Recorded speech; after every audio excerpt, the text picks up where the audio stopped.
About it, as you had just mentioned, Varanasi, Sapa ka wo chal raha hai abhi lead in from their bastions. So that's where we'll be getting. We're just going to the other states as well, Anand. So I'll just come to you in a bit. So let's look at the leads here. Dimple Yadav leading from Mainpuri, early postal ballot leads. Dharmendra Yadav is leading from Azamgarh. Ghaziabad, the BJP candidate is leading. So these are the key race alerts, and they'll keep flipping, they'll keep changing, ladies and gentlemen. Overall, 73 leads. 73 leads. Look at the top right corner of your screen. And if you're watching the screen, then it is the top left corner of your screen. That's where the leads are coming through. 83 out of 543. And next to that is the groupings. NDA, BJP, INDIA, Congress, and the others. Right above me, you can see this. This corner here, that's where, there you go. That's the 87 out of 543. And then you read right at the top of the screen itself, the masthead itself, where the channel logo is, you will see the overall India leads, Bharat ka national leads. Now on this side, you will see the states toggling, and at the bottom are the key race alerts, who are all leading, and that's where you can keep an eye. Anurag Thakur is leading at his seat in Hamirpur, and the NDA halfway mark to 272. NDA is already leading in 70. The INDIA is at 25. Overall, we got 97. Kangana Ranaut is leading in Mandi. You have, like you said, Anurag Thakur is leading in Hamirpur. One Congress lead in Shimla city. This is going to be a tightly fought one. Vinod Sultanpuri versus Mr. Kashyap, who's a sitting MP. Also in Jammu and Kashmir, you have one more seat reporting. Let me just take a look at that. That's Udhampur, where Chaudhry Lal Singh of the Congress up against Mr. Dr. Jitendra Singh. Chaudhry Lal Singh seems to be leading in Udhampur. Let me go back to Maharashtra. We've got a couple of more leads from Maharashtra. Like I said, Pankaja Munde is leading from Bid. Then we have Baramati, where Supriya Sule is leading. Also in the neighboring constituencies, also being led by the NCP Sharad Pawar faction. So it's racing up. 114 leads already. The map getting populated thick and fast, ladies and gentlemen. 82 to the NDA, 35 to the INDIA, 83 to the NDA, 35 to the INDA, 73 to the BJP The JDS has also opened its account. Kumaraswamy is leading from Mandya, and the Kolar seat, Malesh Babu of the JDS is leading. So the JDS leading in 2. Congress has not opened its account in Karnataka yet. Karnataka 10 leads. That's also necessary to see. It's basically service personnel. Sure. So it's interesting. Service personnel, Older people, government employees, yes. Government employees. and anybody who's on polling. Right. Yeah. So those are the people who are going to be voting on postal. And if you see in Himachal, if Anurag and the others are leading, remember that there's a lot to talk about the Agnipath scheme. So there's a huge, service personnel who are voting in, and there was this talk that the Agnipath scheme, which Rahul Gandhi kept talking about, that Agnipath hata denge. But if service personnel and government officials are voting towards the BJP, that means that messaging probably did not work. If Himachal, you're talking about even Kangana leading out. Yeah, Kangana is leading. Anurag Thakur is leading. Even Mr. Anand Sharma is trailing from Kangra. Rajiv of the BJP is leading. So out of the 4 seats in Himachal, 3 seats BJP is leading in. Madhya Pradesh also all reporting. Let's look at Vidisha. Shivraj Singh Chauhan is leading. No surprises there. From Khargone, Gajendra Singh Patel is leading. From Ratlam, Anita Nagar Singh Chaudhary is leading. Then you have, again, from Mandsaur, was one of the first seats that reported. Jhalawar, where Dushyant Singh, Vasundhara Raje's son, he's leading in Jhalawar. Let me see if we can get Jalore. From Udaipur, the BJP candidate is leading. From Nagaur, Hanuman Beniwal, and we were talking about this, that belt had seen decreased voter turnout. Hanuman Beniwal. From Baramati? Just Baramati, Supriya Sule is leading in Baramati. Supriya Sule right now leading in Baramati. 99 leads for the NDA, 89 for the BJP, 140 leads, postal ballot counting. Yes, Avantika, at the live result hub. West Bengal. Abhishek Banerjee, Mamta Banerjee's nephew is leading. Anand, Diamond Harbour, he's leading. Manoj Tigga from Alipurdwar. और बताइए और कौन-कौन से lead हो रहे हैं? अभी तक जो पहले का जो ट्रेंड सुबह जो ट्रेंड आ रहा है, तो उसमें अभी पहले पोस्टल बैलेट की ही खुलासा हुआ है. तो उसमें हम देख रहे हैं कि नॉर्थ बंगाल से अलीपुरद्वार जो है सीट्स, उसका मनोज टिग्गा जो है बीजेपी का इनकम्बेंट जो है वो अभी लीड कर रही है. और आपको पता है कि डायमंड हार्बर बहुत एक हाई वोल्टेज आपका एलएस है, आई मीन पार्लियामेंट कॉन्स्टिट्यूएंसी है. वहाँ पे अभिषेक बनर्जी जो है, ममता बनर्जी चीफ मिनिस्टर का जो नेफ्यू है, वो अभी कंटेस्ट कर रहे हैं. कोलकाता से कोई लीड्स आए हैं, सुदीप बंदोपाध्याय आ रहा है, तो उसमें देखा कोलकाता से अभी कुछ not yet अभी नहीं आया है. लेकिन मेरे ख्याल से कि within half an hour we will get the trends. I mean I think the big one, Yeah, Manoj Tigga for the BJP is leading. I just have two. I'll just come back to you, Anand. Right, come we now. have one Shivraj from the, Singh Chauhan we have is one leading from in the Vidisha. Northeast. Northeast. Jorhat. Gaurav Gogoi is leading. He changed his seat. There was a lot of controversy around it, but he's leading in Jorhat in Assam. Well, that's interesting. That's an interesting one. Let me go back to UP because ultimately it depends on on Uttar Pradesh. SP is running up some numbers here in UP. Let's look at the constituencies. Badaयूं SP candidate is leading. Dimple Yadav, of course, we mentioned from Mampuri, from Itawa. Jitendra Kumar Dohare is leading, and then of course Azamgarh and the neighbouring seat to that. Both those seats, the Lalganj. Both Azamgarh and Lalganj, the SP is leading. Where is the BJP leading? It's leading in Amethi. Smriti Irani is leading in Amethi. In the neighbouring seat of Pratapgarh, BJP is leading. In Western Uttar Pradesh, from Aligarh, Satish Gautam is leading. From Ghaziabad, the new constituent there, Atul Garg, he's leading.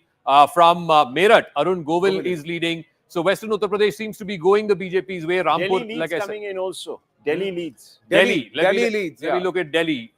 All right, we'll go back to the state and see where 186 leads in the postal ballots already coming, 117 leads, 120 leads now to the BJP, 52 to the INDA alliance, 19 to the Congress party, 135 leads to the NDA. We are nearing about 200 leads, ladies and gentlemen. 192 leads out of 543. These are postal ballots. This is early counting. Delhi. First all half right, an the hour is Delhi all lead postal that I ballot. have, Now, Delhi Basuri lead. Swaraj is trailing. All leads from Delhi. Somnath Bharti is leading in New Delhi. Basuri Swaraj is trailing, whereas all the other seats of Delhi, including Northeast Delhi, East Delhi, Northwest Delhi, West Delhi, everywhere else the BJP is leading. It's only in the New Delhi constituency where Basuri Swaraj is trailing. But let's go back to the India map and see. Basuri Swaraj is currently trailing to the man who said that if PM Modi comes to power today, he will shave his head. He will shave off his head. So Very warm weather, so it's probably not a bad And very little hair, so. So that means a lot of the consensus here is, okay, Kamalji Sehrawat is leading, so we've got some of the key race alerts coming through. Somnath Bharti is leading in New Delhi against Basuri Swaraj. She's the only one trailing out of the 7 leads. Maharashtra is getting populated. Sure. UBT, Uddhav Sena has got 1 lead in Aurangabad. So that's a seat that Chandrakant Khere is fighting in. Shrikant Shinde is leading in Kalyan, so that's again an important one. The son of the chief minister in Sindhudurg, Ratnagiri. Narayan Rane is leading. This was a gamble that the BJP took because they were hoping that the dominance of the Sena UBT in Konkan will be neutralized by Narayan Rane. Narayan Rane, of course, is leading in Ratnagiri, Sindhudurg. Let's look at some of the Mumbai constituencies as well. I'll try and bring up the state. You can go to some of the... Go to Mumbai, and then 227 out of 543 leads, 157 to the NDA, 62 to the INDIA. All right. Congress into the 20s with 23 leads in the postal ballots. We are getting populated numbers from across multiple states. Uttar Pradesh, 34 leads for the NDA, 15 for the INDIA. Madhya Pradesh, all 9 to the BJP. Tamil Nadu, 13 to the INDIA. NDA still not in the leads at all on the leaderboard. Assam, 2 to the NDA. Rajasthan, 11 to the BJP, 2 to the INDIA. And of course, Andhra Pradesh, 8 to the NDA, 1 to YSRCP. So the IND alliance not there on the leaderboard yet. Kerala, UDF, UDF leading in 6, LDF leading in 1. Multiple data points coming through. BJP leading in 8 out of 15, 13 leads in Bengal. Trinamool Congress leading in 5. Rajasthan 11 to 2 is the story. Gujarat, again, it's BJP all the way in all the 15 leads that have come through. It's the BJP. Shashi Tharoor is leading in Kerala. Yes, Shashi Tharoor is leading in Thiruvananthapuram against Rajiv Chandrasekhar. Rahul Gandhi is leading in Wayanad. Of course, the question of which seat will he give up. Raebareli is not reporting just yet. But like I said, Amethi is, and Amethi... Rahul Gandhi, Wayanad, he's leading. Shashi Tharoor is leading in Thiruvananthapuram. Thrissur leads have not yet come in. Anand, at least on postal ballots, the BJP's conversion rate is higher than it was last time. Yeah, much higher. And the Congress is still not leading in the postal ballots. It's not breaking in with nearly about 270, say 220, 230 seats leads coming through. All right, now we have reports from Mandi that Vikramaditya Singh is leading. So out of the 4 in Himachal, in Mandi, the Congress is leading. In Shimla, the Congress is leading. So it's going to be interesting. It's going to be a long day of counting there. SP seems to be getting some numbers in Uttar Pradesh. Yeah, Uttar Pradesh. All right, let's take a look at the non-Yadav belt. Of course, we start with Mampuri, where Dimple is leading. Itawa, the SP candidate, is leading. Kannauj is where Akhilesh is fighting from. He's leading there. From Unnao, again, the SP is leading. So SP seems to be running up some numbers. Congress also has some leads. Congress has a couple. I think this is Raebareli. Yeah, this is Raebareli. Rahul Gandhi leading in Raebareli right now. You also have one more for the Congress in Sitapur. Rakesh Rathod is leading for the Congress. So Uttar Pradesh is going to be long. It's going to be an interesting one. But the rest of it, Gujarat is populating up as well. Look at all the Gujarat seats from Kutch, BJP leading, from Rajkot. Mr. Rupala, Purushottam Rupala, he ran into some trouble. He's leading there as well. Neighboring constituency of Mansukh Mandavia is leading from Porbandar. So all the numbers running up for the BJP as far as Gujarat is concerned. Also in Rajasthan, other than two Bhupendra seats. Yadav is leading in Alwar, Rajasthan Yes. numbers. Dushyant Singh is leading in Jhalawar. Those are the numbers Any coming updates through. coming from Odisha? Jyotiraditya Scindia is leading in Guna. That number. Gajendra Shekhawat leading in Jodhpur. So, Yeah. So in Rajasthan, other than two, the Junjunu seat where the Congress is leading and the Bharatpur seat where Sanjana Jatav is leading, those are the only two seats for the Congress. All the other seats that are reporting in Rajasthan, it's the BJP that is leading in those seats. From Odisha, we have Bengal one. and From Odisha. Odisha, we have one. Sambalpur, Dharmendra Pradhan of the BJP is leading in Sambalpur. Dharmendra Pradhan leading in Sambalpur, 228 out of 543 5-4. leads, 158 for the NDA, 141 for the BJP. The Congress in the 20s only 23. INDIA with 62. 15 leads in Uttar Pradesh for the INDI alliance. 34 there you go, the Uttar Pradesh number just to my right there. 34 for the NDA. Largely it's the BJP driving those leads there. All 15 leads in Gujarat going towards the BJP. In Andhra Pradesh, again, the NDA is leading in 8 at the bottom left there. And here, Karnataka, interesting. NDA leading in all 16 right now in Karnataka. Very interesting. That's in the correct. postal ballots. Congress has opened only one account, which is the seat of, one second, this is the seat of Bellary, where E. Tukaram of the Congress, he seems to be leading. All the other leads in Karnataka are for the BJP and 2 for the JDS. Some leads in Bengal coming in. Let me just go across to that. Diamond Harbour, we talked about. The seat of Ghatal. Ghatal is being led right now by the TMC. Deepak Adhikari of the TMC. Jadavpur, Shaini Ghosh of the TMC is leading. In Birbhum, the BJP is leading. Diptanu Bhattacharya is leading. And like I said, in Alipur Dwar, Mr. Tiga of the BJP One is of the leading. states where the Congress said they will make inroads and they will make gains is Madhya Pradesh. Avantika, what are the leads in Madhya Pradesh and who's leading in them in the postal ballots? Interesting leads coming in right now from Madhya Pradesh. What we're getting to hear is BJP leading in 9 seats in Madhya Pradesh, 4 seats for the Congress party. बताइए, I can just see Madhya Pradesh के Jyotiraditya Scindia भी lead कर रहे हैं अभी गुना से. गुना से Jyotiraditya Scindia lead कर रहे हैं, जो कि वीआईपी कैंडिडेट हैं. उसी के साथ शिवराज सिंह चौहान विदिशा से लीड कर रहे हैं. टोटल अभी हमारे पास मध्य प्रदेश से 9 सीटों के रुझान आ चुके हैं. छत्तीसगढ़ की बात करें तो छत्तीसगढ़ से हमारे पास 4 सीटों के रुझान आ चुके हैं, जिनमें से 3 बीजेपी लीड कर रही है और 1 कांग्रेस लीड कर रही है राजनांदगांव से. Congress Rajnandgaon se lead kar Bhupesh rahi Baghel hai. 3. is leading. Bhupesh Baghel Baghel. is leading from Rajnandgaon. That's the only lead that the Congress has in Chhattisgarh. All the other leads are with. Where Odisha, we have one more seat. I think this is from Puri. Sambit Patra is leading. So Sambit Patra from Puri, Mr. Pradhan from Sambalpur, both BJP candidates. Only 2 leads from Odisha, both for the BJP right now.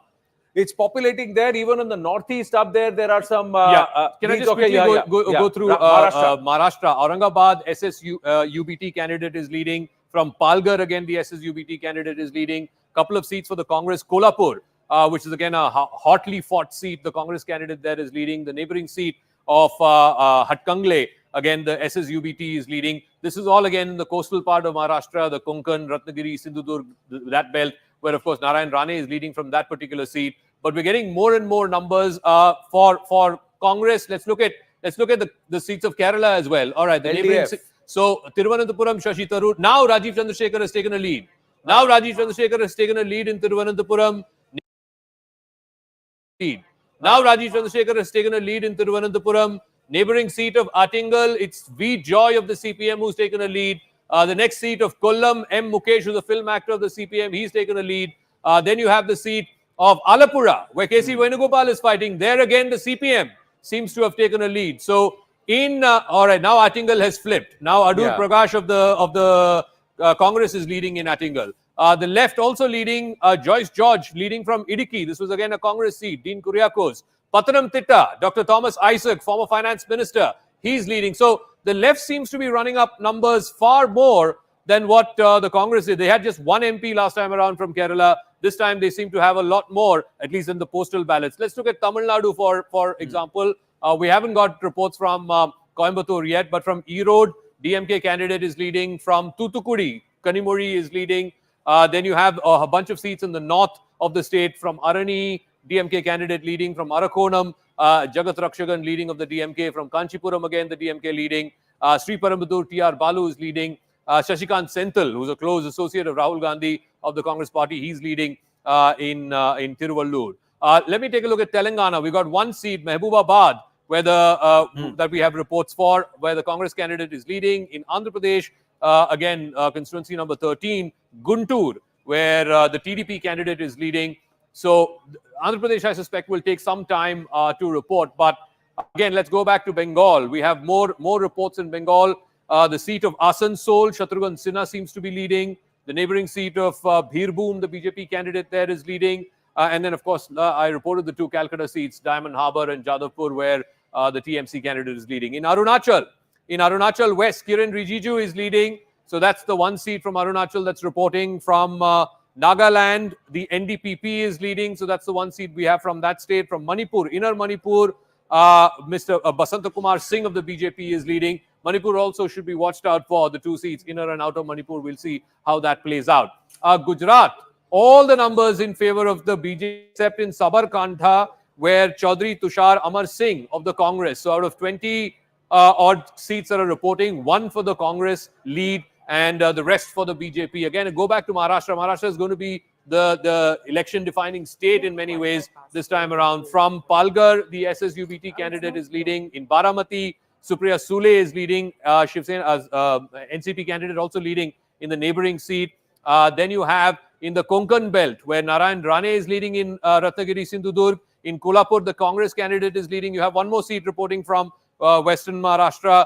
From Shirur, again, the NCP Sharad Pawar faction candidate there leading. Let me just quickly look at if we can get the city seats as far as Mumbai is concerned. Piyush Goyal is leading in North Mumbai, so that's on expected lines. You have the North Central seat, Ujjwal Nikam leading, again on expected lines. Mumbai Northeast, where the SSUBT candidate Sanjay Patil is leading. And then, of course, you have Kalyan, where again, no surprises, Shrikant Shinde, the Chief Minister's son, the incumbent MP, he's leading. So Maharashtra seems to be a bit of neck and neck. NDA 18, India 12. The map and the live result hub will get populated faster than some of the grids on the screen, ladies and gentlemen, because the numbers are going to get updated. It's a matter of just a few seconds, but that's how it is. Key race alert that's coming through. SS Ahluwalia is trailing. In Asansol, there is Navneet Rana, who's leading in Amravati. Let's go across to Avantika Singh, joining us with details from multiple states where the leads are populating thick and fast. Yes, yes. Absolutely, Anand. Thank you so much. So a lot of updates coming in. Rahul Gandhi is leading right now from Raebareli. Very interesting. बताइए हैदर, कौन-कौन lead कर रहे हैं? जल्दी बताइए. जी, सबसे जी से है रायबरेली से राहुल गांधी लीड कर रहे हैं, जबकि अमेठी से स्मृति ईरानी अभी भी लीड कर रही हैं. उसके अलावा गोरखपुर से रवि किशन लीड कर रहे हैं. मेरठ से अरुण गोविल लीड कर रहे हैं और उसके अलावा उन्नाव से अनु टंडन है. बदायूं से आदित्य यादव लीड कर रहे हैं. कन्नौज से अखिलेश यादव लीड कर रहे हैं और मैनपुरी से डिंपल यादव लीड कर रही है. So SP Bastions, I'm just very quickly going to go to Kerala. अर्पित हटिए, जल्दी बताइए केरला में क्या हो रहा है? Kerala. What's happening in Kerala quickly? Contrary to the exit polls, now LDF is leading and UDF is trailing. That's what's happening here. All right. So yeah, LDF is leading in how many seats? LDF is leading in how many? LDF is leading in how many seats? 10 seats. 10 seats. 10 seats. LDF leading in 10 seats. Wow, Quick update on Karnataka if Karnataka is close by. Leading in 10 seats. Yeah, if Karnataka is close by, quick update on Karnataka. Update on Karnataka. बताइए, जल्दी बताइए. It's a very, very tight contest in Karnataka. In fact, they're saying Siddaramaia's guarantees Modi's charisma. Let's see which wins, who wins. 20 leads for the NDA, is it? BJP is leading in 18 constituency, 18. followed by BJP Alliance JDS leading in 2 constituency. Former Chief Minister H.D. Kumarasamy leading in Mandya constituency. Okay, BJP leading in 18. 18 BJP in 18, right NDA in now. 20. BJP in 18, NDA in 20, And JDS in 2. Kerala becomes interesting. Kerala is 19 very leads, interesting. 10, You know, 8 and 1. Let's go from the south. Rajiv Chandrasekhar is currently leading. The neighboring seat in Attingal, Adur Prakash of the Congress is leading. But look at the left's numbers. Mukesh leading from Kollam. Neighboring seat of Pathanamthitta, Thomas Isaac leading. From Mavelikara, the left candidate leading. You have even KC Venugopal is trailing in Alapura. KC Venugopal, the powerful General Secretary of the Congress. Had 14 last time. The Congress right had 14. Right now they have, the UDF has only 8. Again, in Idukki, the left candidate there seems to be leading. Even in Thrissur, Sunil Kumar, advocate V.S. Sunil Kumar, former minister in the left government, he seems to be leading. These are postal ballots. This can dramatically change in the next half an hour or so. From Alatur, left leading. From Palakkad, A. Vijay Raghavan, again, he used to be a former minister in the government there. He's leading as well. Up in the north of Kerala, Wayanad, Rahul Gandhi is leading. He's leading against Ani Raja. And M.K. Raghavan is leading from Kozhikode. But look at the Kannur from Vadagara. K.K. Shailaja, who's the former health minister. She's leading, the CPM candidate there. And from Kannur again, M.V. Jayarajan, who's a powerful organizational secretary of the CPM. CPM running up the numbers as far as Kerala is concerned. Let's go back to the India numbers. Again, we have some more results, some more leads, that are coming in from Bengal. So like I said, in Bankura now, Arup Chakravarti of the TMC is leading. From Asansol, Shatrughan Sinha is leading. We have more from Birbhum, the BJP candidate is leading. We also have straight up north, I think this is the Sikkim seat. Yes, Indrahang Subba of the SKM is leading in the Sikkim seat. Let's look at Karnataka as well. And this is going to be a big surprise for Siddaramaiah, DK Shivkumar. Congress leading only in one seat from the Ballari seat. All the other seats from Chikodi up in the north. Under 40 for the first time. Under 40. Congress is at 40 leads right now, 357 seats, 40 leads right now for the Congress. BJP nearly 200 leads, 197 already. NDA leading in 226 out of 359. Now, if this trend holds, this is postal ballots, ladies and gentlemen. If this trend holds, then it's an all-time high for the BJP and the NDA. I just want to quickly run you through Punjab. Taranjit Singh Sandhu is leading in Amritsar. Ravneet Bittu is leading in Ludhiana. And from Fatehgarh Sahib, the Congress candidate is leading. In Haryana, let's look at Haryana. From Mahendragarh Bhiwani, the BJP candidate is leading. From the neighboring constituency of Gurgaon, again, Rao Inderjeet Singh is leading there. Then in the constituency of Alwar, where Bhupendra Yadav is leading. One lead for the Congress in, that's Karnal. Karnal, where Mr. Khattar is fighting from. The Congress candidate there, Divyanshu Budhiraja, is leading in the Karnal seat. So it's going to be interesting. As far as Uttarakhand also, all seats reporting, no surprises there, all 5 seats. Gadwal, where Teri Gadwal is being led by the BJP. Then you have Anil Banuli leading in the Gadwal seat. From Haridwar, Trivendra Singh Rawat is leading. From Almora, Ajay Tamta is leading. And then, of course, from Nainital, Udham Singh Nagar is leading. So all 5 seats in Uttarakhand reporting. Himachal, 1 seat, Shimla seat, the Congress leading. Mandi now again, Kangana Ranaut is back in the lead. So 3 to the BJP in Himachal, 1 to the Congress. That's the leads right now. Now in Karnataka, they've opened 1 more seat, which is the seat of Davangere, where the Congress candidate is leading. And in the neighboring Ballari, the Congress candidate is leading. All others are running up for the BJP.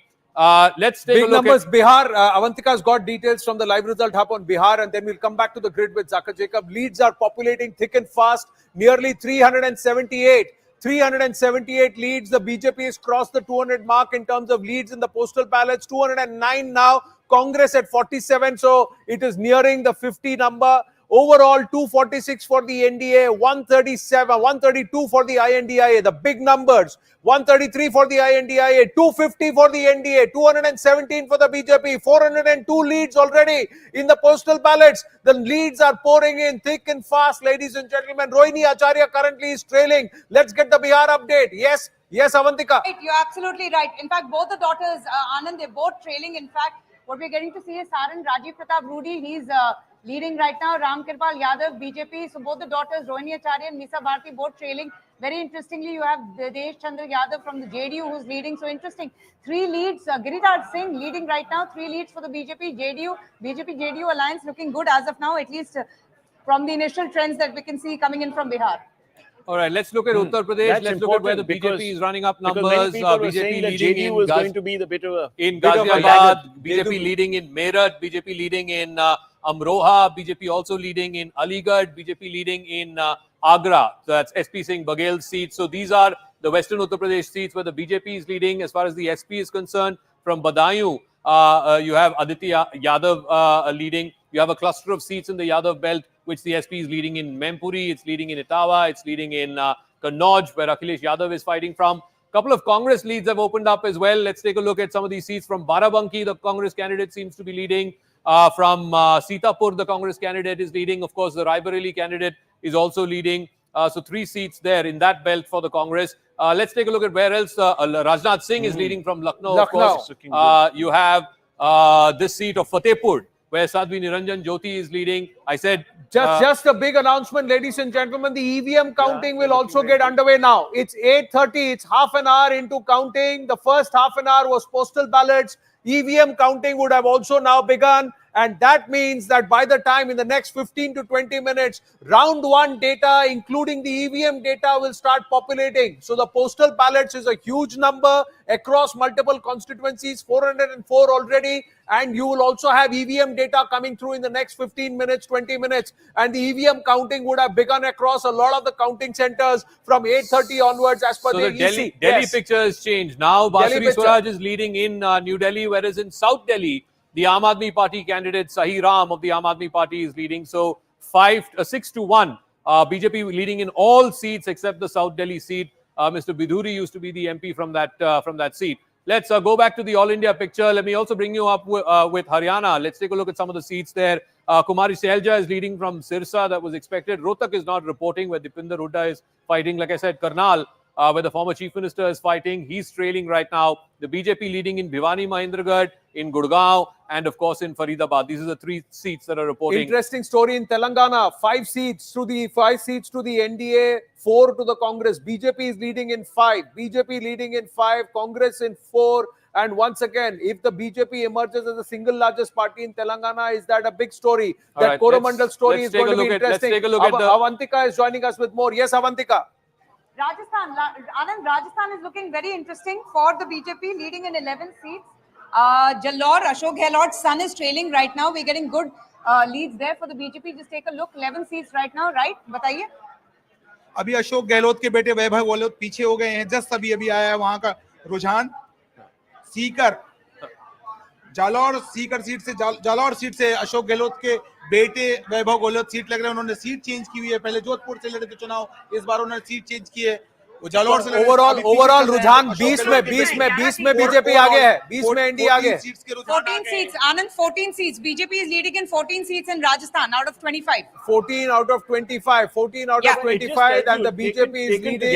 Rajasthan 20 out of 25. The leads are on the board. 16 for the BJP, 4 for the NDA alliance. Yeah, the Hindi heartland is causing a little bit of burn for the BJP. No, Rajasthan, there were going to be losses. Our exit poll also said about 4 to 7 seats could go away from the Congress, from the BJP. Yeah. Yes, but I'm saying in Uttar Pradesh, you can see a little bit of traction. It's quite tight. Yeah, they may not even get 62 if these leads hold. This is early days. Very early days. But the SP is there in with a contest. Yes, there seems to be a contest. That's the interesting part.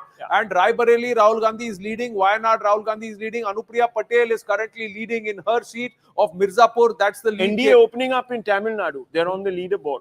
Yeah, all right. Let me just take a look at which that seat is. I'm trying to... 2 seats. All right, it's the seat of Tirunelveli. Nayanar Nagendran, he used to be a former minister when Jayalalitha was in power. He switched to the BJP. He's leading. So NDA leading in 1 seat in Tamil Nadu. That's the seat of Tirunelveli. I want to look at some of the others. From Trichy, Durai Vaiko is leading. From Nagapattinam, the CPI candidate is leading. In the neighboring seat of Thoothukudi, of course, Kanimuri is leading. In Virudhunagar, which is a tight contest, Vijayakant's son versus Manikam Tagore. Versus Radhika Sharat Kumar, there Manikam Tagore seems to be leading right now. But so far in the first half hour, I think Kerala story is going to be one to watch out for because the left is running up numbers there. Let's look at Andhra, Telangana also. Telangana, Owaisi is leading. Madhvi Lata is trailing. Interesting stories there because the BJP is also getting on the leaderboard there. Yeah. All right. Asduddin Owaisi is leading in his seat of Hyderabad. No surprises there. What we have is 2 seats for the Congress and the remaining 1, 2, 3, 4 seats for the BJP. So that's really where we are right now. Yeah, Avantika joining us with the details. Yes, Avantika. It's looking really Supriya good for Sule the trailing in Baramati. Yeah. No, actually, Ajit Pawar's wife right now is leading. Tushar, tell us what's the update? Right now, updates are Ajit Pawar's wife Sunetra Pawar is leading from Baramati. We have this leading information. Mahada Ranjit Singh Naik Nimbalkar is leading. Raksha Khadse is leading. Sunetra Pawar is leading. Kolhapur, which is one of the most important constituency. Chhatrapati Shahu Maharaj is leading from Kolhapur. What about Ujjwal Nikam? Ujjwal Nikam is also leading from Mumbai North Central constituency. Northwest, Amol Kirtikar is leading. Shirur, which was again tough fight, Amol Kolhe is also leading. Okay, but right now 15 seats for the Mahayuti, right? Right now 15 seats from Mahayuti.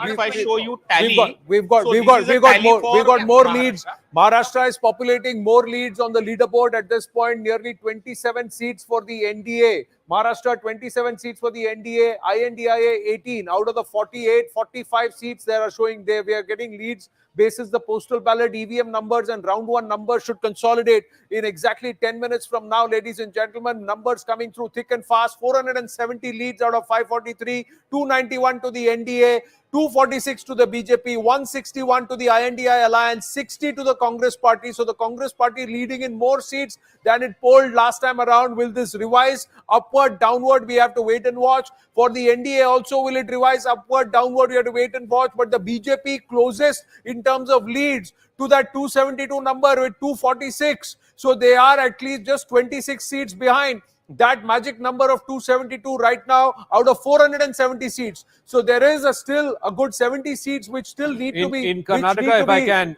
in Chitradurga, the Congress candidate Mr. Chandrappa is leading as of right now. From Davangere, the Congress candidate, and Ballari also the Congress candidate. Only 3 out of the 28 for Congress, of course, Chikodi. So four constituencies where the Congress seems to be leading. 2 to the JDS. Mr. Kumaraswamy is leading in Mandya, and their Kolar candidate Mallesh Babu of the JDS is also leading. As far as Bangalore seats are concerned, all 3, no surprises there again. Bangalore seats, all 3 being led by the BJP. Tejasvi Surya in South Bangalore, Shobha Karanlaje in North Bangalore, and of course in Central Bangalore, Mr. Mohan. Bangalore Rural, this is a big one.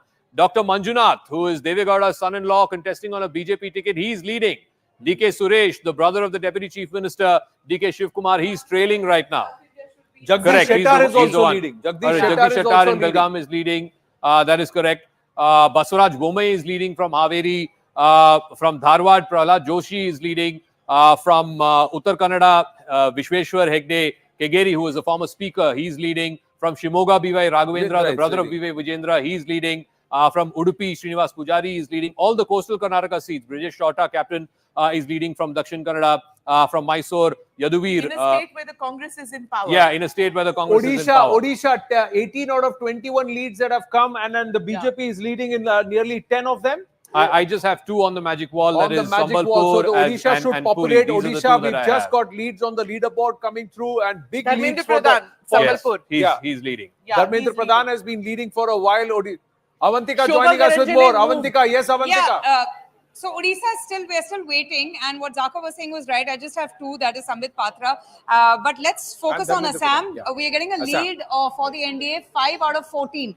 Just take us through the numbers quickly. At this moment, the BJP candidates from Dibrugarh, which is former Assam Chief Minister Sarbaనంద Sonowal, he is leading.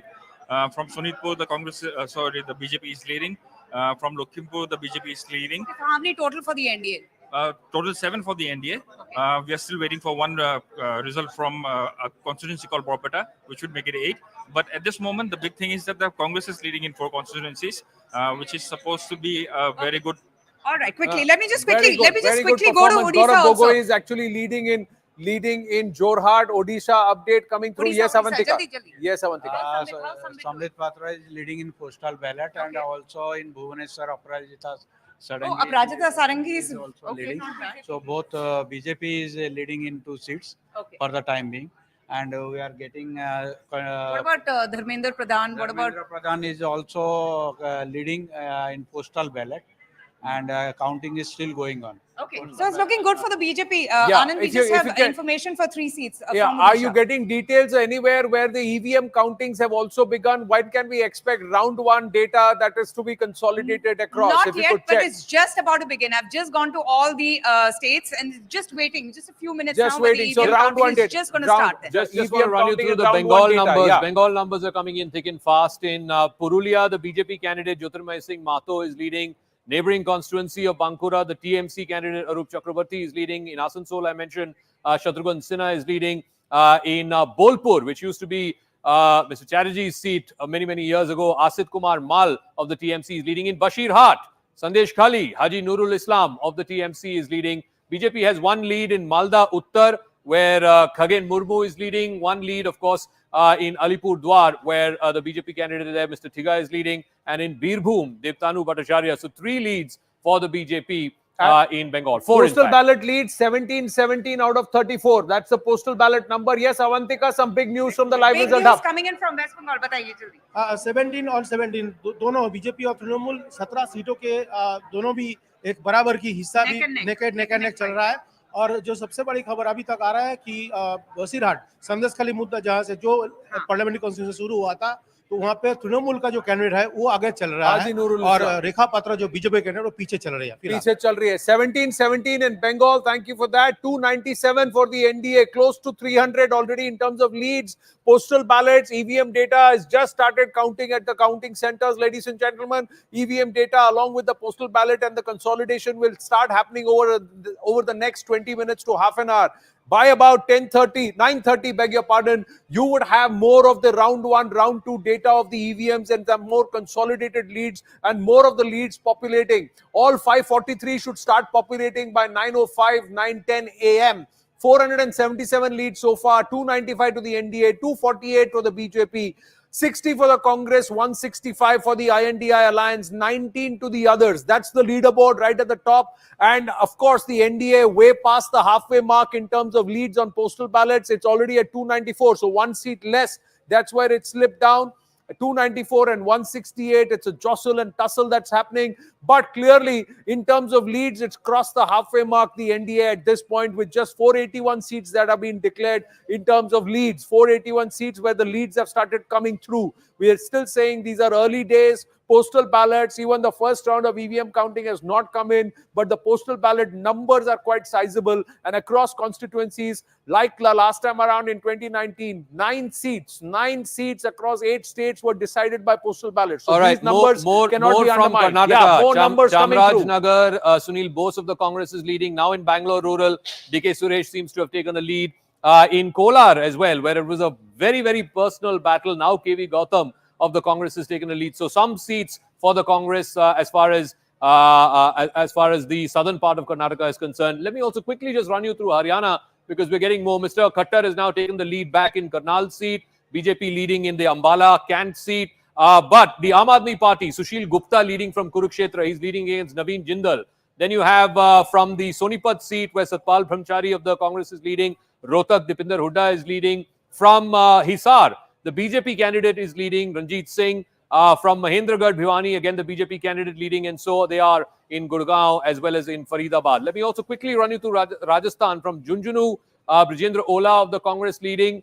From Jaipur Rural, Anil Chopra of the Congress leading. From Bharatpur, Sanjana Jatav of the Congress leading. Only 3 to the Congress out of 25 in Rajasthan. All the remaining seats except 1 going to the BJP. From Barmer, and this was again a rebel BJP candidate, Ravindra Singh Bhati, fighting as an independent, was denied a ticket. He's now leading in the seat of Barmer. So clearly, lots of interesting. Gujarat, surprisingly, let's take a look at Saurashtra. Jamnagar, the Congress candidate seems to be leading. In Porbandar, the Lalit Vasoya seems to be leading. That, of course, is where Mansukh Mandavia is fighting from. And in Junagadh, also the Congress candidate seems to be leading. So in Saurashtra, the story is not over just yet. Also in Patan, Chandanji Thakur of the Congress seems to be leading. From Mehsana, Ramji Thakur of the Congress leading. Mehsana is where the Prime Minister hails from. Sabarkhanta, which is a reserve seat there. The other coast, Bengal, we'll go to the coast. Just as he sets that up, Avantika has got an update from the live result hub. Yes, Avantika. Yeah, so very quickly, Anand from Tamil Nadu, DMK is taking a lead, 32 out of 38 so far, AIDMK 2. Very interesting. Tirunelveli is looking very interesting for BJP. This person, Nayanar Nagendran, the candidate, is leading, right? Yeah. As far as Tamil Nadu is concerned, we have seen, as per the exit poll prediction of DMK is leading in most of the seats. But surprisingly, BJP now leading in postal votes. That's very important because in postal votes, most of the government employees are expected to vote in favor of the ruling government, that is DMK. But now, even in postal votes, we are seeing BJP is leading, that too with a good margin. That is, BJP have got 202 votes, whereas DMK got only 92 votes in post votes. So that's a very good. Right now, Nayanar Nagendra is leading. He's leading in Tirunelveli. Yes, and Congress is gaining momentum in Karnataka. And very quick update, Puducherry, even Congress is doing really well in Puducherry as of now. All right, in Andhra and Telangana. So microcosm. in Andhra, Daggubati Purandeshwari is leading from Rajahmundry. That's the first open lead for the BJP. But if you just take this as a microcosm of sentiment, then there is no surprise here. There is no massive surprise. It's early days, postal ballots. Early but days, if you just take early them as a days, microcosm leads for of the NDA has general crossed 300, sentiments. 302. 170 for the INDIA, almost mirroring the News 18 mega exit poll numbers, but this is not even 543 seats. It's 491 leads And we so far. projected the Congress to be around this number 66 is what 62 All right, to 72 I is just the want to bandwidth. quickly go through the Telangana numbers as well. We're getting 57 leads. from Adilabad, the BJP constituent Mr. Godam Nagesh is leading. From the neighboring constituency of Mehboob Nagar, the BJP candidate is leading. BJP also having leads in Hyderabad city, in Secunderabad seat, where Mr. Kishan Reddy is fighting from. He's leading. Rahul wanted to know about the coast, right? Yes. From the Coromandel coast. West Bengal, TMC 19, BJP 17. TMC is leading in Howrah seat. They're leading in Diamond Harbour, in Jadavpur. These are the three Calcutta seats that we have numbers for. BJP, where is BJP leading? BJP is leading in Purulia. BJP is leading in Bishnupur, which again was a hotly fought seat. BJP also leading in Malda Uttar, and BJP leading in the north in Alipurdwar. So this is where the BJP tally is. It's mirroring a little bit of what it looked like in 2019. 2019, geography-wise. even contests, and we had said Yes. 21 seats to both parties, and it will be a Yes. 50-50 contest. That's what the 50-50, News yeah. 18 mega exit poll said, and so far the leads are somewhere. It's Look like at give and go Uttar here. Pradesh, Uttar Varanasi, Pradesh. the Prime Minister is leading. Neighboring constituency of Chandoli, Mahendranath Pandey, Minister, he's leading. From Machli Shahar, the BJP candidate seems to be leading. In Jaunpur, again, the BJP candidate there seems to be leading. In the neighboring constituency of all right, Pratapgarh also the BJP seems to be leading. In fact, I just from Raebareli, from Sultanpur, Menaka Gandhi of the BJP is leading. Let's take a look at where the SP numbers are. SP numbers are not bad. It's leading in Robertsganj, in the neighboring constituency of Mirzapur. Of course, Anupriya Patel of the Apna Dal is leading. From Allahabad, right now, the Congress candidate Ujjwal Raman Singh, who's also a dynast, incidentally, he's leading. Yeah, he's leading from that seat. Just want to take a look at some of the from Gorakhpur. Ravi Kishan is leading. From Bansgaon, the BJP candidate is leading. Gorakhpur seat, of course, where Yogi Adityanath comes from. So Ravi Kishan, the sitting MP, he's leading. From Ghosi, Rajiv Rai of the Samajwadi Party is leading. That's again the Rajbar's son was fighting from there. Dharmendra Yadav leading from Azamgarh. From Lalganj, the SP candidate leading. From Ambedkar Nagar as well, Lalji Verma of the Samajwadi Party. Some more details coming through with Avantika at the live result hub. Yes, Avantika. Anand, Punjab is looking very interesting for the Congress party. Out of 13 seats, they are winning or at least leading so far. I know it's very premature, but 4 leads that we're getting in from Punjab out of 11. बताइए और BJP का कौन है? अभी BJP में अभी थोड़ी देर पहले तक रवनीत बिट्टू लीड कर रहे थे लुधियाना में, लेकिन अब वड़िंग आगे चल रहे हैं. अमरिंदर सिंह राजा वड़िंग पंजाब कांग्रेस के प्रेसिडेंट हैं, वो लीड करने लग गए. तरनजीत सिंह संधू यूएस में एम्बेसडर हुआ करते थे, पीएम मोदी की पसंद, और वो बीजेपी ज्वाइन की और उन्हें कैंडिडेट बनाया. वो लीड कर रहे हैं बीजेपी के लिए अमृतसर सीट से. दिनेश सिंह भी लीड कर रहे हैं गुरदासपुर से. ये इंटरेस्टिंग चॉइस थी. सनी देओल की टिकट काट के इनको टिकट दिया गया था. दिनेश बाबू लोकल कैंडिडेट होने का इनको एडवांटेज मिला. लोकल ये 3 बार के एमएलए वहां पर बीजेपी के रहे सुजानपुर से, और मुझे लगता है कि वो जो एक गुस्सा था लोगों का सनी देओल के बाहरी होने का, वो कभी दिखते नहीं. शायद वोट अगर ये इस तरीके के ट्रेंड आ रहे हैं तो ये बता रहे हैं कि शायद ये वाला चीजें उन्होंने हैंडल कर पाई है. तो दो lead for the BJP, 4 for Congress. One lead for the Akalis because Harsimrat Kaur Badal is leading. So out of 9 leads, 5 for the Congress, 3 for the BJP, and 1 for the Akalis. Punjab is very interesting. Gains for the BJP and also some setback for the Aam Aadmi Party. It's nowhere in the reckoning so far. I think one seat. It's measured just come now. It's just come one seat. I just want to look at Telangana and Andhra Pradesh. Telangana, this is where the BJP is hoping to run up numbers. It's leading in some of the northern, from Adilabad. It's leading from Mehboob Nagar. It's leading from Nizamabad. And Nizamabad, of course, prestigious because K. Kavita used to be the leader in this seat. Bandi Sanjay is leading from Kareemnagar. Again, he's a sitting MP from there. In the outskirts of Hyderabad, the Secunderabad seat, like I said, from Malkajgiri, Etala Ranjedar of the BJP seems to be leading there. From The neighboring seat of Mehboob again, the BJP is leading. Congress also having some numbers in Telangana. Let's take a look at some of these. Pedipalli, the Congress candidate leading.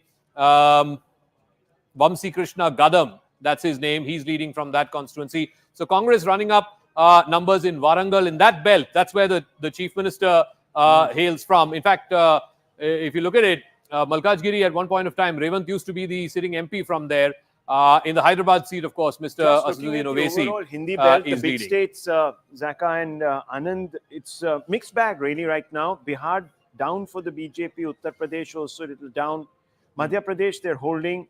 Rajasthan down and Haryana down. So that's a complicated picture as far as the trends go. That's a complicated picture, because this is where the conversion rate was really high. See, 90% plus. If you look at it, nearly 500 seats leads have come out. 496 seats the leads have come out. The NDA is at 301. So with just about 45-50 seats to go, they are 60 seats less than what the News 18 mega exit poll actually predicted for the NDA. Well, in the Hindi belt, specifically, the leads are 50% plus. But as I'm saying, this could be a barometer, microcosm sentiment. But numbers haven't come in. Coromandel Coast numbers are coming in. There are gains for the BJP there, but in Uttar Pradesh itself, if you're leading in only 50 odd seats right now, you should be leading in 60 plus seats. The SP INDIA is actually leading in about 23 24 seats in Uttar Pradesh. That Uttar Pradesh story itself can turn a lot of things. But it could turn also. The picture there could turn because this is early days. Postal ballot round 1 counting, there will be about 10 to 12 rounds of counting minimum across all counting centers. I think 20 more minutes maybe, then we kind of I think this will take a little longer. It will take longer. I don't think we'll get a clear picture before 11 a.m. 11:30 a.m. is what it's going to take, because it will take at least 6 to 7 rounds of counting before the numbers start really settling in and consolidating. Just want to run you through the Punjab numbers. The fifth round we'll get the Punjab numbers. So two leads for the BJP. Gurdaspur, which was Sunny Deol's seat. Sukhi Randhawa, the former Deputy Chief Minister, he's trailing there of the Congress. Taranjit Sandhu is leading in Amritsar. In Khadur Sahib, Amrit Pal seems to be the one who is leading. He's, of course, in a jail in Assam right now. He seems to be leading from Khadur Sahib. From Firozpur, where Sukhbir used to be the sitting MP, the Congress candidate there is leading. Harsimrat currently seems to be leading in Bhatinda. In Sangrur, which is Bhagwant Man's home constituency, the Aam Aadmi Party candidate there seems to be leading. But Congress also leading in Fatehgarh Sahib. In the Ludhiana seat, prestige battle, Raja Wading versus Ravneet Bittu. Right now, it's the Congress state president who's leading. In Jalandhar, former Chief Minister Channi is fighting from Jalandhar. He seems to be leading there. AAP has one more lead, which is in the Hoshiarpur seat, which again used to be a BJP seat earlier on. I think Som Prakash was the MP there. So BJP has 2, Aam Aadmi Party has 2, Akali has 1 independent, and the rest to the Congress. Congress looking solid with 75 seats. Congress is looking quite solid compared to the last time around. They're already 23 seats plus from the last time in terms of leads. Last time they got 52. They're now leading in 75. Early days, but yes. AAP's in trouble. Aam Aadmi Party is in big trouble. Supriya Sule trailing in Baramati. Yes, Avantika. Yes, I agree with Rahul there. Aam Aadmi Party in big trouble in Punjab, but as you're rightly saying, all of you, that there are going to be multiple rounds and these are just initial leads. Supriya Sule is trailing. Tushar, tell us about the big names. Piyush Goyal, Nitin Gadkari, they're all leading.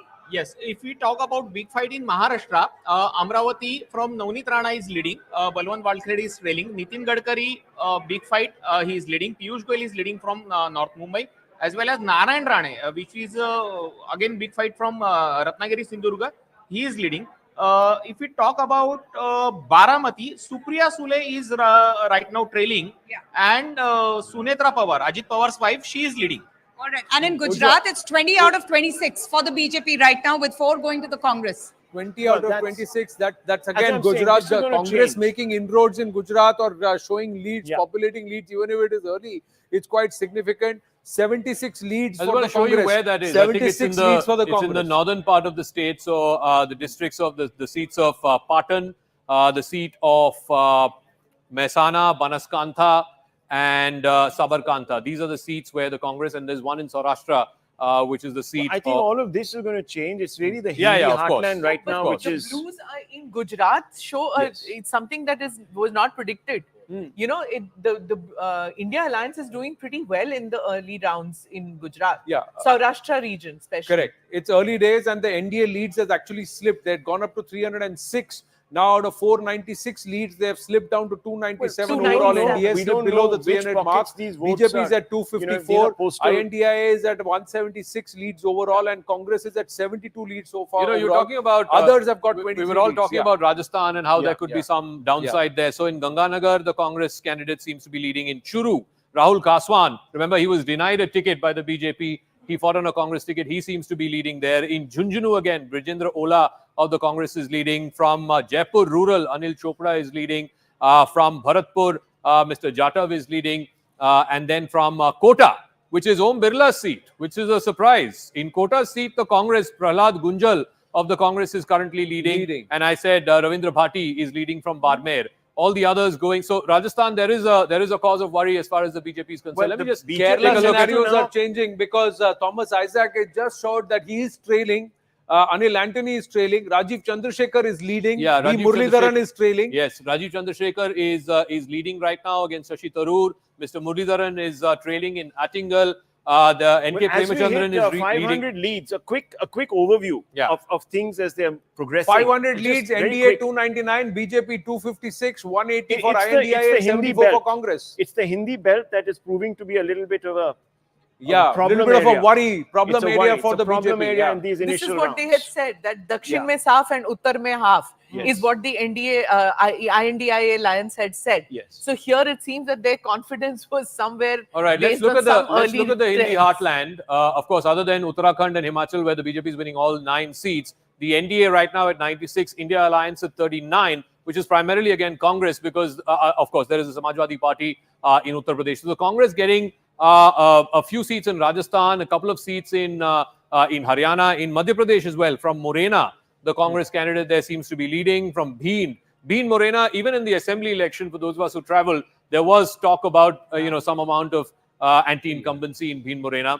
And then there are 2 seats in the eastern part of the state as well. From Mandla, there's a Congress candidate leading, and from Balaghat, a Congress candidate leading. So let's not forget, just going to for the Avantika. NDA. We've got an update at the live result hub, going there and then coming back for a conversation. Yes, Avantika. yeah, and in the western part. Yes, of the Avantika. state. Things are changing so swiftly, Anand. Rajiv Chandrasekhar, in fact, was leading, but now it's Shashi Tharoor once again who is leading from Kerala. And it's very interesting how Karnataka also 19 out of 28 for the BJP. So BJP is looking really good It's in now Karnataka. become 20 out of 28 now, even as we speak. Now it's For the 20 out of NDA. 28. Yeah. Now we have the entire picture of leading trend in all constituencies in Karnataka. We have got 28 constituencies trend. Out No, of just tell me for NDA. NDA, BJP is leading in 19, and the Alliance JDS is leading in 1 In constituency. one. So 20. Yeah, for the combined, it's 20 out of 28 right now. For the BJP, JDS combined. So in they got Karnataka. lead trends. They got Prajwal trends for the Revanna entire is state. trailing. Prajwal Revanna is trailing against Shreyas Patel. This is again an old family rivalry. Shreyas Patel is the grandson of Puttaswamy Gowda, who of course was a rival to H.D. Devegowda. But in this Prajwal state, Revanna is There trailing. doesn't seem to be a difference between phase 2 and phase 3. Remember the Prajwal Revanna Yes, scandal that's broke correct. right in the middle of it. Right in the middle and of the phases North 2 and is 3. is holding There doesn't at seem least to be Yeah, for but the the BJP. Much of BJP a and change the there. BJP overall, BJP Yeah, and NDA are 20. 5 minus in That's true. Karnataka Yeah, as they of were now. 25, they're down They to were 20 now. 25, they're down to is. 20 now this time All around. 3 Bangalore seats, BJP candidates are leading. Shobha is leading in North Bangalore. In Central Tejasvi is leading in South Bangalore. Again, that's a very deeply personal fight. Soumya Reddy, you remember the stuff from the assembly election. Central Bangalore, PC Mohan leading. In the outskirts, Bangalore Rural, this is going to be a big one. Dr. Manjunath is still leading against DK Suresh. Of course, in neighboring Hassan, Mr. Kumaraswamy is leading. Then you have the seat of Tumkur, I think. Again, B. Somarna is leading there. In Kolar, from Chikbalapur, Dr. Sudhakar, former health minister, he is leading there. From Kolar, KV Gautam is leading. Let's look at some of the other seats where the 2 coastal seats. Let's look at, all right, no, this is not Chamarajanagar. Again, a lot of people talked about this. I think he's the son-in-law. Dr. Sunil Bose is the son-in-law of Mahadevappa, if I'm not mistaken. That's right. This is a reserve seat. He's leading in Chamarajanagar. Then you have the neighboring seat of Mysore, where again, now the Congress Rajiv candidate, Gowda Mr. Lakshman. Rajiv Gowda is trailing. Rajiv Gowda is trailing. Shobha Yes. Karanjale is leading Yeah, that. Rajiv Shobha Gowda is- Karnalaje She has had taken- shifted her constituency From Udupi, From yeah. Udupi. So, it was difficult for her because she reached just a couple of weeks before campaigning started. But Rajiv Gowda trailing is against In Odisha, trend. the BJP is moved ahead of the BJD for the first time. Yeah. In the trends. Yeah, so Odisha that's in interesting because you have to keep looking Wow, at in where the Haveri, BJP. in Haveri, which is Mr. Bommai's seat, Mr. Right. Bommai is trailing right now. Uh-oh. Mr. Basuraj Bommai, former chief minister, trailing against Anand Swami Gadaveremat of the Congress party. So, in this Lingayat belt, Chitradurga, Davangere, all the way up to Hubli, Dharwad, of course, Dharwad seat, Mr. Prahlad Joshi is leading. But there seems to be something happening again. The The JDS Lingayats. has not kicked in. It's quite clear. The JDS hasn't helped them really in the south Only right now. Mr. Kumaraswamy is leading. None of the Exactly. other seats So, the JDS is leading. Now, There is an issue interesting that even as the trends have started consolidating, because most of the states you are now getting the EVM trends also, along with the postal ballot. First round of EVM counting has kicked in, and you are getting leads and trends across the state. The EVM data will also start getting populated. Round 1 should be completed in about 4-5 minutes now across, and round 2 should begin. By the time we get to round 3, you will have Last far 10 more minutes, numbers, Anand. and keep an eye on this leaderboard. Yes, exactly. This Last could 10 minutes. fluctuate, ladies and gentlemen. This could move up here or it could move up there, depending upon how the leads Last consolidate, 10 but minutes. this will change. You know, Last the 10 Uttar minutes, the Pradesh NDA has story been for sub me, 300. Rahul, Just we've to been tell saying this. Biggest state, I think this is going to be a Karte ki takkar. NDA 48 right now, India Alliance 28. SP also seems to be running up some of the numbers. Congress also getting a few seats, but BJP still ahead. More than twice, but we're not looking at the 70 plus or No, but they are 65 14 down from the last time. As Exactly, of now, they are 14 exactly. down So I from think the there is last a contest time. happening They were in this expecting election. to be 12 up from the last time. They are 14 down from the last time, and Uttar Pradesh as a scenario could also be the reason why the NDA has now been less than 300. And the other concern, is Rajasthan. Rajasthan. You know, they swept last time all 25. Right now, BJP leading in 15. So it has to pick up there somewhere. are, it has to start picking up seats from Swapan Das somewhere. Gupta, Nalin Mehta, Nistula Aipar, as you look at these leads. Yes, well, I can say that in my travel, I had kind of realized that some of the northern seats, it's not going to be a maximal kind of a performance. UP is, of course, I had expected them to do a little better, at least hold on to the 62 seats. They may yet do it, the BJP. South, pretty much what I had anticipated, what we had also kind of assessed in our office about the numbers there. So pretty much, I'm not hugely surprised by what's happening. All right, we have the first lead from Coimbatore. But I want to know- Annamalai is trailing Ganapati Rajkumar. Sorry about that, because we just got this lead. Annamalai is trailing Ganapati Rajkumar of the DMK. Former mayor of Coimbatore. Is leading in that Former in that mayor seat. of Coimbatore. Who By the way, in Kerala, it's really shifting. In Thrissur seat now, Mr. Suresh Gopi is leading. I also believe that in the Alapura seat, Shobha Surendran of the BJP is leading. So it's very, very interesting. That's against KC Venugopal, by the way. And Shobha, last time in Attingal, finished with a respectable 30% plus vote share. So Suresh Gopi leading in Thrissur, and So if Shobha in the next Surendran. half an hour in the south, you start seeing Sumant emergence Raman. of the BJP. Yeah, I you don't do. think those trends in the north will hold. They'll consolidate towards the NDA. That's right, what I Sumant feel. Raman and then I'll be very Swapan Das surprised. Gupta. Yeah, Sumant Raman. Yeah. Yes, Anand, I think one thing that I consistently maintained was Karnataka, where it would not be a 23-24-3 result, which some of the exit polls predicted. I think the Congress is going to hold on to 8 to 10 seats there. BJP will still, NDA will still win about 18 to 20, but it's not going to be a clean sweep. But what is happening right now is, I think, much more significant, because all you need to do is to look at how many seats the NDA is holding from last time and how many they are trailing in. That is really the key figure which you're not putting out. And what we see here is the NDA currently trails in around 40 seats from which they held last time. Yes. And the India Alliance is up in about 59 seats from what they held last time. Yes. I think that is the only figure that really matters. The Congress itself is 31 seats plus from the last time around in terms of leads. So if you look at it, it is 83 seats. Right now it was 52 seats. It is leading in 83. These are early days, I'll still say, but there is a trend that the NDA is losing more, and for the last 12 to 15 minutes, the NDA on the leaderboard has been less than 300 and it's only been slipping down. It's not been going up. It's not been consolidating. At the moment, it doesn't look like the exit polls are right. At the moment, he had to sneak that in. He just had to sneak that in, man. I had to. No. Early days. Yeah. Correct. So no, he second. will sneak it in when he can sneak it in. Just to put it in perspective, when it is the later days and it's been later 1 through the hour. day, what happens, we'll have to wait and It's watch. been Let's 1 sneak hour it in post and it's 11. been Let's see 37 how minutes that's. after the postal ballots were counted. Yeah. So let's hold our horses. My experience of at least 10 general elections shows that please don't go by postal votes. Yes, exactly. You know, it's a very, very misleading figure. So wait till about quarter to 10. Television, we Quarter can't to wait, 10. Swapanda. We Then won't 10 really o'clock. need We'll have to wait till 10. Please give We'll your have to wait till instant 10. judgment I'm then. just going to get a confirmation if round 1 Have data is mud on already your through. face. And repent at leisure. Round 1, What round about- 2 what about data, let's Bengal, go and try and understand so- from the so- LRH so- and you so- check with Bengal. Avantika. Led in so many constituencies You are? in postal ballots. Okay. Yeah. Because you don't But know. Swapanji, last election, we've got the numbers. 9 constituencies across 8 states were decided basis the postal ballot, including Arambagh, 1142 votes. That was the difference. And two ballot box, two Guys, EVMs were not counted. I just want to say this. I don't think anybody predicted 5 leads for the Congress in Gujarat. I don't think any exit poll gave that. I don't think So they this- did either.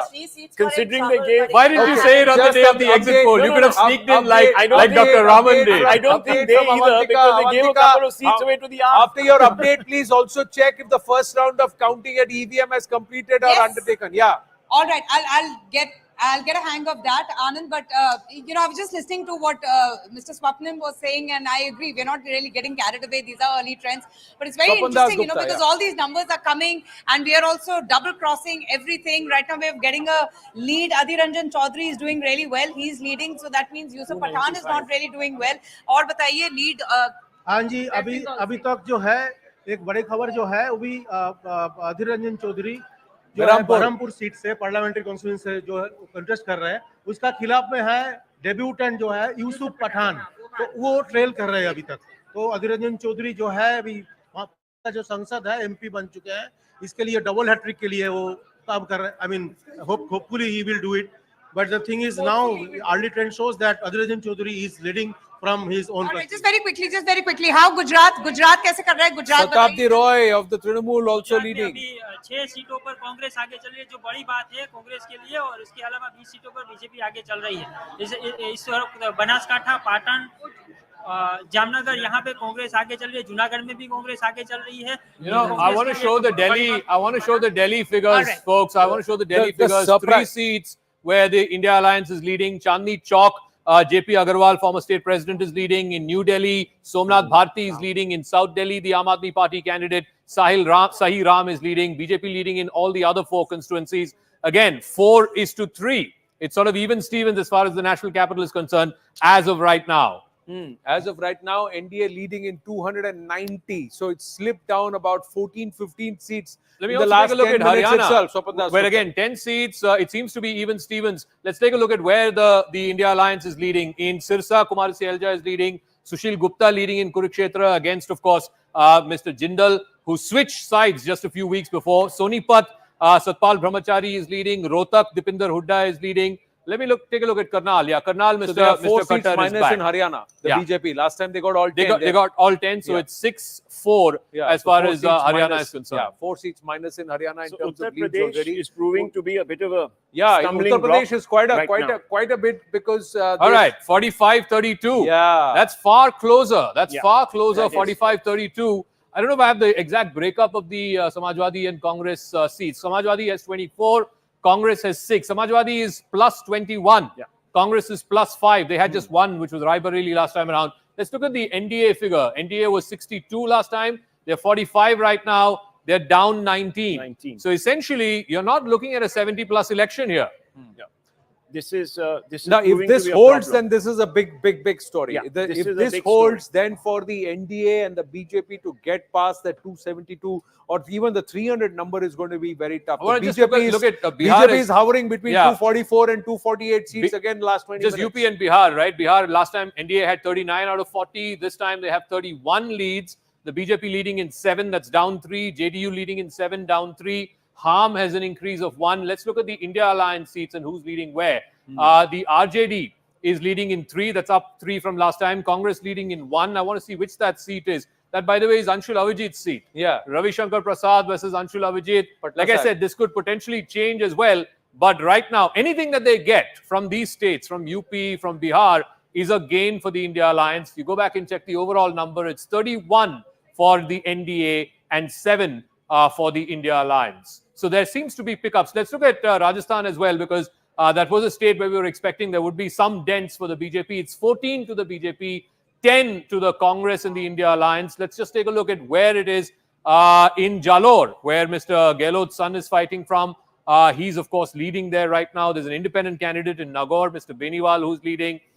Just want to quickly run you through the Churu Janjanu belt. If you really look at this as a sentiment catcher, then in Kashmir, Omar Abdullah is trailing. Yeah. And so is one other person. So I didn't expect that. So is Mehbooba Mufti. She was fighting from Anantnag Rajouri. She's trailing as well. Certainly Omar Abdullah trailing. Yeah, Mia Altaf of the National Conference is leading in Anantnag Rajouri. And of course, from Srinagar again, it's the NC candidate who is leading in Baramulla, Sheikh Rashid. This is Engineer Rashid? Is that Abdullah Sheikh Rashid? He's the guy who's leading in the seat of Baramulla. Engineer Rashid is actually in jail. And his sons have been campaigning for him. And there is a lot of talk that Engineer Rashid will give a run for the money to someone like Omar Abdullah, who's contesting from Baramulla. And he is trailing. And it's quite interesting that Engineer Rashid is actually leading at this time. He's actually in jail on acts of aiding and abetting acts of terror. And his sons have been doing the campaigning on ground, and they had a lot of traction in Baramulla. First-time voters, and this whole, down to the wire. And this whole conversation happened. I was over on Hindi, and Rifat Abdullah was having this conversation with Omar Abdullah outside a polling station which had been torched and which had been Maharashtra and Uttar Pradesh the last time around in 2019. Between them have a 128. Yeah. The Sensex, the Prio is down 84 points. The Nifty is down 84 points and the Sensex is down 183 points. 183 points. To good, Rahul Shivshankar, that you didn't put your non-existent money in you should just think about getting into the market today. Maharashtra is going to be very interesting.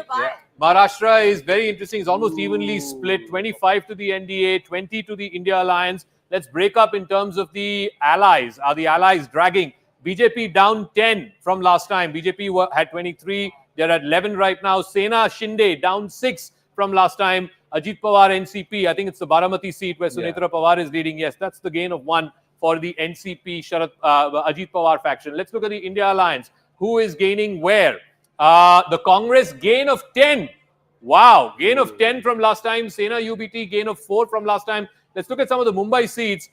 In Mumbai Northwest, Amol Kirtikar is leading. Of course, in Bombay South, Mr. Arvind Sawant is leading. These are the 2 Bombay seats as far as Sena UBT is concerned. But really, I think Mumbai, Maharashtra, the second biggest state, is really going What's the neck combined and number, neck. Uttar Pradesh and Maharashtra for the It's NDA 80 right and now? 48. That's 128 seats in all. 128 seats. Yes, I know, but what's the combined That's where the number numbers are for? coming What's from. the combined number for the NDA? For the right NDA, now, from 25 in Maharashtra and 54 there. and 54 in. there, yeah, so that 79. is exactly how much the BJP itself got in Uttar Pradesh in 2014. The largest states, yeah, right? For that's numbers. exactly what they got in 2014. Now, You look at this in map one and it's state. not, you want to do a comparison, you want to do a straight check comparison, how this map is different from 2019. This is the map right now, 2024. Look at the map in 2019. Yeah. What do you see? Yes. Oh, wow. I think it's a Eastern complete, Uttar Pradesh. there is reasonable amount of greens that you're seeing this time around. It's a big change. It's a complete change in the state of Uttar Pradesh. It's a big change. Uttar Pradesh and Maharashtra are the 2 aspects. And right now, if these leads hold, if they stay on this, the BJP is actually positive losing from a lot there of is that ground in a Maharashtra. number of seats still haven't been 10 called seats out in in Uttar Maharashtra is not Pradesh. a problem. Yeah. Again, look at Gujarat. I keep coming back to this. 6 seats. No one quite predicted this. Congress party leading in Junagadh, leading in another seat in Sabarkantha, in Saurashtra, Jamnagar seat where the Congress candidate seems to be leading. Whole bunch of seats in the northern belt. Also 1 seat of Anand, which is of course the home to the cooperatives. The Anand seat, the Congress candidate there, Amit Bhai Chawda, seems to be leading in Patan, the Congress candidate, in Sabarkantha, in Banaskantha. and of course in Banaskantha, Sabarkantha, and Patan. These are the 3 seats India in the right northern now part of the 100 state. short of what they predicted. Yeah, 295. 295. They are at 197, so 98 short overall. 291 for the NDA, 245 for the BJP. So they've just gone up 1 seat now in the last 5 minutes. Going across to the live result hub, Avantika has got the details on Odisha, where the BJD are not yet on the leaderboard. Yes. Oh, absolutely, Anand. You know, you said it so right, and I'm quite surprised because all these constituencies, Kyonjhar, Balangir, Kendrapada, Baragarh, Sambalpur, Puri, Bhubaneswar, all going the BJP way. I mean, I can just only see Saffron all along right now in the seats that are taking a lead. Prajita Sanangi, Sambit Pradhan, Dharmendra Pradhan, the poster boy for the BJP. You have Jay Panda, who's also leading from Kendrapada. So this is the update that we're getting in from Odisha. All the candidates who are leading are from the BJP. How many rounds are done? Has round 1 been completed across constituencies? Can we get an update on that? Not yet. It's just about to finish. I just got a confirmation on that. It's just about to get over. So we are just at round 1. Overall, we should have at least 12 to 14 rounds of voting.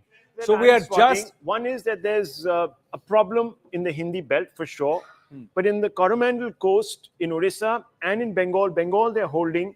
And if you especially look at the 2021 assembly election, and then you look at Orissa where they're gaining. In Telangana, we'll just have to quickly see because that's an important area where they can pick up. Maharashtra is another problem. So it's area. 9-5, BJP 9 and Congress 5 in Telangana, BRS 0, of course, Asaduddin Owaisi being the one other seat. So it's even Stevens almost. So that I mean, means of course, the BJP 15% of the BRS vote is shifted. Yeah, the BRS is getting 0 seats, including Medak, which is the home district. 15% of the BRS vote is shifted, but this is still round 1. Round 1 data has not yet been completed across counting centers. We just got a confirmation on that.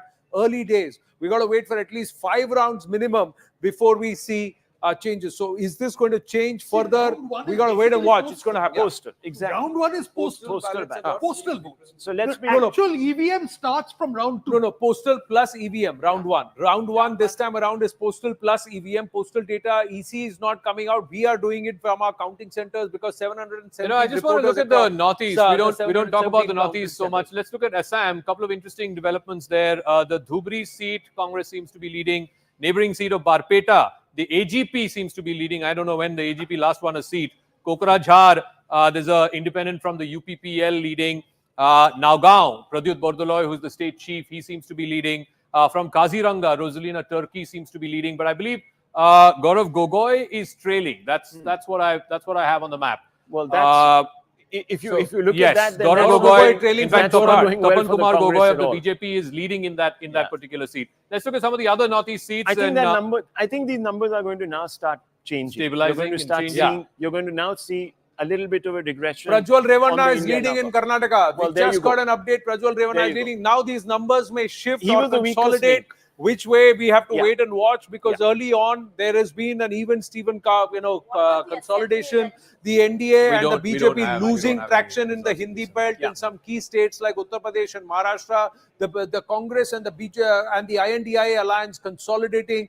The Congress actually nearly 30 seats plus from the last time around. So far in terms of military votes, then look, there is a division within the military about the Agniveer and all of that. So look, let's your number is very close to the election commission number. Votes only very small percentage very is point, military. 0.3, Police, 0.4. it's state government and central employees, government. And it's also old age people. Yes. So here's the thing, the combination of election quite a lot. commission numbers will come and settle closer to our numbers. We'll be a little ahead because we have presence across every counting center.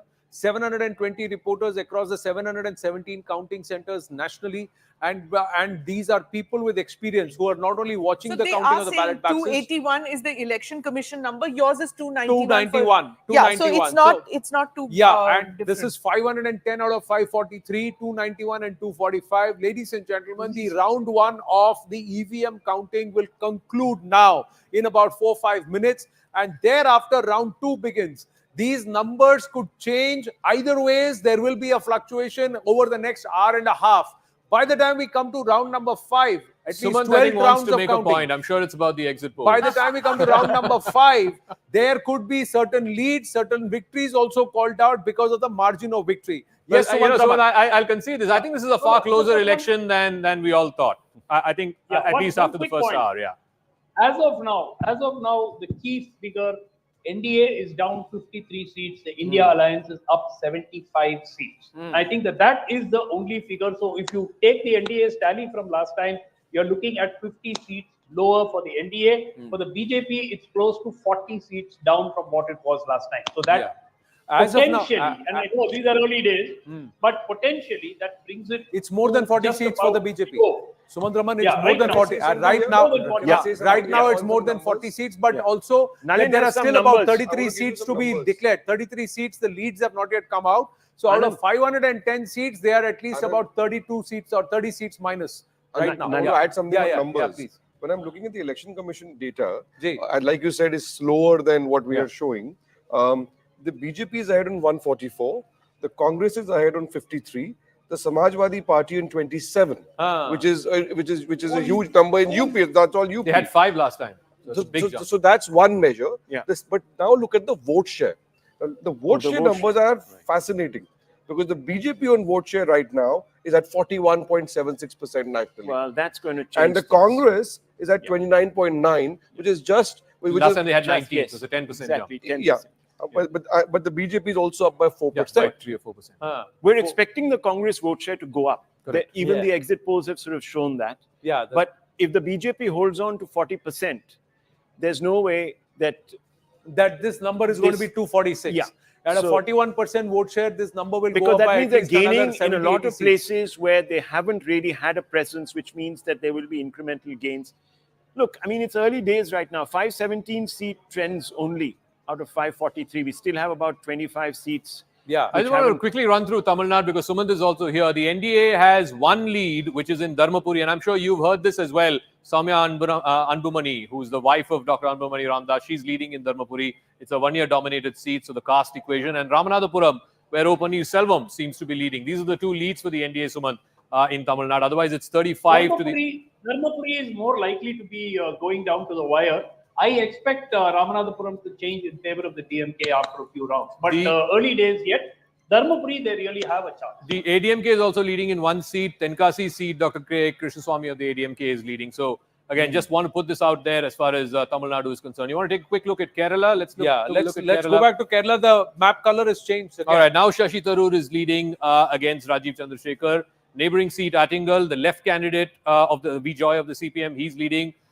You have N.K. Premachandran, who's from the RSP. He's leading from Kollam. Mavelikara, Arun Kumar is leading. Now KC Venugopal is back in the lead in Alapura. In Mavelikara, like I said, the left is leading there. In Pathanamthitta, now Anto Anthony of the Congress, sitting MP, he's leading in that. Dean Kuriakose has taken back the lead in Idukki. Trishur, Suresh Gopi continues to lead. Suresh Gopi continues to lead from Trishur. Alatur seat, K. Radhakrishnan of the CPM is leading. Palakkad seat, A. Vijay Raghavan is leading. And of course, Wayanad, Mr. Rahul Gandhi is leading in that seat. M.K. Raghavan is leading from the Congress in Kozhikode seat. From Vadagara now, Shailaja has slipped. India numbers have gone up a little bit, past 200 mark. Yeah, India passed 200, 207. 207 for the INDIA, 290 for the NDA, 243 for the BJP. So again, slipped down. No, actually it's been holding steady, 243 for the last 20 minutes. 244. As these numbers are changing on the markets, the Sensex is down 2,000 points. It is slipped below 74,500. All BSE sectoral indices are at the moment in the red. The market breadth is a bit weak. About 819.1 shares have advanced. 1,572 shares have declined in the last since the market has opened. The Nifty was down about roughly around 1.5%. The Sensex was down about 1.6% till about 5 minutes ago. Buy, sell, what? Hold. Hold. Please hold. Buy, sell what? Buy, sell, hold. No. That you just have to download. You know, guys, about Assembly Odisha, BJP is, according to Election Commission, BJP is leading on 2, BJD in 1, and in Andhra Pradesh, TDP 16 lead, YSRCP 3, and BJP 1. So Chandrababu Naidu is laughing all the way to the bank. Coming back. Maharashtra, I just want to focus on Maharashtra because now the India Alliance is in the lead. 23 to the India Alliance, 22 to the NDA. Let's just take a look local at the Bombay seats. Now you have one more reporting. Rahul Shevale is leading in South Central. Of course, Rahul Chawale is sitting MP. He switched over to the Shinde Sena. Ujjwal Nikam leading in North Central. In South Bombay, Arvind Sawant leading. Anmol Kritikar in Northwest Mumbai leading. Piyush Goyal leading in North Mumbai. And Shrikant Shinde leading in Kalyan Dombivli. We don't have the number from Thane for some reason. We don't know who's leading in Thane. But anyway, we'll await that. But I think this is a big story. Congress is running up good numbers in the Vidarbha region. In fact, if you look at Vidarbha, other than Nagpur, the small dot where Nitin Gadkari is leading, almost all the other seats, the Congress seems to be doing well. Bhandara Gondia. This Samvidhan Badal Denge and reservation thing landed quite sharply there. Landed quite sharply, just signposting the fact that the markets are down by 2,000 points. Nalin Mehta had just called that out sometime back. Yeah. So from Ramtek, from Varda, now in Amravati also the Congress candidate is leading against Ms. Rana. From Akola, the Congress candidate Abhay Kashinath Patil is leading. Sena UBT is leading from Yavatmal, Washim. So it seems like, Maharashtra, like I said, is the second biggest state. Last time, Shiv Sena and BJP had 41 out of 48. This time, the state is almost evenly split. But let's talk about the biggest state, because I think the biggest churn seems to be happening in the biggest state, in Uttar Pradesh. 46 to 33. I mean, no one quite expected this kind of a... expected Maharashtra to be a humdinger, but absolutely, but not quite Uttar Pradesh. So something was happening in Uttar Pradesh, which I guess we didn't pick up. In Western UP, the BJP seems to be doing okay. It's really running up. The SP is running up numbers in Eastern Uttar Pradesh. Where are these white patches? What are these? These are not seats that these are not reporting yet. These are not reporting yet. Leads have come in via postal ballot, but the EVM reporting has not yet kicked in all of these places. Just getting an update from the live result hub. Yes, Avantika. Quickly update you, Anand. Suresh Gopi was leading all this while, but he's trailing now. Annamalai is still trailing. Rajiv Gowda is trailing. Prahlad Joshi is leading. Prajwal Rivanna leading. Rahul Gandhi leading. Tejaswa Surya is also leading. Menaka Gandhi, I'll just shift focus to UP. She's trailing. Interestingly, Arun Govil was leading, but now he's trailing. Jiten Prasad, the new entrant from Pilibhit, he's trailing. And we're also getting to know that Smriti Irani is leading, and all the Yadav family members are all winning. A quick update, Zaka had mentioned about Thane. Just quickly tell me about Thane. Naresh Maske was leading since first to 3 rounds. His lead was approximate 3,000 to 4,000. But right now, after 4 rounds, Naresh Maske is leading just by 193 votes. On 4th round, Rajan Vichare got 16,068 votes, whereas Naresh Maske got 16,260 votes. Okay, overall, just tell me, Maha, hardly Naresh Maske is leading by 193 Avantika, votes. ask him a question. In Maharashtra, how many rounds of counting so far? How many rounds of countings are over? The first round of EVM counting is done. I've got that official information from Brajesh. In Maharashtra. In Thane, there are 4 rounds. Just now, 4 rounds are over. And if we talk about overall structure of Maharashtra, out of 48, we got trains of 45 seats, out of which NDA is leading on 25 seats, whereas India is leading on 20 seats. 26, 25 and 26. Can we bring it back to Uttar Pradesh? I think there's some fascinating stories happening in Uttar Pradesh. Yeah, Smriti Irani is trailing. Yeah, Smriti Irani is trailing. As of now. Remember, KL Samajwadi Sharma Party gave a large number of tickets to non-Yadavs. This particular election. So this Amethi was 5 Yadavs. Which were their family. That's a major upset. Non-Yadav That's a major upset if it happens, which is Smriti Irani trailing would be a major upset. So this would be the David Goliath moment, because KL Sharma was add this. a couple of numbers to the UP discussion. The election commission is actually showing Samajwadi Party is ahead of BJP right now, 32 versus 25.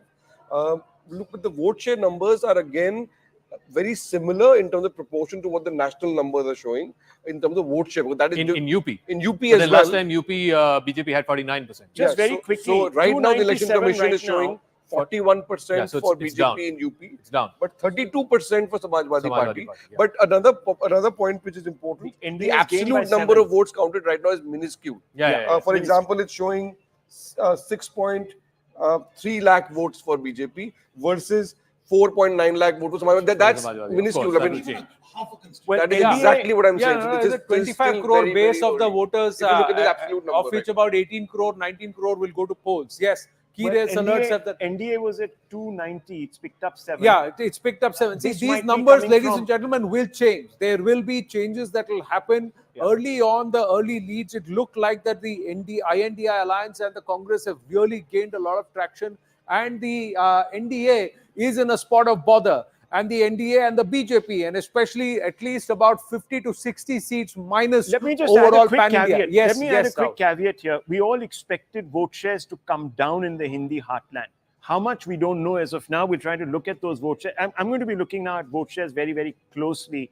We all knew that. We all knew that certain contests were going to get tighter. And right now, if we've only reported a minuscule amount of votes, we don't even know which areas they are coming out of. There could be areas of dominance of one particular formation over the other. And that's why you're seeing this tight, close contest. If they are going to be close contests, you might actually see things changing. So let's hold our horses on Uttar Pradesh also. It is an important state, but it's a state where obviously margins are coming into, interestingly, I just want to run you through Chhattisgarh, where again, last time, the assembly election 6 months ago, BJP swung an unexpected victory. Now it's much more even Stevens. Rajnandgaon, we talked about how Bhupesh Baghel is leading in that particular seat. I just want to look at some of the other seats. Mahasamund, again, Tamraj Sahu, who used to be a former deputy CM, I think he was.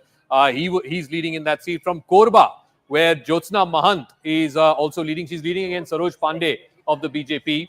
And in Congress picking up against the BJP in Sarguja, that's what this in is telling Sarguja you. again the Congress is leading. So this is as far as Chhattisgarh is concerned. I want to quickly look at Madhya Pradesh as well. Madhya Pradesh is entirely BJP. There are 4 seats for the Congress. It's not showing here on the magic wall. Just quick check of Rajasthan. Again, it could it's 13-12. It's 13-12, a state that the BJP just swept 6 months ago. It's even Stevens. And like I keep going back to this is the most fascinating for me. Now it's come down. It's come down to 4 seats to Congress in Gujarat, 22 to the BJP. See, this leaderboard is very important because the story that we said is that if the INDI alliance had to get to that 295 number or even 272, the Congress had to pull its weight and the Congress had to get above 100, nearly 120 seats. Right now at 92, the Congress seems to be pulling its weight early on in terms of the trends. And that too, most of these seats have come in straight fights with the BJP. So if the Congress is improving its strike rate against the BJP, they won only Haryana now, Congress has 6, BJP has 4, JJP has 0. India Alliance has 6, out of which 1 is AAP, Sushil Gupta from Kurukshetra. But Congress so it's the same story that's happening, that the Congress is improving its strike rate in bastions where the BJP actually beat it the last time around. BJP versus Congress straight fight comparison, because that'll give you an idea of where things stand. Yeah, so it was 186 seats last time around, which BJP had won 120. Right now, again, NDA has 127, and the India Alliance is 48, which is primarily Congress versus BJP. But are these BJP versus Congress? Yeah. India versus NDA? No, this is Congress versus BJP. Okay. Of which last time Congress had 10 or 15, I think. Yeah, 15, now, 17 actually. Yeah, now they're up to 40. They're up to 48. So, they're up to 48. So out of 17 and now they've gone to 48. So nearly 3 times. They've improved themselves nearly 3 times. They've gone up. And that is significant. If the Congress can get up to 120 seats in terms of leads and also win, that's when the scenario that was presented by the INDI actually happens, which also means that the NDA will be in a spot of bother. But gradually, ladies and gentlemen, these numbers are changing. The NDA is slowly inching up, coming back down. These leads will change. Round 1 of counting has just gotten over. And now we will get into round 2, round 3, round 4 by the time. And some of the constituencies may have reached up to round 4 or round 5. Other constituencies may still be at round 1 or round 2. Overall, we will get to about round 2 in about 10 minutes from now. Can we look at Bengal for a second? So Bengal is 21 to the TMC, 15 to the BJP. Just taking a look at where the BJP is leading right now in Kanti, where Shubhendu Adhikari's brother is contesting. He's leading in Kanti. In Tamluk, Justice Gangopadhyay, who resigned and then joined the BJP, he's leading in Tamluk. Let's take a look at the other seats where the BJP is leading. Purulia, I mentioned this. Now in Asansol, S.S. Ahluwalia, now he's taken the lead against Shatrughan Sinha. In Birbhum, again, Shatabdi Roy is trailing. Devtanuch Bhattacharya of the BJP is leading in that seat. The Congress is 2 seats. One, I think, is Baharampur. The other is Malda Uttar. Malda Uttar is the seat, that's Malda South. The next Ghani Khan. Ghani Khan's nephew. Okay, Ghani Khan's nephew. So Ghani that's Khan's the Malda Uttar. Isha Khan Chaudhary. Yeah, Isha Khan. that's that seat. Again, in the Calcutta seats, now we have almost all of them reporting. Diamond Harbour, Jadavpur, Howrah. You have the Barasat seat. All the Calcutta seats and the Greater Calcutta seats, the TMC seems to be leading. No changes there. Cooch Bihar, TMC seems to be leading. This is Nishit Pramanik's seat. He's taking on Jagdish Chandra Basunia of the TMC. So TMC is leading in Cooch Bihar, but in neighboring Alipurdwar, Manoj Tigga is leading. So that's the state of West Bengal. But really, I think Rahul Shivshankar, the story is about the Hindi heartland. It's about UP, it's about Bihar, Rajasthan, the only Hindi heartland state which seems to be bucking the... Look, there are two belts. There are two belts. If you really look at the top and you look at This is the belt. Yeah, so there's a middle belt, which is Haryana, Uttar Pradesh, and parts of Rajasthan, where there's a problem. So that's really the agrarian belt there. That's the Jat vote and a little bit of the... So Madhya Pradesh seems to be okay for the which is surprising to me. Yeah. Which is surprising because, you know, individual states in the heartland are showing different trends. Yeah. So there are probably local factors at work. But the Samajwadi Party proving to be a bit of a bone. No, on the leaderboard, big slip now. 6 seats slip for the NDA, 290. BJP 5 seats slip for the BJP. This is Uttar Pradesh. This is Uttar Pradesh. It's 40 to the NDA, 39 to the India Alliance. This is a massive shift, This is folks. like a 2004 let's take a look. So performance for Samajwadi Party. BJP is down 25 from last time around. It's down 25. RLD has won. A gain of 1. I think RLD was fighting 2 or 3 seats. I think Let's never forget the axiom. If you can't control Uttar Pradesh, you've got a problem. And look at the Samajwadi Party. They're leading in 32. That's a gain of 28 from last time. Congress leading in 7, gain of 6 from last time. So it's neck and neck. Nalin Mehta, you want to weigh in? Uttar Pradesh, NDA 40, India Alliance 39. I mean, look at the map. It's just, there's a lot more green than there was 5 years ago. This map, it's very early days, but if this map holds, then it's a return to the UP of 10 years ago. Yeah, it's a return to, do we have the 2009 Mayawati, mind you, has not taken a single lead. Yeah. Not a single lead. She had 10 seats last time. Clearly, some of her vote has gone to Samajwadi Party. Vote is transferred. Do we have 2009 UP? At the moment is very low in the election. So this is the 2024 UP situation. Let's look at the map as it existed in 2009. It's a similar picture. But look at 2014 and 2019. It's complete saffron sweep. There's very few pockets of green and blue. It's otherwise entirely saffron sweep in 2014. Again, a repeat of that in 2019. A little more pockets of blue and green. But again, massive saffron sweep. 64 to the NDA, 62 to the BJP. But this is the 2019 map. And now look at the 2024 map. Yeah, interesting story in Bihar where it is 29 to the NDA and 9 to the INDIA. So where the INDIA was supposed to actually make big inroads as their claims were, the JDU seems to be holding up its end of the bargain. Quickly going to Avantika with an update. Yes, Avantika. Now that you speak about Bihar, Anand, I'm right here. In fact, RK Singh is leading, Chirag Paswan leading, Ravi Shankar Prasad leading, Rajiv Pratap Rudy, Misa Bharti is leading now. How many for the BJP-JDU alliance? ये 25 seat पे BJP आगे है और जो है RJD plus 6 seats पे आगे है। आरजेडी ये जो है गिरिराज सिंह अभी फिर आगे चल रहे थे, पीछे चल रहे थे, अभी फिर आगे हो गए हैं। मधेपुरा से दिनेश चंद्र यादव आगे हैं, गोपालगंज से प्रेमनाथ चंचल आगे हैं। ठीक है।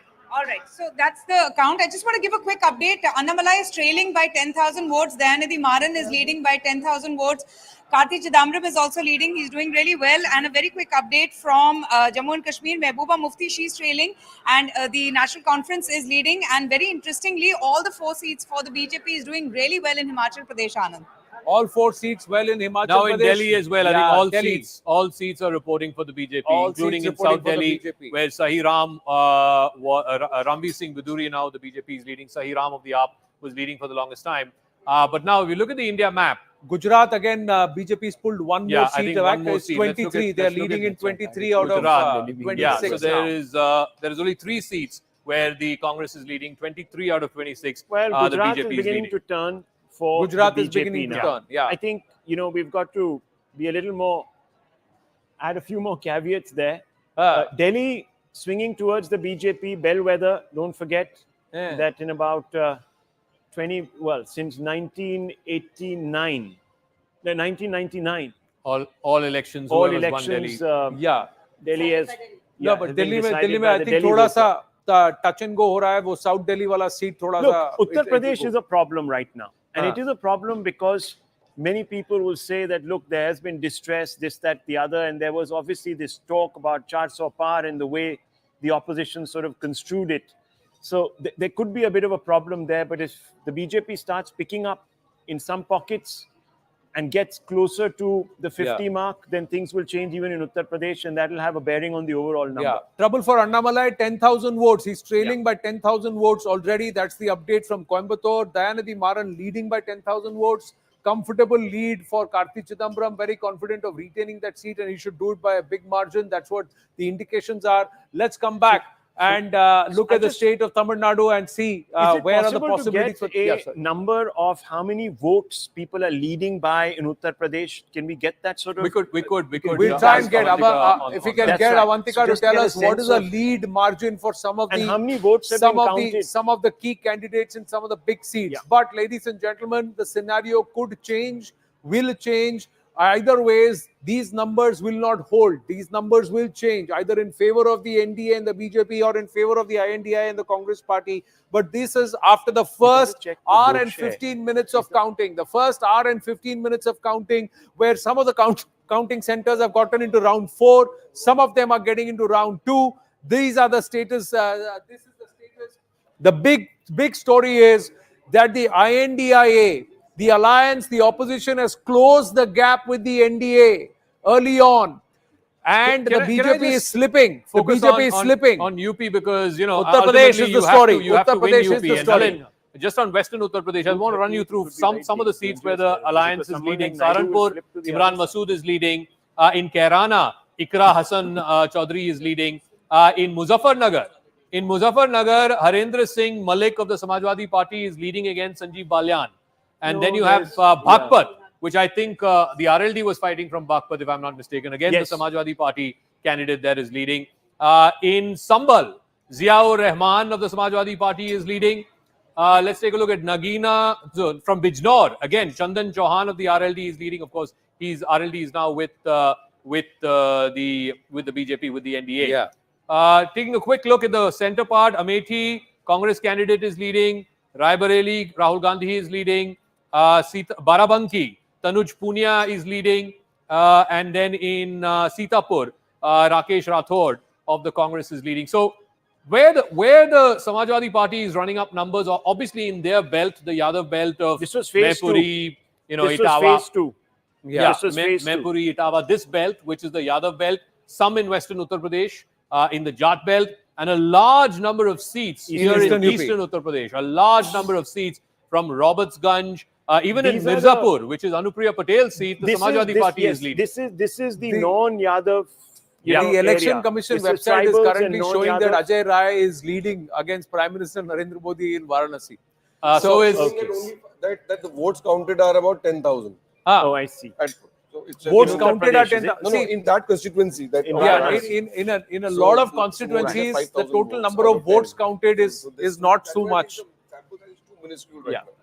Sample is too minuscule. UP overall, they're saying about less than 10 lakh votes have been counted out of a base of about 18 crore voters. So that's a big number that will impact.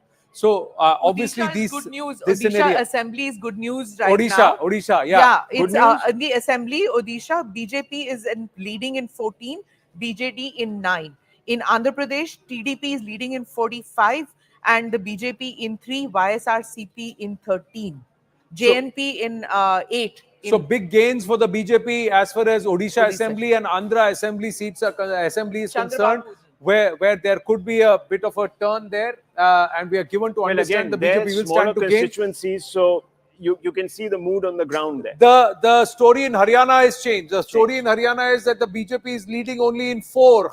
INDI, Congress is leading in 6 seats. Yeah, and so that includes one of the Aam Aadmi Party. One of the Aam Aadmi Party. One of the Aam Aadmi Party. BJP has gained. The NDA alliance has gained. The Congress has now come down under 10. So it's in single digits. So it's in 19-9. But remember, last time NDA had 25. So they're down 6 from last time. But as I said, if these are very early days, then that Congress number might come down. I don't know. Correct. But we have also gone to 526 leads. 526 leads out of 543 that are currently reporting. The BJP is at 239, 291 for the NDA, 216 for the INDIA, and 94 for the Congress. 94 leads for the Congress party. So they are clearly about 40 seats better than 42 seats better than the last time around. And that itself is significant. That means the Congress has gained traction on ground, ladies and gentlemen. The Congress is posting far greater leads than it did in 2019 at this point, at 9:45 a.m. Will this get adjusted? Either way, we have to wait and watch. Nothing before 11 o'clock. There could be a lot of change over the next hour and 15 minutes. If the first hour and 45 minutes of counting day, 4th of June, have resulted in the stock market tanking 2,000 points plus, the next hour and 15 minutes could have a different story altogether, or it could further propel the bearish trend. Look we have at to wait and watch. Mumbai seats, BJP leading in 2, Piyush Goyal leading in Mumbai North, and Ujjwal Nikam leading in Mumbai North Central. 3 seats to the Sena UBT. So Uddhav Thackeray will be happy if the result stays this way. Mumbai Northwest, Amol Kirtikar is leading. Mumbai Northeast, Sanjay Dina Patil is leading, and Arvind Sawant leading in Mumbai South. Shinde Sena, Rahul Shewale leading in Mumbai South Central. So it's, as far as the Mumbai region is concerned, it's 2 to the Shinde Sena, 3 to the Sena UBT, and 2 to the BJP. So in terms of trying to prove a point, I think Uddhav Thackeray. Quick check on the Odisha and Andhra Assembly numbers. The leads have come in out of 65 for out of 147 seats in Odisha. BJD is leading in 29, BJP in 28. So neck and neck in Andhra Assembly. NDA leading in 74. YSRCP in 9. 83 out of 175 leads are out. NDA means largely propelled by the TDP there in Andhra Pradesh. BJP and BJD, it's neck and neck in Odisha. The Congress with just 6 seats, so not in the fray there as far as the assembly elections are concerned. We'll get you more details on that front. There are also by-polls happening in Himachal, and the assembly by-polls could also determine the fate of the local government there. Sambit Patra right now leading in Odisha. Aparajita Sarangi leading in Bhubaneswar in Odisha. Sambit Patra contesting from Puri. Kendrapara, it's a tight fight. It's going to be a really tight one. Jai Panda there. He is leading in Kendrapara. So Odisha leads, key race alerts coming through. The BJP doing well in Odisha, but there are serious concerns as far as Rajasthan, Haryana and Uttar Pradesh is concerned. Swapan Das Gupta, do you think this will hold or do you see this changing? Well, it's quite obvious that, what's significant is that the BJP figure has come down to 239. That's substantially below the 270 mark. Now, that has a very important overall implication for the nature of the government if it's formed. And I think that's what we need to look at. But the NDA number is above 272. So. No, but it has, in terms of the balance. Okay. Whether we are having a single party government or we are having a coalition government. It has a definite meaning. So single party with multiple alliances and that look, pushes the just number to throw it further, out there, or is it a coalition some government? of the newly acquired allies, there could be a reorientation. The Congress people moving could come, closer people could to go. 100. Yeah. That is significant, right? Yeah. I mean, their numbers are, the Congress is doing pretty well, and this is probably the reason why the Congress was completely rejecting the exit polls. 94 is a handsome number right now, at least in the early counting rounds. So again, Delhi, Chandni Chowk, now JP Agarwal of the Congress is leading all other seats. The BJP is leading. So it's 6-1. Let's go back to UP. Is there a change in the leads? And also let's look at Bengal. 21 and 16 is the story right now. So Uttar Pradesh is pretty much neck and neck. I don't think we're getting too many numbers out of Uttar Pradesh. The counting might be slow there. It's 40 to the NDA and 39 to the India Alliance. Whether there could be a dramatic shift in these numbers, we'll have to wait and see. But it's very clear that some of the BSP vote, particularly in Western Uttar Pradesh, in the Yadav belt, and most importantly in Purvanchal, seems to have gone to the SP and to the Congress. Let me also quickly take a look at Bihar, because UP and Bihar are 120 seats. They really decide in a way. Again, here, last time the NDA had 39 out of 40. They're down 10 seats. The India Alliance had just 1. They are up 8 seats. Just taking a look at where the BJP is leads also 2 seats have still not so the BJP is down 4. Let's take a look at where the BJP is down 4. I think even in the Patna seat, which has been hovering between Anshul Avijit and Ravi Shankar Prasad, Right now, it is Anshul Avijit who's leading. Even in Patliputra, Misa Bharti is leading right now. So some big changes happening in these two But what big is states. interesting is that the JDU is pretty much held on. That was supposed to be the weakest link, and they're only down 3. Yeah. It's the BJP that supposedly at this moment is underperforming.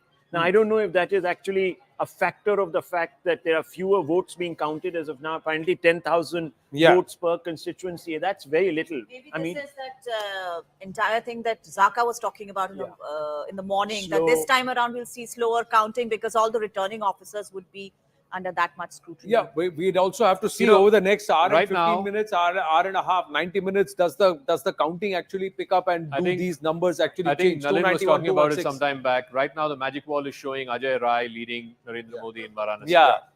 He was talking about Yeah, it yeah. some time back. I was also saying the same Yeah, thing. What that's they what said the the magic only wall is showing. 10,000 votes have been polled in that very constituency or counted so far in that Reminding constituency. me of that time, you know, when, I mean, when we are railways talking- began computerization and you took money to the booth to book a ticket. So first he would put it through that counting machine, and then he would take it and manually count it. Count it. You know, we just need absolutely Absolutely certain, sure. right? Absolutely sure. But this is early days, ladies and gentlemen. We've got to keep telling you that in a lot of the constituencies, it's not even the first round over, the second round over.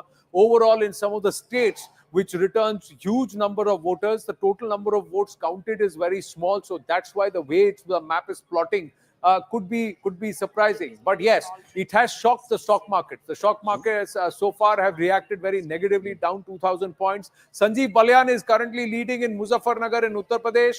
291 for the NDA, 216 for the INDI alliance. The BJP slipping below the 240 number to 239 leads. The Congress going above the 90 number to 94 leads. So it's becoming very interesting in this election. Hema Malini, another key race alert, leading from Mathura in Uttar Pradesh.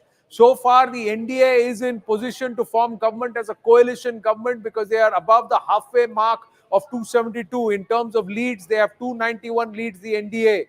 But the BJP would want to be the single largest party. They would want to do better than 2019. The exit polls said that the BJP will do 310. Right now, they are way below that number. Right now, the BJP is at least 71 seats behind that 310 projection of the News 18 mega exit poll. Will this change in the forthcoming rounds? We'll have to wait and watch. As of now, counting continues. Anupriya Patel is now trailing in Mirzapur. So big change there. So fluctuations are quite few. Uttar Pradesh is a story. Maharashtra is a story. Karnataka is a big story. In these states, the INDI alliance is doing very, very well with the Congress gaining traction. In Rajasthan, also Congress gaining traction. Any change in Maharashtra? Let's look at Maharashtra again. Zaka. All right, right now, again, it's neck and neck. It's 23-23. Like I said, the NDA running up the numbers largely in the Marathwada region. So if you look at Konkan and the coastal belt, the NDA seems to be down on numbers. Vidarbha, and this is important because Devendra Fadnavis comes from Vidarbha, he comes from Nagpur. There again, the BJP is leading only in 2 constituencies. One is Nagpur, where Nitin Gadkari is fighting from, and the other is Bandara Gondia. But all the other seats, it is the non-NDA parties who are leading in Vidarbha, possibly because of either the Dalit issue or even the farmers' distress issue. There was a lot of talk about farmer distress there. Again, in Konkan and in the coastal belt, in Western Maharashtra, the BJP currently is not leading in a single seat. The BJP, in fact, the Shinde Sena is leading from Hatkangle, but all the other seats, of course, the Ajit Pawar NCP is leading from Baramati. There is one seat, of course, Pune, where Muralidhar Mohol of the BJP is leading. But BJP is not able to run up the numbers in significant regions of Maharashtra. Yes, in the Marathwada belt, they're getting. I want to just check on Nanded. And in Nanded, the BJP candidate is leading. So there was a lot of chatter around after Mr. Chavan joined the BJP. But Nanded, the BJP candidate seems to be leading. But other than in Marathwada, even in Mumbai city, the BJP leading in 2 seats. In Piyush Goyal's seat, that is North Mumbai, and in Ujjwal Nikam's seat, which used to be Poonam Mahajan seat. These are the 2 seats where the BJP is leading. The Sena UBT leading in 2 seats, which is Mumbai Northeast, Sanjay Dina Patil, and Mumbai South, Arvind Sawant. Now the Shinde Sena has clawed back in Mumbai Northwest as well, where Amol Kirtikar was leading for a long time. Uttar Pradesh, that's where the story is. Let's also go to the hub and get a sense of how many rounds, etc. Yes, Nalin, you have a point.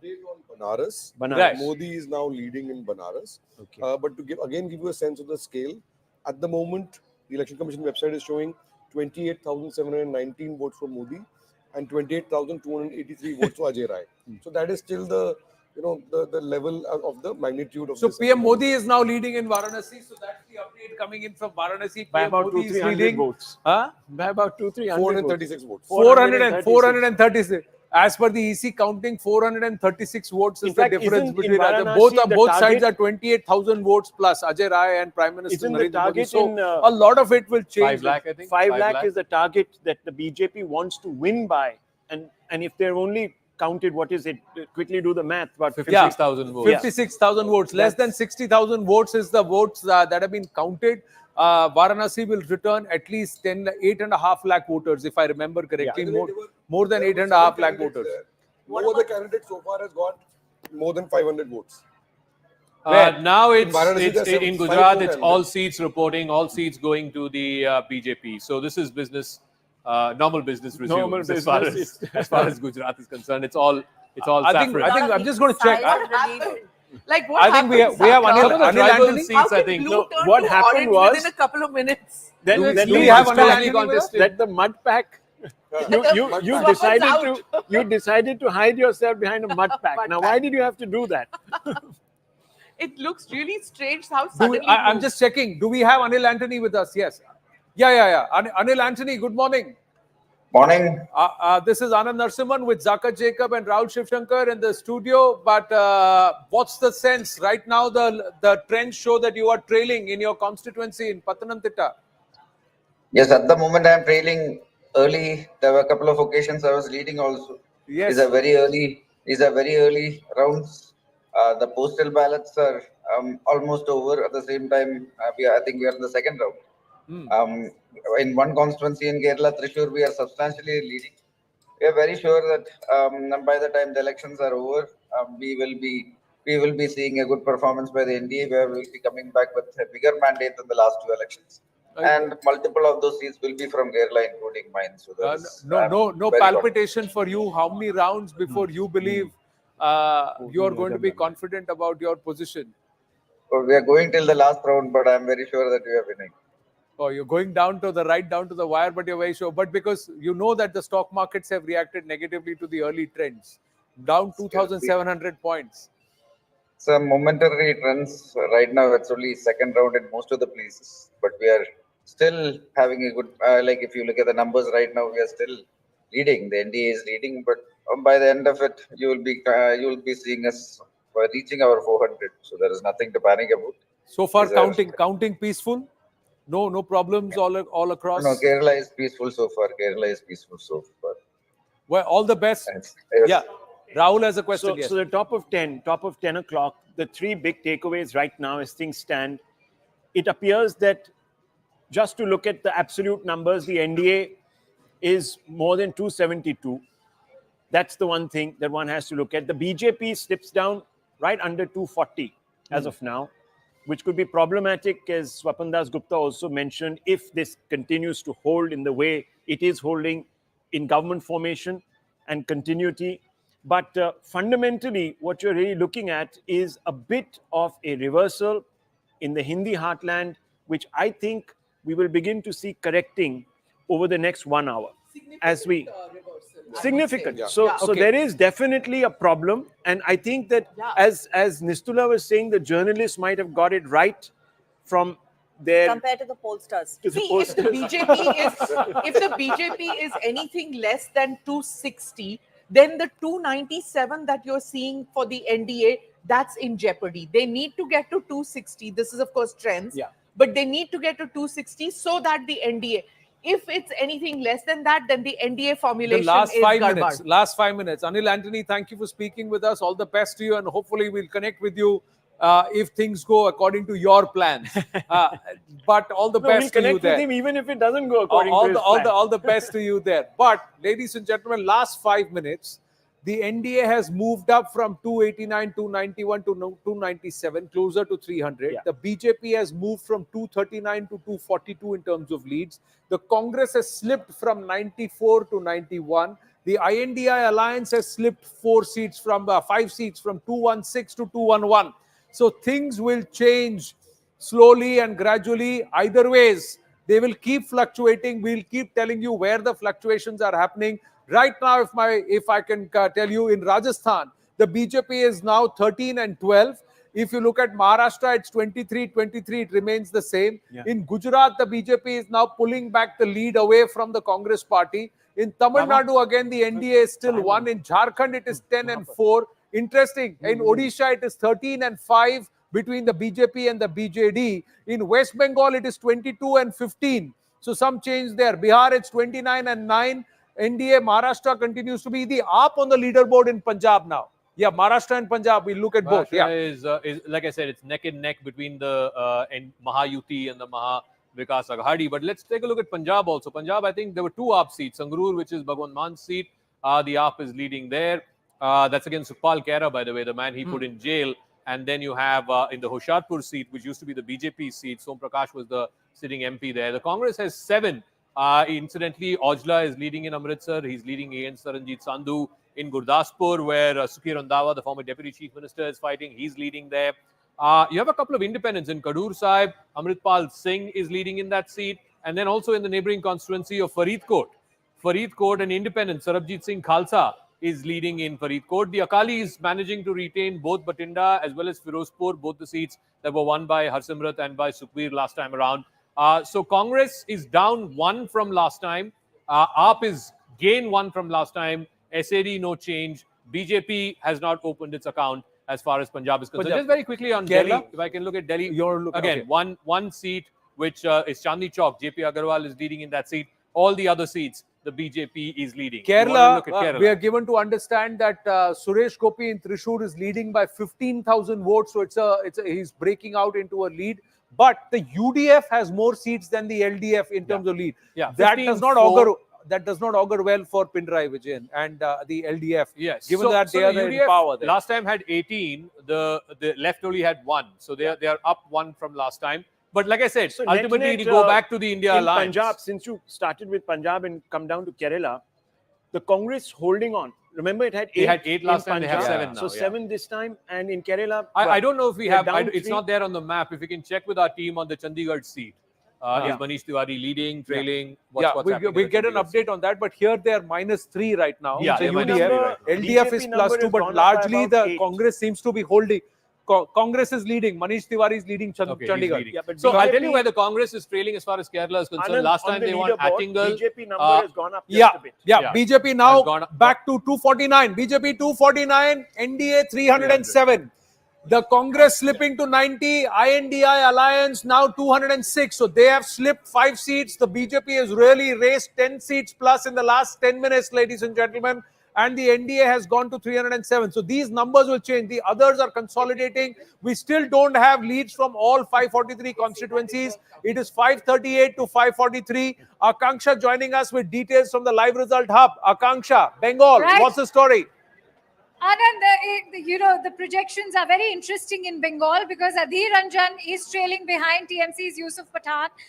We also have the Krishnanagar seat where we know Mahua Moitra was in a direct contest, and Rajmata Amrita Roy of the Bharatiya Janata Party is leading. Nishit Pramanik is trailing in Cooch Behar. Rekha Patra is leading from the BJP in Bashirhat. 21 Trinamool Congress as far as out of 42 is concerned. BJP is leading in 13, Congress only in 1. Let me go to our gentleman who's looking after the Bengal results. Sir, what are your insights? Actually, the thing is, the trends are very interesting coming from the morning. So we have seen some, it's not a paradigm shift. Actually, to some extent, it's a very predictable scenario we are having now. Actually, the latest scenario, as we can see this, Trinamool Congress is leading in 27 seats in Bengal, whereas BJP is leading in 14 seats, and Congress is having only 1 seat in their fund, as a leading seat. So the thing is, if the time passed by, the war will be more intense, I think. And the competition, the fight will be more intense. It's only growing, and I think BJP may more rounds being counted. The BJP at 250 leads for the first time since 8 a.m. this morning. First time since 8 a.m. this morning, the BJP is at 250 leads. 250 leads, NDA 307. So slowly consolidating and inching further. Rahul Shivshankar, yes. Hard, the number is going up. In Gujarat, it's going up. In Uttar Pradesh, I don't know what's happening there, why the numbers aren't coming through, why we are not getting, the full blast of things. So we don't know what's happening there. In the south, the BJP has made Uttar Pradesh खींच लिया अभी 44-35 हो गया. And in Orissa, mixed bag along the Coromandel, because in Bengal it's a bit up in the air. So, that's where things are.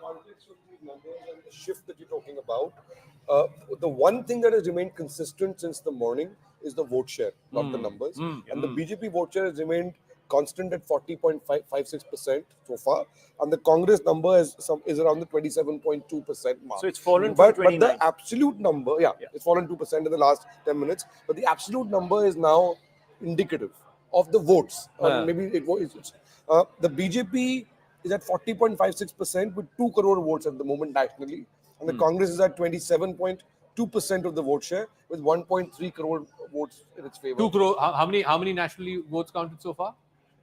2 crore. 2 crore for BJP, 1.3 crore for Congress. Congress 3.3.5 crore votes have been counted. NDA, do we have any? No, we right now we'll have to So calculate. 2 crore votes so far. NDA party, 2 crore votes have been counted for the BJP. 1 crore votes for the Congress. 3 crore votes out of 64 crore votes, ladies and gentlemen.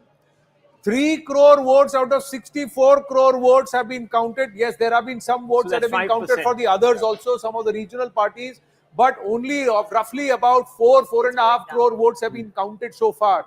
You have to count 64 crore votes. And so far in these 4 crore votes, the BJP has been holding on to about a 41% vote share. So these numbers will consolidate further and they will change further. INDI going back up into 212, Congress going back up to 96 leads, BJP slipping from 250 to 247, NDA leads from 307 to 303. So it's going to be a little topsy-turvy over the next 1 hour before it starts consolidating. If this is the broad trend in Uttar Pradesh, I keep coming back to Uttar Pradesh because let's face it, this is where the election is made or lost, right? If let's say NDA goes up to 50 and India Alliance comes down to 30, it's a direct two-way fight, right? If it's 50-30, what are we looking at? Are we looking at, potentially, election changing sort of dynamic, or are we looking at NDA with a reduced majority? Not what are we looking at? Not at that number, but if that number were to go down for the BJP to the 20s, the late 20s, because that's what happened to the BJP in 2004. And 4, And 9. Actually 9, you're right. And the other two were in their 50s. So that could be a But that window of 20 seats, because BJP was expecting more than 62 that they got last time. Of course. Nistula Nalin. If that comes down to around 50. They were expecting to do very well in Uttar Pradesh, especially on the back of the Pran Pratishtha of the Ram Mandir and all of those things. And but towards the end of the election cycle, Eastern UP was said to be pretty tight, and there was a lot of micromanaging that was going on. In fact, around Varanasi, look at the number of green pockets. So I myself had gone to Jaunpur and Machli Shahar and all these places. But here's the thing: if the BJP does not win 50 seats in Uttar Pradesh, they will not be the single. They will not have majority. They will not be past 272. The BJP will not be past 272 if it wins less than 50 seats in Uttar Pradesh. That's very, very clear. It will be a coalition government. NDA may form government, but it will be a coalition government, not a single party driven. The fulcrum of BJP's power has been is of course UP. So if you get this number in UP and if this number holds, then basically it means A, the BJP loses its majority as a party. B, in some sense, the Iqbal and the kind of pure dominance it had in the heartland, that kind of comes down. Then you're getting into an older mean, if you like. Nalin, just a caveat. Look, in 2014, the BJP had about 71. And that came down by about 62. So about 9 or 10 or whatever it is. But the absolute number did go up. Yes. Because the vote share did go up. Right now, what we are reporting is a 40.6% or 2% so the or vote something share like that. in UP at the moment for the BJP is 42.3%. Yes, so the worry for the BJP right now is conversion. it might be picking up a lot of votes in a lot of places where it was very weak. But if it's not converting those seats, then that's the problem. That's really the problem. So, see, the Congress inching up to 100. It's 98 now. Congress in leads is 98.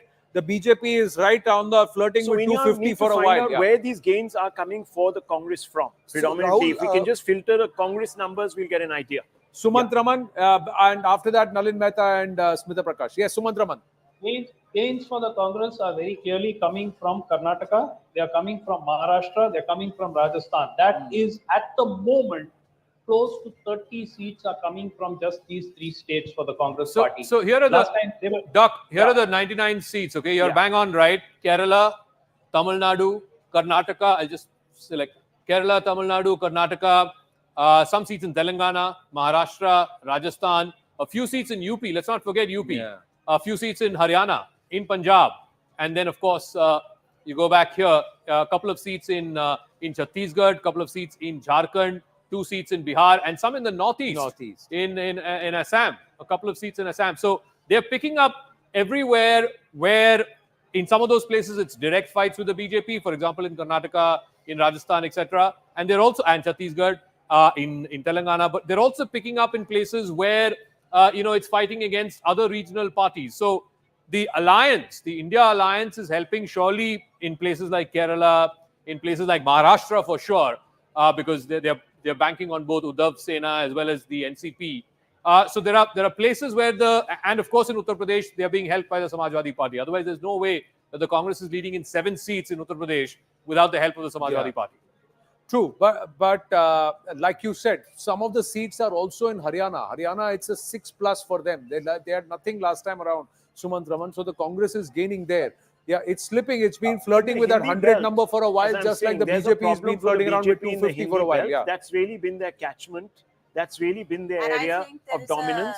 There is a problem. There is a missing of the Balakot booster, emotional that happened. thing. Yeah, there was no overarching With emotional 98 that the Congress is leading in right now, what Across you're India. showing, that clearly indicates that in the India alliance, they are going to be the largest out there. Sure. And if the BJP is not able to bring in more numbers in Uttar Pradesh, that makes it difficult to form a government with the NDA happening. So they need to come up right now. And the Sensex has fallen. It's now 2,500 points down. It was down 2,700. It's just consolidated a little more. The Hindi heartland So because it's not a happy situation currently for the BJP. Rahul was talking about the Hindi heartland. This is the Hindi heartland, right? So where do you see the pockets of I mean, this is 2024. Let's take a look at how this was in 2019. You see, so lots of saffron in Madhya Pradesh, lots of saffron in, of course, Uttarakhand and Himachal, not so much in UP, not so much in Bihar, but take a look at how this map was in 2019. This is how this map was in 2019. 200 seats out of 240. That's 225 seats in the Hindi heartland. And this is what it's looking like right now. It's a 90% conversion rate. Right now, that's not. So if you look at the conversion rate right now, looks an impossible. They are down 44 seats. Down They are 44 down from 44 seats. So that itself is a big one. Sumant Raman was saying something. Yes, Sumant Raman. One point. I think that a lot was said about the gains that the BJP would make in Bengal and in Odisha. Odisha, it's happening. Bengal, it's not happening. At best, as it stands now, the best case scenario for the BJP is if they can retain what they won last time in Bengal. Even that does not seem to be happening at the moment. It's still early days. Yeah, it's early days. So as those gains of it's 10 seats in Bengal is not happening. 22 for the TMC, 15 for the BJP. BJP, last time around, the map for the BJP was largely here in the north, and it was here in Bankura, Purulia. Now, they're managing to get sort of in the outskirts of Kolkata. Bashirhat, they're currently leading. But the West was their You game. see, I think my own personal feeling is that they're likely to retain North Bengal and a bit of the old Jungle Mahal issue. But I don't think they're going to make any gains in and around Calcutta. But what about these 3 seats? This is the Adhikari brothers, right? Yeah, that's the Midnapur. That's Midnapur. Okay, that's Midnapur. You have the Tamluk seat. You have the Kanti seat. But you don't expect much in the last phase, the last 9 seats. Oh, I don't expect them to. I mean, they have a chance in 1 out of the 9. Oh, here in the Kolkata seats, TMC is leading in all of them. In Kolkata Uttar, in Kolkata Dakshin, in Damdam, all the seats.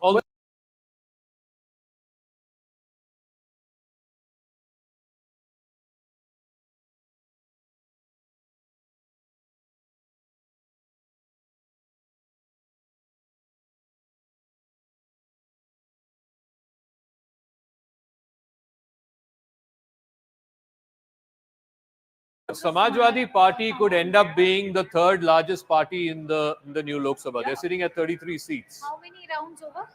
Mumbai में तो अभी 6 rounds हुए हैं, ठाणे में 10 round हुए हैं, सातारा में third round चल रहा है, Dhule third round Congress is approximate 90,000, Jalgaon Smita Wagh is lead approximately 42,000 votes, Goa Shripad Naik from Bhajapa, he is also leading.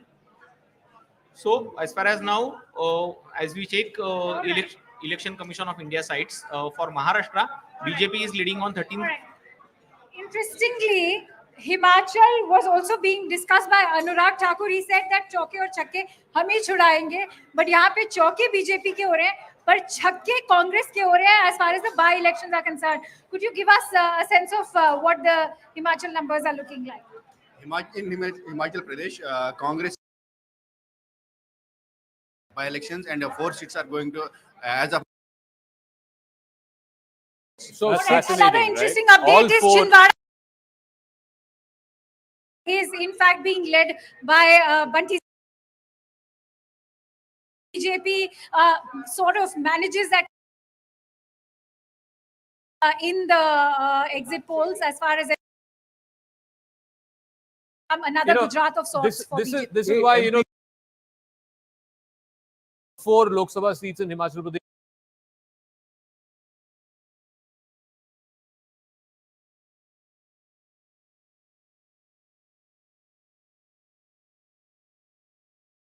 The BJP is leading,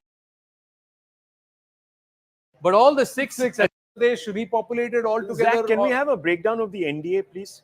Let's have a look at how the NDA partners are faring against the BJP, and that would be an interesting Okay, so number. NDA is at 303. The BJP has 247 of it. JDU has 15. JDU is fighting 16. They have 15. TDP has got 14. So TDP is a significant chunk. JDU is held on. JDU has managed to hold on to its tally. So that was a good. The Sena Shinde is a problem because remember Sena had 18. So they're down to 7. Had 5. LJP had 5. They're doing okay. The JDS is a new partner too. But really, I think the ally problem is a Maharashtra ally problem. Maharashtra, but BJP is also not holding ground in Maharashtra. The BJP is not holding ground. And in Uttar Pradesh. So this is where.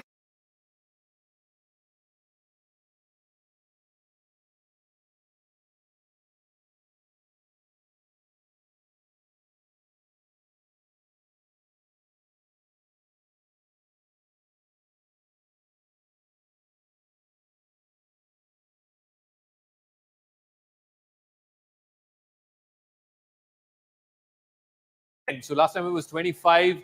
Congress had just 1, but this time it's now 18. Is doing well compared to what it had started. Yeah. It's now BJP leading. Yeah, in 20. Karnataka it's picking up 20 leads. By the way, there's one leads. Bengaluru closer city, to the exit polls, unlike what Suman. One Bengaluru city lead for the Congress. I think it's the first time in 10 years that Congress is leading in 1 seat in Bangalore. It's Mansoor Ali Khan is leading against PC Mohan. PC Mohan is I think a 3-time MP from Bengaluru city. How many rounds? Central. How many rounds of counting do we know? That we'll have to check. Karnataka, I think LRS. everywhere it's an average of two rounds. So there is a definite. This is a definite grievance vote now taking shape a little bit against the BJP. Specifically, its allies are doing better than it when it comes to converting. True. So the bit of a grievance vote taking place. Now we don't know how this is going to play out. Haryana 6 leads. 6 leads.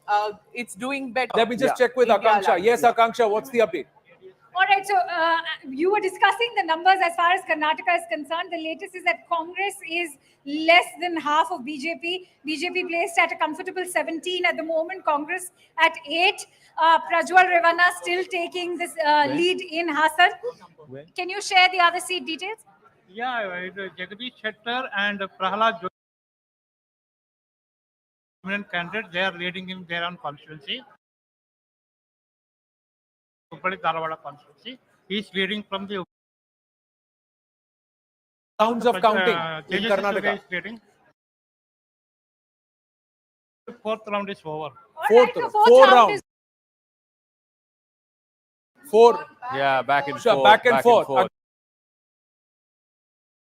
Chandrasekhar, Suresh Gopi continues to console. To be on a better wicket, certainly, because I think his lead range. A larger concern which the numbers if it's falling below 270. Constituents of the NDA who are doing and TDP. Both. Didn't Nitish Kumar meet Mr. He did. He called on the Prime Minister yesterday. Very interesting. Slipping 302. BJP numbers are. The Congress also went up to 98. The INDIA, which went down to 206. So the allies are doing well for the INDIA, especially in Uttar Pradesh. They have had, as of now, there are reversals in Rajasthan. There are also certain reversals or 5 seats at which the BJP is losing as of now. India Alliance is gaining at the cost of the BJP, no doubt. But other parties, BRS, YSR had 15. So all of those also are, some of which is going to the India Alliance, because otherwise, where do you explain the gain of 90? Only half of it is coming from the BJP and the NDA.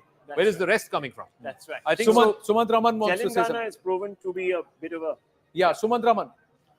Look, Zaka, YSRCP, that gain has gone only to the NDA. Whatever YSRCP has lost has not gone to India Alliance. Similarly, whatever BJD has lost has not gone to the India Alliance, it's gone to the NDA. So those two parties, so that 42 is going to be interesting. We've got to figure out where those 42 seats are being lost, because it's not from Orissa or Andhra, where all those gains have directly gone to the NDA. Maharashtra, I think, would be one part of it for sure, as far as I can tell.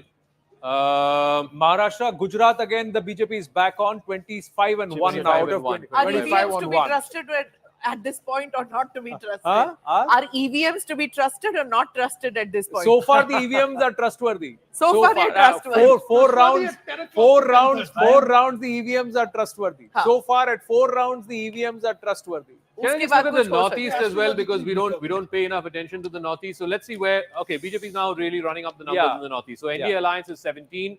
India Alliance is just 5. So they are at par with what their performance was last time. It was 24 out of 25. They were 24 out of 25. Right now they're par. Right now, so both the Arunachal seats the BJP is leading in.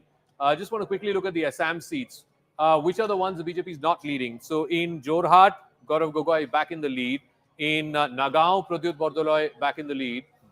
In Dhubri, Rakibul Hussain is in the lead. From Barpeta, AGP is leading. So 4 plus 1, 5, which is... BJP is NDA, but I think you will find that AUDF will probably get the lead in Barpeta. AUDF could get the lead in Barpeta. Yes, Sumant Raman.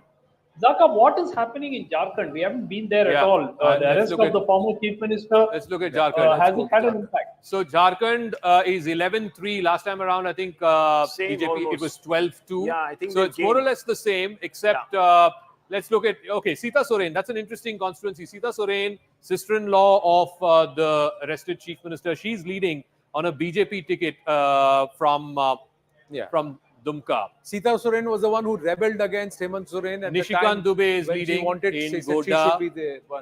From Giridih, the AJSU is leading. The AJSU candidate is leading. News coming in that Mr. Hazaribagh, Tharoor is Manish trailing. Jaiswal of the BJP is leading.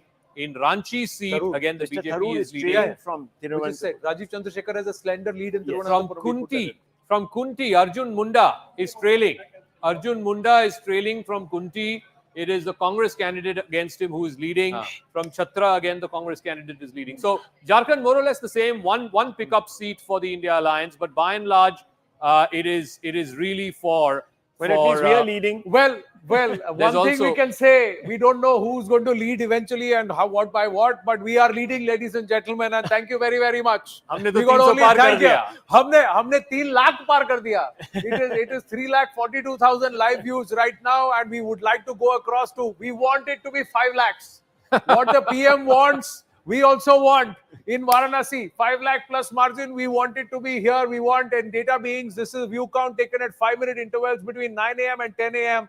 Thank you very, very much. Continue to watch us and I hope you're enjoying the broadcast. We'd like these views to go up and we'd like more of you to watch us. I don't think you should waste your click and time in somewhere else. You should be where the numbers are. That's where it is, ladies and gentlemen. Thank you very, very much once again. Let's come back to these numbers: 246, 303, 219, 93, 21. The story in 3 or 4 states, ladies and gentlemen. Uttar Pradesh, what is going to happen? Is this Uttar Pradesh going to be the reason why the BJP does not become the party with majority in this election? Or is that story going to change in the subsequent rounds? An average of 3 to 4 rounds of counting have happened in most of the states. Some states slower on the take than the others. Nalin Mehta, how many votes being polled in Uttar Pradesh? Just give me another 2 minutes on that. Doesn't look like Naveen Patnaik is going to be forming government in Odisha. Odisha, we'll just put out at the bottom of our table on our screen, we'll put out the assembly scores also. Andhra Pradesh and Odisha will put out. And it's going to be Chandrababu Naidu forming government in Andhra Pradesh. And well, the BJP 59 out of 113 leads that have come in Odisha are to the BJP. BJD is trailing at 38, nearly 19 seats behind.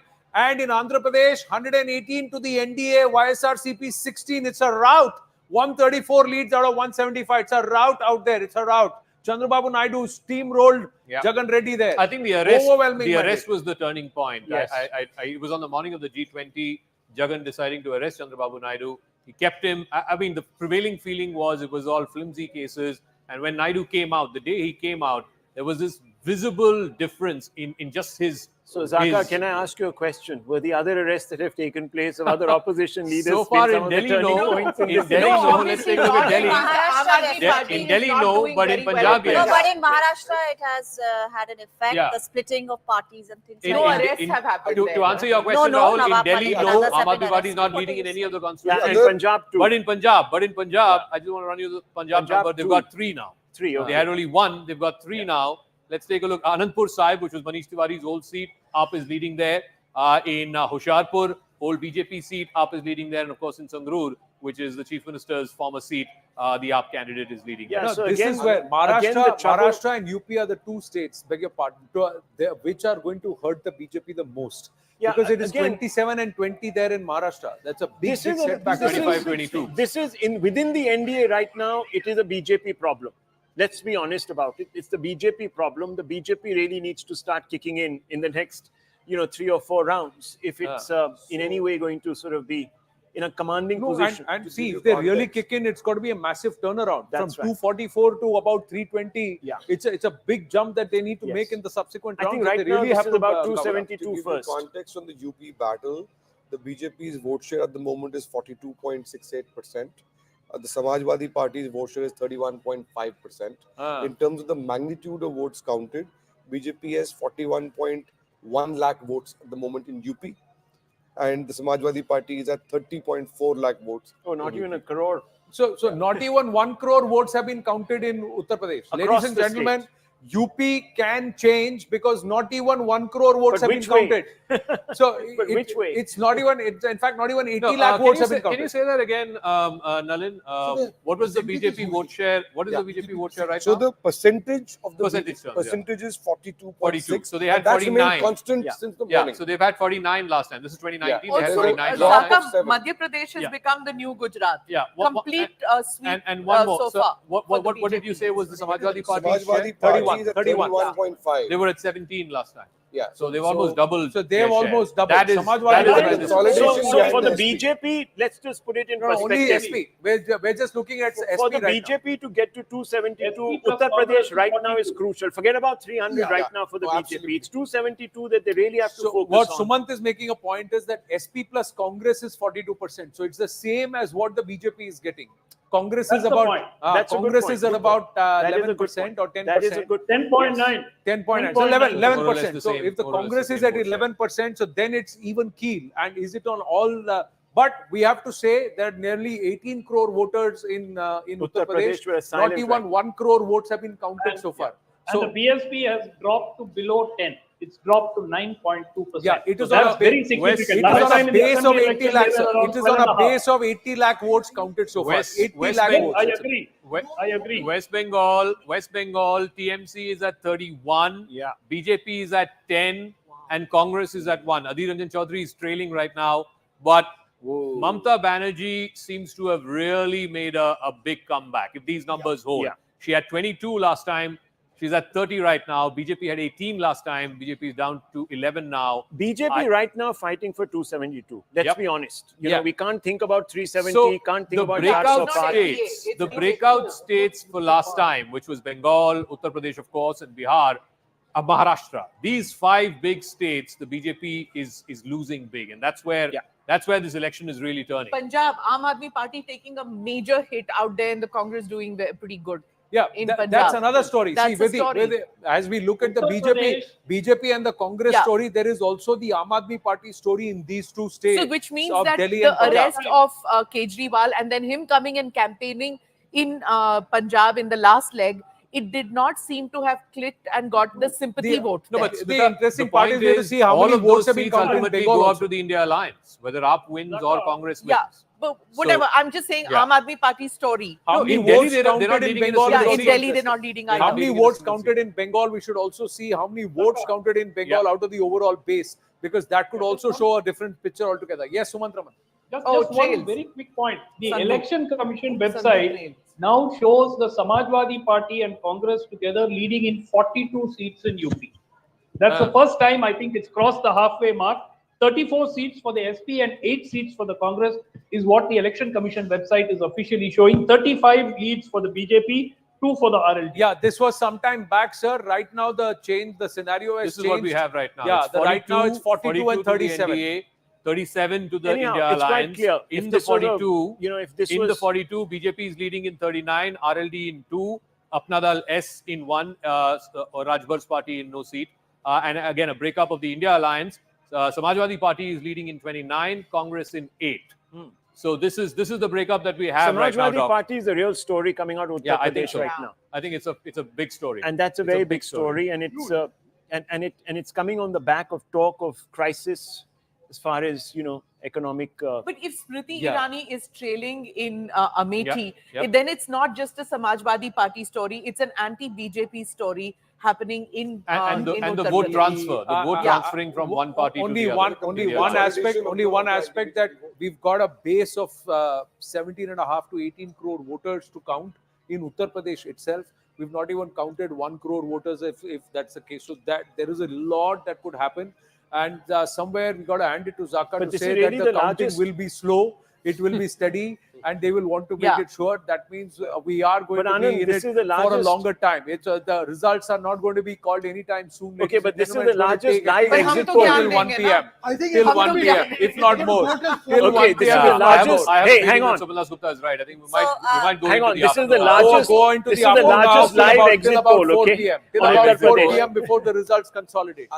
250 for the BJP now Market again. update. Yes, Market leads. update. The Sensex is down 1,700 points or 2.3%. So it's and recovered a bit. So it's recovered 1,000 points. The Sensex has recovered 1,000 points. And the Nifty is down 2.2%. Chandrababu down Naidu 2.2%. is heading But towards down by absolute 28 majority. 116 out of BJP 175. Let's call out the statewide leads at the bottom if you 251 can. right now. BJP 251 right now. So Yeah, it's, Odisha and Andhra Even in Pradesh. Telangana, it's Odisha, interesting. BJP. It's flipped now. Congress is 8, BJP has 7, BRS has 1, and MIM has 1. So it's again changing. A lot of changing that's happening in many of these Jammu states. Kashmir, interesting. Mehbooba Mufti is trailing Mia Altaf.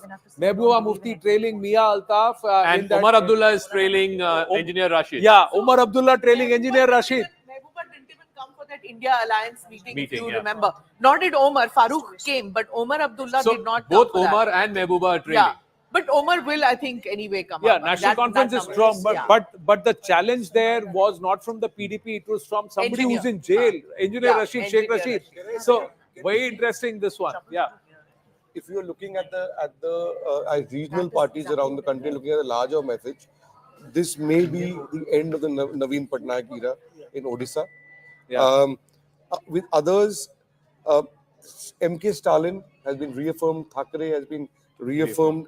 Mamata Banerjee has been reaffirmed. Akhilesh is the big story. Akhilesh is the big story.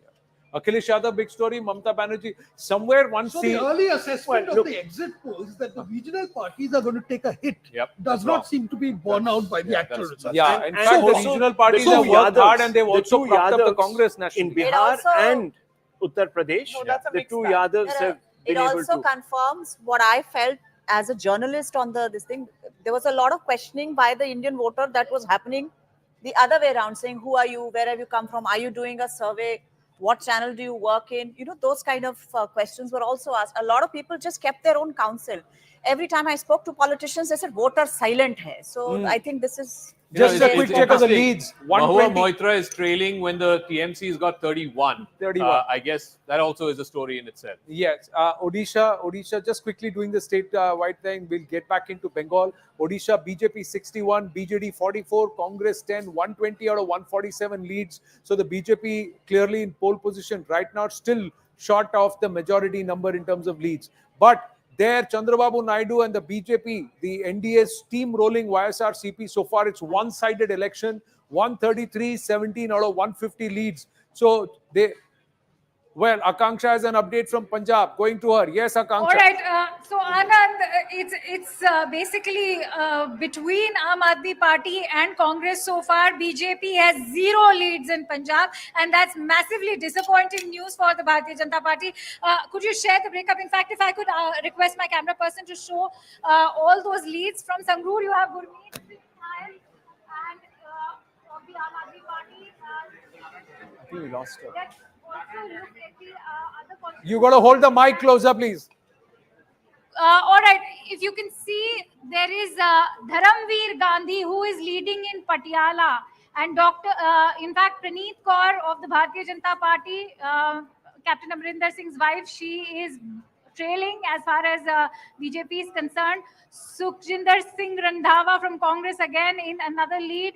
Ludhiana, you can see Amrinder Singh Rajawaring of the Congress is leading. Aam Aadmi Party again leading as far as Anandpur Sahib, Hoshiarpur is concerned. Aam Aadmi Party is leading. Shiromani Akali Dal over there is leading in Firozpur. So clearly, Anand, you have that breakup for you. BJP is missing as far as the numbers right now. We have Meenakshi Lekhi, former MOS MEA. I think she's been waiting. Ma'am, thank you very much. Your first response. These are the numbers that we have right now. NDA at 303, down 47. India Alliance at 218, up 89. BJP on its own at 246. Is this surprising? Is it a shock? No, I don't think it's a shock in the sense that, of course, we had targeted for much higher numbers, and it is still early in the day, and we are hoping the trends will be more clear post lunchtime, and we will be waiting. But it's a contest, and I think what is surprising is all these people who were complaining about EVMs right from the beginning, they are missing right now. So for me personally, I think elections are a process in which we should all fairly participate and wait for what the public has to say. But there seems to be a problem for the BJP in the Hindi heartland, states which had won big time last time, Rajasthan, Uttar Pradesh, even parts of Bihar, Chhattisgarh. The BJP is not able to run up the same kind of numbers it did. Down in Uttar Pradesh and some of the other Yeah. Yes, ma'am. I see that. What I feel is when you reach a saturation point and there is, you just can't go above a certain number.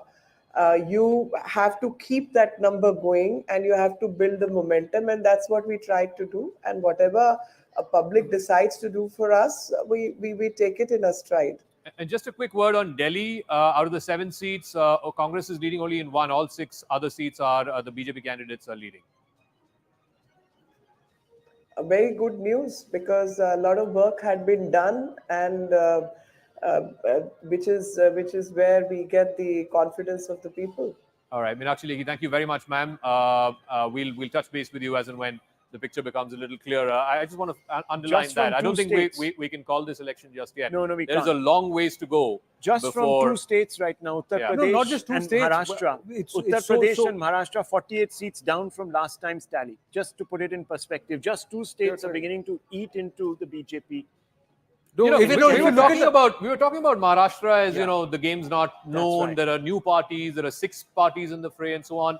But no one quite got this on. Well, the exit polls did. The local exit polls got it right. As far they as gave Uttar Pradesh? 26. No, Maharashtra. Maharashtra, yeah. Maharashtra. Even we were talking about Uttar it Pradesh in the has studio been a and complete, stuff. But Uttar Pradesh was a complete. Yeah, but the margin unexpected. of leads for the Samajwadi Party in most of the seats is very, very slender. Well, that's what I'm saying. It's very early days. This is very early. Yes. One of the learnings, I think the story is going to be Maharashtra, where there could be a little bit of a flux, especially if the BJP is not able to retain the seats that it is fighting.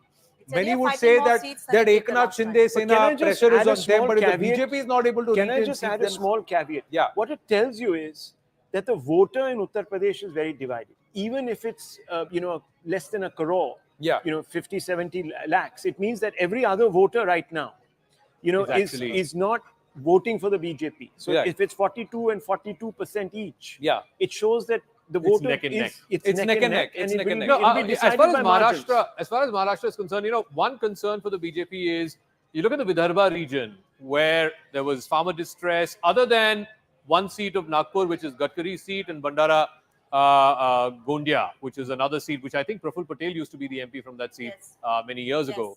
Other than these 2 seats, they're not running up any numbers in Vidarbha. You look at Western Maharashtra. Again, now Baramati, Supriya Sule has gone back to taking the lead in Western Maharashtra. In Konkan, other than this 1 seat of Sindhudurg, which Narayan Rane is fighting from, in Marathwada, some pockets for the BJP. But again, it's a mixed bag. Sena UBT has 3 seats. NCP, the larger question that you might want to pose on Maharashtra, and maybe I would like to bring you in, Siddharth Gupta, is Hindutva really now a factor in Maharashtra? Shiv Sena, the UBT, goes the other side, rejects, the iconic pillars of the Hindutva movement, and it seems to be prospering. Well, it may not be a live political issue, and it's certainly not an electoral factor any longer, but it seems to be an underlying consensus that there are certain things you can't do, and very few people have violated that. But the interesting thing is, if you come to Hindutva, UP is probably a bigger test on that, because because of the immediacy of the Ram Temple issue, and if this is the so ration seems to be the burning issue in Uttar Pradesh, not so much Ram then, and perhaps one has to sort of look at that. In the Maharashtra numbers, the India Alliance is at 27, the NDA is at 20, and if you want to break up, I think the bulk of the losses are actually that of the BJP. BJP is down 12. Well, that's what I'm saying. Time. It's the allies that have actually, the BJP's picked the right allies. Yeah. They've given it the cushion. You can see 50-seat cushion there. Yeah. But unfortunately, the BJP itself is dropping and the numbers. BJP has to start asking some questions. And if I can just take a look at the India Alliance, who's gaining and at whose expense. Yeah. The Congress has a gain of 9. They had just 1 last time. They have a gain of 9. Sena UBT has a gain of 4. Sharad Pawar NCP has a gain of 5. So again, it comes back to the whole point of clearly the MVA votes were transferring and this whole thing about vote. It's very clear. There was an emotion on their side, which was very appealing, which appealed to the masses there. Look, livelihood and bread and butter issue, there's a bit of a protest vote against the BJP, and because it's the Congress that is picking up against the BJP. So you have to ask yourself the questions that were asked perhaps by the opposition. I was told even by BJP candidates who had fought from Vidarbha area that this Samvidhan Badal Denge narrative that reservations will come to an end, that had really landed. They found it difficult, the BJP candidates to break through that. Direct fights, Congress versus BJP. It was 15 Congress last time, 170 for the BJP. BJP's lost 35. The Congress has picked up 37. Where is it coming from? It's coming from Karnataka. It's coming from Maharashtra, of course. 1 seat in Gujarat. A lot of seats coming from Rajasthan. Again, Rajasthan, people were talking about it being a problem for the BJP. There are 5 or 6 seats in Uttar Pradesh. Could you have imagined 5 or 6 seats for the Congress party snatched from the BJP in UP? Well, there are 2 seats in Kerala. There are 2 in Kerala also, because right now the UDF is leading in 17. out of, and the last time they had 15. So they are leading in 17 out of the 20. Look, whichever way you cut it, it's going to be a bit of a wake-up call for the BJP. Is actually down 1. Just check who last time they had 18, is it? Yeah, last time.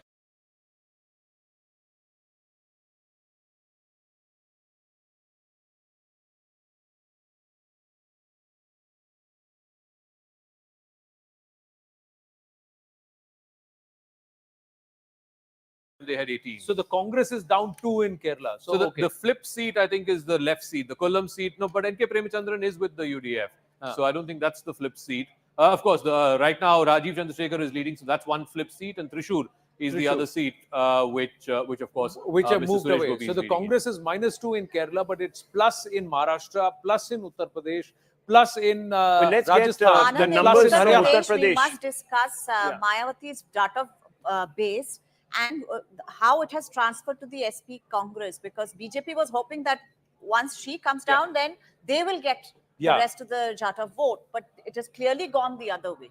No, even in a place like Allahabad, it's the Congress candidate who's leading right now, which means that the SP that was vote. that famous rally where both Akhilesh and Rahul Gandhi couldn't that was in address the crowd Phulpur, because I think. Yeah, that was in Phulpur, right next to it. Let's look Well, at the Phulpur. three in fact. things that are Kaushambi, SP is the leading. three narratives about Uttar Phulpur Pradesh. again. Phulpur SP is leading. Phulpur is Keshav Prasad Maurya's seat, by the way. Traditionally, SP has done well there. Well in and there are there's three notorious narratives. Atiq Ahmed, along with Uttar No, Pradesh. hang on. There are three please, narratives about Uttar Pradesh that we need to sort of home in on. The Yogi and Modi factor, the MY factor against the other MY factor. So obviously something has gone wrong there. There has been a certain peeling away, a certain protest, a certain, hey, listen to us kind of message that is coming through. Can I ask you a direct question? Yeah. Because Arvind Kejriwal had made this a campaign issue. If this is how this state is going to break out, 40-38, what happens to Mr. Yogi Adityanath?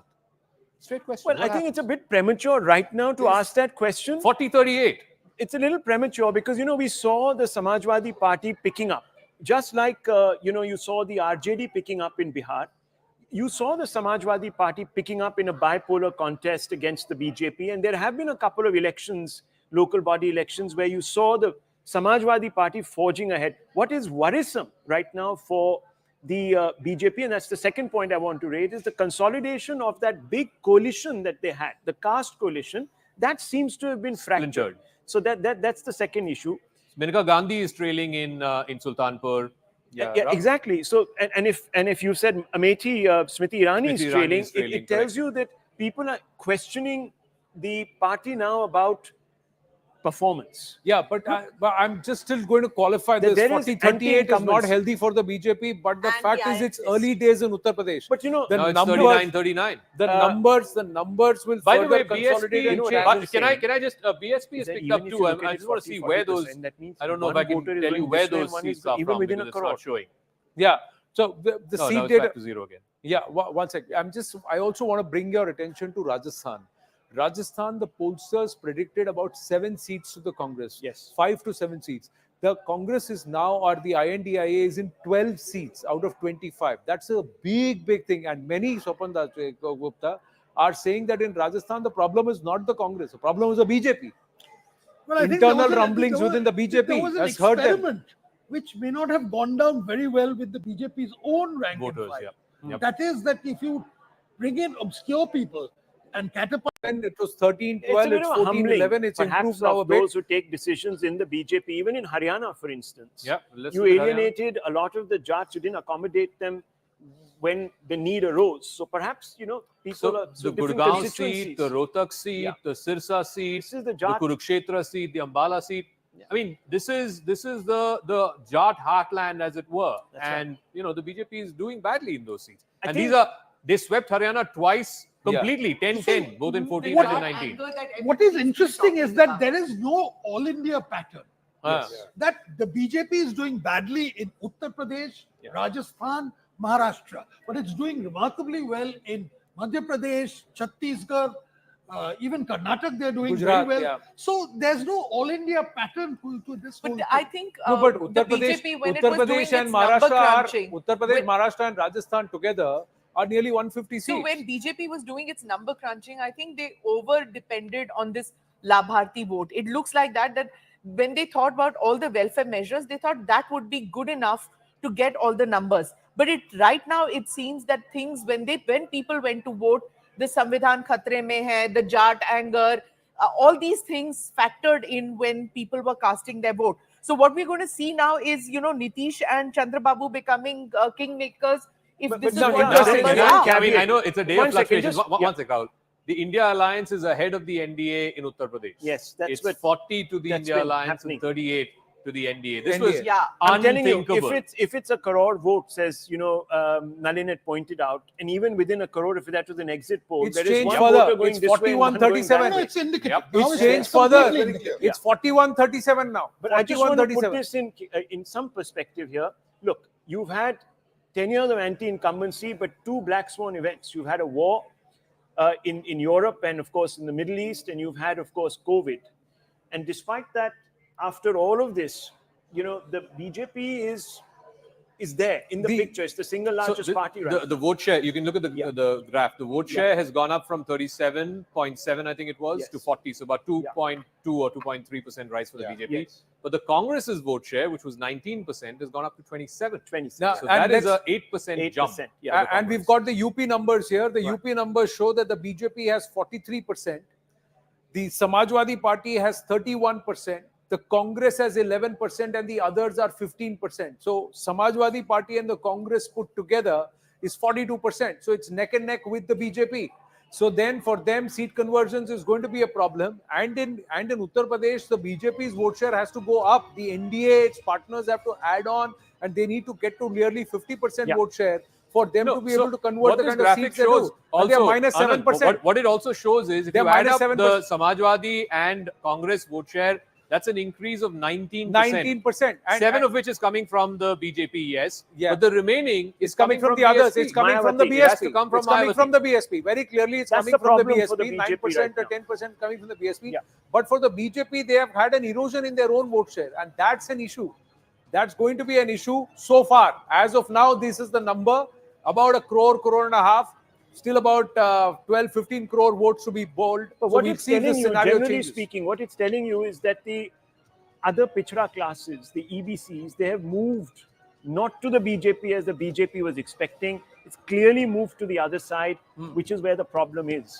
It's that caste rainbow coalition that the BJP had constructed, which is under pressure right now. Now, I don't know what. See, here's the thing. Here's the thing. For me, unless there are at least 10 crore votes that have been counted and polled in Uttar Pradesh, I'm not willing to go out and say that these numbers will hold. True. My point is that as and when we inch towards 10, 12 crore voters being polled, this scenario could change. This scenario could change drastically. But not dramatically. Yeah, not dramatic. This scenario this could is change. a protest vote. It's coming not only through Uttar It's not a Pradesh, but runaway other victory parts. for the... I think we've got enough indicative. Look, there is a votes to say belt. that- There is a belt now. It's a clear belt. You can see it. There are 3 belts. The north, Himachal and company have sort of held up for the BJP. Then you have this middle belt where there's been a lot of flux. and then, of course, UP, there's been Haryana. Madhya Pradesh and all that, which is held up again for the BJP and Gujarat, etc. So it goes all across just till the borders of Bengal. That's what's actually fascinating because in the Hindi heartland, a lot of people were saying earlier that if you start going down in UP, you will go down in the rest of the Hindi heartland. Yeah. But we are not seeing that. We are like Bihar has not Zaka, you pointed that out. Like Yeah, Rajasthan, Generally, and I UP mean, is where the there's sort reverses of are in the north. rather strange- about it. it's a 77, strange 89. anomaly. When UP goes down, the entire Hindi heartland goes down, but that's not the case this time. As the numbers are consolidating, the INDI and the Congress are also consolidating their position. The NDA now at 300, and they've been hovering around this 299 to 303 mark for a while. The BJP has not gone above 250 at all. It slipped down to 244 now. So there is a lot of flux that's happening as the rounds are increasing. Bihar, interestingly, the NDA is doing well at 33 out of 40 compared to the fact that they would actually slip. The biggest shock so far is from Uttar Pradesh and from Maharashtra and, of course, from Rajasthan. Akanksha's got an update for us. Yes, Akanksha. Yeah. All right, Anand, we can see it's a close fight between the BJP and Congress. BJP's got 13 so far, Congress 12. In fact, Om Birla is leading by a thin margin in Kota. Let's have some more insights. अभी Om Birla tough मुकाबले में कांटे की टक्कर चल रही है Kota seat में लोकसभा ओम बिरला किस कोटा सीट में 4,500 ऐसा कितने राउंड काउंटिंग हो गए का है मार्जिन कितने राउंड काउंटिंग हो गए काउंटिंग के लगभग चौथा पांचवा राउंड चल रहा है, कई जगह 6 राउंड भी हो गए हैं, बहुत सी सीटें हैं, एक झुंझुनू सीट है जहां पर फ्लक्चुएट हो रहे हैं आंकड़े बहुत ही, कभी बीजेपी कभी कांग्रेस, तो 25 सीटों के रुझान एकदम स्पष्ट हो चुके हैं।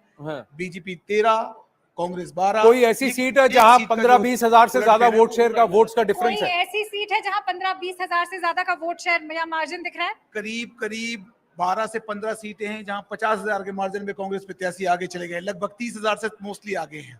All right, Anand, you have it So there. nearly 5 to 6 rounds done. Yeah, so nearly there are 12 or 14 seats where the margin of victory is more than, or lead is more than 20,000 votes, and there largely it's the Congress party which is consolidating leads in Rajasthan. Even in Bihar, where the NDA is doing better than it's doing certainly in Uttar Pradesh, it's the BJP that's losing a greater share of seats. They had 17 last time. They're right now leading in 12. That's down 5. JDU, everybody was saying, JDU MPs will face a lot of anger, a lot of anti-incumbency. JDU is only down 1 from last time. So what does that mean, Nistula, in the context of, the power equations? Clearly, yeah, not very good news for the BJP if, they take claim or whatever. As Shopon also said that they are capricious allies, both Chandrababu Naidu and the JDU. So right now, for example, really, BJP will have its task cut out for itself. So we've got all leads coming through now. NDA on 300, BJP on 244, Congress on 90. There is some seat which is a neck and neck seat because it's fluctuating between the Congress and the BJP. It's a straight fight between the BJP and the Congress. Sir पे कफन बांध के आए Pappu Yadav trail कर रहे हैं. Pappu Yadav trailing, but Rohini Acharya is also trailing in that seat. The one who donated her kidney Purnia for Lalu. seat. Saran. That is Saran. Saran is against Rajiv Pratap Rudy. Rajiv Pratap Rudy is leading. RK Singh is trailing in Ara. In Ara, Bihar, RK Singh is currently trailing, and Giriraj Singh is also trailing in Begusarai. And Jitan Ram Manjhi is leading in Gaya and Bihar. Chirag Paswan is leading in Hajipur. Interesting numbers there. Lalan Singh of the JDU is leading in Munger in Bihar. Interesting campaign. Ram Kripal Yadav, who said that he had been attacked in Patliputra, is trailing. Meesa Bharti is leading in Patliputra. So interesting fight there. Ravi Shankar Prasad leading in Patna Sahib.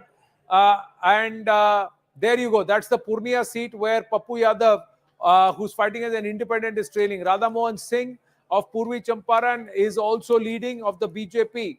So these are the Bihar stories. In Bihar, like you said, Zaka, that the BJP is the one that is doing worse than the JDU. Than the JDU. Contrary to expectations. And that's a problem because, again... That's a cabinet minister trailing Smriti Irani. 5 down. BJP is down 5. The JDU is down 1.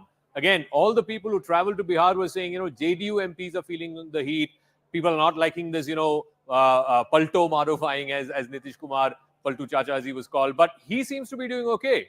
Out of the 16 he had last time, he's holding on to 15. BJP had 17 last time. BJP is down 5. Again, this chatter about, if the BJP does well in the Lok Sabha, they will change Nitish as the chief minister. There'll be a BJP chief minister. I don't think that's happening after this. Certainly not after this. Doesn't seem like it. But I think, folks, let's go back to Uttar Pradesh. I mean, it has always been the old adage that you have to win UP to win Delhi. The road to Delhi passes through Lucknow. And right now, Nalin Mehta, you're looking at a situation where the India Alliance is at 40 and the NDA is at 39. This is a clear vote of discontent against the BJP. This is a protest vote. It's very clear. We have returned. This is uniform across all regions of UP. It's not like one region or here or there. I mean, if you see that map, that's swathes of green across. The BJP has a real problem here. Yeah. What did Akhilesh do right, which nobody could gauge? It was like, why did he? I think he broad-based none of the exit polls showed. Broad-based the candidates selection. The exit polls did not show him getting these kind of. None of the exit polls showed Akhilesh getting. He gave Yadav's only 5 tickets. Only 5 tickets were given to Yadav. 50% of the tickets were given to either backwards or Dalits. I think that's where, and one Muslim. So he learned a lesson in 2022 where he had the full consolidation of the MY vote, but he didn't have other groups didn't join. This time, 17 tickets to Dalits. And two, he copied the BJP model and replicated it very well, where he gave lots of tickets to non-Yadav OBCs to get around this whole thing of Yadav dominance and so on. And that's worked. That combined with Savidhan Yeah. And so he took away a lot of Mayawati's Of course, chunk he took away a lot of votes Mayawati's as well. That is actually So that what is made what a worked. critical difference. Yeah. Seats distribution, the Candidates, ticket yeah. distribution, etc. And also, you know, there is this always this fear in Uttar Pradesh that if you have a Samajwadi Party government, all the darogas and everybody will change in the local thanas and things like that. There's a behavioral issue with a very domineering community, a martial sort of a community. So he kind of brought that temperature down. He actually had to talk down to his cadre and tell them to kind of hold on. I think that Allahabad rally thing was an exception.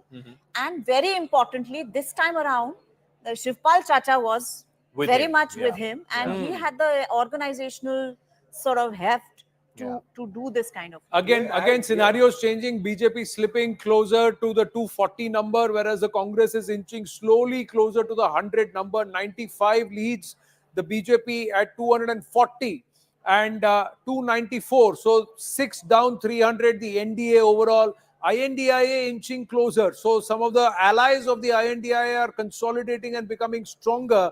And are these gains largely happening in Maharashtra? We'll do a quick check. Sumant Raman, you had a point to make. Lucknow, Rajnath Singh is leading. Yes, Sumant Raman. Yeah, Anand, I think also the BJP was probably a little complacent in UP because of that 49-50% vote share. Yeah. You know, when you're getting 50%, you tend to assume that you can't be beaten. I mean, how many ever people gang up against you? And last time everybody did in 2019, and they still won such a huge victory. I think that made them a little complacent. And the important lesson is no seat is safe, however big a margin you won it by. Many of these seats where the BJP is trailing now were won by margins of more than 3 lakh votes. Correct. Last time. Correct. So I think that is a big lesson. But the fact is, in Uttar Pradesh, sir, the Prime Minister himself did 31 out of his 206 rallies across Uttar Pradesh. So it was not Maybe that the Hindu-Muslim didn't work. I think that's a very significant point. Yeah. The Prime Minister went all out with the Hindu-Muslim card after the first phase, after southern India had more or less whether that was the reason, or just because, just the frictions within the BJP itself. You know, in many seats, the can I BJP just itself leaders were working against their own MP Can I just make candidates. this point? You know, when PM Modi made that statement, he made it in Banswara. In Banswara, a tribal from the Bhap party is leading in Banswara. They were not allied with either the BJP or with the India. They were with the India Alliance. With the India Alliance. India Alliance. So, you know, when you say it may not have worked, at least from evidence in Rajasthan, it doesn't seem to have, because if the idea was to gin up the base and get the base to come, clearly the base hasn't turned up like the way the BJP hoped it would. The larger question, especially in Rajasthan, if you look at Rajasthan and Uttar Pradesh, it was the infighting within the BJP which was the talking point. A BJP versus BJP scenario is what was being spoken about more than what the opposition was doing. And especially when you have a victory like in Rajasthan, there were MLAs who were unhappy with the MP candidates who have been assigned and the tickets that have been given. There were those who said that these MPs tried to fix us during the assembly elections. We are now going to make you happen because Bagalwala jeetega. The thought was overall aayega to Modi, but inko let me just take care of. Even in Telangana, now, is that BJP versus BJP scenario hurting them? I don't know. I'm just saying that's another factor that even needs to be spoken in Telangana. So the Secunderabad seat, Mr. G. Kishan Reddy, who was expected to win that seat, he's now trailing. Danam Nagendar. That had become a very tight seat. Yeah, Danam Nagendar, who was I think with the BRS before, he's now with the Congress. He's leading in that seat. BJP has gone from 4 to 7 in Telangana. BRS 0. They had 9 last time, including in places like Medak where they've Congress lost. is really But consolidated. Congress is +6. consolidated. They had just 3 last time. They've gone up to 9. Asduddin Owaisi continues to retain his seat of Hyderabad. And Andhra Pradesh? Let's look at Andhra Pradesh.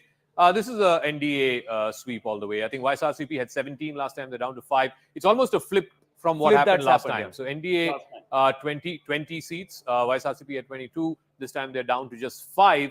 Let's take a look at the BJP seats, where the BJP is leading. So Narsapuram is a lead for the BJP. Dagubati Purandeshwari, I said, is leading. She continues to lead. That's from Rajmundry. From Araku, again, the BJP candidate is leading. From Anakpale, CM Ramesh of the BJP is leading. So BJP, out of the 20 that the NDA has, the BJP was contesting 6, I think. They're leading in 4. of the 6. They slipped below 240 now, the BJP. In terms of leads, they slipped below 240. They're at 239. And the NDA is less than 295. They're at 292 now. Whereas the INDI alliance is actually getting into 230. They're 229 on the cusp of 230. And the Congress again inching back to the 100 mark at 96 seats. If the Congress, 97 seats now. So just 3 short of 100 seats, the Congress party from 52 to 97. So this it's is a big jump, 45 seat Congress jump. 97, Samajwadi Party 34, TMC 31, DMK 20, Shiv Sena UBT 10, NCP Pawar 8. This is the breakup of the India Alliance. See, a point which I think should be made now is that for 10 years, we'd got accustomed to stable government.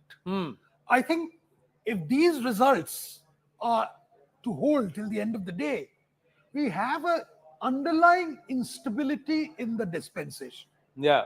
And that, I think, is something we need Already to think people about. are asking whether somebody like a Chandrababu Naidu and Nitish Kumar can be trusted, or will they palat again? Yeah, you can never say. And I think all eyes will be on the India Alliance, because you will see Sonia Gandhi, who has an experience of bringing in smaller parties to make a coalition, like she did with UPA 1 and 2. She has more experience in talking to allies, potential allies, as compared to the NDA, which is still one of those bully pulpit leaders of a But the NDA coalition is well alliance. ahead of 272. In a scenario where you need allies. That is because of these suppose two. you can't trust a Babu or you can't trust Nitish, then at that stage you need somebody who is more pliant and who is more conducive to pulling in allies, and Sonia has more experience in that than a Modi, Amit Shah. 232 for INDI alliance, 289 for the NDA. For the NDA, if some key allies of the NDA actually were to decamp, then the INDI alliance actually gets within shot of that 272 number. But it will be a cobbled up coalition either ways. Instability is what looks right on top, is according to Swapan Das Gupta. Yes.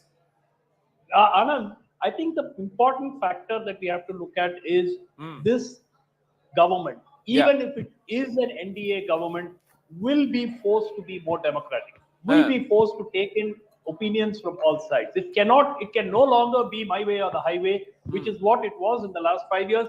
And I essentially see this vote as a protest vote against that kind of, when the campaign started, people were laughing when they said, saving constitution, saving, democracy, how on earth will the rural voter even relate to all this?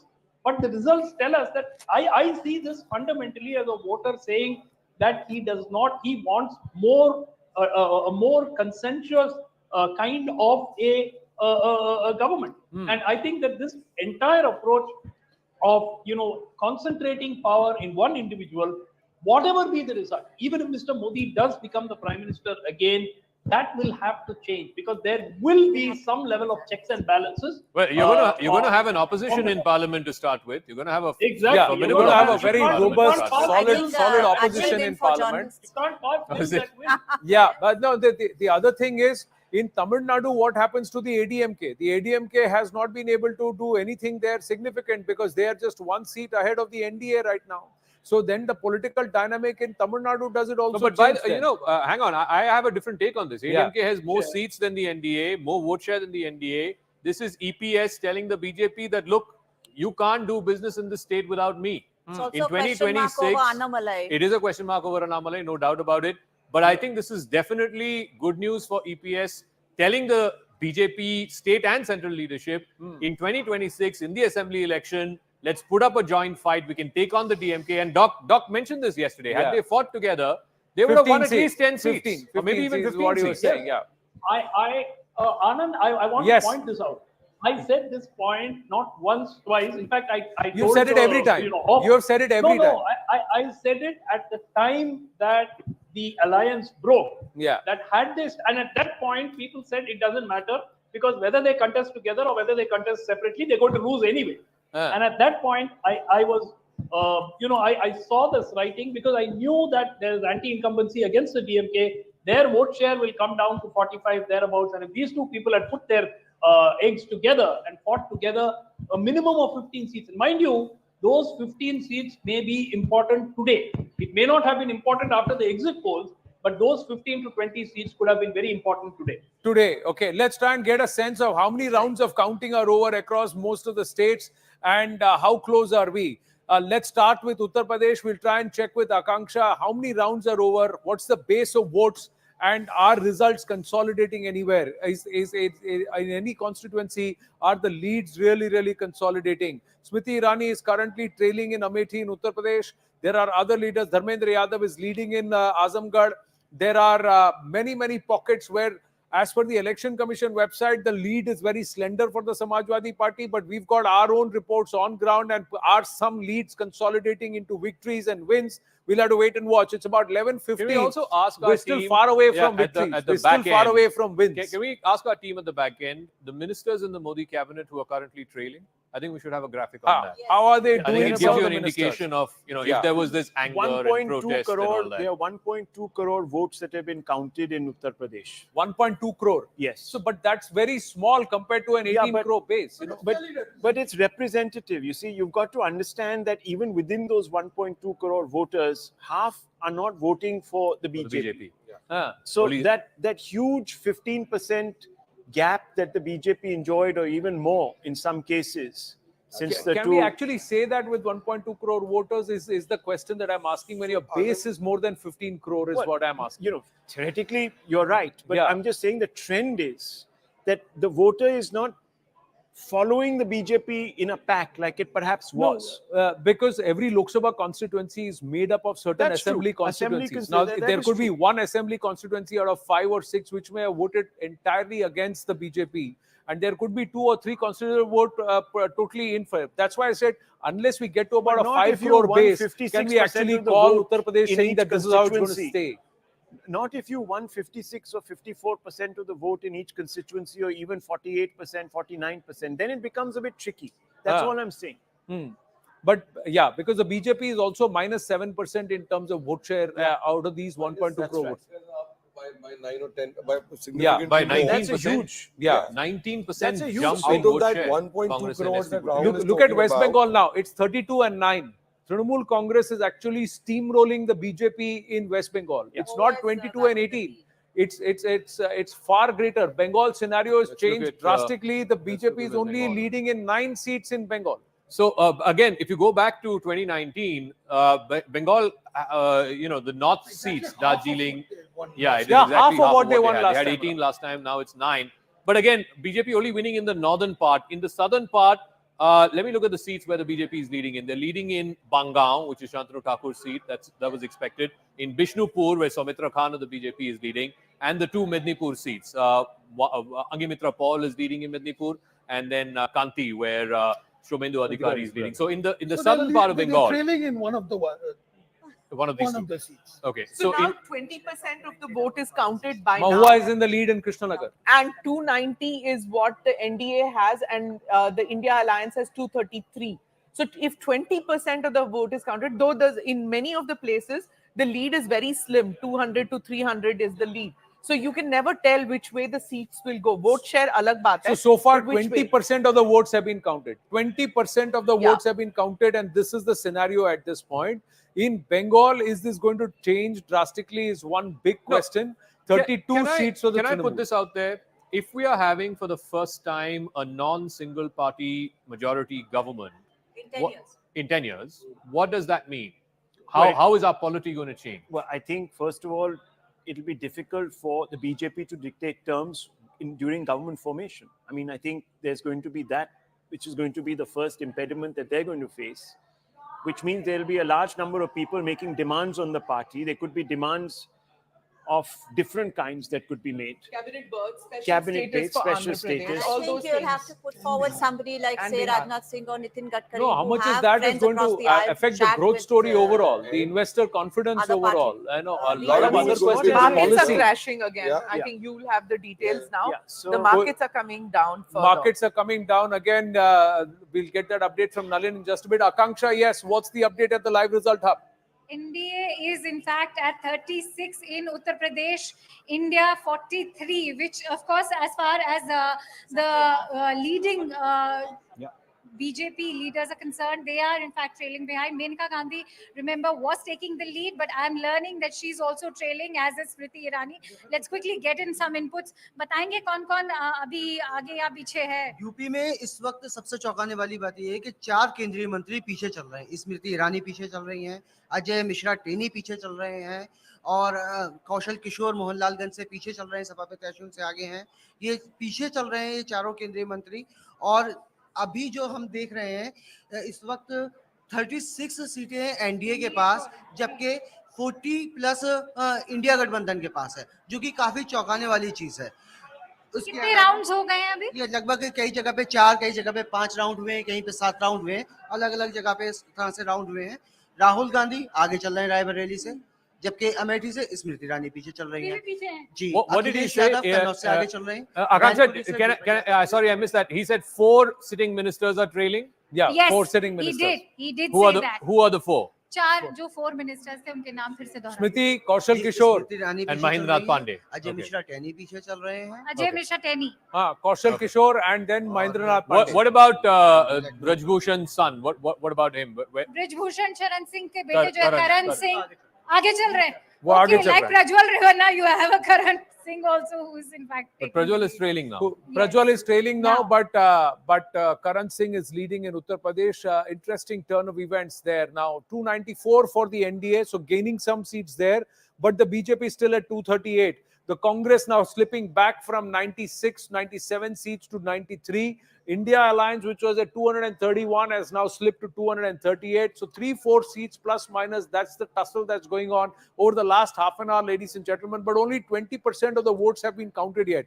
Does that represent a trend for the rest of the remaining 80% of the votes? So are we such going a big back, election? That's a big Are we question. going yeah. back to a situation where we have an NDA convener and the likes of Mr. Naidu, Mr. Nitish are going to play, certainly they're going to demand their pound of flesh, but they're going to play a bigger role. Suban Das Gupta, are we going back to the Well, I don't know whether Vajpayee? we'll have a convener or something like that, but certainly I think the balance of forces tilts towards some of the smaller coalition So allies. more like a Vajpayee NDA? Vajpayee was temperamentally very different from Mr. Modi, and Mr. Modi at present has a leadership stature which is far Of course, greater. far higher. I think we will probably see the return of Amit Shah to a far more active political role than had been the case. And I think this would also mean that in far as the balance of power within the BJP, the old Sangathanist approach is again going to be tempered. But what about being more accommodative, more compromising That of course towards, will depend on the towards the situation. allies and so on? Yeah, that's all will be there. But I wanted to ask him, I couldn't catch the last. What is Sangathan? No. What did you say? Is it going to be tempered? yes, they're going to be modified, and certainly we will get a far more explicitly political approach, which was not the case in the organization of this election. In this election, as opposed to, say, for instance, the election of 2014, where there was a greater element of trying to accommodate outside people into the system. Here it was, the I want to ask a couple of things. No, once decided again, Nalin, you're familiar with this. Nistula is familiar with this. Where I think there was an interview. I think it was Mr. Nadda who said, we don't need the RSS. Or the RSS. that There was was this whole Senior chatter about the Express, RSS folks not putting their hand to पहले the हम wheel. अक्षम थे, अब हम सक्षम हैं। Do you think this again has a rebalancing in that equation? Yes, I think there will be a rebalancing. Okay. I think there was a element of complacency. I think there have been differences internally. In UP, for example, that's been that was very obvious about factions. Yeah. There were tales about RSS or BJP cadres not turning out in the beginning. Also because I think somebody said earlier in the discussion that when you put, I think Swapan, you made the point, when you put so many outsiders on the assumption that that was certainly the case in Maharashtra. That it's a Modi vote anyway. You put so many outsiders. There are local factions which were kind of subsumed earlier. That has become much more open. On top of that, you have a larger vote of dissent against the BJP.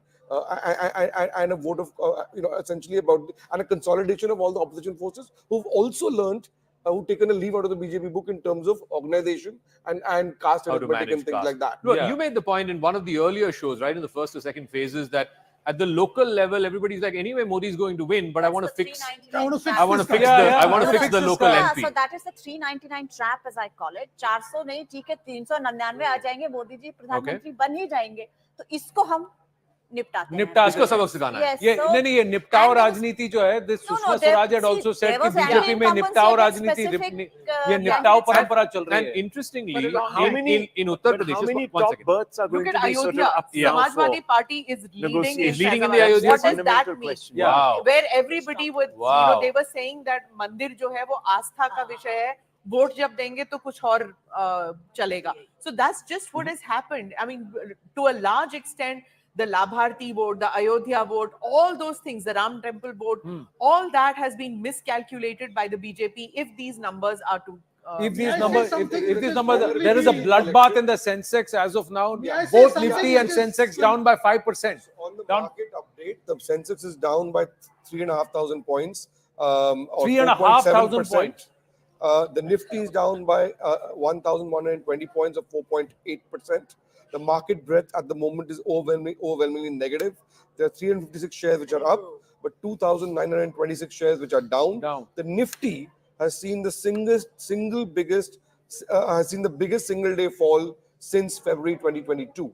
Since February 2020, And the volatility index and the India volatility index, EVMs are all right. ये जनता का vote है coming via One EVMs. thing I want to say that in 2004, when the UPA came to power, and Mr. A.B. Bardhan, the late A.B. Bardhan, CPI leader, there was talk happening about a minimum, common minimum program, etc. He had a very famous television bite where he said, "Bhaad mein gaya disinvestment."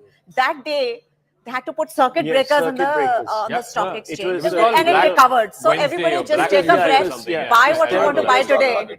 No. He said, "Bhaad mein gaya disinvestment." Because the NDA government of the past had a robust disinvestment program. Mr. Shori and his ministry. And so forth. But yeah, I mean, you know, the markets recovered. The so point I think is, it's the day to Markets buy. will recover because they'd gone up 2.5% the other day. So, you know, there's a course correction, but But you were going to make a point which... Yeah, I just want to make a point. You know, if this is going to be, say, assume that this is going to be the final picture, result, which is an assumption. Okay. I think in this case, we are likely to see another election in 2 years. Oh, really? Okay. It's a big thing. That's a big thing. Big state. well, that's what a lot of people were saying, that if there is going to be this kind of sort of volatility, because I think that a coalition of this nature will be fractious. Because as I said, and I think Mr. Dasgupta said that Mr. Modi is a different kind of leader. So that might sort of result No, I in... mean, but again, Let me pose a I mean, question. No, he's just putting it out there. It may or may not happen. Let me pose a question. On the back of the exit poll results, a lot of the expectation was in terms of political agenda of the BJP, that what to expect from a new BJP government had it got an absolute majority of the kind that the exit polls had earlier been predicting. So you were talking about definitely a uniform civil code, talking about one nation, one election. So the question now really is, and a lot of economic reforms. And a lot more reforms. There was a debate on what kind of reforms, but now if this result, and it's now pretty clear. The message certainly is very clear. The numbers may be up and down here and there, but there's a very clear message from the Indian electorate to the BJP. Those are going, those reforms are going on the back burner. For certain, they are going on the back burner. If these are the kind of reforms, again, I don't think one nation, one poll is going to happen. I think the big concern was delimitation. I think this result is a significant marker for the BJP that handle delimitation with care. And forget it's not something you can. You had Mr. Naidu and Mr. Modi sort of contradicting each other on a very important issue. Reservations for Muslims. Reservations Correct. for. And let me put one more question here. Of the 97 seats, Congress is ahead on 37 seats. The margin is less than 10,000 votes. So as of now, that is also another update that's coming through. Somewhere the numbers. One gets the feeling this is not going to be where it is going to settle. It's going to swing either ways. It's going to swing either ways. Because I'll tell you what. If the Congress is really doing well, then it should get to the 120 number in its direct fights with the BJP. If the sentiment is against BJP and wherever it is consolidating, and if the Congress does 100 seats, then there is no way that the BJP is going to get to even 250 or 260 seats, and it's not the single largest party. Sumant Raman is joining. Yes, Sumant Raman. A very, very important point. This election was a pure and simple referendum on the Prime Minister, Mr. Modi.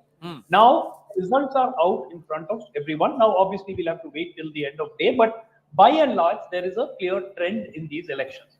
Now, why is it that, I won't be surprised at all if poor Mr. Nadda is trotted out in the evening to sort of take the blame for this. But the point, if the BJP had won big, it would have been not so much the BJP's victory, it would have been Mr. Modi's victory. So by the same yardstick, we need to discuss if his campaign strategy was wrong, whether a more accommodative approach, it's not just with reference to the allies or with reference to the opponent, whether the entire sequence of events which happened in the last, particularly 8 months to 1 year, perhaps should have been done differently. Perhaps a more accommodative. I don't know. I'm not. But Doc, can I ask you this? We should not discuss that at all. Can I ask you this? If this is how the results are, and clearly it's not going to be a single party government, it's going to be a coalition government. But Mr. Modi will still head the government, right? What sort of change do you think? What sort of change do you think will have to be brought in to run a coalition government? Sorry, to run a look, Zaka, my point is simple. The approach that has been there in this last 5 years, particularly, not so much in the first 5 years, but certainly in the last 5 years, has been a complete unilateral. Even within the BJP, voices of dissent have been very, very, feeble. Right. We've got, sorry, Sumant Raman, we got the first result. First result outside of Surat, the Sikkim candidate has won. Yes, Akanksha. Subba Anand from SKM has won. This is the first official result that's been out and declared on the Election Commission's website as well. Let's have it. Indrahang Subba, who's the SKM candidate from Sikkim, has won. He has a considerable lead of 75,000 votes, and the total votes polled in Sikkim, Lok Sabha constituency is 3,60,000, and his lead is so much that nobody can even trail him now. There's only 30,000 votes to be counted, and the official result hasn't been declared by the Election Commission. But a reporter on the ground has confirmed that he has already won, and then his supporters are outside his house, and they are meeting him at this moment. And it's almost official from the candidate's house. What is the victory margin roughly? The victory margin is almost 75,000 votes. 75,000 votes. So the first result coming in, the SKM candidate has won in Sikkim, and that's also confirmed by the live result hub ahead of the Election Commission, because the margin of lead is greater than the remaining votes that need to be polled at the counting center. And this is the reason why you get the result first. So the first results outside of the Surat one that the BJP started the scoreboard with even before counting began. This is the next one. Two questions fascinating to be asked.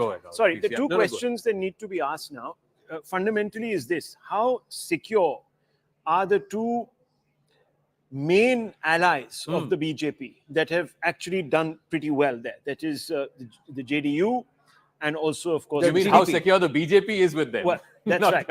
Within the, as I said, within the NDA, how secure are they? You recall under Mr. Vajpayee, Chandrababu Naidu was a relentless bargainer. Yes. I mean, he bargained on everything.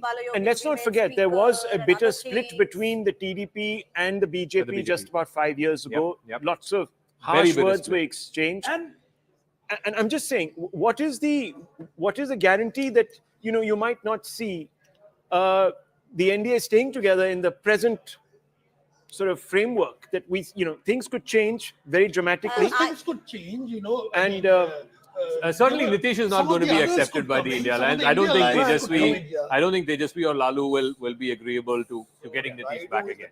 What about the others? What about the others? Who are the others? There's YSRCP there in very little, Rahul. There's 6 independents, 4 BJD, 4 YSRCP, 1 AIMIM. Well, we now not enough to know. Would you agree that this is? I mean, it's a point of view. I get it that it's a referendum on Modi, because that's what Mr. Raman had to say, and one of the channels has now replaced Modi's picture with Nadda's picture. So while I get what Mr. Raman is saying, that by evening BJP will probably, have Mr. Nadda out there as the bakra. But then the point is that you can see the signals if a channel is changing. It's always been Modi and Rahul Gandhi, right? India Alliance, Rahul Gandhi, like let's not beat around the bush. This is a message from the Indian voter. Yeah, that and this it's is a reality check for the It is a reality BJP check. as well as Mr. Modi. That if these results hold right now, and if they stay as it is, this whole campaign of the BJP was Modi ki guarantee. The whole campaign of the BJP, and it was the Prime Minister who first said, "Aayega to Modi hi," and said, "Ab ki baar 400 par." So if the voter has said, "No, I will not give you as a single largest party, I will not even give you majority as a single party, I won't give you 272 seats," then it is a message that's got to be taken in. I want you, but I want you with less muscle power. If this holds, although the NDA is creeping back up, it's gone up to 296, and the BJP is broken back into the 240s. Still not enough. Yeah, still not enough. They're still 32 seats. Short. If this BJP in the last 10 years has been like the Congress of the 1950s, then what was the big jhatka to it? It was 1967. Yeah. This result, which is giving you a BJP as a single largest party, if this result holds in the end, and may will probably still be in power, will be in power, but not with the kind of dominance I had earlier. This is akin to what was the 1967 result was to the Congress, where you got a jhatka, you got a message from the voters of discontent and so on, and yet the Congress remained in power. But This it led is to a many bit other of a changes chastening, in the politics. for sure. Yeah, I mean, this has to be a bit of a chastening. So it's a opening of a new fault line in our polity. I just want to say this. In the three biggest states in India, Uttar Pradesh, Maharashtra, and in Bengal, it's the India Alliance that is ahead. In fact, in Bengal, it's far ahead. In Maharashtra, it's slightly ahead. And in Tamil Nadu. Bengal, just a little bit of catch-up for the BJP now. In the four biggest states, it's the India Alliance that is ahead. Yeah. Of course, they don't have enough to form a government. I don't think they can form a government at these numbers. It'll still be a BJP government. In Maharashtra also, the BJP moving up a little to 21 seats now. At 70 seats, or would have been a very strong opposition and a very vociferous voice in the new Lok Sabha. Opposition with this number is going to be a formidable force. As I said, Achhe Din for journalists, at least in Parliament, we'll get to see a lot more, action and that kind of thing. Good, lots of stuff to report, I think. Right. Yeah. Maharashtra, again, scenario has changed a bit. The BJP playing catch up a little. It's gone up to 21 compared to it was NDA. It's 25, 22. It's 25 and 22. So the NDA now goes into the lead ahead of the INDI But alliance. Anand, I think the message will be very clear. Both Mr. Thackeray and Mr. Pawar can put their leg up and say, "Boss, we have sent a message across to Delhi." Put their feet up. I mean, there is a world of difference between putting a leg up and putting your feet up. Feet up. Put their feet the up. point that, excuse me. I think we'll leave it at that. Rahul, I think we just want to quickly look at the numbers from Uttar Pradesh and see the margins now, because I think that's really where the election is. Let's just Uttar go Pradesh, back. Uttar Let's have a Pradesh look at how many continues. seats and what's the differential. Uttar Pradesh continues with the INDI at 42, NDA at 37. But there are quite a few number of seats where the margins are very, very narrow. We'll try and get some numbers. We'll try and get some numbers where the leads are consolidating. While you get the numbers, Anand, the vote share is remarkably stable. It's still 42% for the BJP in UP, and it is still 32% for the SP in UP. And Congress is 10.5. There's a transference going on. It's a dead heat. It's a neck-to-neck heat. No, but again, that's the Then thing. it depends on conversion Nalin, and the seat construction. the vote share to seat share conversion, you don't know how that cookie crumbles. Exactly. Right? And especially in a state like UP, it's And very too hard fast to passing. predict. So you'll have very small margins. Exactly. So the BJP now clawing its way back in Bengal also. It's 30 and 11 right now, 30 and 12 right now. It was 9 earlier. So now the BJP has gone into 11.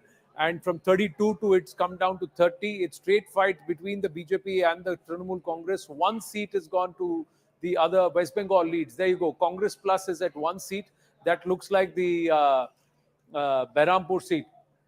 No, in fact, it's not. I think No, in it's not. Behrampur, from what I Yusuf Pathan is leading? Yusuf Pathan is leading, but the Congress lead is Malda Dakshin. Malda Dakshin. Yeah, Isha Khan Chaudhary. Yeah. That is the Congress lead. There's no other lead for the Congress in this. Again, Mamata Banerjee will look back at this and say, she made the right decision about not going into the alliance with left and Congress, and it's paid off for her. Yeah, it's paid off in a big way. I'm just looking at the Odisha leads again, 16, 4 and 1. So again, as predicted by the exit pollsters, 16 seats to the BJP. So big gains there for the BJP. If you look at Kerala, NDA 2. So that lead is steady and consolidating. And if the NDA is breaking into Kerala, that itself is another story. Gujarat, it's 25 and 1. Now, so one seat being pinched by the Congress party in Gujarat, whereas the MP is the new Gujarat, as Nistula was saying earlier, 29 of 29, all going towards the Madhya No, Pradesh. interestingly, in Odisha, I mean, clearly BJP is well ahead. It's 16 and BJP just 4. But in Kendrapara, our good friend Mr. Jay Panda is trailing there. Well, Kendrapara was Biju Babu's. Babu's. So it's one of the most difficult seats And for it was in the last round of polling. So Correct. what they were very clever. What the BJD did was that all the BJD workers are candidates who finished with their polling in their Landed seat, up. they all came to campaign because it is that prestigious Of thing, course, you know. of It's course. so they And came to also campaign. it's out deeply there. Unfortunately, there was a certain personal rancor which had developed between Naveen Babu and Jai Panda. As of now, one just update, Tejinder Sodhi is telling us in Jammu and Kashmir, the BJP is the single largest party with a 26.39% vote share. The Jammu and Kashmir National Conference at 22.18%, Congress at 21.31% and the PDP at 8.64%. So, and this is despite the BJP not fighting in the Kashmir on Valley Jammu at and all. Kashmir, can I just make that point? Yeah. The Ladakh seat, which they changed, an independent is leading there. Shering Namgyal, that was his name, right? The young MP. They didn't give him the ticket this time. So an independent is leading from there, Mohammad Hanif. I don't know what his political allegiance is. But the two Jammu seats, Udhampur and Jammu, of course, that's Dr. Jitendra Singh and Jugal Kishore. They continue to lead there. In Anantnag, Rajouri, it's Mia Altaf of the NC who's leading. In Srinagar, again, it's the NC candidate, Aga Syed Ruhullah Mehdi of the NC who's leading. And in Baramulla, Engineer Rashid continues to lead. But you know, for Omar Abdullah, Engineer Rashid, since we are talking, for Omar Abdullah, it's the state election which is of importance, which we've been discussing. So even if he loses here, his energy is going to be for the state once statehood is restored out there. Well, digital viewership for our numbers, whether for the BJP and the NDA, the numbers are going up or not, but for us, they are going up and we need to just thank our viewers. So we just consolidated further. But Sarkar ne viewership hamari hai, itna main keh sakta hu. But the fact is that we need our viewers to help us a little more. We want to inch towards 4 lakhs, ladies and gentlemen. We are at 347, so we want to get to 4 lakh views, live views. And thank you. Thank you for being with us and enjoying our coverage as much as we are enjoying bringing it to you. It's a neck-and-neck fight. The INDIA on ground seems to have made an impact with the voter. The BJP, early stages, 20% of the votes being counted. Another 80% of the votes has to be counted. Will the scenario change? We are looking at these numbers. The BJP has gone up to 240. The NDA has gone up to 294.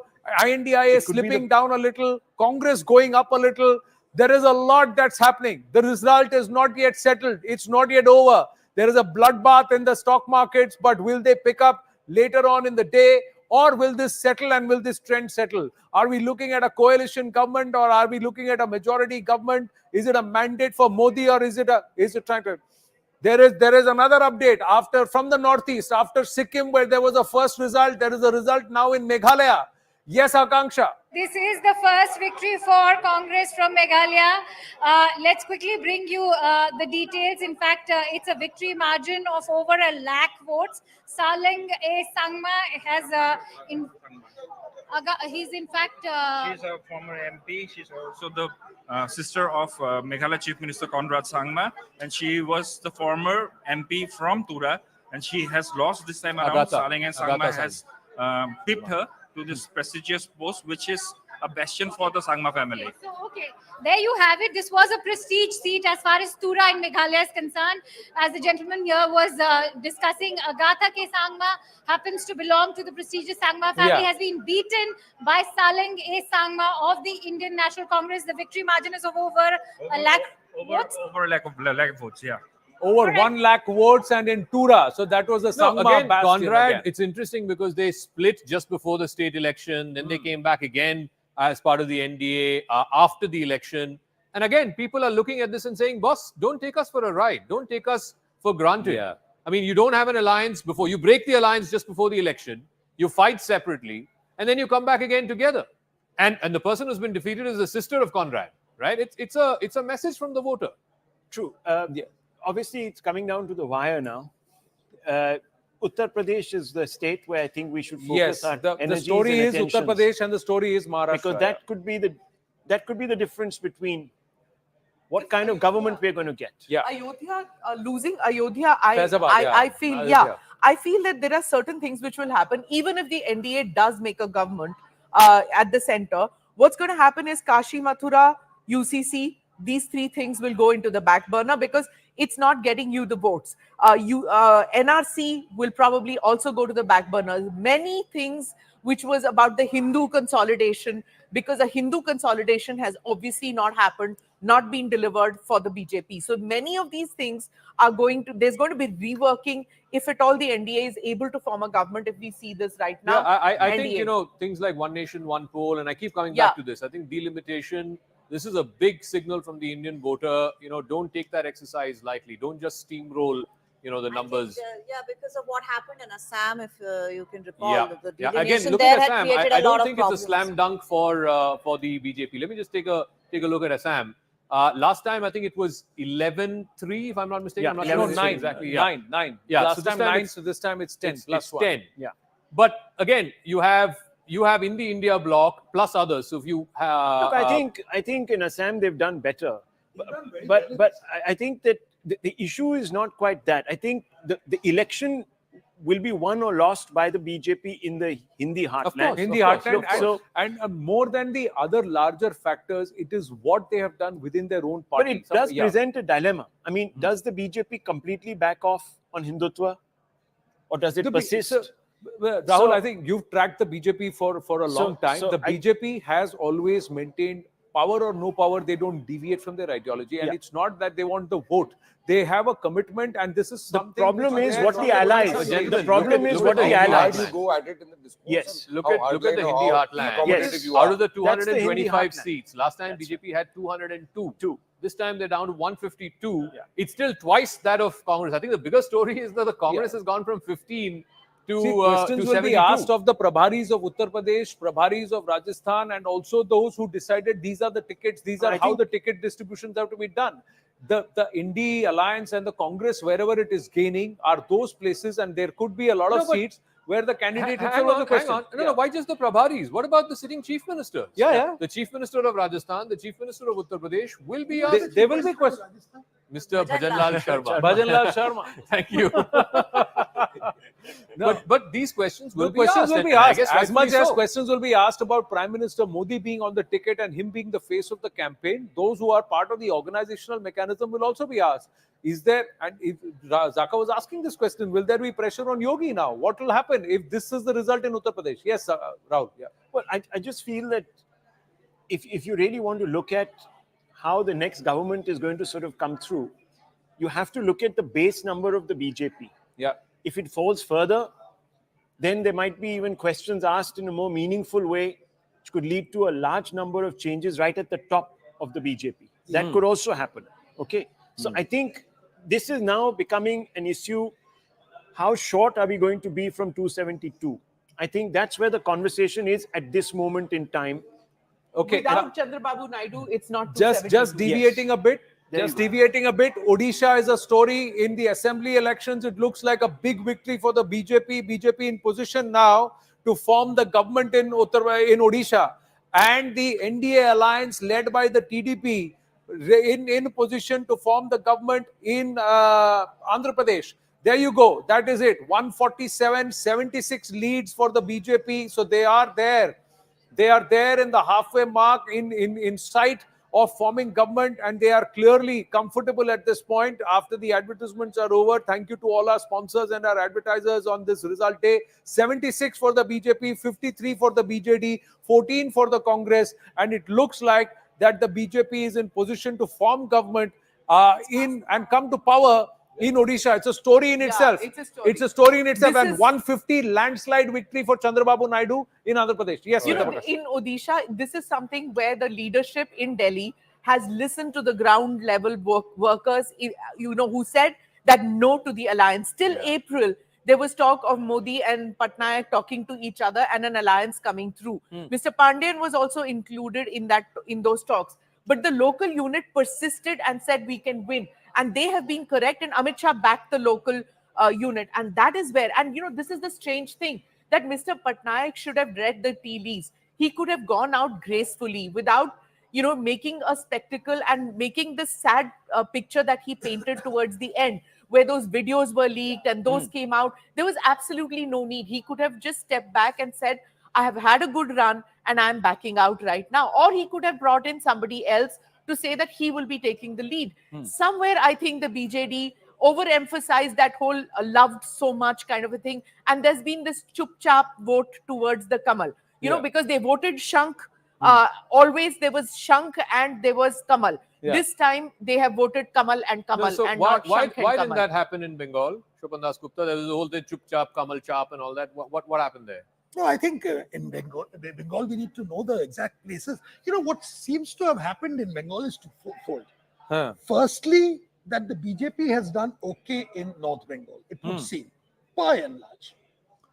But in the rest of the state, there was a sort of division. The organization was split down the middle between two factions. Subhendu Adhikari leading one, and the old BJP Sangathan, as it were, leading the other. And there was very little connection between in both the two. states where you had large-scale imports, Maharashtra and on two And different Bengal. coasts, you've had a problem. That integration has not been possible. Just an update on Assam. Preeti Priyadarshini sharing these details. Kokrajhar, UPPL, Jayanta Basumatari is leading by 10,908 votes. In Dhubri, Rakibul Hussain of the Congress is leading by 1,31,771 votes. Barpeta, Pani Bhushan Chaudhary leading by 39,261 votes. Darang, Udalguri, Dilip Saika leading by 60,475. Guwahati, Bijuli Kalita Medi, 49,300 votes lead. Amar Singh Tisso is leading by 8,235 votes of the BJP in Difu. Karimganj, Congress's Hafiz Rashid Chaudhary leading by 10,889 votes. Silchar, Parimal Sukla Baidia leading by 48,461 votes. Nagaon, Pradyut Bordoloi of the Congress leading by 23,223 votes. Kaziranga, Kamakhya, Tasa is leading by 52,115 votes.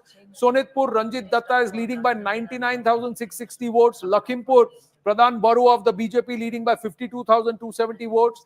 Dibrugarh, Sarbananda Sonowal leading by 74,659 votes. Jorhat, Gaurav Gogoi leading by 36,063 votes. So 10 for the NDA, 4 for the INC. This is the update as of 11:45 a.m. by Preeti Priyadarshini from Assam. That's the update on Assam. I just want to quickly look at the Northeast itself. I mean, again, the NDA has not done badly at all in the Northeast. Last time out of 25, they had 24, I think.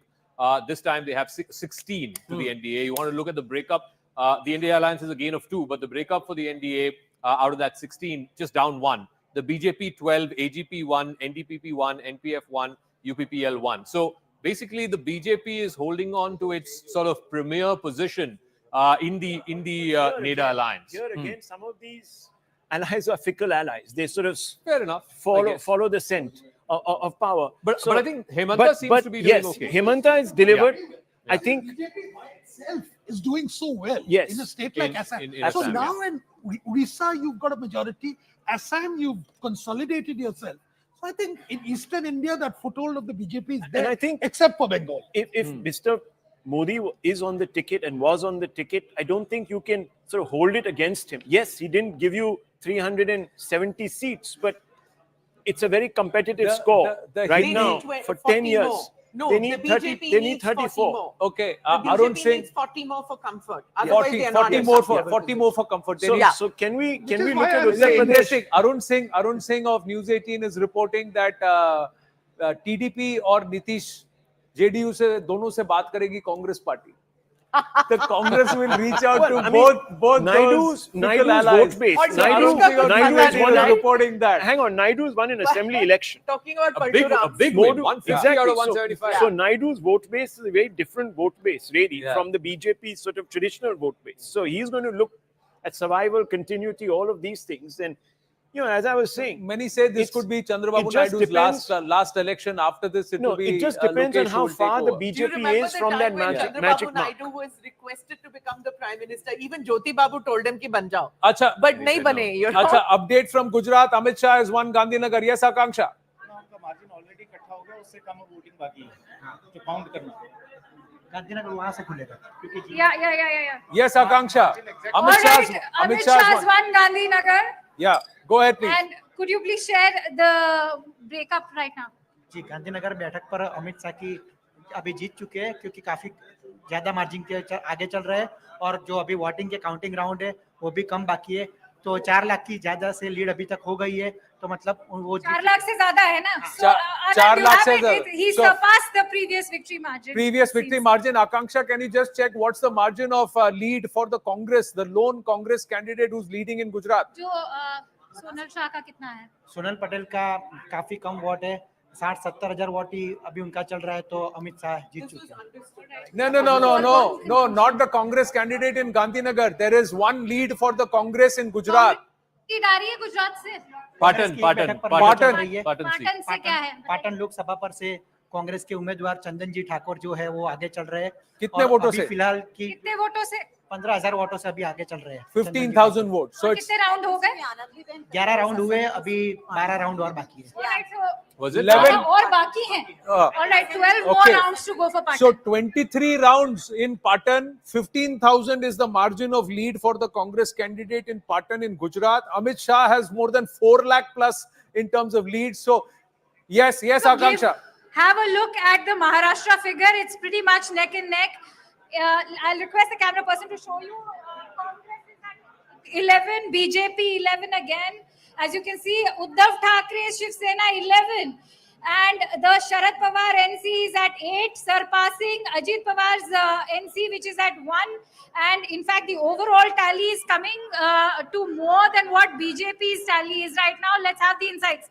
Right, 27. It was expected that NDA will get approximate 25 to 28 seats, whereas India will get approximate 20 seats. But it's happening exactly different.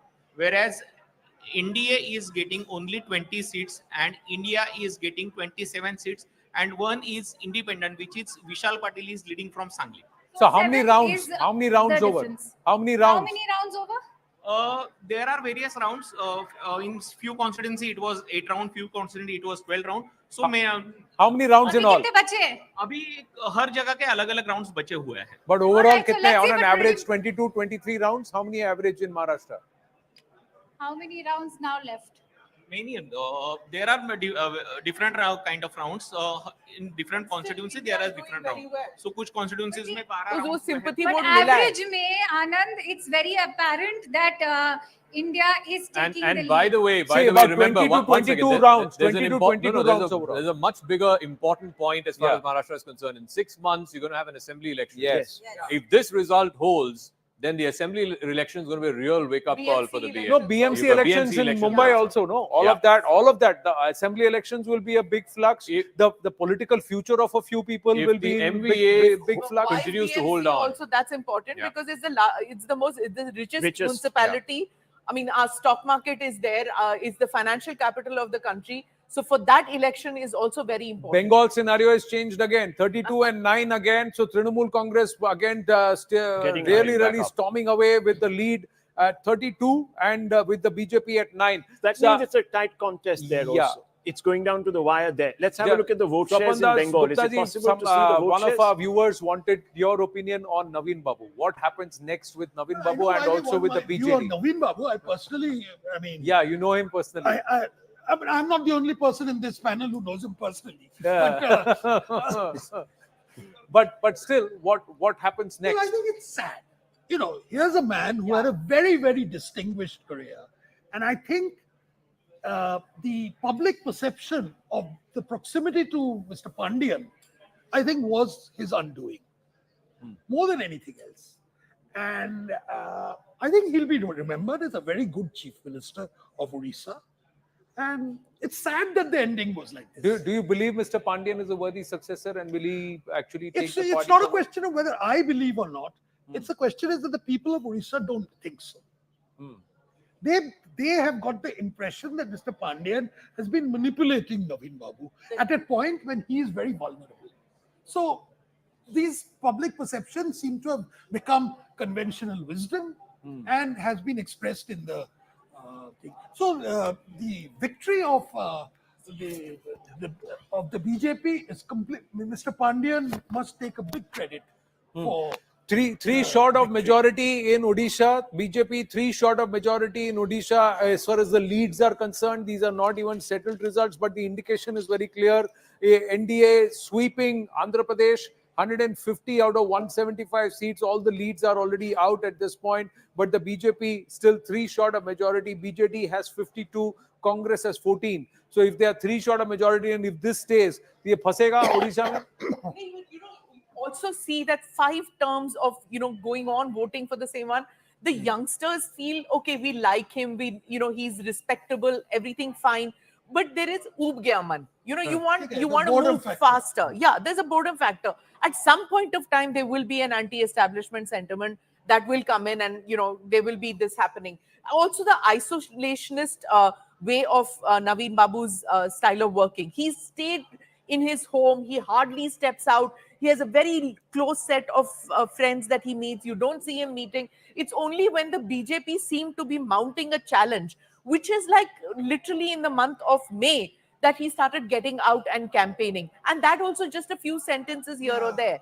It doesn't work, After some time, that charisma wanes among the people. I just want to talk a little bit about Haryana. I think can we do Maharashtra, because we've got Priyanka Chaturvedi also with us. Big lead for the INDIA at this point. 28 and 19. Phenomenal score there. Do you think this will consolidate further in favor of the INDIA? You can call it India Alliance now. It's okay. No, you will be the INDI Alliance or you will be INDIA. India A is Alliance. So that's why. So I can't say India Alliance again. So it will be INDI Alliance or INDIA. So let's not fight on that. But yeah, congratulations if this stays. Yeah. You can call it grouping of India. Okay, if that is also working for you, whatever works. Anyway, whatever. NDA, UPA, INDIA. That works for me. Yeah, I'm not getting into that. I will, whatever floats your boat, whatever makes you happy. However, people of the country have shown that they look at it as an alliance which is formidable, which needs to be strengthened, which has, with the way numbers are going and how it turns around for the alliance later in the day, can also probably get us to form our government as well. Yeah. As far as Maharashtra is concerned, you're seeing the numbers, and I remember I was on your show 2 days ago, where I said the numbers that you are showing for India Alliance vis-a-vis NDA is going to change. What you're showing for NDA is going to be India's outcome, and what you're giving to India is going to be NDA's outcome. In fact, we're doing far better than the numbers were shown, right? So more gains for the Congress compared to UBT. I do want to ask you, Priyanka ji, Zaka here. You're getting 28 as of now, gain of 19 from last time, and the NDA is getting 19. But I want to specifically talk about your party. Shiv Sena UBT is getting 11 seats, gain of 6 from last time. 4 of those are coming from Mumbai, Bombay South, South Central, Northeast, and Northwest. So the single largest party in Mumbai city out of the 6 is actually your party. Yes. Absolutely. See, I just want to say couple of things here, because it is important that we put things in perspective as far as Maharashtra is concerned. 2 regional parties, 2 important voices of Maharashtra were broken by the Bharatiya Janata Party at the behest of the party which is in power in the center, which is the BJP. It wasn't just the Maharashtra BJP. It was a plan which was, the architect of which was Mr. Amit Shah, which has been said many times by Mr. Amit Shah himself. Having broken 2 political parties, having trampled upon the constitution, democratic norms, in the belief that you can label it as a Nakli Shiv Sena, you can even go on to call Uddhav Balasaheb Thackeray as the Nakli Santan of Balasaheb Thackeray, and think that people are not going to people are going to take this lying down.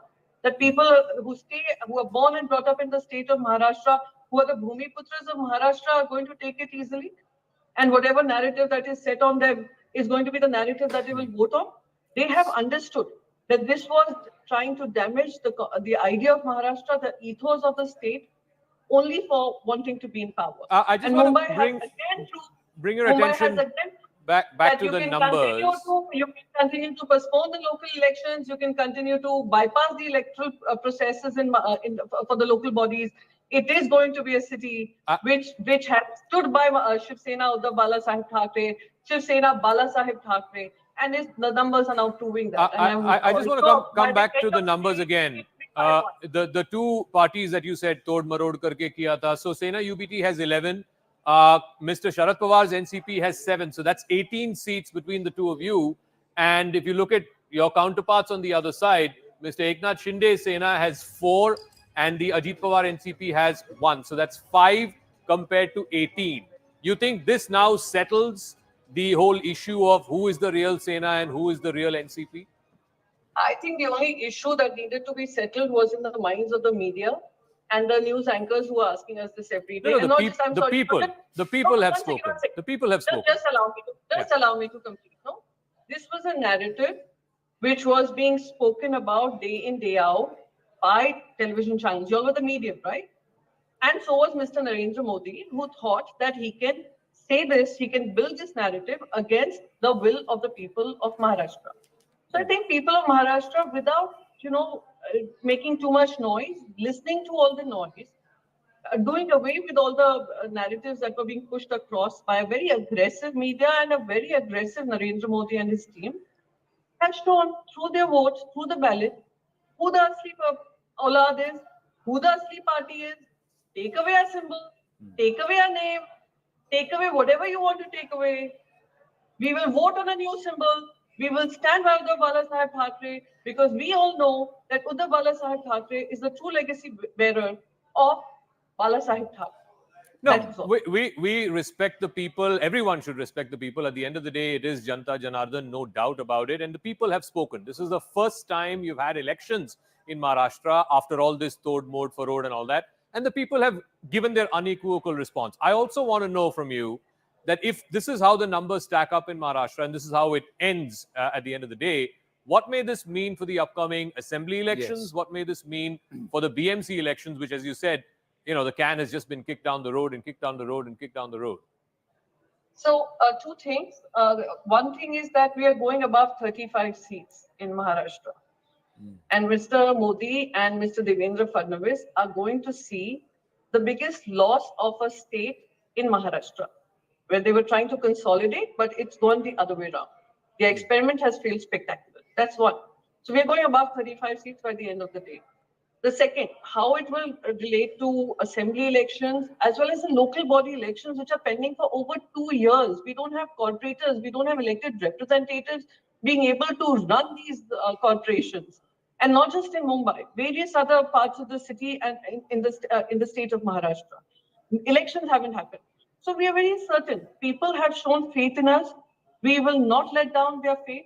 We will continue to strive for a better Maharashtra, for a better outcome, and ensure that the rights of Maharashtra and the people of Maharashtra are not trampled upon. Okay. But on the whims and fancies of a man who thinks he's the Lord Avatar. I do want to ask you one final question on the national picture. We're getting a source-based information from the Congress that they're reaching out to both the TDP and to Nitish Kumar's JDU. They, of course, I think TDP has 15 or 16 and Nitish Kumar has 15. At the India Alliance level, I mean, if these numbers crystallize the way they are, NDA is at 289, BJP at 237, India Alliance at 233 and Congress at 94, the NDA will still form the government unless, of course, there is a breakage in the NDA. Are you looking to expand your partners in the India Alliance? Or are you happy to play the role of a strong, constructive, vociferous opposition, which is what, if these numbers stay at this stage, indicate? So these numbers are going to change and we're going to come close to forming the government. And having said that, there's just a couple of things I want to tell you. Shiv Sena, along with the Bharatiya Janata Party, were in alliance for over 25 years. Shiromani Akali Dal was the longest standing ally. Those were the kind of alliances that BJP did away with because of sheer arrogance of power and they have come together with a ragtag alliance. You know, these alliances who they were using agencies against, who they were telling them that if they don't come along with the BJP, they're going to face a problem, and the best idea to win elections is to come along with the BJP. They're not the committed alliances of the BJP. And they are going to realize that it is easier to work alongside a partner which believes in democratic ethos as well as constitutional, principles of this country.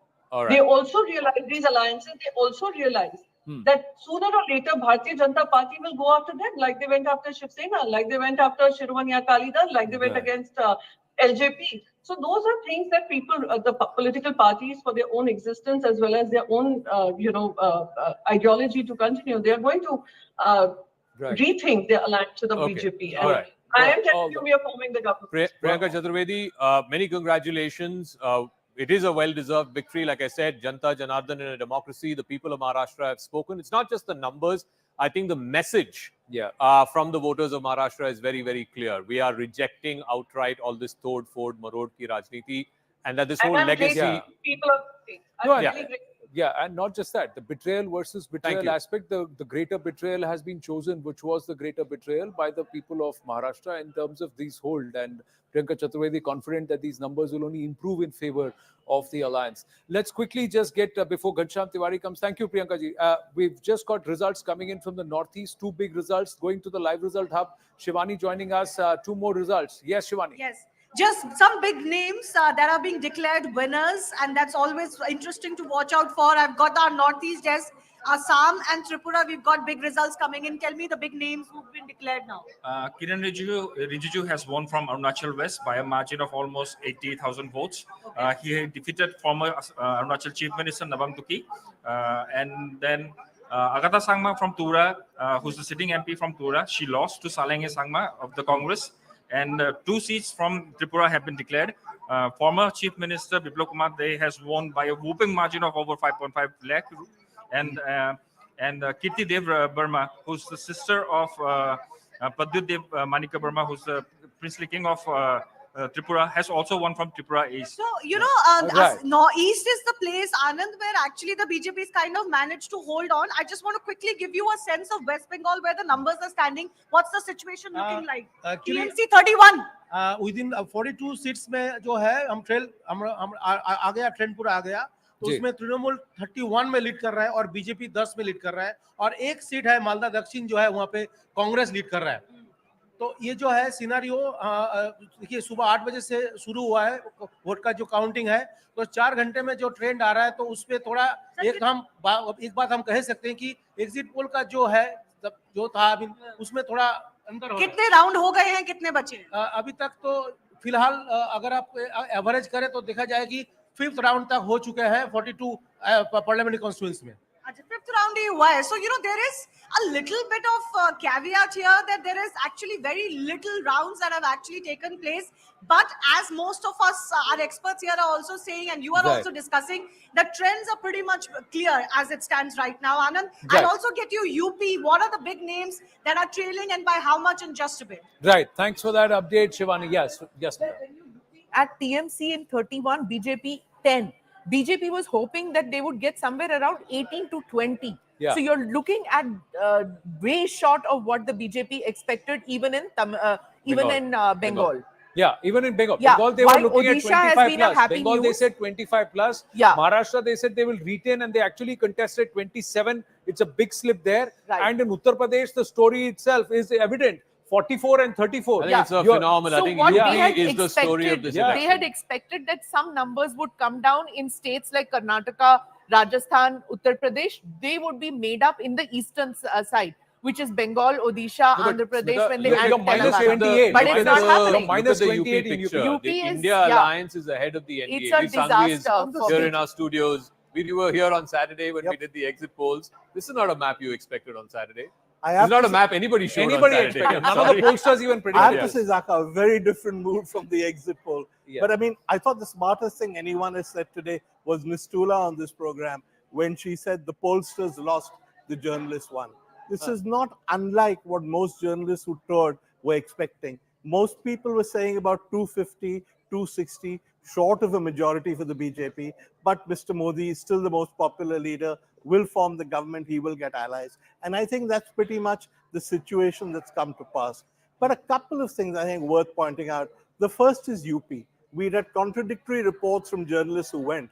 Many people who were shooting with me for the print program said to me, even Mr. Modi is going to win by a much reduced majority. Smriti Irani will lose. And I was skeptical because the polls didn't tell us that. But it turns out they weren't wrong. Bengal, the journalists were always clear that this BJP optimism was nonsense and hype. And I think that's turned out to be correct. And Maharashtra, as Priyanka said, I don't need something. But two important lessons at this stage, if these results hold. One is this tod bod ki rajniti, when you go and break people's parties, you file enforcement-directed cases against them and get the voters don't necessarily like that if Maharashtra is an indication.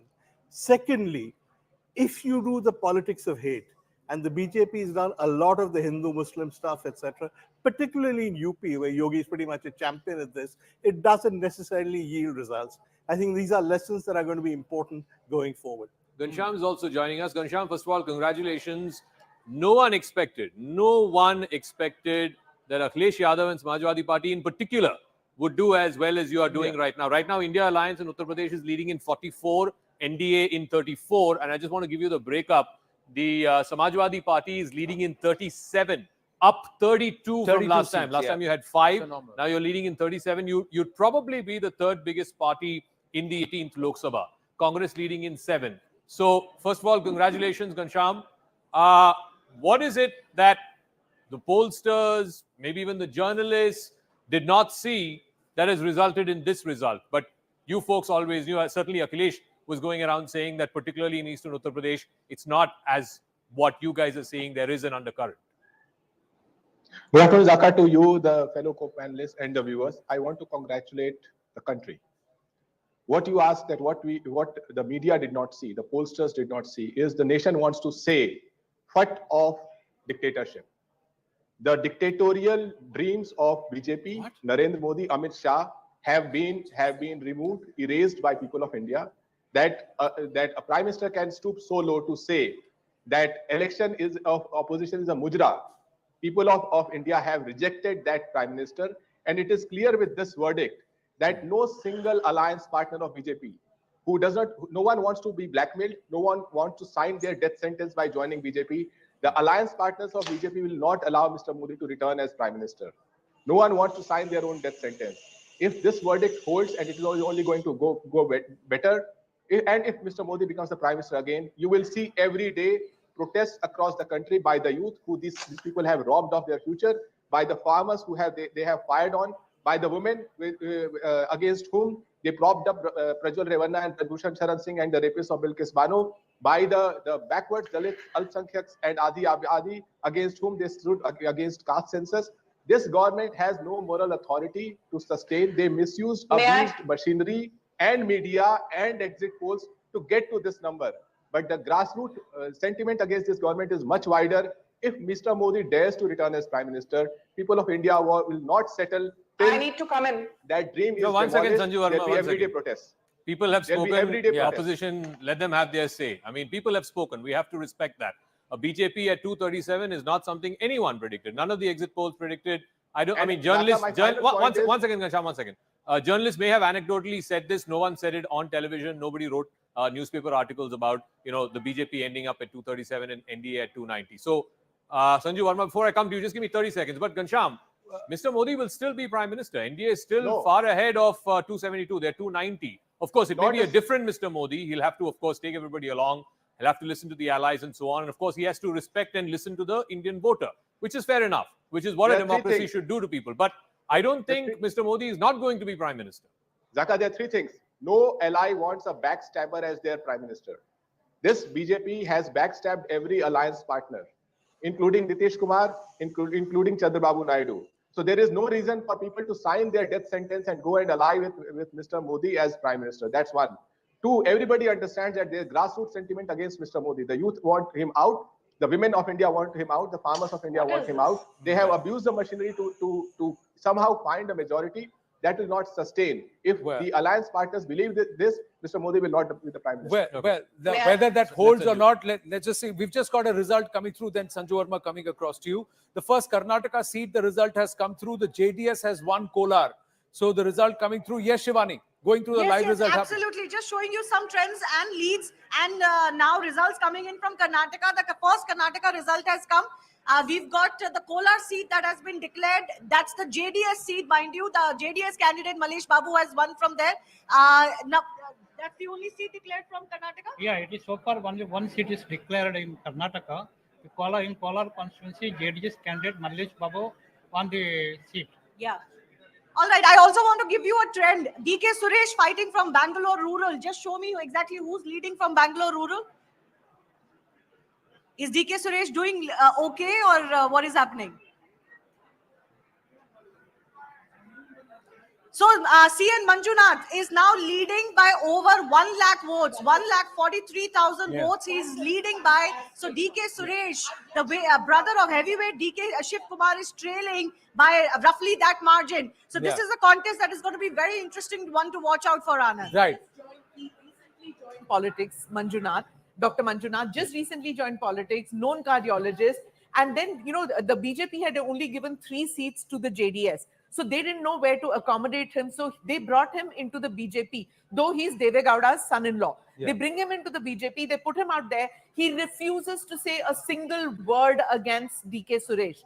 He just runs his own campaign, doesn't go against DK Suresh. It's the Vocaliga versus Vocaliga vote out there. DK Suresh, remember, is DK Shiv Kumar's brother. DK Shiv Kumar went to societies, housing societies, and said, you want water? First you give my brother your vote, only then you'll get it. And DK Suresh is the guy who said that in South India should be a separate country. So that kind of attitude has obviously been rejected by the people of Bengaluru. No, what this also means is that this is bad news for DK Shivkumar because his own brother has lost. And it's also good news for Siddaramaiah because Congress has not done that badly. It's got 10 out of 28. It had 1 last time, which was Suresh's seat. BJP had 25 last time. DK Shivkumar is quite the phoenix, you know. He will. Yeah, but I have a feeling that this will strengthen Siddaramaiah. All this talk about, you know, 2.5-year chief minister, I don't think this is good. This result is going to give. Will be only laughing at this. He will be happy with this He'll be result. very happy because in fact, if you look at this belt, the North Karnataka belt, the 2 people who will be happy are Mr. Kharge and Mr. Siddaramaiah because these are some of the backwardest districts of Mr. Karnataka. Mallikarjun Kharge, brought in as Congress president, under whose watch the Congress has done obviously very, very well. Does the credit go to him? We know who the credit will go see to. who gets the credit there. It's obviously the Gandhis who get the credit. It's a question. It's a legitimate question. I think you have to give credit to Kharge. You have to say that the Gandhis Rahul never managed this. There is objectively a change on the ground. You cannot deny Kharge the credit. And I think also this idea of broad-basing the leadership, so it isn't just Rahul everywhere, seems to have worked. But Veer, you have to admit, from 52 to 92, 40 seats plus, the star campaigner for the Congress party is Rahul Gandhi. So Rahul Gandhi. So the credit, if the BJP does well, credit goes to PM Modi. If the Congress does well, the credit has to go to Rahul. I don't dispute that. I'm not denying Rahul any of the credit. All I am saying is everyone says the Gandhis get all the credit. I think it's unfair to exclude Kharge from that. He deserves Mr. credit. Kharge, I've just run a filter. These are the SC reserved seats. Now, for the first time in the last 10 years, the India Alliance is leading in the SC reserved seats. The NDA has about 5 seats less than that of the India Alliance. They're actually minus 18. Yeah, they're down 18. They're down 18 from last in time. the SC reserved seats compared to the last time. The story that is coming out is quite clear that there was a great deal of distress, and the poorest of the poor, the most marginalized, were feeling that, and somewhere the issues have not been addressed, and you see this. And where you see this most is in our 2 poorest states, unfortunately. That's where the results have come through. We have Sanju Verma, Meeta Chakrabarti also with us, along with Ghanshyam Tiwari and Radhika Khera, who should be joining us in a bit. Yes, Sanju Verma. You know, first and foremost, I want to tell the Samajwadi Party and Ghanshyam, you know, he says, how dare the Prime Minister even think of coming in for a 3rd term because he's been rejected by the electorate. I think that is absolutely unfair, and I'm not going to hold back my punches. 54 out of the 59 big and small elections in the last 10 years, that is a strike rate of almost 92%, have been won by the BJP unconditionally, unequivocally, under the aegis of Narendra Modi. Yes, did we do as well as we expected? Certainly not. But is this a vote for Rahul Gandhi? Certainly not. I can tell you that the Congress says it is the fulcrum of this alliance, and an alliance is only as good as how strong or weak the fulcrum is. And as things stand now, with more than 150 seats, the victory margin being less than 20,000, and with still at least 11 to 12 more rounds to go, people from within the cabal on the other side, if they are jumping up and down and writing off the BJP and the NDA, even then I as think they're building even flaky as you castles speak, in the we've got air. an update from Raebareli. Rahul Gandhi has a huge lead in Raebareli. Dinesh Pratap Singh has put out a social media post saying, "I apologize for hurting anyone," and he's literally conceded the seat to Rahul Gandhi. So that's a big win for Rahul Gandhi from Raebareli. But that's ma'am, what you're you know, flashing. if I may just ask you, isn't this a message from the Indian voter? Again, I disagree with Ghanshyam. I think Mr. Modi will come back for a third term. What that government entails, what accommodation he may have to make, that's a different debate altogether.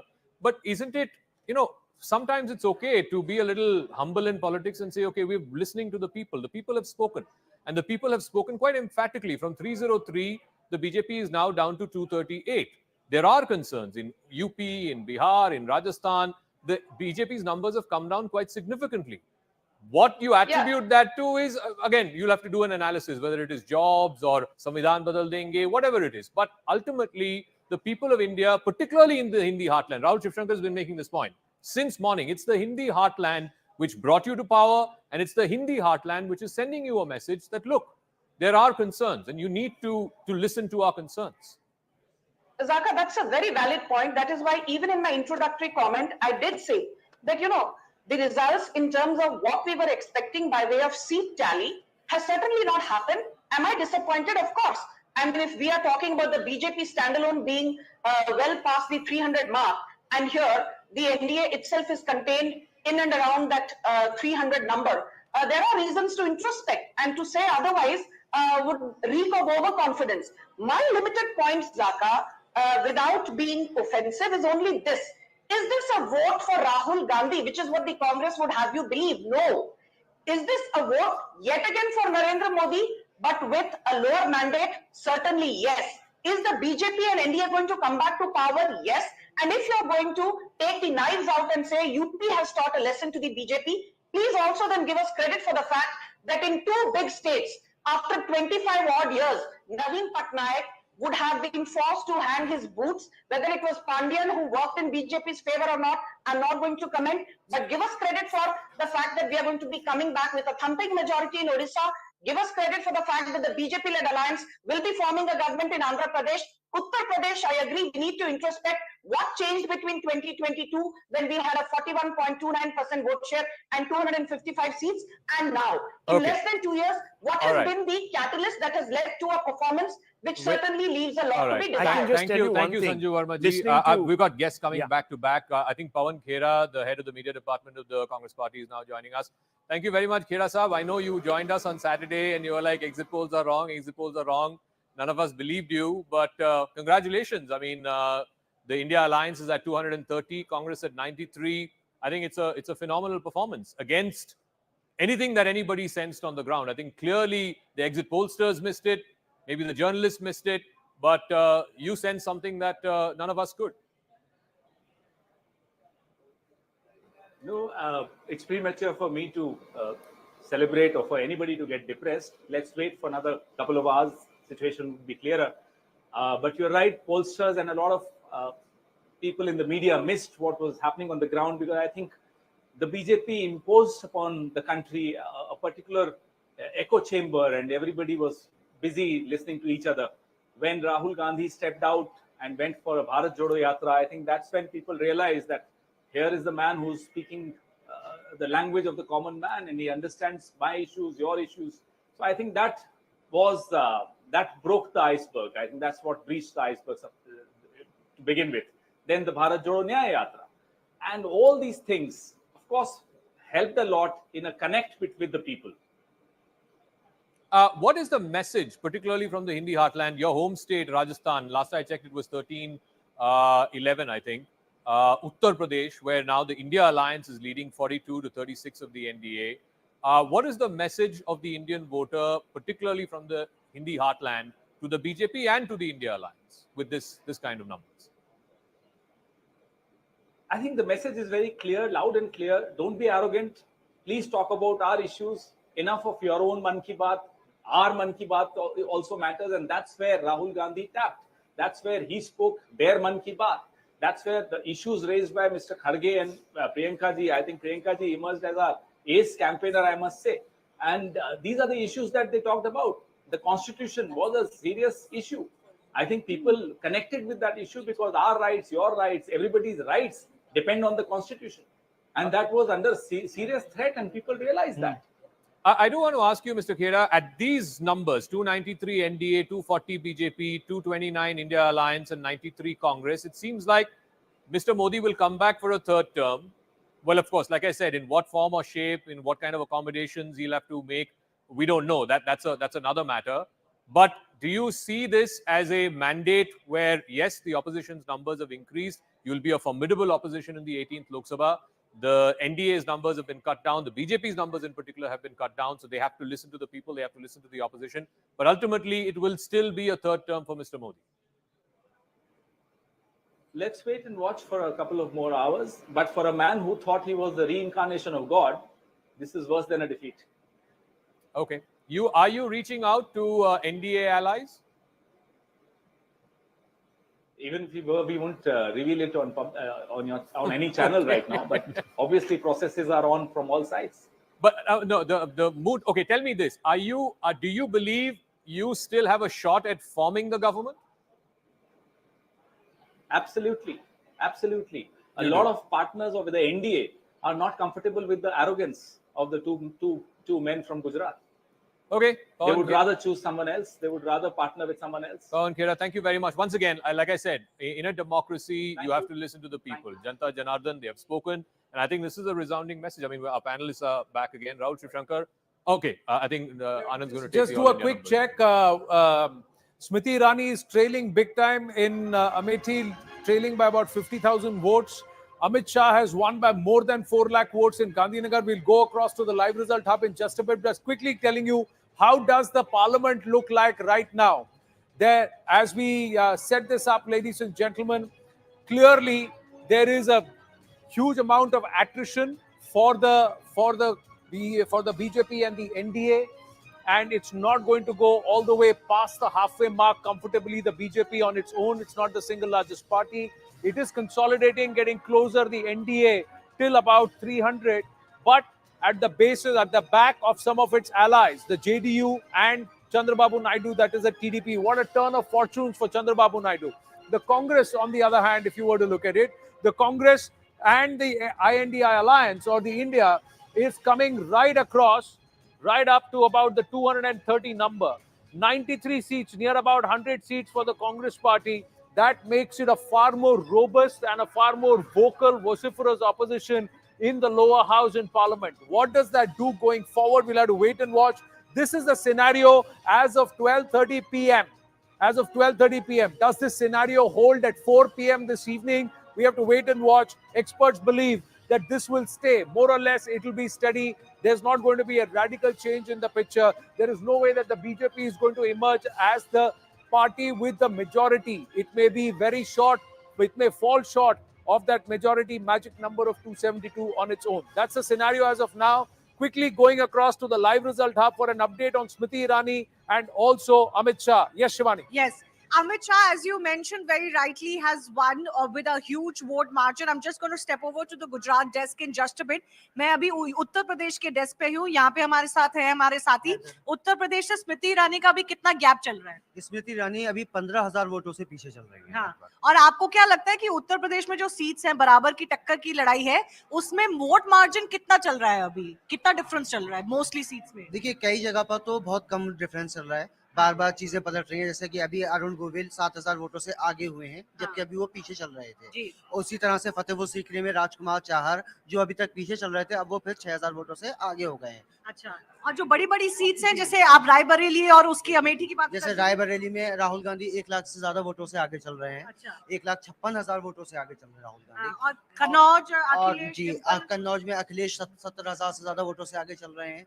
Mainpuri में डिम्पल 60,000 से ज्यादा आगे चल रही हैं। बाराबंकी में तनुज पुनिया 80,000 वोटों से आगे चल रहे हैं। और अगर हम वैसे बात करें बड़े नामों की, तो मेनका गांधी इस वक्त 10,000 वोटों से पीछे चल रही है। तो टाइट सीट्स हैं क्या यूपी में, या क्लियर मार्जिन है? नहीं अभी तो टक्कर रहे हैं, क्योंकि अभी काफी राउंड्स रह गए हैं। कितने तो राउंड आगे अभी तो काफी 6-7 राउंड हुए हैं अभी, तो अभी काफी राउंड्स बाकी हैं। तो अभी चीजें पलट सकती हैं, आगे पीछे हो सकती हैं। लेकिन जिस तरह से चीजें अचानक वाली चौंकाने वाली हैं, मेनका गांधी का पीछे रह जाना, संजीव बालियान पीछे हैं, 10,000 से ज्यादा वोटों से पीछे हैं संजीव बालियान। कौशल किशोर लखनऊ में पीछे चल रहे हैं 10,000 से ज्यादा वोटों से। तो ये कुछ सीटें ऐसी हैं जिनसे थोड़ा सा चौंकाने वाली चीजें आई हैं। हालांकि अभी कई राउंड्स बाकी हैं। स्मृति ईरानी कितना पीछे है? अभी इनके हिसाब से 15,000 वोटों से पीछे हैं। जो इलेक्शन कमीशन के नंबर्स आ रहे हैं, वो थोड़ा ज्यादा उनको ट्रेल करते हुए दिखा रहे हैं। तो हम एक बार और 15 मिनट में दोबारा टैली करेंगे। Those numbers could have been from earlier the election commission. Yeah. This is the latest. So 15,000. 15,000. Our desk is saying Smriti Irani 15,000. trailing by 15,000 votes as of now, but there are ups and downs, and it's a lot of close contests in Uttar Pradesh, and that's reflective on the vote shares which the Samajwadi Party and the Congress put together almost mirrors the BJP's vote share. That's about 42%. And if that's the case, then there will be a little bit of a tussle. Is this going to swing either ways? Ex-UP minister has said that the Uttar Pradesh performance is disappointing and there's something that we need to take cognizance of. Dinesh Sharma ji is with us. Sandeep Dikshit ji with us. Your thoughts, Dinesh Sharma ji, on the overall performance? The NDA is at 294, but the BJP 241. Well short, nearly 60 seats short of its score the last time around. नहीं, अब देखिए, अभी जब तक पूरी मतगणना ना हो जाए तब तक कोई भी एक निष्कर्ष पे पहुंचना ठीक नहीं है। लेकिन प्रारंभिक दौर में ये जरूर चिंताजनक बात है कि हम अपनी अपेक्षाओं से पीछे चल रहे हैं। और मैं समझता हूं कि उत्तर प्रदेश में भी हमारी स्थिति सुधरेगी और हम महाराष्ट्र में भी और स्थिति हमारी सुधरेगी। ये दो राज्य हैं जहां पर बीजेपी के वर्चस्व को बहुत बड़ी सेंध लगी है। प्रियंका चतुर्वेदी का कहना है कि महाराष्ट्र की जनता ने आपको सबक सिखाया है वहां पर तोड़ मरोड़ की राजनीति खेलने के लिए। और उत्तर प्रदेश में भी कहीं ना कहीं समाजवादी पार्टी और कांग्रेस पार्टी को जितना लाभ मिलता हुआ दिख रहा है, क्या ये एक मैसेज है वोटर का? नहीं, अभी कोई मैसेज को नहीं कह सकते, लेकिन इतना जरूर है कि हमें और परिश्रम करने की आवश्यकता भविष्य में पड़ेगी। और बीजेपी एक कैडर बेस्ड पार्टी है। जो भी परिणाम हमारे अच्छे होते हैं तब भी हम विश्लेषण करते हैं, और कहीं से कोई कमी रहती है तो भी हम उसका विश्लेषण करते हैं। तो एक बात हम सबको ये ध्यान में रखना होगा कि हम लगातार तीसरी बार केंद्र में सरकार बनाने की तरफ बढ़ रहे हैं। तीसरी बार आजादी के बाद शायद केवल नेहरू जी की सरकार 3 बार बनी थी, और आज हम तीसरी बार सरकार बनाने की स्थिति में पहुंचे हैं। इसका सीधा सा ये मतलब है कि हमारी परफॉर्मेंस जनता ने पसंद किया है। कहीं कोई समीकरण रहे हैं जिनकी वजह से हम उतना अचीवमेंट नहीं कर पाए जितनी कि हमें संभावना थी। हम उसका विश्लेषण जरूर करेंगे, लेकिन अभी परिणाम आ रहे हैं। मुझको लगता है कि 1 बजे तक स्थिति स्पष्ट होगी, फिर कोई चीज में किसी बात पे टिप्पणी करना ज्यादा उचित होगा कि 12:30 तो अभी बजे हैं। आधे घंटे में आप कह रहे हैं स्थिति आधे घंटे में कितनी परिस्थिति बदल जाएगी वो देखना बाकी है। राहुल शिवशंकर, जो लेटेस्ट परिणाम आएंगे। अब देखिए, उड़ीसा में हम सरकार बना लिए, हम आंध्र प्रदेश में हमारा एनडीए का सरकार बन रहा है। तो कुछ परिणाम ऐसे भी हैं जो हमें खुशी देने वाले बने हैं। हम हिमाचल में, मध्य प्रदेश में, गुजरात में, उत्तराखंड में हम एकदम स्वीप की स्थिति में है। छत्तीसगढ़ में नहीं, उत्तर प्रदेश में परिणाम भी हमें लेकिन यूपी जीते तो ही दिल्ली जीते, वही लखनऊ से दिल्ली का रास्ता लखनऊ से कहा जाता है। आपको मैं इंटरप्ट कर रहा हूं, मगर उत्तर प्रदेश में पिछड़े वर्ग के जो वोटर हैं, ऐसा लग रहा है कि उन्होंने इस दफा आप पर विश्वास नहीं रखा है। ये इसका ये क्यों हुआ ऐसे?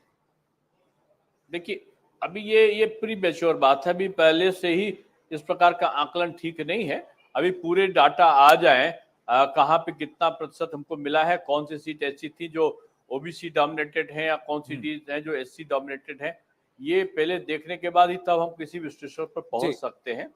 लेकिन ये जरूर है कि हमें जितनी आशातीत सफलता की उम्मीद थी उस तक हम नहीं पहुंच पा रहे हैं। संदीप दीक्षित जी नमस्ते। परिणाम आने बाकी हैं। Would you agree with what Dinesh Sharma ji is saying? Just an update before you start speaking, sir. Amit Shah is leading by 6 lakh votes. He's been declared winner. Rajiv Chandrasekhar leading by more than 11,000 votes in Thiruvananthapuram. Suresh Gopi in Thrissur leading by more than 62,000 votes. So these are the updates that have come through. Yes, Sandeep ji, big gains for the Congress party also. They are already about 41 seats more than the last time around. Okay, sorry, just for confusion, should I answer in Hindi or English? You may go ahead in English, sir. You may go ahead in English. Dinesh ji ने हिंदी में कहा था, तो मैं हिंदी में कहना चाहूंगा। पहली चीज ये, दिनेश जी की बात की ये शुरुआती रुझान है, तो थोड़ा इंतजार किया जाए। लेकिन मेरे ख्याल से जहां अमूमन अब हम लोग माने तो 18 से 20 से 25 राउंड के करीब होते हैं, 7-8 राउंड हो गए हैं, तो ये हम मान सकते हैं कि ये फिगर जो है बहुत ज्यादा अब नहीं बदलेगा। और अगर दिनेश जी आपकी उम्मीद है कि आपके 280, 290, 320, 330 चले जाएंगे, तो कई कांग्रेसियों का जो कहना है कि घटकर हम भी 25-30 बढ़ सकते हैं, उसकी भी उम्मीद है। तो मेरा ये कि अभी विश्लेषण जो इस समय खबरें आ रही हैं उस पर हम लोग इस बात को आधारित रखते हैं। लेकिन एक चीज जो मैंने देखी है इस चुनाव में, जो खासकर 2014 और 2019 से अलग है, और कुछ 2004 और 2009 के चुनाव की तरह थी, कि इसमें कोई राष्ट्रीय एक वोट नहीं पड़ा है, राज्यवार वोट पड़ा है। इसलिए आप देखिए, कुछ राज्य बिल्कुल एक तरफ जा रहे हैं, कुछ राज्य बिल्कुल एक तरफ जा रहे हैं, और कुछ में बहुत ज्यादा भले नतीजे इतने उधर उधर नहीं हुए हों। पहले आपका जैसे था सामान्य तरीके से एक देखा गया था कि पूरी की पूरी नॉर्थ इंडिया बेल्ट में एक तरफ के नतीजे गए, मार्जिन 3-3, 4-4 लाख के थे, दक्षिण भारत एक दूसरी तरफ से गया। अब की बार हिंदुस्तान ने अपने राज्यों को देखकर, वहां की परिस्थितियों को देखकर और प्रधानमंत्री के काम को अपने राज्य परिप्रेक्ष्य के अनुभव में देखकर वोट पड़ा है। एक तो कोई नेशनल वोट नहीं है, और जब नेशनल वोट नहीं पड़ता है तो कम से कम मेरा उसमें विश्लेषण यह है कि फिर प्रधानमंत्री, क्योंकि प्रधानमंत्री पूरे राष्ट्र पर उसका असर होता है, उसका हर काम, हर बातचीत, हर कानून, हर उसका कार्यक्रम पूरे राष्ट्र पर पड़ता है। इसका मतलब है जो पहले 2, 4, 5 चुनाव में वो एक राष्ट्रव्यापी असर कर सकते थे, अब कम से कम इस चुनाव में एक राष्ट्रव्यापी असर नहीं रहा, और ये बीजेपी को देखना चाहिए। मुझे लगता है ये एक बहुत बड़ा बदलाव आया है, और इससे ठीक है, अगर इस समय के आप आंकड़े लें तो लगता ऐसा है कि एनडीए दोबारा से सरकार बनाएगी, लेकिन हम लोग एक बहुत ज्यादा सशक्त विपक्ष बनकर इस समय सामने आने वाले हैं जी। वेरी स्ट्रांग, दूसरी चीज, हाँ बहुत स्ट्रांग। दूसरी चीज जो मैं पढ़ रहा हूँ, जो मैंने कहा कि अब की बार देश ने पूरे देश की तरह नहीं, राज्यों में अपने अपने वोट डालते हैं। दूसरी जो बात यह है कि अगर आप पिछले 10-15 साल का ट्रेंड देखें, खासकर जब से नरेंद्र मोदी का उदय हुआ एक राष्ट्रीय परिप्रेक्ष्य में और प्रधानमंत्री बन गए, राष्ट्र के एक तरीके से बीजेपी के नेता बनकर आए, कि हमेशा भारतीय जनता पार्टी राज्यों के चुनाव में लोकसभा के चुनाव के बनस्पत हल्का करती है। अगर यहाँ उनको 36% वोट मिलता है तो राज्यों में वो 30-32% पर आ जाती है। और उस कॉन्टेक्स्ट में अगर आप आने वाले अगले 2-3 साल के अगर आप चुनाव को पढ़ेंगे तो आपको लगने लगेगा कि राज्यों में बहुत बड़े बदलाव आने वाले। महाराष्ट्र आ रहा है, झारखंड आ रहा है, हरियाणा आ रहा है, उसके बाद के राज्य आ रहे हैं। जिन राज्यों में अच्छी पकड़ आपकी बार दिखी है, वो जैसे मध्य प्रदेश है, गुजरात है, वो बाद के चुनाव में। तो आने वाले 2-3 साल भी राजनीतिक रूप से बहुत उथल पुथल के रहेंगे। और ये एक बात मैं और तीसरी बात कहना चाहूंगा, ये समझ लेना, क्योंकि महाराष्ट्र के असेंबली चुनाव के बाद हमने देखा, मध्य प्रदेश में देखा किस तरीके से राज्य की सरकारें बदली, कि आज घटक दल और उसके अंदर के सांसद अब उस तरीके से अपनी चुनाव के समय में साथ खड़ी हुई पार्टियों के साथ उतने साथ नहीं दिखते हैं जितना वो आने वाले समय 6 महीने साल भर में रखते हैं। अभी तक कांग्रेस के संबंधित, कांग्रेस के घटक दलों के संबंधित लोग इधर से उधर जाते रहे, तो जब यही लोग उधर जाते हैं तो वो लोग इधर भी आ सकते हैं। तो मेरा ये है कि अनसर्टनिटी इस चुनाव में जितनी दिख रही है उससे बहुत ज्यादा रहेगी। जी, महाराष्ट्र के पटल पर अगर देखा जाए तो महाराष्ट्र में बहुत ज्यादा उथल-पुथल हो सकती है, and also that the assembly elections are not so far away. BMC elections are going to happen, and there is a mind of the voter that seems to have been established by the EVM. Neeraj Kumar JDU से हमारे साथ हैं. बिहार में लेकिन परिस्थिति उतनी विपरीत नहीं दिख रही. JDU ने अपेक्षा से ज्यादा परफॉर्मेंस दिखाया है. सीटें सेंधमारी अगर हुई है तो बीजेपी की सीटों पे हुई है नीरज जी अभी तक. देखिए, सबसे महत्वपूर्ण पक्ष है कि बिहार में चुनाव, आपको स्मरण होगा कि इंडिया ब्लॉक बनाने की शुरुआत हमने की थी, लेकिन कांग्रेस पार्टी का दुराग्रहपूर्ण रवैया, जो जेल में बंद है आजकल भ्रष्टाचार में, कभी अरविंद केजरीवाल से बुलवाते थे, कभी ममता बुलवाते थे, तो हमारी यूटिलिटी को इन लोगों ने इग्नोर किया. तो आज एहसास तो हो गया होगा कि माननीय नीतीश कुमार जी की उपयोगिता क्या है, कोएलिशन पॉलिटिक्स की उपयोगिता क्या है, गठबंधन की राजनीति की उपयोगिता क्या है. तो स्ट्रैटेजी फाइनल जब आएगा अब हम इस पर कोई टिप्पणी करेंगे, लेकिन जो लोग यह कह रहे थे कि एंटी इनकम्बरेंसी है, बहुत तरह की बातें, नीतीश कुमार जी की यूटिलिटी नहीं है, तो एहसास हो गया होगा ना कि नीतीश कुमार जी की उपयोगिता क्या राज्य के अंदर में और राष्ट्रीय राजनीति में क्या है. दिनेश शर्मा जी क्या कहेंगे आप? देखिए, जो ये बात तो सही है कि राज्यों की राजनीति और केंद्र की राजनीति में अंतर होता है, लेकिन भारतीय जनता पार्टी की राजनीति में पूरे देश में कोई अंतर नहीं होता. जो भारतीय जनता पार्टी की राजनीति में ऊपर से होता है वही संगठनात्मक रूप में नीचे से उस परफॉर्मेंस को दोहराने की तरफ हम सफलता प्राप्त करते हैं. जी, मैं ये कह सकता हूं कि उत्तर प्रदेश की राजनीति ने समय समय पर करवटें ली हैं, लेकिन बीजेपी ने अपने कैडर बेस्ड कार्यकर्ताओं के बल पर उनको उन स्थितियों पर नियंत्रण भी पाया है. जो अभी परिणाम आ रहे हैं ये विश्लेषण का विषय जरूर है, लेकिन इतना मैं कह सकता हूं कि एनडीए की सरकार बनेगी और मोदी जी के नेतृत्व में एक बार फिर से एक सुशासन देकर जहां पर कमियां होंगी उनका हम अध्ययन करके उनको हम पूरा करेंगे. नीरज जी, अटकलें लगाई जा रही हैं कि कांग्रेस ने संपर्क करना शुरू कर दिया है जेडीयू से और टीडीपी से, तो क्या जेडीयू का मन बदलेगा? देखिए, कांग्रेस पार्टी के बारे में सूत्रों के हवाले से खबर चल रही है, इसका कोई औचित्य नहीं है. कांग्रेस के लिए गाड़ी छूट चुकी है, क्योंकि कांग्रेस पार्टी को जब निर्णय लेना था उस समय तो ये लोग राजनीतिक रूप से एक दूसरे को नीचा दिखाने की कोशिश कर रहे थे. तो नीतीश कुमार जी के व्यक्तित्व से कोई प्यार करे या घृणा करे, इनकार कैसे कर देगा. अब एहसास इनको नीतीश कुमार जी का हो रहा होगा जो सूत्रों के हवाले से, लेकिन अब तो गाड़ी छूट चुकी है, पानी बहुत निकल चुका है. हम एनडीए के पार्ट और पार्सल है, एनडीए के पार्ट एंड पार्सल रहेंगे. जी, नीरज कुमार जी धन्यवाद समय के लिए. Sandeep ji, how do you want to respond? I think that's okay what he's saying right now, but see, JDU has behaved peculiarly in the last 5 to 8 years. So, I don't want to make a comment, that may not be comfortable to anybody to hear. But can anybody frankly take JDU statements on their face value? I mean, I don't think we had any idea where they left us, even probably hours before his leaving us, that he was leaving us. His statement that, we did it on the, instigation of Arvind Kejriwal. In fact, I can tell you that the Congress was a little worried about the fact that it was Mr. Nitish Kumar who was pushing Kejriwal onto our bandwagon. So I don't think these little arguments is what we need to go to. I am fully aware of the fact that the current allies of the NDA are as, possibly remaining loyal to them as anybody else would be. There can be, whether there is or not, I don't really know. I think there is, in case Congress is reaching out to them, I don't know whether they are reaching out to them or not. But I think it's fair game. When a verdict like this comes, in which no comprehensive, absolutely clear lead comes to any party, even if there is a pre-poll alliance, I think it's fair game for anybody to talk to anybody. I'm quite sure even BJP would be talking to people amongst us. So let's see where it goes from here. How do you read Maharashtra? How do you read Maharashtra? Smita Prakash is with us. Swapan Das Gupta is with us. Yes. So what you are saying is that the BJP is also talking to allies of the India group. Is that possible?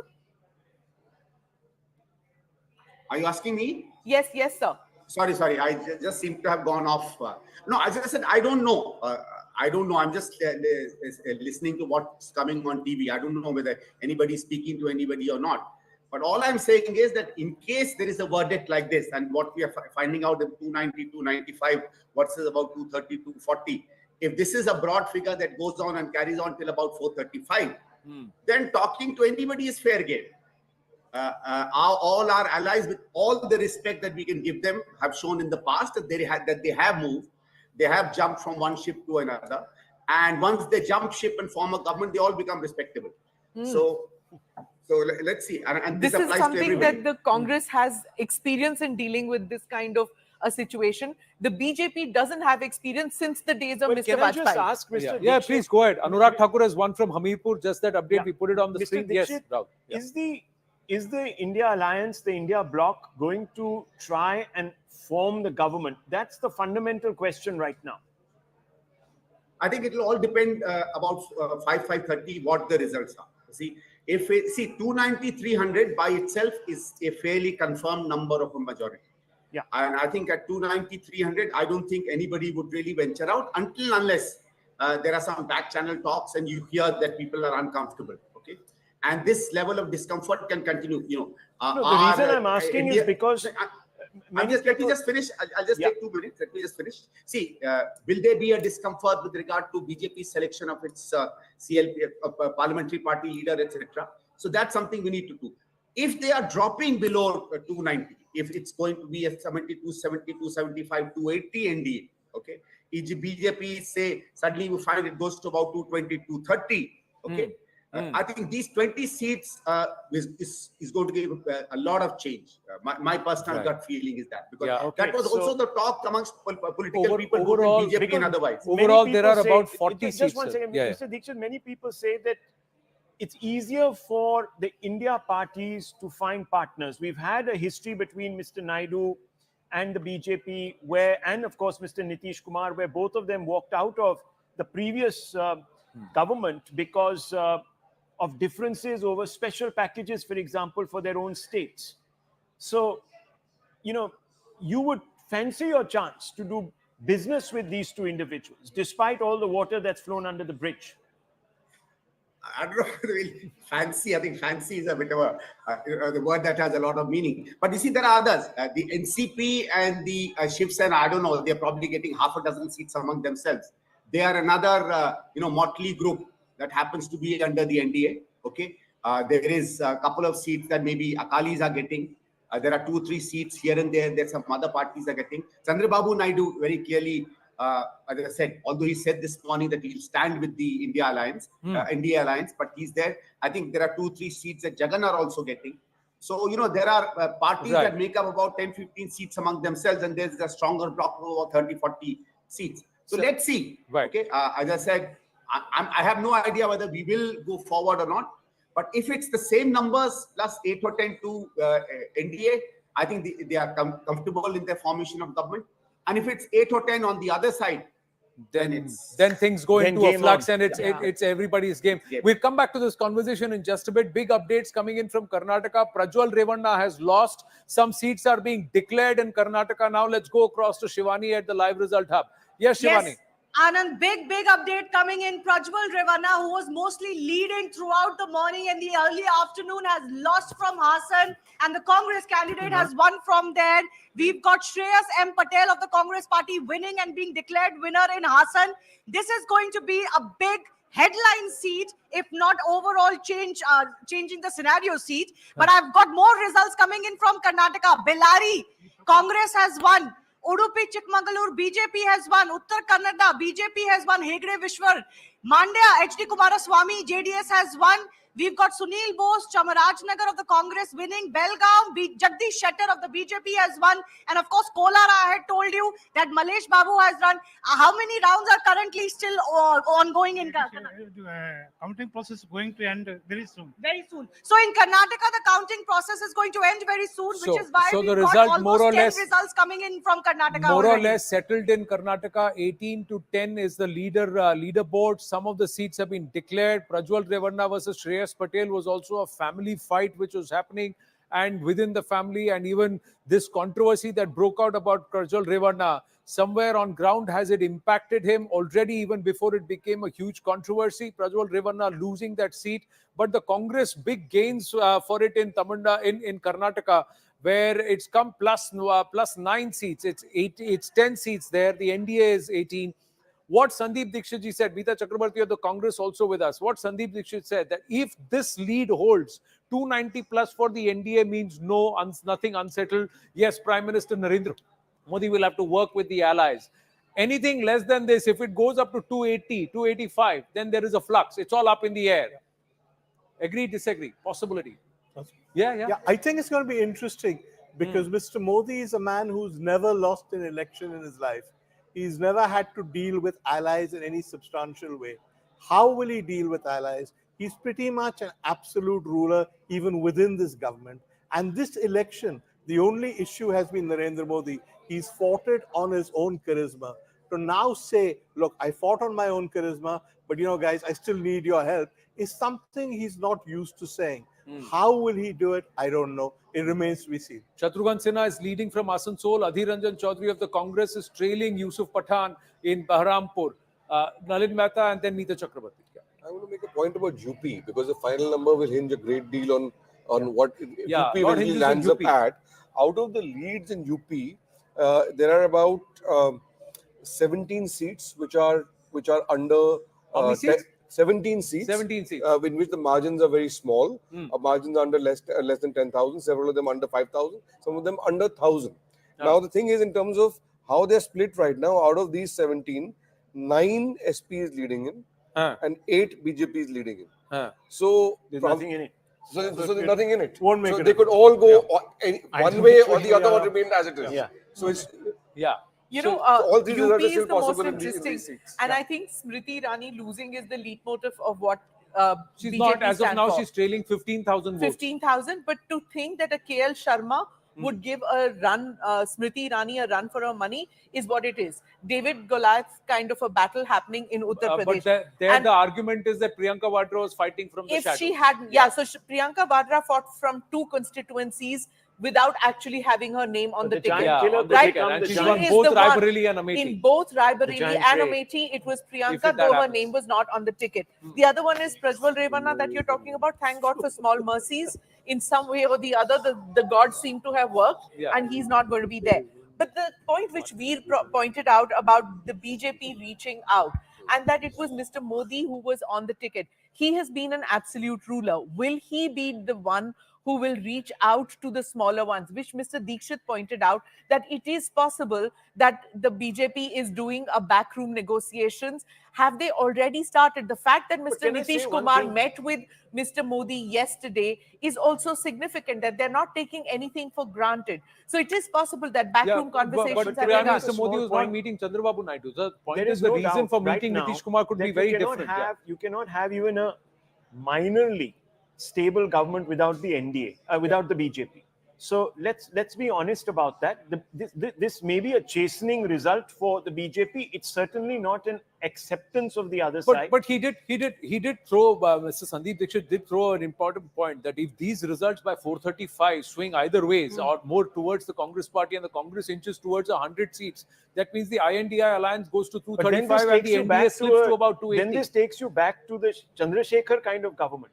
No, will that happen? Outside support. Yes. Will that happen? He just said that anything can happen. Support. Now, but it's up to both sides because everybody will be talking to everybody. Meeta Chakrabarti, congratulations on the first half because it's a phenomenal performance by the Congress party and especially in key states where the Congress has also shouldered bulk of the wins and also winning leads. For 52 the last time around, 95 this time around, inching close to 100 seats. Your thoughts on UP and Maharashtra?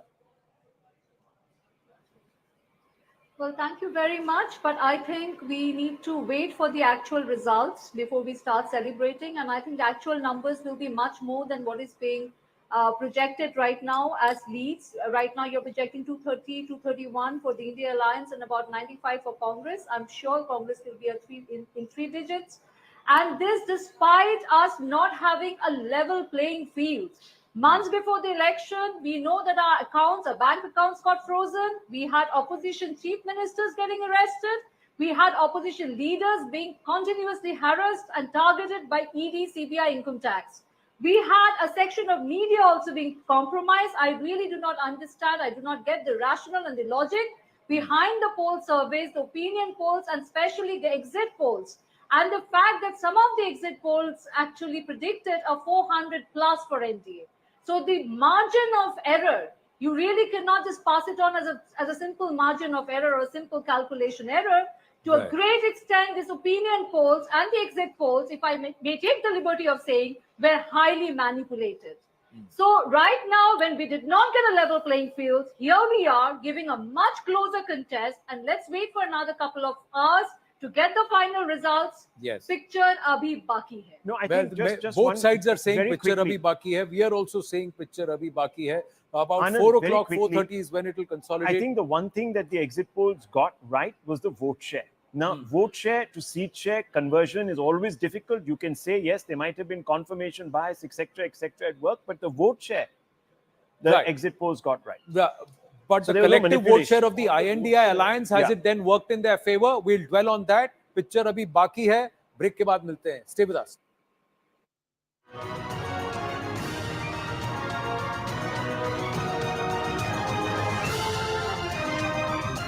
The public perception of the proximity to Mr. Pandian, I think, was his undoing, more than anything else. And I think he'll be remembered as a very good chief minister of Odisha. And it's sad that the ending was like this. Do you believe Mr. Pandian is a worthy successor, and will he actually take the party? It's not a question of whether I believe or not. It's a question is that the people of Odisha don't think so. They have got the impression that Mr. Pandian has been manipulating Naveen Babu at a point when he is very vulnerable. So these public perceptions seem to have become conventional wisdom and has been expressed in the thing. So the victory of the BJP is complete. Mr. Pandian must take a big credit for. Three short of majority in Odisha. BJP 3 short of majority in Odisha. As far as the leads are concerned, these are not even settled results, but the indication is very clear. NDA sweeping Andhra Pradesh, 150 out of 175 seats. All the leads are already out at this point, but the BJP still 3 short of majority. BJD has 52, Congress has 14. So if they are 3 short of majority, and if this stays, ये फंसेगा Odisha में? Also see that 5 terms of going on voting for the same one, the youngsters feel okay, we like him, he's respectable, everything fine, but there is oob gaya man. You want to move faster. Yeah, there's a boredom factor. At some point of time there will be an anti-establishment sentiment that will come in, and there will be this happening. Also the isolationist way of Naveen Babu's style of working. He stayed in his home, he hardly steps out. He has a very close set of friends that he meets. Seem to be mounting a challenge, which is like literally in the month of May that he started getting out and campaigning. And that also just a few sentences here or there. It doesn't work, after some time that charisma wanes among the people. I just want to talk a little bit about Haryana. Again, I think can we do Maharashtra, because we've got Priyanka Chaturvedi also with us. Big lead for the INDIA at this point. 28 and 19. Phenomenal score there. Do you think this will consolidate further in favor of the INDIA? You can call it India Alliance now. It's okay. No, you will be the INDI Alliance, or you will be INDIA.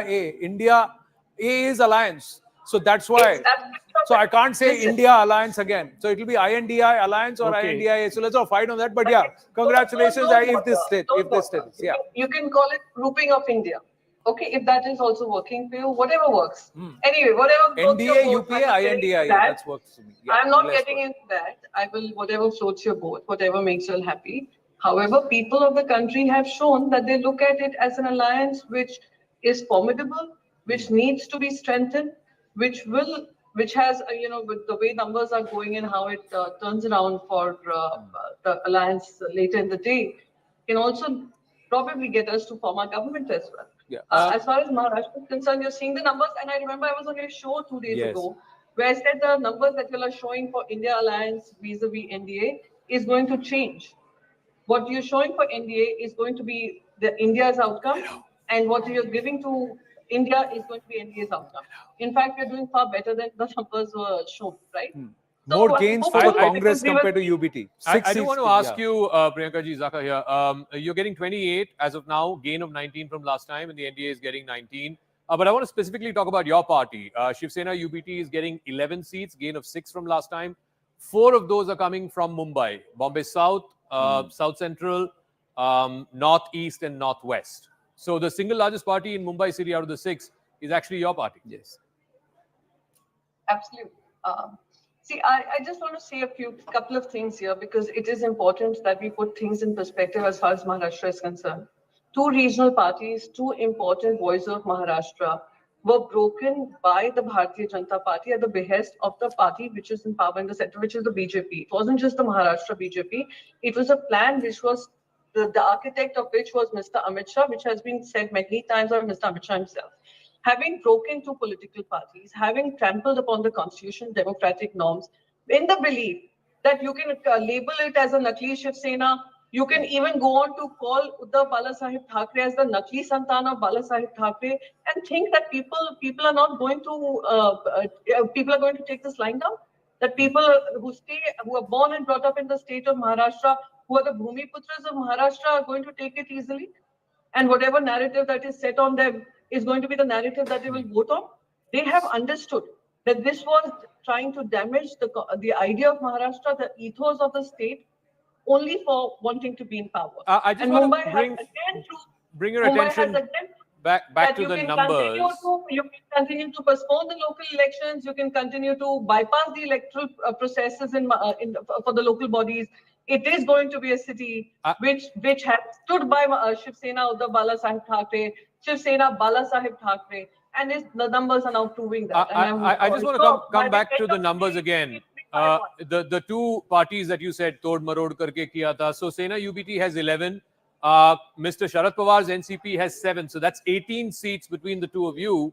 And if you look at your counterparts on the other side, Mr. Eknath Shinde Sena has 4 and the Ajit Pawar NCP has 1. So that's 5 compared to 18.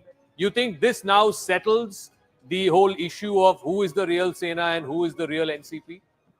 I think the only issue that needed to be settled was in the minds of the media and the news anchors who are asking us this every day. No, the people have spoken. The people have spoken. Just allow me to complete. No, this was a narrative which was being spoken about day in, day out by television channels. You all were the medium, right? And so was Mr. Narendra Modi, who thought that he can say this, he can build this narrative against the will of the people of Maharashtra. So I think people of Maharashtra, without, making too much noise, listening to all the noise, doing away with all the narratives that were being pushed across by a very aggressive media and a very aggressive Narendra Modi and his team, have shown through their votes, through the ballot, who the Asli Aulad is, who the Asli party is. Take away our symbol, take away our name, take away whatever you want to take away. We will vote on a new symbol. We will stand by Uddhav Balasaheb Thackeray because we all know that Uddhav Balasaheb Thackeray is the true legacy bearer of Balasaheb Thackeray. No, we respect the people. Everyone should respect the people. At the end of the day, it is Janta Janardhan, no doubt about it. And the people have spoken. This is the first time you've had elections in Maharashtra after all this Tod Mod Farod and all that. And the people have given their unequivocal response. I also want to know from you that if this is how the numbers stack up in Maharashtra and this is how it ends at the end of the day, what may this mean for the upcoming assembly elections? Yes. What may this mean for the BMC elections, which, as you said, the can has just been kicked down the road and kicked down the road and kicked down the road? So two things. One thing is that we are going above 35 seats in Maharashtra. And Mr. Modi and Mr. Devendra Fadnavis are going to see the biggest loss of a state in Maharashtra, where they were trying to consolidate, but it's gone the other way around. The experiment has failed spectacularly. That's one. So we're going above 35 seats by the end of the day. The second, how it will relate to assembly elections as well as the local body elections, which are pending for over 2 years. We don't have corporators, we don't have elected representatives being able to run these corporations. This cooperation will go further to consolidate the gains that we've made in Uttar Pradesh. Mr. Khurshid, are you going to try and put a government together? Well, that's something that one always aspires. Now, we have to be realistic. When we actually get the results 2 o'clock onwards and we put them together, so whether we can make a realistic bid or not will become apparent to our leadership, and then they'll take a call. But I think we are very well poised to make a bid. But let's see how it works out in the next couple of hours. Well, the Congress set out to contest the lowest number of seats it has ever done, 329 seats. I think they're at 93 right now. How do you see the Congress's performance in this election?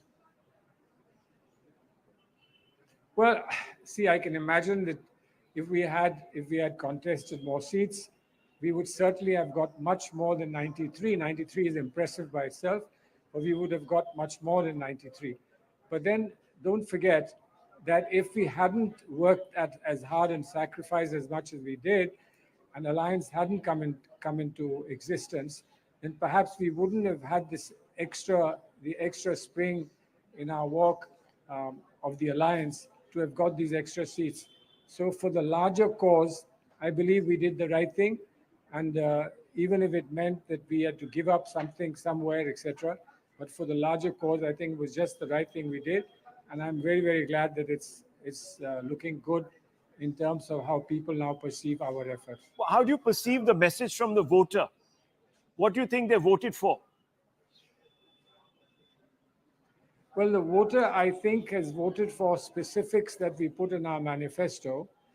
They voted for acceptance of the alliance logic, that in the past, the aggressive manner in which parties in UP treated each other, that we had genuinely given up, and we were trying to cooperate for a larger cause. And I think the voter accepted this in sincerity and accepted this as a promise for the future. Going forward, how is this going to sort of shape the political discourse now? What do you think is the impact of this verdict on the NDA? They're obviously in a position to form a government.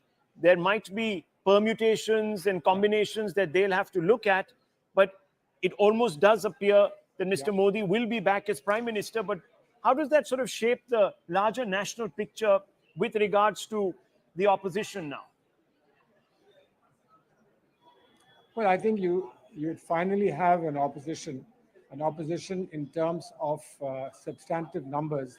Our greatest disadvantage was that we had the vigor, but we didn't have the numbers, and that was a great disadvantage.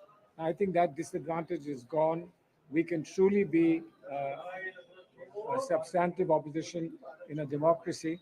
But the important thing really is what we have highlighted, the issues that we have highlighted, such as the issues of youth, the issues of farmers, women, security of people, price rise, the young people not getting jobs, etc. Those issues are burning issues, and those issues will have to be taken forward. We can't make this just as a standalone election victory or an election upswing. It has to be taken forward in terms of substantive issues that we raised during this election. Well, congratulations, Mr. Khurshid. We'll speak again, I'm sure, perhaps in the evening or in the days ensuing. Thank you very much. Let's go straight across to Anand. Certainly will. This party, but we have to check this, that how many seats are still tight fights? Is there a lot that can change between 1 p.m. and 4 p.m.? And when I say tight fights, that the margin of victory is less than about 10,000 votes and with about 10 to 12 rounds to go. But this is how the parliament now looks.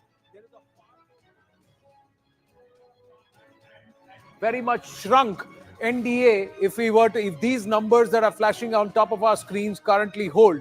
Prime Minister Narendra Modi all likely to continue as Prime Minister because the BJP emerges as the single largest party with about 240 leads and victories as of now, leads and wins as of now. Will this further consolidate in favor of the BJP? We have to see. But as of 1:10 p.m. this afternoon, this is how the parliament looks like, and it is a larger spread of the opposition, a far more robust opposition, with the NDA alliance itself with about 228 seats, the Congress 93 seats, about 41 seats more than the last time around, where they have leads and victories already coming into play. This is very interesting. And what's more interesting, ladies and gentlemen, that there are sources that are saying that Nitish Kumar has been approached by the Congress party and there has been a promise made to him that he will be made the Deputy Prime Minister if he joins the INDI alliance. So that's the conversation. So what's going to be promised to Chandrababu Naidu? The larger question is, if the alliance stays, the opposition stays at 228, will Nitish Kumar getting on the bandwagon and Chandrababu Naidu coming on the bandwagon actually help this? That's it. Let's go straight across. across. Yeah, let's go across. Go ahead. Yes. Can you hear me, sir? This is Rahul Shivshankar. I just wanted to ask you, Mr. Kumar, can you hear me? Yes, I'm able to hear. Yeah, Mr. Kumar, there's a lot of speculation now. I mean, first of all, how do you view the result that has come through for the TDP? Congratulations. You form a government after a hiatus of 10 years. You're back in Andhra. Congratulations to you on that. You're also, of course, one of the leading lights now of the NDA. So it's been a win-win for Mr. Babu. How do you see this now unfold? Is Mr. Babu, first of all, very, very committed to the NDA, or is he also receptive to overtures? No, we come back to power only after 5 years, not 10 years, number one. Number two, it's a landslide victory to the Telugu Desam Party, though we joined an NDA. We are a reliable partner for any our NDA and others also. Therefore, we are committed to this thing. There is no question of second thought in this. So, as far as the result in the country is concerned, they are at liberty to contact everybody. It does not mean that there are some changes in the alliance. There is no change. As far as we stick to our promises and we are a part of NDA, we will continue in that. Mr. Ravindra Kumar, namaste. This is Anand Narasimhan here. Congratulations on the phenomenal victory in Andhra Pradesh. The TDP is forming government there. 154 out of 175. That's a phenomenal victory. But there are already news coming through that the Congress and the opposition alliance is reaching out to the NDA partners, including TDP and the JDU, offering them key posts, prime berths, etc. Will Mr. Naidu be tempted? Will Chandrababu Garu be tempted? No, our party is a regional party having a national outlook. We earlier also, Telugu Desam Party had a history during our founder, N.T. Ramarao, and also our leader, Chandrababu Naidu.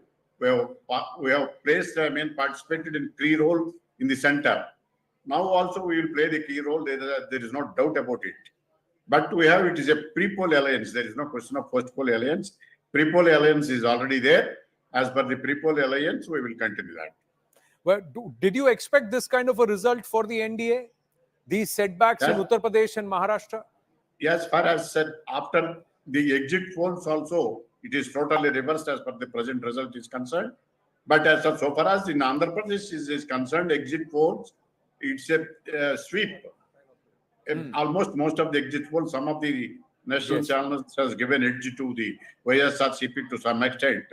Now they lost even opposition status also in the state assembly. Now our NDA alliance has a victory, landslide victory in the state of Andhra Pradesh. We have expected in Andhra Pradesh. As far as the center is concerned, just basing on the repoll we have concerned. But we heard during the last few weeks the seats in some of the states, but as far as the NDA improved in southern states also. Now. Let me bring in Mr. Shehzad Poonawalla for a few moments. Mr. Poonawalla, good afternoon. Obviously not the result that you were expecting. What's the general overview of the result from the BJP's point of view? First of all, Rahul, it's a brilliant afternoon because after 10 years, if at the 30% counting rate and with 200 seats in a close margin of 10,000 votes, the NDA has formed its government for the third time. In Odisha, we have a state government now by all looks of it. We have dominated Odisha. We have made new ground in Kerala and Tamil Nadu. I think we should only think that why is Salman Khurshid accepting congratulations from you because they are not forming the government. The Congress is struggling to cross 100 and perhaps by 4 o'clock we don't know where those 200 seats, where the competition is less than 10,000 votes will go. So Rahul, it is a brilliant afternoon for me. I have nothing to complain about this afternoon except for the fact that it's a little hot. So, but having said that, Shehzad, namaste. Rahul, I can understand. You're saying 30% of the votes have been counted, 70% still left, and 200 seats with a margin of less than 10,000 votes. So are you saying that these numbers could change by 4:35 p.m.? Yes, in all likelihood, what I foresee is that the Prime Minister, with the BJP crossing halfway mark and the NDA obviously going way beyond the halfway mark, will be going in for a third term, and that will be seen by 4 o'clock or 5 o'clock.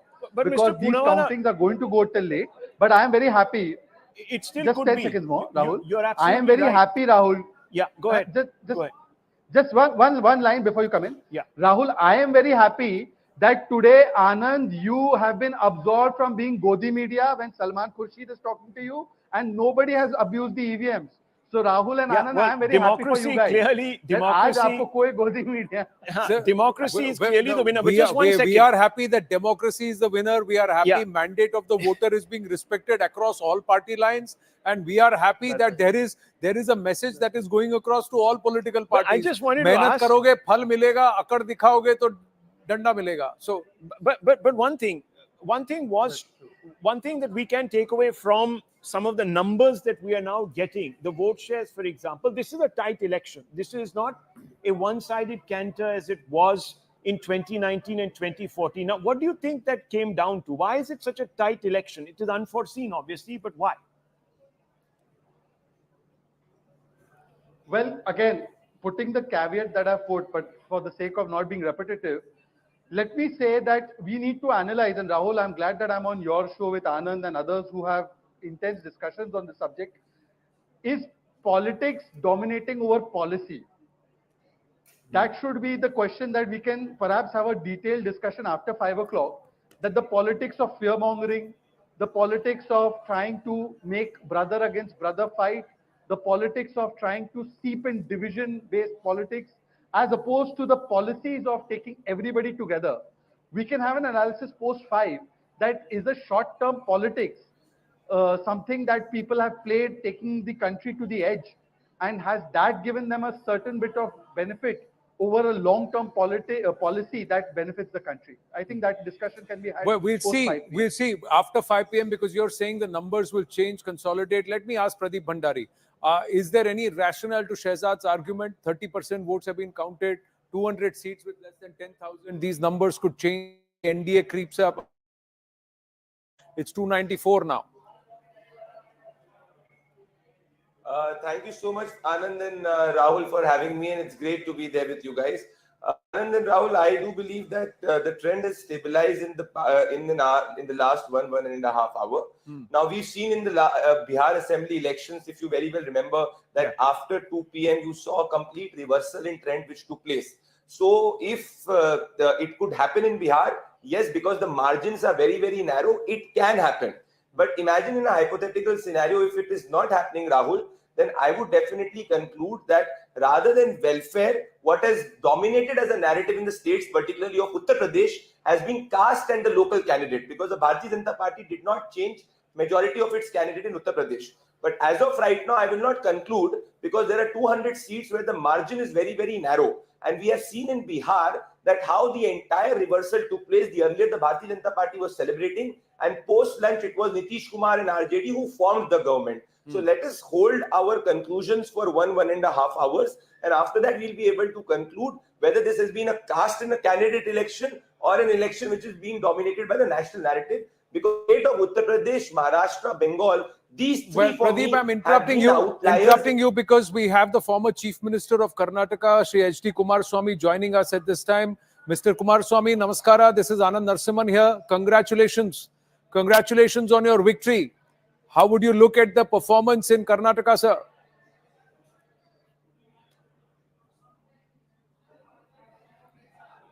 I think might be connected. Mr. Kumaraswamy, can you hear me? I'm not sure if he's speaking with us or if he's speaking with somebody else. We'll try and go back to him in just a bit. We have Zama Khan, Minority Affairs Minister of Bihar, of the JDU, with us. Zama Khan ji, namaste. Bihar mein JDU has performed along with the BJP quite well. BJP की कुछ सीटों पे सेंग लगी है, but overall performance पे आप क्या कहेंगे बिहार को लेकर? बिहार में जो हमारे नेता आदरणीय नीतीश कुमार जी ने जो काम किया है, 2005 के बाद जो इन्होंने काम करके दिखाने का काम किया, हर जाति धर्म और उठकर उन्होंने काम, हर लोगों के, हर समाज का काम और विकास जो बिहार के अंदर किया था, उस विकास को देखते हुए जनता ने निर्णय लिया। और जनता को मैं धन्यवाद देना चाहता हूं, बिहार के तमाम लोगों को, जिन्होंने हमारे नेता के कार्यों को देखते हुए, कार्य के तौर तरीका देखते हुए जिन्होंने काम किया है, जो सम्मान दिया है बिहार की जनता, मैं उसका धन्यवाद देना चाहता हूं। निश्चित तौर पर हमारे नेता नीतीश कुमार जी ने जो बिहार के अंदर विकास किया, वो विकास को प्रदेश नहीं, पूरा देश दुनिया ने देखा है। तो जनता ने जो रिजल्ट दिया है, ये उम्मीद अटकलें लग रही हैं कि रिजल्ट ऐसा आएगा। इंडी गठबंधन से उनको फोन आए हैं, उनसे डिप्यूटी पीएम की जगह उनको प्रॉमिस की गई है, अगर ये नंबर ठहरते हैं।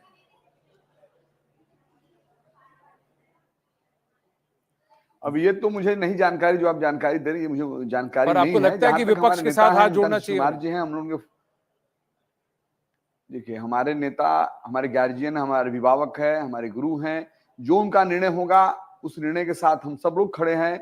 वो अपने नेता के निर्णय होता है, सब नेता तो होता नहीं, नेता एक होता है। नेता नीतीश कुमार जी जो निर्णय होगा उस पर हमारे से तमाम कार्यकर्ताओं के साथ हमेशा खड़े रहेंगे, क्योंकि आप जानते हैं कि नेता ने जो भी निर्णय लिया है बिहार के विकास के लिए, बिहार के सम्मान में हमेशा निर्णय लिए हैं। तो जो भी फायदा बिहार का हो, जैसे उचित समझेंगे वो निर्णय लेंगे। मैं उनके साथ हूँ, हम लोग उनके साथ हैं। मैं उसमें कोई हमको नहीं बोलना है। मैं सिर्फ इतना कहना चाहूंगा बिहार के लोगों को, आपके माध्यम से, बिहार के लोगों ने जिस तरह से विश्वास किया मैं नेता पर, और नेता ने जो सम्मान दिया था, जो काम किया था, जाति भेद वर्ग धर्म से उठकर उन्होंने काम किया था, तो उसका रिजल्ट जनता ने दिया है। So you are going to leave it to Nitish Kumar? आप नीतीश कुमार पर छोड़ रहे हैं? TDP has said that they are not going anywhere. JDU's Neeraj Kumar said that JDU is not going anywhere. Shehzad Poonawalla, is there a worry that the allies may decamp?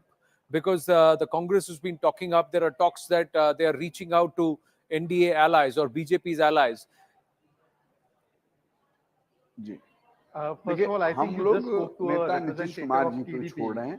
नेता नीतीश कुमार जी नेता हम लोगों के हैं, जो उनका रिजल्ट देंगे, हम लोगों को जो निर्णय लेंगे उस निर्णय पर हम लोग खड़े हैं। जी, जमा खान, मैंने ये प्रश्न शहजाद पूनावाला से पूछा, वीर सांघवी भी है, मैं जरा उनसे भी उनके विचार जान लूं। Even as there are celebration shots coming, there are workers who are dancing. We have to see where these visuals are coming and which party leaders they are. Yes, Shehzad, on Bihar, on the NDA allies being approached by the opposition, and then we'll come to Bengal, where it's a complete rout of the BJP. Yes. Okay. First of all, Anand, let me again put it in perspective that as we stand at this moment, when 200 seats are still in the close margin, the BJP alone is more than the India alliance. Let's get that perspective clear. Secondly, the BJP by 4 o'clock will itself cross the halfway mark. So the question won't arise. But having said that, our allies are time-tested allies. The senior spokesperson of KC Tyagi, of JDU, KC Tyagi ji, has already said that we are in the NDA. We are firmly under the leadership of Prime Minister Modi. A TDP representative just now on your show. Well, Shehzad, interrupting you, we've got Mr. H.D. Kumaraswamy through with us. H.D. Kumaraswamy ji, namaskara. This is Anand Narasimhan here. Congratulations on your victory in Mandya. Good morning, sir. How are you, sir? I'm good, sir. How are you? And congratulations on the Mandya victory. How would you see the performance of the NDA in Karnataka? I'm actually with little bit. I'm happy, but very disappointed. We are expected more. We are expected more than 25 seats in this election from BJP and JDS combination. In that we failed. That development actually little bit I am unhappy. Mr. Manjunath has won, but Prajwal has lost. Prajwal Revana has lost. How would you see the results? How they are coming so far? How do you assess them, sir? Manjunath victories, we expected that victory in a big margin. On the advice of our Honorable Home Minister, in our family we decided to select Dr. Manjunath as a candidate in Bangalore rural constituency. That strategy worked out very well. But in Hassan issue, some decision what we have taken, there is some fault is there, but future days we will going to try to solve all those things. It is not possible for me to express about the development in that Hassan. Future days we will going to solve those problems and we will come back again in Hassan also future days. What do you think are the learnings from the election? I know it's early, but still, the 10 seats that the NDA lost to the Congress and the IND alliance. Definitely in Karnataka, that's why I told you I am very unhappy that Congress has won the 10 seats in this election. Because of our small errors, Congress got those seats, even though they have invested huge money by misusing the official machineries. We think that they will going to struck at 3 to 4 seats. But because of some small mistakes from our side also, we lost another 6 seats. Otherwise, we would have reached 25 seats. The national scenario, how would you see it, sir? The NDA is at 295, BJP is at 240. Is all well? There will be a big challenge to Honorable Prime Minister. I can understand what he worked from last 2 months without giving any scope for his actually how we travel entire country from last 2 months without giving rest to his health also. He worked very hard, but it is surprise result in this election because everybody predicting more than 350 seats NDA will going to get it. But because of some misinterpretation by some section of the parties, we struck that NDA alliance with nearing 300 seats. But there is a big work we have to responsibly we have to work to get the confidence of the people of this country. For that, I think Narendra Modi ji is a very experienced leader. He can work it out, whatever mistakes is there, to get the confidence of the people. He will going to work very hard. Will the JDS continue with the NDA, sir? Final question. Well, I think that was the aspect that the Prime Minister will feel it as a setback is what HD Kumaraswamy is saying, with the assumption that these numbers will stay. We are just getting an update that Prime Minister Narendra Modi has spoken to Chandrababu Naidu. He has dialed the TDP chief, perhaps to congratulate him on that landslide victory in the assembly elections and also a phenomenal turn for the NDA in Andhra Pradesh. Although Odisha, it looks like it is going to be stuck because the BJP is with 71 seats. It's short of majority there, Veer Sanghvi. The BJD is at 56. The Congress has 17. So there could be a bit of a flux there. Yes, I think that's a reasonable assumption. Overall, I think the way to look at this election, and we were asked to look at it as BJP versus the rest, it's not really. It's a battle of two alliances, the India alliance versus the NDA alliance, and the NDA alliance is one. If you look at it that way, you get a completely different perspective. Our problem, and the BJP's problem essentially, is that the Prime Minister said 400, talked about a 1,000-year reign. He upped the ante. He made it seem that anything less than 400 would be a defeat. Whereas, in fact, if you're a third-term Prime Minister and you've got these results, if you're going to break history, make history, and be sworn in for a third term, you've already achieved quite a lot. Why Mr. Modi upped the ante, I do not know. Well, Prime Minister has spoken with Chandrababu Naidu. Payal is joining us with the details before we get into the analysis. Yes, Payal, what's the conversation about? Or we'll go across to Payal in just a bit. Yes, if you look at phase 1 and phase 2, you see that both those phases haven't really kicked in for the BJP. If you just look at that in the data set, right? Let's see. That'll give you Let's the try and see. picture. And I think that's we'll really try and where get we Zaka have to back press in the here. panic button, so to speak. Let me bring in Mr. Poonawalla on that if he's still there with us. Mr. Poonawalla, just wanted to ask you, the conversation here is veering around to the fact that the Prime Minister really went hell for leather after the second phase. Is that because the BJP had sensed that there was a certain degree of perhaps dissipation in support on the ground? Look, Rahul, once again, the BJP and the NDA alliance, already NDA plus was 400, and therefore we set a high benchmark for ourselves. We always knew, as we've been already validated, that we were going to come back to power for a third time.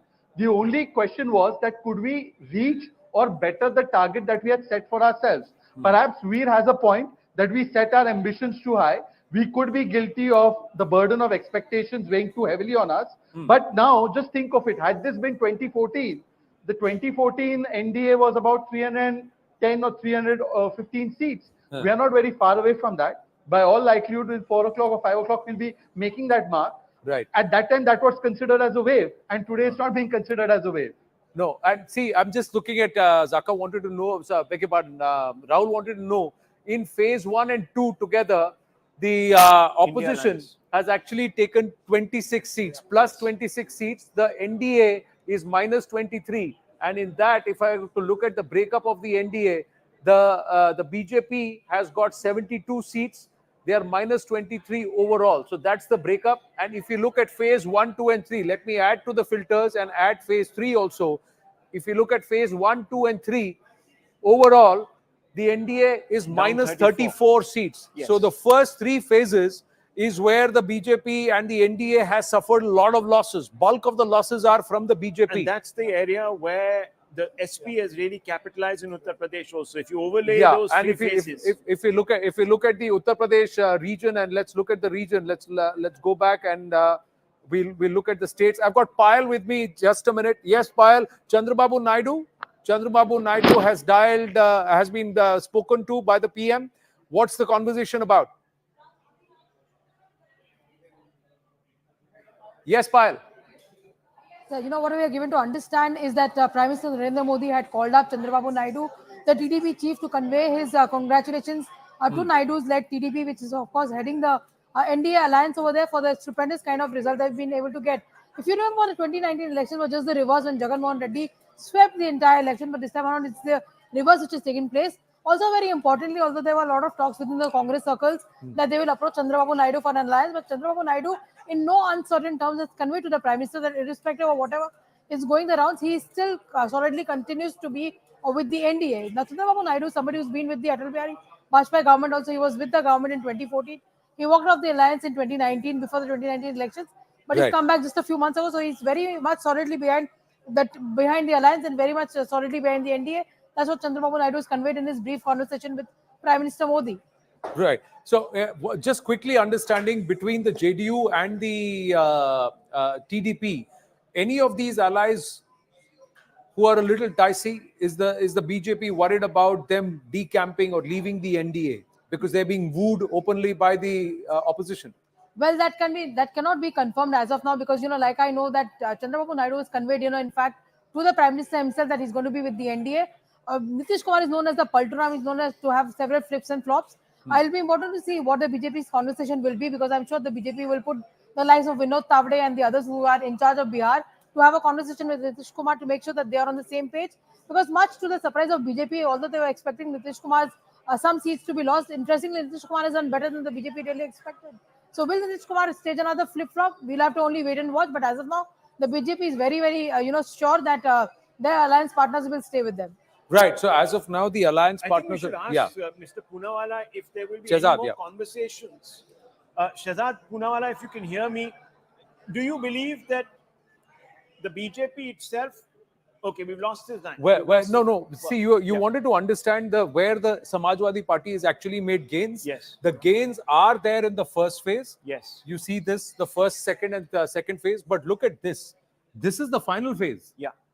this is the final phase where the bulk of the gains have happened. And they've also made inroads even through phase 4, 5. Yeah. If you look at in Uttar Pradesh, as of now, these are a lot of tight contests in Uttar Pradesh, but this is the story. If there is one hero or somebody who's perhaps the man of the match of this for the opposition, it's Akhilesh Yadav. Akhilesh has quietly gone ahead and fought this election smartly. Well, the threshold always for any government, the pain threshold is 30. If the opposition starts getting more than 30 in Uttar Pradesh, that's when it starts hurting incumbent governments. And we've seen that throughout the last 20 years. And here you have the India bloc at 43. Right. Well above the pain threshold. No, and Can not I just just that. make a point about Uttar Pradesh? Look at this. Sorry. Can I just make a point about a quick point? It was believed going into the election that the BJP would sweep Uttar Pradesh because of the Ram Temple. In fact, people who covered Uttar Pradesh, journalistic campaign, said the Ram Temple hardly ever came up in conversation. Okay. The second element was the attack on Muslims who were infiltrators, who were going to get your Mangal Sutras, etc. And Akhilesh was portrayed all the time as the candidate of the Muslims. The fact that that hasn't harmed him suggests that that whole campaign was a mistake. True. The other story is Abhishek Banerjee, who's gone to call on Mamata Banerjee. 30 seats that where the Trinamool Congress is leading, or it's already 1 out of 42 in Bengal, is a story in itself. Will that change over the course of the next 2 or 3 hours? We'll have to wait and watch. Going straight across to Prakash Javadekar ji. Prakash Javadekar ji, namaste. This is Anand Narsimhan here. First up in Kerala, the NDA entering and getting on the leaderboard in Kerala. Yes, this is a new beginning for Kerala politics. Modi ji had changed the politics of Kerala. It was bipolar between LDF and UDF for 75 years. Now, BJP is well entrenched and nearly 20% votes. We will be making the whole lot of difference. And this is because Modi ji's 3-4 actions. One, all the beneficiary schemes, welfare schemes, reached 100% to all the targeted people without discrimination. This is very important. If there are 28% Muslims, there are 35% beneficiaries are Muslims. So he has done it without discrimination. Second, the large infrastructure project, railways, Vande Bharat, and highways, 6-lane highway. So that is also done. Stature of India has gone up like anything. And there are large scale of diaspora of Kerala in other countries. They are saying that our stature has increased, our esteem has increased in the eyes of the people in these countries. So what they called themselves to their families and said, vote. But as of now, Mr. Javadekar, the only seat where the BJP is leading is Thrissur. Even Mr. Rajiv Chandrasekhar now is trailing in Thiruvananthapuram. Mr. K. Surendran, the state BJP president, is trailing. Mr. Muralidharan is trailing. These are seats you are very confident about. We have never won even a single seat. So 1 or 2 seats, whatever we win, is a news and is a very good beginning. And once that is done, next year it is the municipal and local body elections, and 26 it is assembly elections. We will all make jointly progress in that direction where everybody works. So some inroads in Kerala, some inroads in Kerala, sir, but national picture, there is a big slide, Uttar Pradesh and Maharashtra. What all the exit polls told, not figures, but the result.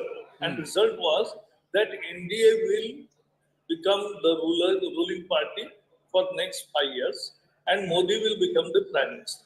And that is what is exactly going to happen. So that is the main headline. The figures in this state, this much or that much, that is different. See, every election is a different election. I'm working since 1971 parliament elections. I worked first time, 53 years. Hundreds of elections, different types of elections. And I was in charge in 10 states. So, and I'm keen observer of elections. So, every election throws some surprises. But today also, it is just halfway through. But still more, because in UP, there are so much close contests. No, I understand that. And we're still not calling UP for any one side, but Javadekar ji, this is Rahul Shivshankar. Very quick question Yes, to you. Rahul. From your own state of Maharashtra, sir, there has been a very disappointing, underwhelming result that has come through. How do you see this? Do you 29-19 believe as that of now. perhaps I will tell you the story in 3 sentences. First, in 2019, BJP and Shiv Sena fought together as allies. Yes. And we won 60% seat, 160 seats out of 288. So we got comfortable majority. But we got 105, he got 55. And he wanted to be Chief Minister, Thackeray. So Uddhav Thackeray ditched the alliance. He won on the posters of Modi and went and joined Congress and NCP. So that was the worst part of Maharashtra politics that has happened. And then what happened? All three put together. We have not broken their parties. Please remember, we have not broken the parties. Shinde and 40 of their MLAs were dissatisfied with those leadership. So they came out and joined us. Ajit Pawar, with him 40 MLAs came out on their own. We cannot bring. No, but Mr. Javadekar, respectfully, I just want to ask you this because many people saw the switching of Ajit Pawar as a extremely negative development. He was a tainted leader. The Prime Minister himself had sort of described him as a corrupt politician. Do you think this cynical sort of crossing of ranks from one to the other and welcoming in your own party undermined your own credibility? He is that opinion. You have every right and everybody has a right to have his opinion. I don't, I can't say that nobody should have that too. Sure. But the fact remains that we have not broken the parties. They have come here. Up now, at hindsight, you can say anything, but fact remains that now TDP. In 2019, he lost because 2014, I was there in charge and I stitched up the alliance with the High Command's decision. But after that, he won. He then criticized very much and he lost 19 elections without BJP. Now with BJP, he has won again. So this happens. And all will stay with NDA because they are NDA and NDA will be ruling and Modi will be the third time Prime Minister. I think this is the main agenda, Mr. Javadekar, Sir, Anand here, final question. Congress almost touching 100 seats. Is it a resurgence of the Congress party? You know, the BJP's slogan of Congress Mukt Bharat now seems bunked because they've done nearly 45 seats better than last time. What? No, we never said Congress Mukt Bharat means opposition Mukt Bharat. No. We said corruption Mukt Bharat, dynasty Mukt Bharat, and one family rule Mukt Bharat. That is the only real thing. It is the ideological war, and you give a phrase to it. So that was Congress Mukt Bharat. But then Kharge said, Bhajapa Mukta BJP South India ho gaya. Nahi hua. Bhajpa Karnataka में भी है, आंध्र में भी है, तेलंगाना में भी है, केरल में भी है, तो ऐसा नहीं है, मुक्त नहीं होता ऐसा, विचार की लड़ाई। तमिलनाडु में भी एनडीए, तमिलनाडु में एनडीए है, भाजपा नहीं है अभी तक के लिए। हाँ, तो वो ठीक है ना। It means NDA is the BJP because BJP cannot be separated from NDA. We don't. I will tell you one example. There were many offers by other parties. But they wanted to do away with some of our partners. We never said yes. We never said yes. Right. Prakash Javadekar ji, congratulations on Kerala on getting on the leaderboard. Thank you very much for speaking with us. We've just got a confirmation that Home Minister Amit Shah has also spoken with Chandrababu Naidu, who's underlined that he will continue to be with the NDA. They have been congratulated. He's been congratulated by the PM and then the HM. And he will be taking oath on the 9th of June as Chief Minister of Andhra Pradesh. Chandrababu Naidu back on the hot seat right now. Pradeep Bhandari with us. Pradeep, 1:45 on the clock. By 4 p.m., what could change? Or do you think this is how the result is going to be more or less? Anand here. What I can definitely suggest is that right now the margins, Anand, the margins right now are still very narrow. But the Samajwadi Party is at 37 as per Election Commission, the BJP is at 32. It looks difficult, Anand, that the Bharatiya Janata Party will cross 60 or 65 on its own. And the margin, if this trend continues for the next half an hour, I do not believe that Uttar Pradesh will change massively. And if there is no massive change in Uttar Pradesh, then Anand, then what we can definitely conclude is, rather than Akhilesh Yadav, Anand, it is the Bharatiya Janata Party which did not change its candidates in Uttar Pradesh. If you very well remember that majority of the candidates in Uttar Pradesh were repeated, whereas in Delhi, 6 out of 7 candidates were changed. So for the first time in Uttar Pradesh, if this trend continues, the non-Yadav OBC vote, which was with Bharatiya Janata Party since 2014, solidified in 2019-2022, would have splintered, and the BSP vote, which did not move to the Samajwadi Party, even when the Samajwadi Party and BSP had a formal alliance, this time would have moved more to the Samajwadi Party vis-a-vis the BJP. This is for the first time happening in Uttar Pradesh in the last 10 years, if this trend continues, Anand. True, some phenomenal work, and kudos to Akhilesh Yadav for the work that's happened, as there are a lot of introspection to be done with vis-a-vis Uttar Pradesh as far as the BJP is concerned. Many believe one of the key factors for these numbers, if they hold, to manifest is a BJP versus BJP scenario in Uttar Pradesh. Does that put pressure on Chief Minister Yogi Adityanath? Does that put pressure on the Prabharis? Or does that put pressure on those who said that we will not change our candidates? And more importantly, how does it reflect on the Prime Minister himself, because it was his face all over and it was his guarantee all over on which the BJP and the NDA actually fought this election. We'll talk about all... Anand, just 10 seconds point. Yeah. If I can. Yeah. Anand, the majority gain that the Samajwadi Party is doing is from Purvanchal. So that is where the caste is a very, very dominant factor. So clearly, if this trend continues, Uttar Pradesh has been a pure caste-based voting in the entire Purvanchal belt. Right. So it will be caste that's driven Purvanchal, the first phase and the last phase, big gains. We've got to take a break. We've got to take a break. Did the whole campaign by the opposition suggest that the Modi government's going to do away with reservations? Reservation. Did that actually resonate on ground? We'll park that question, talk about this when we come back. Stay with us. All right, on the way out, thank you very much. Thank you very much to all our viewers. 4.5 lakh live views. We wanted you to take us past 4 lakhs. You said 4.51 is the viewership, and we are really streaming ahead of the competition. Here's my request. Over the next hour, by the time we come back and do this update at 3 p.m., can we take us past 5 lakhs? We're not getting greedy. We'll stop asking you after you take us past 5 lakh concurrent views. Continue to stay with us. Watch this coverage here. The battle for Bharat. Back after a break. Stay with us.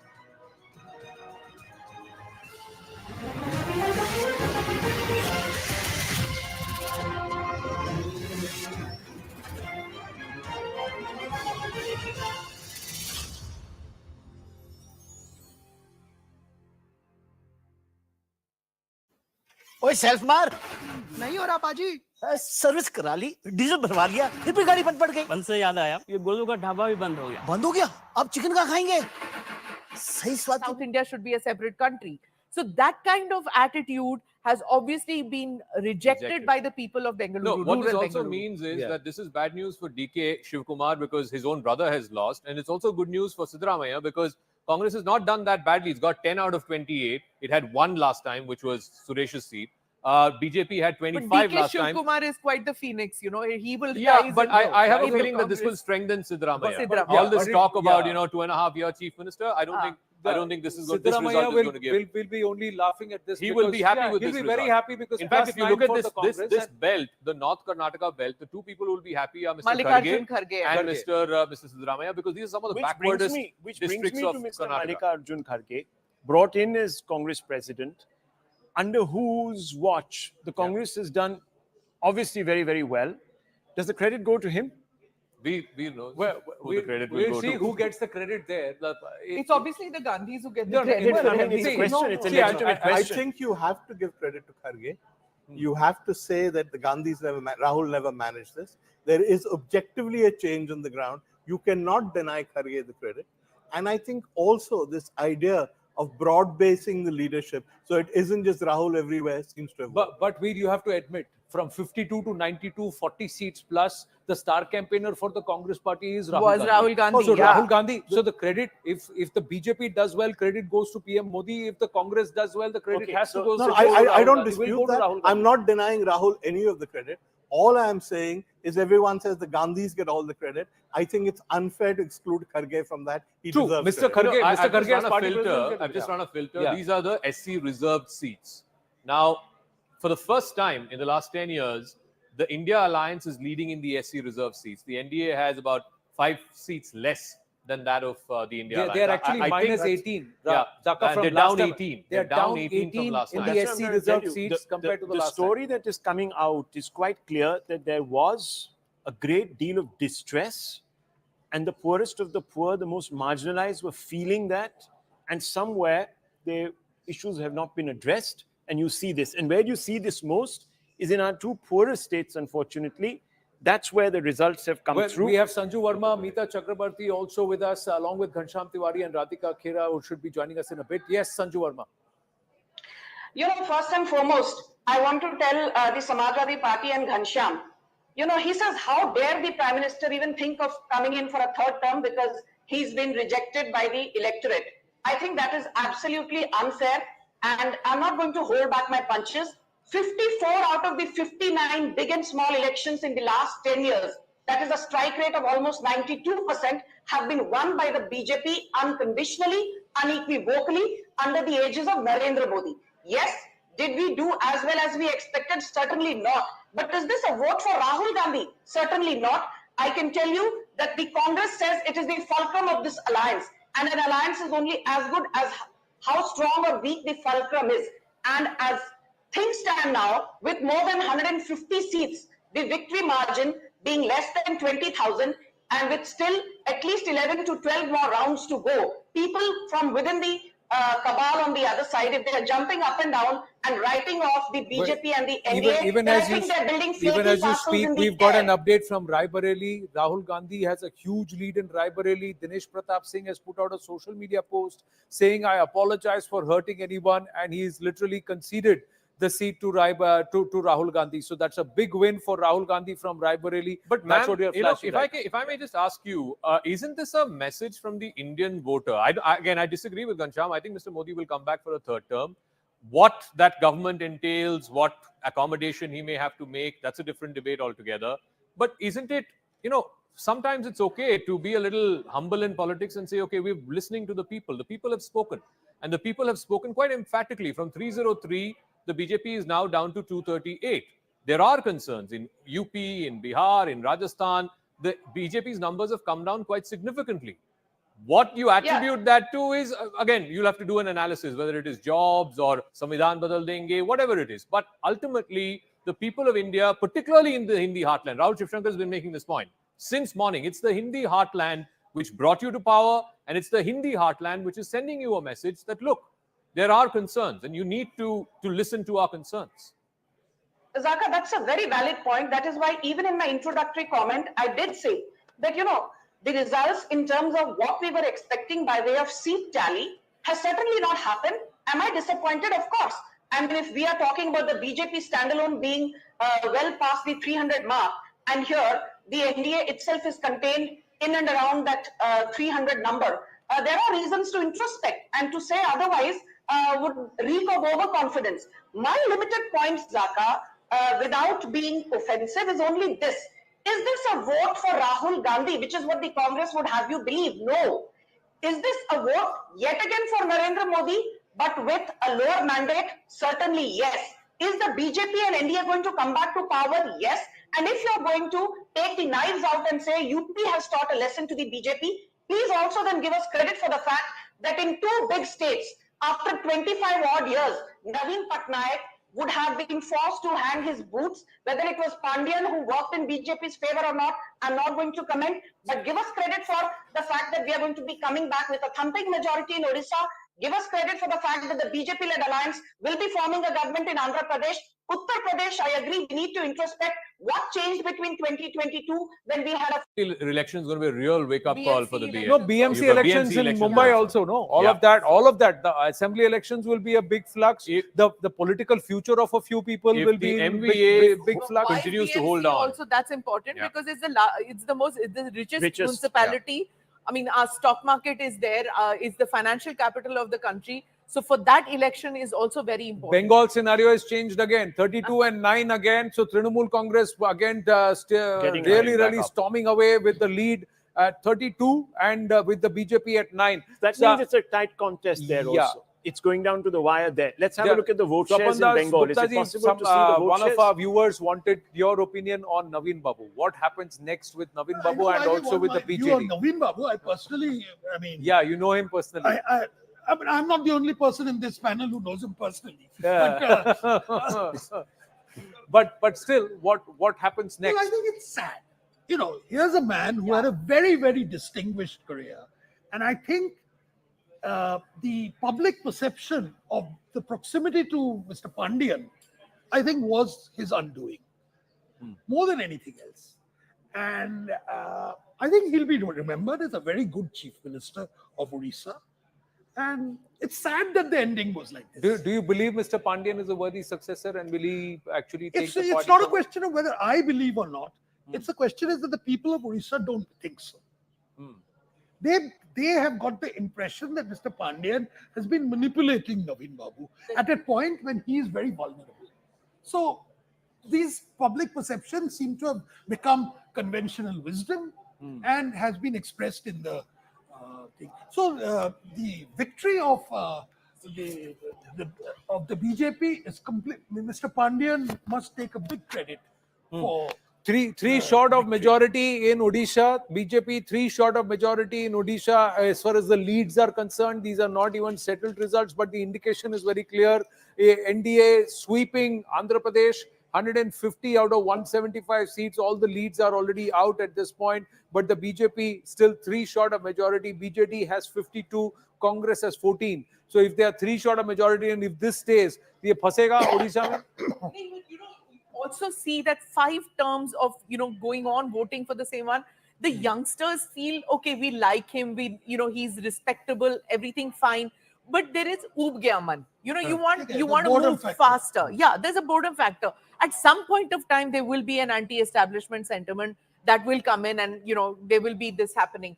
Also the isolationist way of Naveen Babu's style of working. He stayed in his home, he hardly steps out. He has a very close set of friends that he meets. You don't see him meeting. It's only when the BJP seem to be mounting a challenge, which is like literally in the month of May, that he started getting out and campaigning. And that also just a few sentences here or there. It doesn't work, After some time, that charisma wanes among the people. I just want to talk a little bit about Haryana. Again, I think can we do Maharashtra, okay, because we've got Priyanka Maharashtra. Chaturvedi also with us. Big lead for the INDIA at this point. 28 and 19. Phenomenal score there.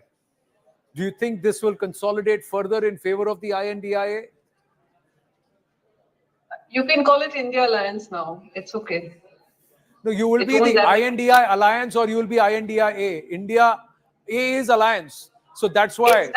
So I can't say India Alliance again. So it will be INDI Alliance or INDIA. So let's not fight on that. But yeah, congratulations if this stays. Yeah. You can call it grouping of India. Okay, if that is also working for you, whatever works. Anyway, whatever. NDA, UPA, INDIA. That works for me. Yeah, I'm not getting into that. I will, whatever floats your boat, whatever makes you happy. However, people of the country have shown that they look at it as an alliance which is formidable, which needs to be strengthened, which has, with the way numbers are going and how it turns around for the alliance later in the day, can also probably get us to form a government as well. Yeah. As far as Maharashtra is concerned, you're seeing the numbers, and I remember I was on your show 2 days ago, where I said the numbers that you are showing for India Alliance vis-a-vis NDA is going to change. What you're showing for NDA is going to be the India's outcome, and what you're giving to India is going to be NDA's outcome. In fact, we're doing far better than the numbers were shown, right? More gains for the Congress compared to UBT. I do want to ask you, Priyanka ji, Zaka here. You're getting 28 as of now, gain of 19 from last time, and the NDA is getting 19. But I want to specifically talk about your party. Shiv Sena UBT is getting 11 seats, gain of 6 from last time. 4 of those are coming from Mumbai, Bombay South, South Central, North East, and Northwest. So the single largest party in Mumbai city out of the 6 is actually your party. Yes. Absolutely. See, I just want to say couple of things here because it is important that we put things in perspective as far as Maharashtra is concerned. 2 regional parties, 2 important voices of Maharashtra were broken by the Bharatiya Janata Party at the behest of the party which is in power in the center, which is the BJP. It wasn't just the Maharashtra BJP. It was a plan which was, the architect of which was Mr. Amit Shah, which has been said many times by Mr. Amit Shah himself. Having broken 2 political parties, having trampled upon the constitution, democratic norms, in the belief that you can label it as a Nakli Shiv Sena, you can even go on to call Uddhav Balasaheb Thackeray as the Nakli Santan of Balasaheb Thackeray and think that people are not going to people are going to take this line down. Elections equals CNN News 18.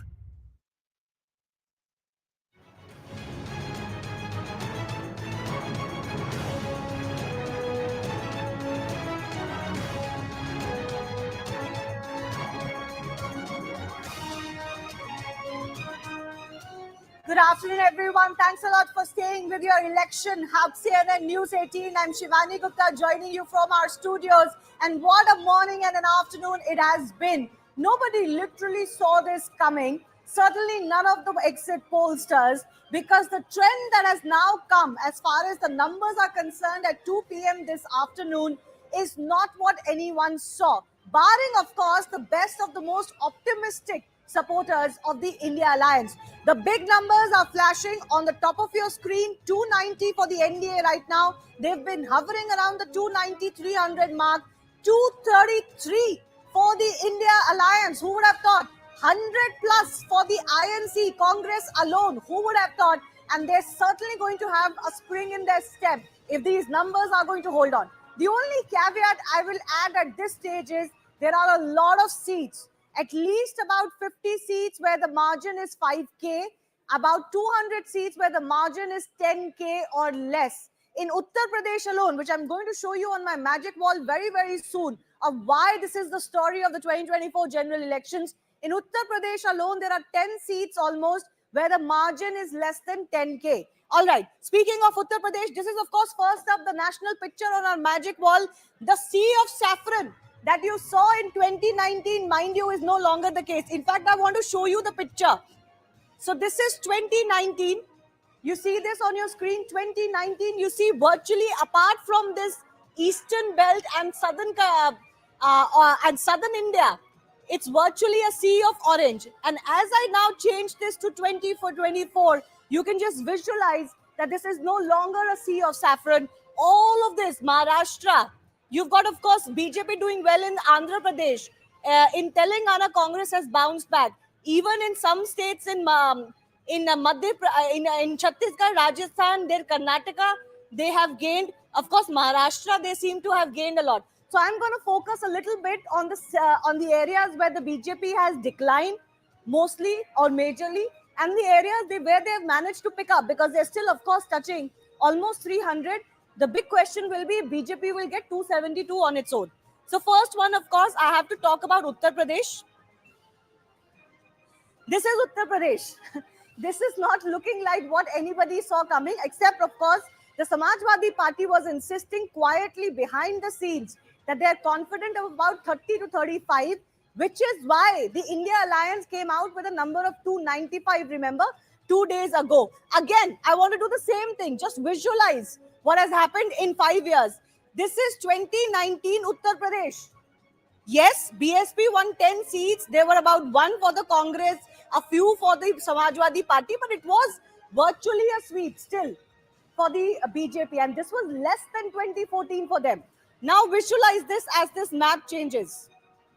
Look at the pockets of green now, particularly in eastern Uttar Pradesh. The pockets of green. this is still actually a lot of the seats that the BSP won last time around, they've gone to the SP. Last time around, the contention was that BSP gained because of SP, not so much the SP because of BSP, and that gains have come back to the Samajwadi Party. But look at these regions everywhere, Western Uttar Pradesh, Southern Uttar Pradesh, Eastern Uttar Pradesh, majorly the BJP has gained. This is a loss. This is a gain of 37 for the India Alliance, and the Samajwadi Party is turning out to be the star for them. It's going to be a big party in the parliament. And of course, minus 28 for the NDA. Nobody really saw this coming. The other big is, let me show you Karnataka. Karnataka, 8-seat loss for the NDA. It's not as good as pollsters said it would be for the BJP.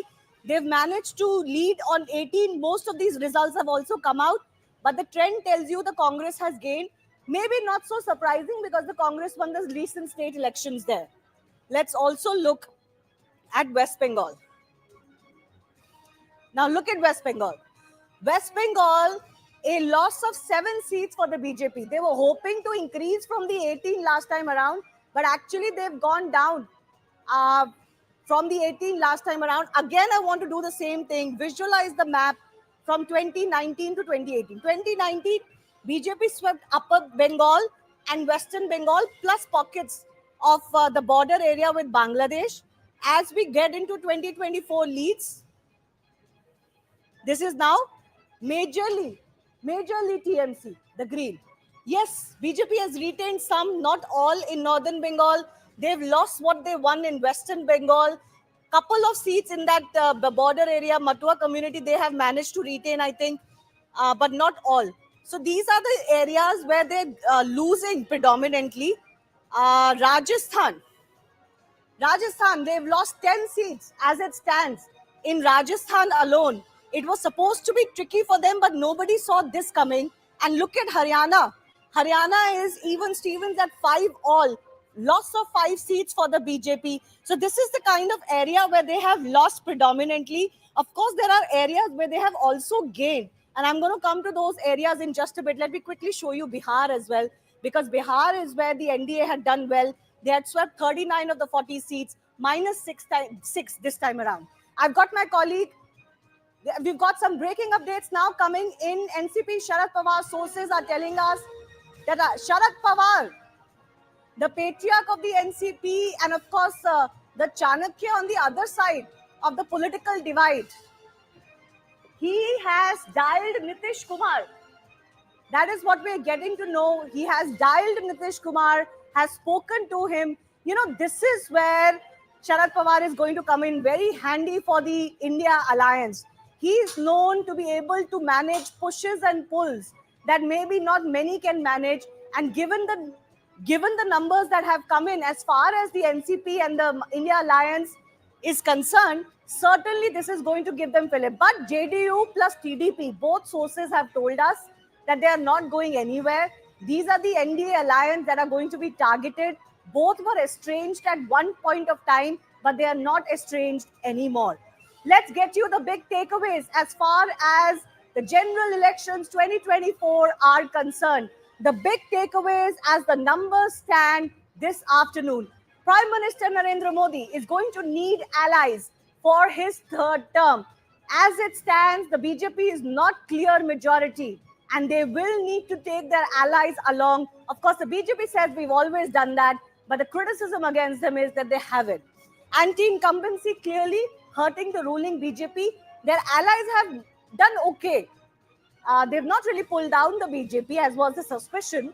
It's the BJP that has lost its share as well. Big Uttar Pradesh fall for them.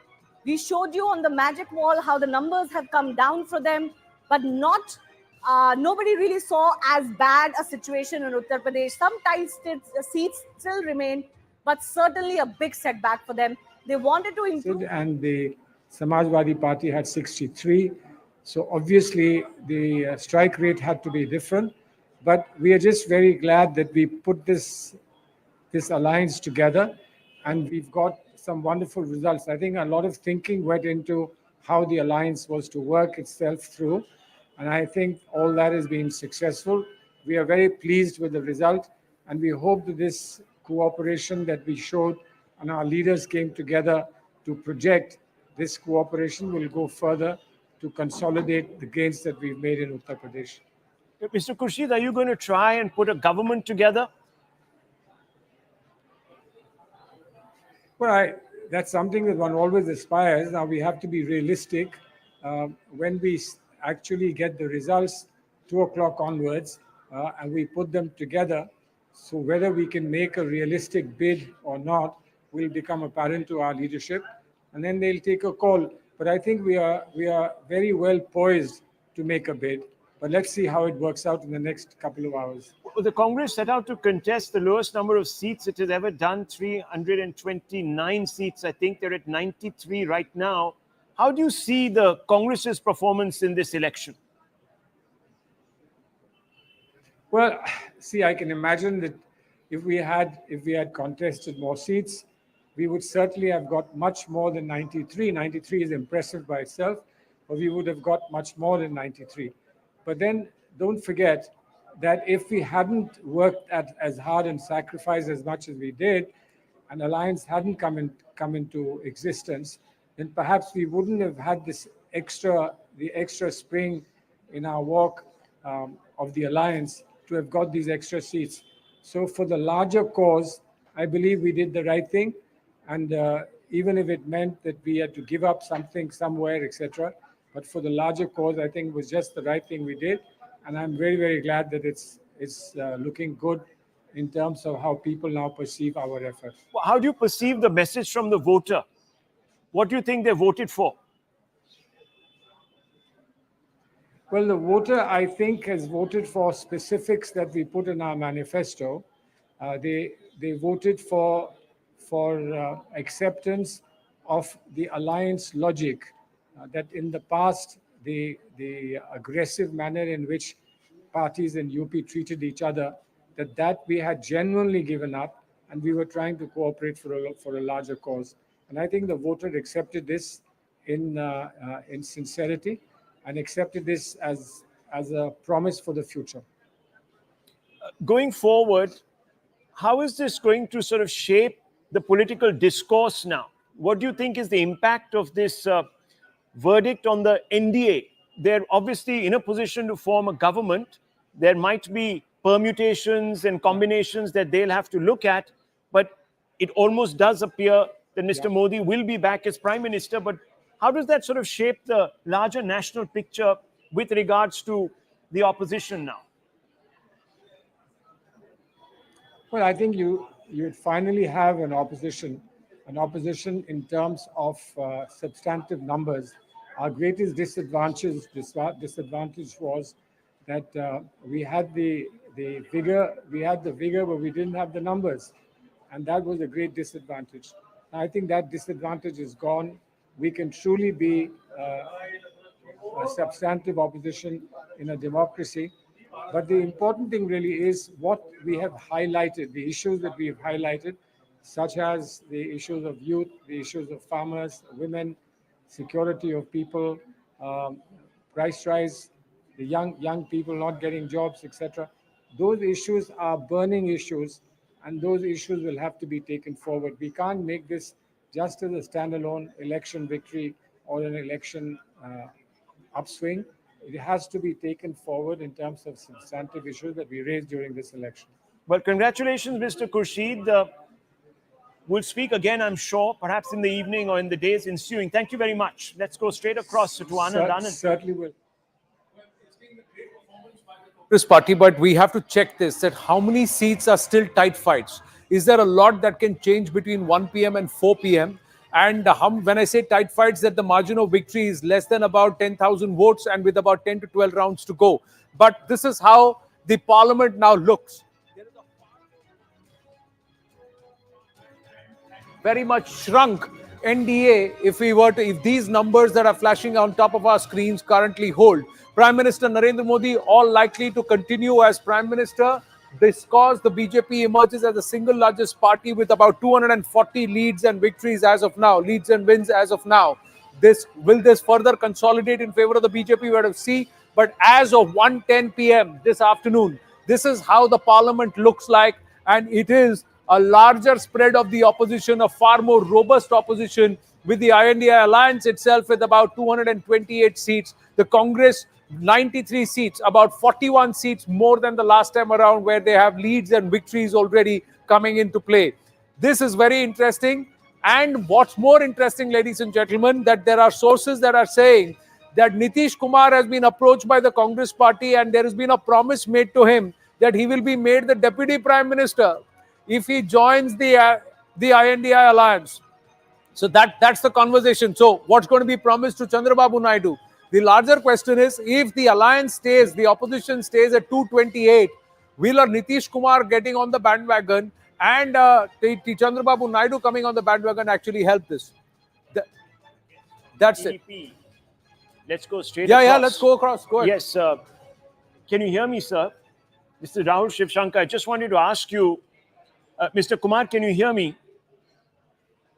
Yes, I'm able to hear. Yeah, Mr. Kumar, there's a lot of speculation now. I mean, first of all, how do you view the result that has come through for the TDP? Congratulations. You form a government after a hiatus of 10 years. You're back in Andhra. Congratulations to you on that. You're also, of course, one of the leading lights now of the NDA. So it's been a win-win for Mr. Babu. How do you see this now unfold? Is Mr. Babu, first of all, very, very committed to the NDA, or is he also receptive to overtures? No, we come back to power only after 5 years, not 10 years, number one. Number two, it's a landslide victory to the Telugu Desam Party, though we joined an NDA. We are a reliable partner for any our NDA and others also. Therefore, we are committed to this thing. There is no question of second thought in this. So, as far as the result in the country is concerned, they are at liberty to contact everybody. It does not mean that there are some changes in the alliance. There is no change. As far as we stick to our promises and we are a part of NDA, we will continue in that. Mr. Ravindra Kumar, namaste. This is Anand Narasimhan here. Congratulations on the phenomenal victory in Andhra Pradesh. The TDP is forming government there. 154 out of 175. That's a phenomenal victory. But there are already news coming through that the Congress and the opposition alliance is reaching out to the NDA partners, including TDP and the JDU, offering them key posts, prime berths, etc. Will Mr. Naidu be tempted? Will Chandrababu Garu be tempted? No, our party is a regional party having a national outlook. We earlier also, Telugu Desam Party had an history during our founder N.T. Ramarao and also our leader Chandrababu Naidu. We have participated in key role in the center. Now also we will play the key role. There is no doubt about it. But it is a pre-poll alliance. There is no question of post-poll alliance. Pre-poll alliance is already there. As per the pre-poll alliance, we will continue that. Well, did you expect this kind of a result for the NDA? These setbacks in Uttar Pradesh and Maharashtra? Yes, as far as said, after the exit polls also, it is totally reversed as per the present result is concerned. But so far as in Andhra Pradesh is concerned, exit polls, it's a sweep. Almost most of the exit polls, some of the national channels has given edge to the YSRCP to some extent. Now they lost the even opposition status also in the state assembly. Now our NDA alliance has a victory, landslide victory in the state of Andhra Pradesh. We have expected in Andhra Pradesh. As far as the center is concerned, just basing on the repoll we have concern. But we heard during the last few weeks some decreasing in the seats in some of the states. But as far as the NDA improved in southern states also. Let me bring in Mr. Shahzad Poonawalla for a few moments. Mr. Poonawalla, good afternoon. Obviously not the result that you were expecting. What's the general overview of the result from the BJP's point of view? First of all, Rahul, it's a brilliant afternoon because after 10 years, if at the 30% counting rate and with 200 seats in a close margin of 10,000 votes, the NDA has formed its government for the third time. In Odisha, we have a state government now by all looks of it. We have dominated Odisha. We have made new ground in Kerala and Tamil Nadu.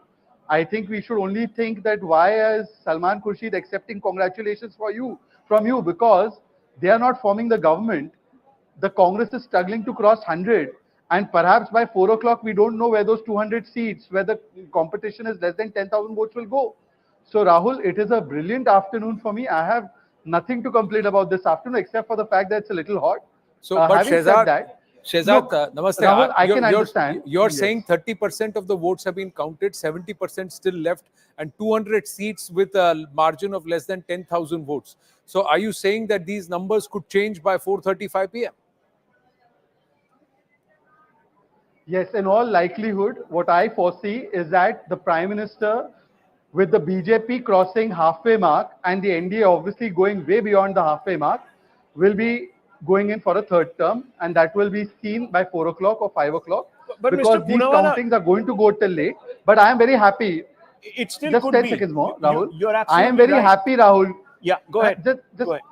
Just one line before you come in. Yeah. Rahul, I am very happy that today, Anand, you have been absolved from being Godi media when Salman Khurshid is talking to you, and nobody has abused the EVMs.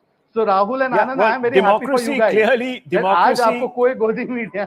Democracy is clearly the winner. But just one second. We are happy that democracy is the winner. We are happy mandate of the voter is being respected across all party lines, and we are happy that there is a message that is going across to all political parties. I just wanted to ask, karoge, phal milega, akad dikhaoge to danda milega. So, but one thing that we can take away from some of the numbers that we are now getting, the vote shares, for example, this is a tight election. This is not a one-sided canter as it was in 2019 and 2014. Now, what do you think that came down to? Why is it such a tight election? It is unforeseen, obviously, but why?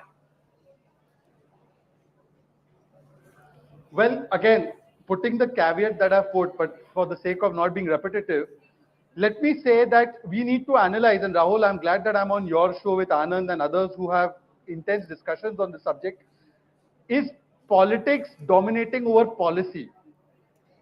That should be the question that we can perhaps have a detailed discussion after 5 o'clock, that the politics of fear-mongering, the politics of trying to make brother against brother fight, the politics of trying to steep in division-based politics. After 5 p.m., because you're saying the numbers will change, consolidate, let me ask Pradeep Bhandari. Is there any rationale to Shehzad's argument? 30% votes have been counted, 200 seats with less than 10,000. These numbers could change even as the NDA creeps up, actually slips one more seat. It's 294 now. Thank you so much, Anand and Rahul, for having me, and it's great to be there with you guys. Anand and Rahul, I do believe that the trend has stabilized in the last 1.5 hours. Now we've seen in the Bihar Assembly elections, if you very well remember, that after 2 p.m. you saw a complete reversal in trend which took place. So if it could happen in Bihar, yes, because the margins are very, very narrow, it can happen. But imagine in a hypothetical scenario, if it is not happening, Rahul, then I would definitely conclude that rather than welfare, what has dominated as a narrative in the states, particularly of Uttar Pradesh, has been caste and the local candidate, because the Bharatiya Janata Party did not change majority of its candidate in Uttar Pradesh. But as of right now, I will not conclude, because there are 200 seats where the margin is very, very narrow. And we have seen in Bihar that how the entire reversal took place. Earlier, the Bharatiya Janata Party was celebrating, and post-lunch, it was Nitish Kumar and RJD who formed the government. So let us hold our conclusions for 1.5 hours. And after that, we'll be able to conclude whether this has been a caste in a candidate election or an election which is being dominated by the national narrative. Because the state of Uttar Pradesh, Maharashtra, Bengal, these three Pradeep, I'm interrupting you because we have the former Chief Minister of Karnataka, Shri H.D. Kumaraswamy, joining us at this time. Mr. Kumaraswamy, namaskara. This is Anand Narasimhan here. Congratulations. Congratulations on your victory. How would you look at the performance in Karnataka, sir?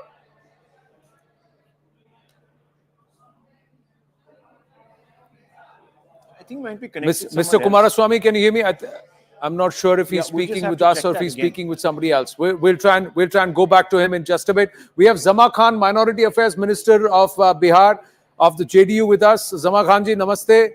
Bihar mein JDU has performed along with the BJP quite well. BJP की कुछ सीटों पे सेंग लगी है, but overall performance पे आप क्या कहेंगे बिहार को लेकर? बिहार में जो हमारे नेता आदरणीय नीतीश कुमार जी ने जो काम किया है, 2005 के बाद जो इन्होंने काम करके दिखाने का काम किया, हर जाति धर्म वर्ग उठकर उन्होंने काम, हर लोगों के, हर समाज का काम और विकास जो बिहार के अंदर उन्होंने किया था, उस विकास को देखते हुए जनता ने निर्णय लिया। और जनता को मैं धन्यवाद देना चाहता हूं, बिहार के तमाम लोगों को, जिन्होंने हमारे नेता के कार्यों को देखते हुए, कार्य के तौर तरीका देखते हुए जिन्होंने काम किया है, जो सम्मान दिया है बिहार की जनता, मैं उसका धन्यवाद देना चाहता हूँ। निश्चित तौर पर हमारे नेता नीतीश कुमार जी ने जो बिहार के अंदर विकास किया, वो विकास को प्रदेश नहीं, पूरा देश दुनिया ने देखा है।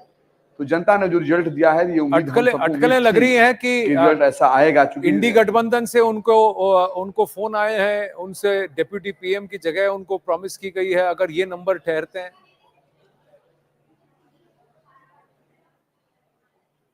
अब ये तो मुझे नहीं जानकारी, जो आप जानकारी दे रही है मुझे जानकारी नहीं है। आपको लगता है कि विपक्ष के साथ हाथ जोड़ना चाहिए? कुमार जी हैं, हम लोगों के,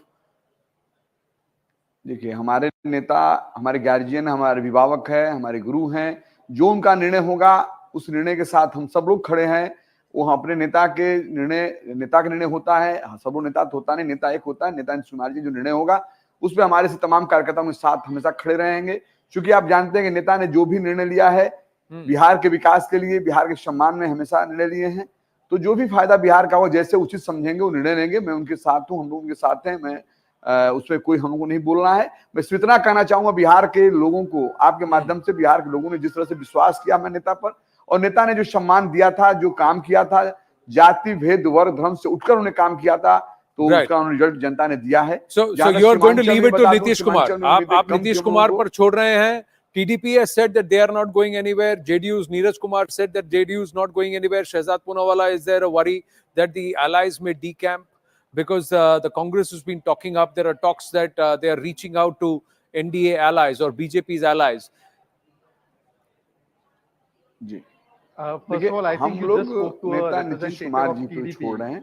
नेता Nitish Kumar ji question for me? नेता हम लोगों के हैं, जो उनका रिजल्ट देंगे हम लोगों को, जो निर्णय लेंगे उस निर्णय पर हम लोग खड़े हैं। जी, जमा खान, मैंने ये प्रश्न शहजाद पूनावाला से पूछा, वीर सांघवी भी है, मैं जरा उनसे भी उनके विचार जान लूं। Even as there are celebration shots coming, there are workers who are dancing. We have to see where these visuals are coming and which party leaders they are. Yes, Shehzad, on Bihar, on the NDA allies being approached by the opposition, and then we'll come to Bengal, where it's a complete rout of the BJP. Yes. Okay. First of all, Anand, let me again put it in perspective that as we stand at this moment, when 200 seats are still in the close margin, the BJP alone is more than the India alliance. Let's get that perspective clear.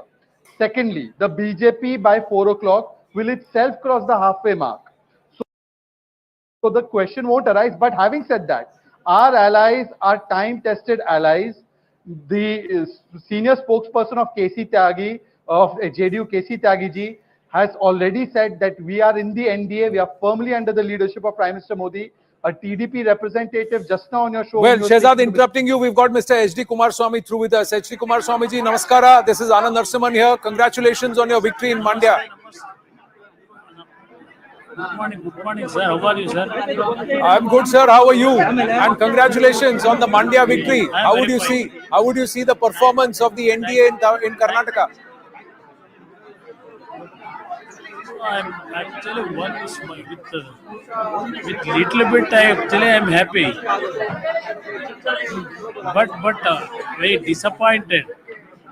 We are expected more. We are expected more than 25 seats in this election from BJP and JDS combination.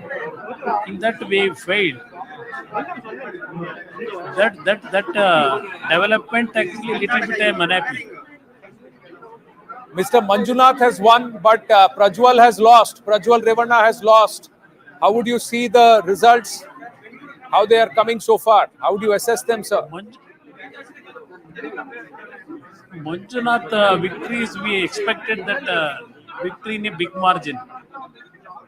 On the advice of our Honorable Home Minister, in our family we decided to select Dr. Manjunath as a candidate in Bangalore rural constituency. That strategy worked out very well. But in Hassan issue, some decision what we have taken, some there is some fault is there, but future days we will going to try to solve all those things. It is not possible for me to express about the development in that Asan. Future days we will going to solve those problems and we will come back again in Asan also future days. What do you think are the learnings from the election? I know it's early, but still, the 10 seats that the NDA lost to the Congress and the IND alliance. Definitely in in Karnataka, that's why I told you I am very unhappy that Congress has won the 10 seats in this election. Because of our small errors, Congress got those seats, even though they have invested huge money by misusing the official machineries. We think that they will going to stuck at 3 to 4 seats. But because of some small mistakes from our side also, we lost another 6 seats. Otherwise, we would have reached 25 seats. The national scenario, how would you see it, sir? The NDA is at 295, BJP is at 240. Is all well? No, there will be a big challenge to Honorable Prime Minister. I can understand what he worked from last 2 months without giving any scope for his actually how he travel entire country from last 2 months without giving rest to his health also. He worked very hard, but it is surprise result in this election because everybody predicting more than 350 seats NDA will going to get it. But because of some misinterpretation by some section of the parties, we stuck at NDA alliance with nearing 300 seats. But there is a big work we have to responsibly we have to work to get the confidence of the people of this country. For that, I think Narendra Modi ji is a very experienced leader. He can work it out, whatever mistakes is there, to get the confidence of the people. He will going to work very hard. Will the JDS continue with the NDA, sir? Final question. Well, I think that was the aspect that the Prime Minister will feel it as a setback is what H.D. Kumaraswamy is saying, with the assumption that these numbers will stay. We are just getting an update that Prime Minister Narendra Modi has spoken to Chandrababu Naidu. He has dialed the TDP chief, perhaps to congratulate him on that landslide victory in the assembly elections and also a phenomenal turn for the NDA in Andhra Pradesh. Although Odisha, it looks like it is going to be stuck because the BJP is with 71 seats. It's short of majority there, Veer Sanghvi. The BJD is at 56. The Congress has 17. So there could be a bit of a flux there. Yes, I think that's a reasonable assumption. Overall, I think the way to look at this election, and we were asked to look at it as BJP versus the rest, it's not really. It's a battle of two alliances, the India alliance versus the NDA alliance, and the NDA alliance is one. If you look at it that way, you get a completely different perspective. Our problem, and the BJP's problem essentially, is that the Prime Minister said 400, talked about a 1,000-year reign. He upped the ante. He made it seem that anything less than 400 would be a defeat. Whereas, in fact, if you're a third-term Prime Minister and you've got these results, if you're going to make history and be sworn in for a third term, you've already achieved quite a lot. Why Mr. Modi upped the ante, I do not know. Welcome back, viewers. This is live and rolling coverage of the elections, and it is really hung on a precipice, isn't it? Since the morning, that number for the BJP hovering around that 239, 240 mark, and for the NDA, 295, just short of 300. It wasn't in any way the dominating impact of Mr. Modi that was predicted. A large number of people, including many pollsters, had suggested that this time the BJP would do better than the two scores it got in 2014 and 2019. That hasn't quite happened. It's been a chastening experience for the Bharatiya Janata Party. The big story coming in, of course, from Uttar Pradesh. Anand, the big story coming in from Uttar Pradesh, where we still have a great deal of uncertainty, some very close elections. got to check this, but there are at least 50 to 55 I seats. believe that we have Mr. Salman Khurshid with us. Let's go Yeah. straight across to Yeah, him. sure. Mr. Khurshid, how do you see the scenario as it's unfolded right now? Mr. Khurshid, can you hear me? If there was a logic... Yes. Go ahead. Yeah, I can. And I said that if there was a logic that we all accepted when we went in for the alliance, I think that logic has been proved in the results that are now coming. Now, of course, it wasn't an even fight in the sense that we had 17 seats that we contested and the Samajwadi Party had 63. So obviously the strike rate had to be different, but we are just very glad that we put this alliance together and we've got some wonderful results. I think a lot of thinking went into how the alliance was to work itself through, and I think all that has been successful. We are very pleased with the result, and we hope that this cooperation that we showed and our leaders came together to project, this cooperation will go further to consolidate the gains that we've made in Uttar Pradesh. Mr. Khurshid, are you going to try and put a government together? Well, that's something that one always aspires. Now, we have to be realistic. When we actually get the results 2 o'clock onwards and we put them together, so whether we can make a realistic bid or not will become apparent to our leadership, and then they'll take a call. But I think we are very well poised to make a bid. But let's see how it works out in the next couple of hours. The Congress set out to contest the lowest number of seats it has ever done, 329 seats. I think they're at 93 right now. How do you see the Congress's performance in this election? Well, see, I can imagine that if we had contested more seats, we would certainly have got much more than 93. 93 is impressive by itself, but we would have got much more than 93. But then don't forget that if we hadn't worked as hard and sacrificed as much as we did, and alliance hadn't come into existence, then perhaps we wouldn't have had the extra spring in our walk of the alliance to have got these extra seats. So for the larger cause, I believe we did the right thing. And even if it meant that we had to give up something somewhere, etc., but for the larger cause, I think it was just the right thing we did. And I'm very, very glad that it's looking good in terms of how people now perceive our efforts. Well, how do you perceive the message from the voter? What do you think they voted for? Well, the voter, I think, has voted for specifics that we put in our manifesto. They voted for acceptance of the alliance logic, that in the past, the aggressive manner in which parties in UP treated each other, that we had genuinely given up, and we were trying to cooperate for a larger cause. And I think the voter accepted this in sincerity and accepted this as a promise for the future. Going forward, how is this going to sort of shape the political discourse now? What do you think is the impact of this verdict on the NDA? They're obviously in a position to form a government. There might be permutations and combinations that they'll have to look at, but it almost does appear that Mr. Modi will be back as Prime Minister. But how does that sort of shape the larger national picture with regards to the opposition now? Well, I think you'd finally have an opposition in terms of substantive numbers. Our greatest disadvantage was that we had the vigor, but we didn't have the numbers, and that was a great disadvantage. Now, I think that disadvantage is gone. We can truly be a substantive opposition in a democracy.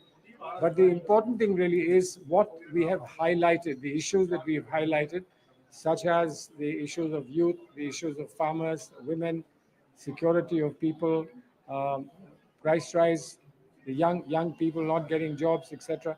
Those issues are burning issues, and those issues will have to be taken forward. We can't make this just as a standalone election victory or an election upswing.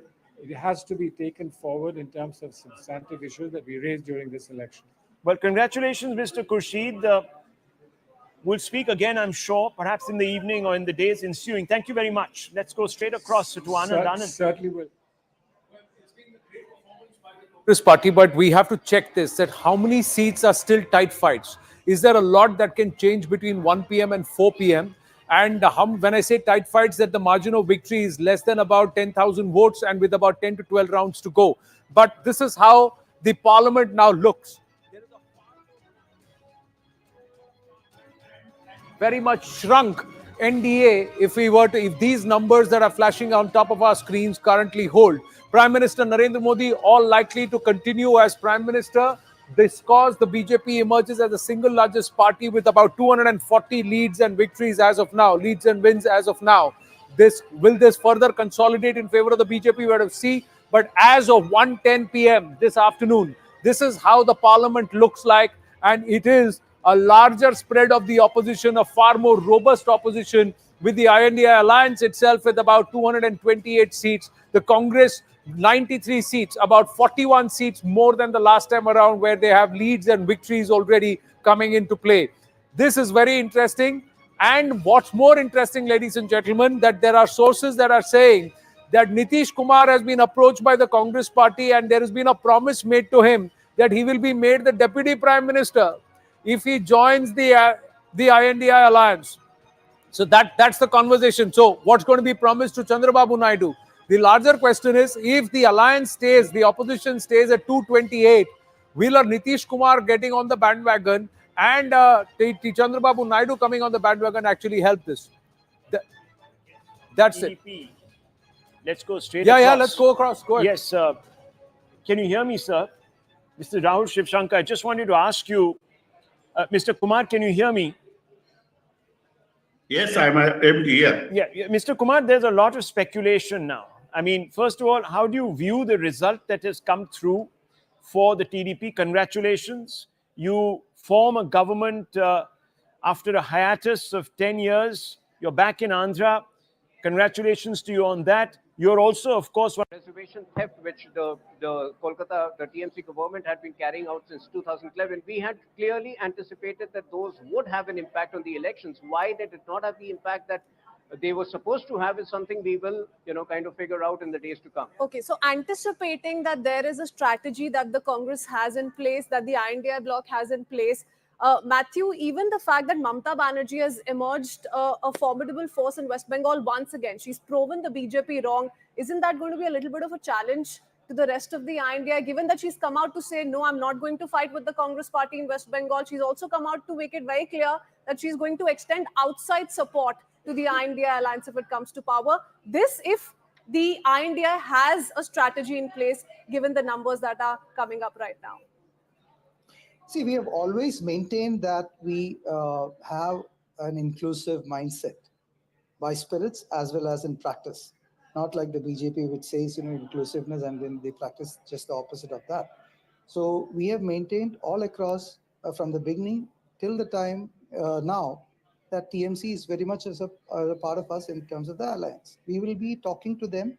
The alliance partners will be talking to them. And as I said, that it is Congress which has got the best expertise in managing diverse coalition partners. When Shivani earlier spoke about Congress alliance partners moving out of Congress, these guys have moved out before, and they have come back also. So there are certain people who likes to jump, as well as the political opportunities shapes up for them.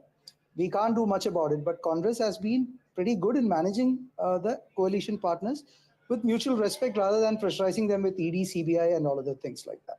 So I think you're referring to Nitish Kumar. Are you expecting him to jump again? Yeah. So we will see how exactly things will unfold. And we have shown, Congress has shown in the India Alliance formation about sacrificing a lot number of seats where we could have contested by ourselves. Whereas, we accepted including parties like AAP, where we have significant differences with, in order to have a common goal of getting the polarization, the party which is polarizing this country, as well as, that will give you, I think, Matthew, that rule which BJP was trying to. I think that you have a point in. The Congress did do, it may have been pain painstaking, it may have been prolonged, but eventually It the is, seat sharing and it did was. happen. In Maharashtra also, it was a painful process, but eventually it did happen. And the Congress, which had the tendency or was criticized of being the big brother, eventually did let a lot of its alliance partners have the share that they wanted, and they've reaped rewards for the India But alliance. Shivani, as well. again, you know, players like Adding to that, Adhir Ranjan one Chaudhary, sec, for Christine, one example, sec. are going to continue spelling some sort of trouble for this alliance. So all may be well when it comes to Mallikarjun Kharge and Mamata Banerjee for that matter, but not when it comes to Adhir Ranjan Chaudhary. Actually, and interesting you mention Adhir Ranjan Chaudhary. I should look at what he's doing as far as his constituency is Should be concerned. comfortable He's for him. no, he's But trailing. I would like to He's add one trailing. point to He's been that, trailing where for most of we the don't have. most of the morning and Yeah, most of the afternoon. Adhir Ranjan Chaudhary has been trailing. Yusuf Pathan, Behrampur, TMC leading, and the complaint that Adhir Ranjan Chaudhary would have is that nobody supported me. So that's Nobody another from shot the in the arm Congress for party Mamata came. Banerjee, though. Nobody from the Congress party came and campaigned for me. But anyways, we'll talk about those granular things in just a bit. Matthew, I'll give you 10-20 seconds to finish. I want to go across to our Samajwadi Party representative again. Yeah, I am saying, that with respect to the coalition dharma, we have the things to pride, that we respect our coalition partners rather than backstabbing and splitting them, just like how they did in Maharashtra. They split the two regional parties, which has its origin from Maharashtra, and the results are proving it right for them in terms of how the people. Okay. Okay. You missed me? Yeah. Okay. Yeah. No, we got you. We heard you fully. And Ram Pratap Singh, I want to give you the final, or at least before we slip into a break, I want to give you another word in. Just give me a sense of where does the Samajwadi Party see itself as far as national politics is concerned. You've got a bumper crop of almost 30 plus MPs now going into the next parliament. What role do you see for yourself nationally and particularly as far as the India Alliance is concerned? Thank you. So at Samajwadi Party, we would definitely be playing a very constructive role in the India Alliance. And if the India Alliance does get an opportunity to form the government, then of course we would have a very positive role in policy making and seeing that, because we have come back with this mandate because the people of Uttar Pradesh want change. People of Uttar Pradesh want jobs. People of Uttar Pradesh want liberation from divisive politics. So we have to stand up to all that, and we will continue to do so as we go along with the India Alliance. Okay. I request all of you to stay with us. We're going to slip into a very short break. Remember, more and more of the seats are getting declared. We'll also try and get you a sense of where some of the VVIP or VIP seats, or whichever way you want to say, the hot seats are swaying. So stay with us. We'll be back in just a bit.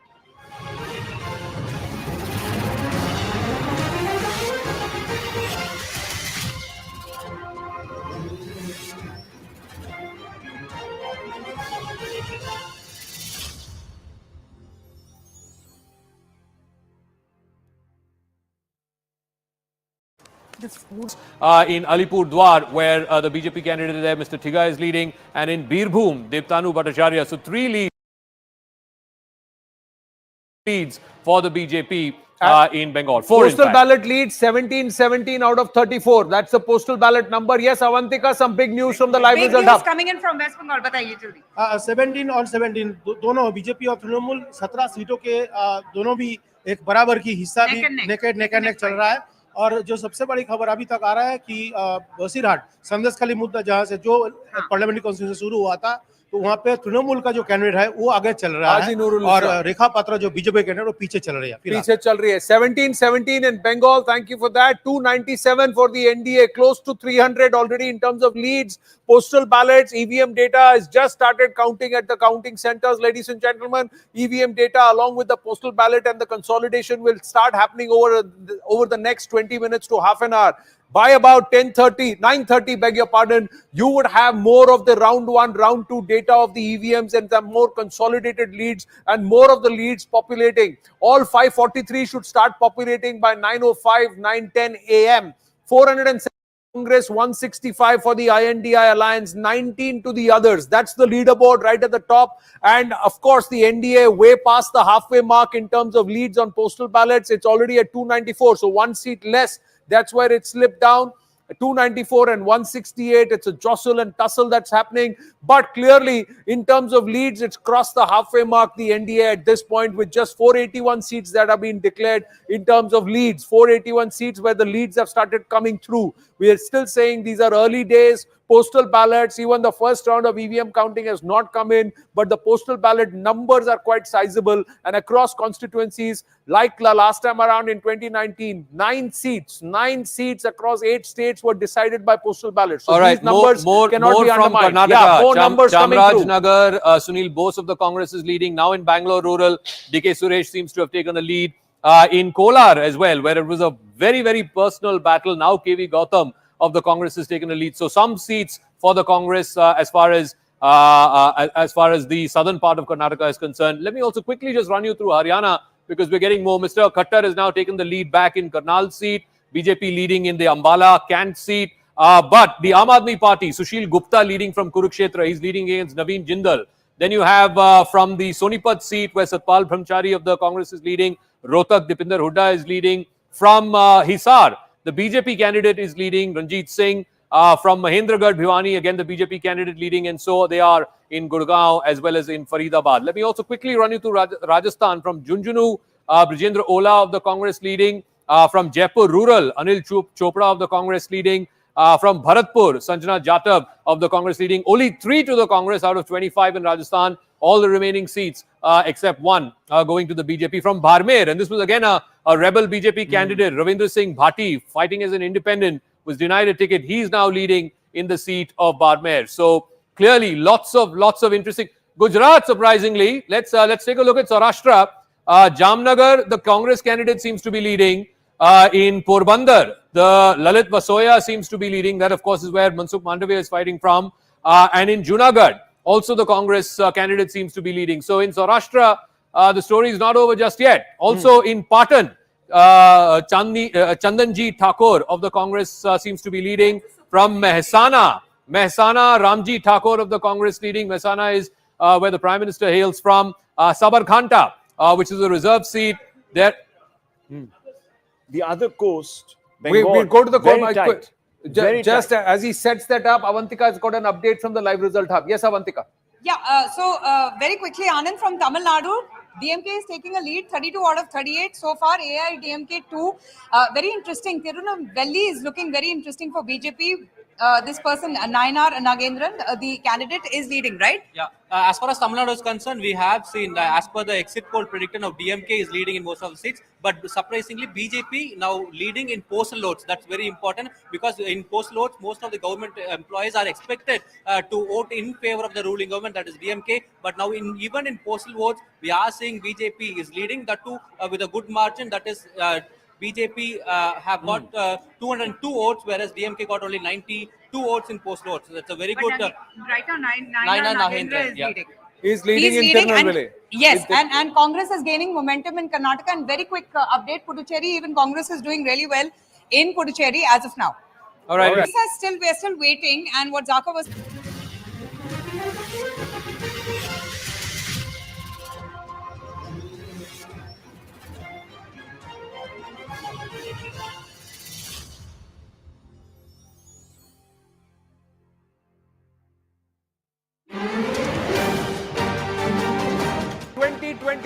Many believe this is on the cusp of us writing our destiny as a nation, ladies and gentlemen.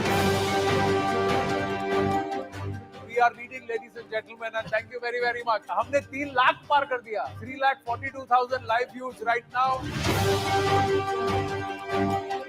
400 par looks an impossible. Suku for state and Modi for Delhi. This is a definite grievance vote now taking shape a little bit. India Alliance is gaining at the cost of the BJP, no doubt.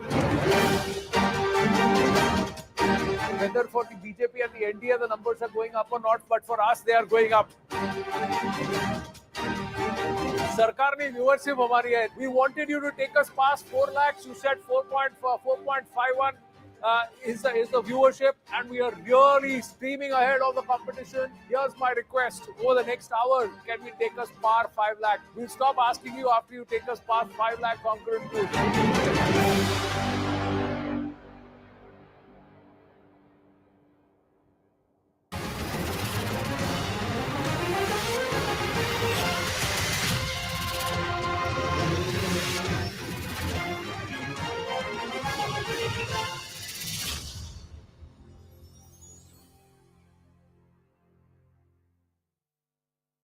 समझते हैं। Two, that is Sambit Patra.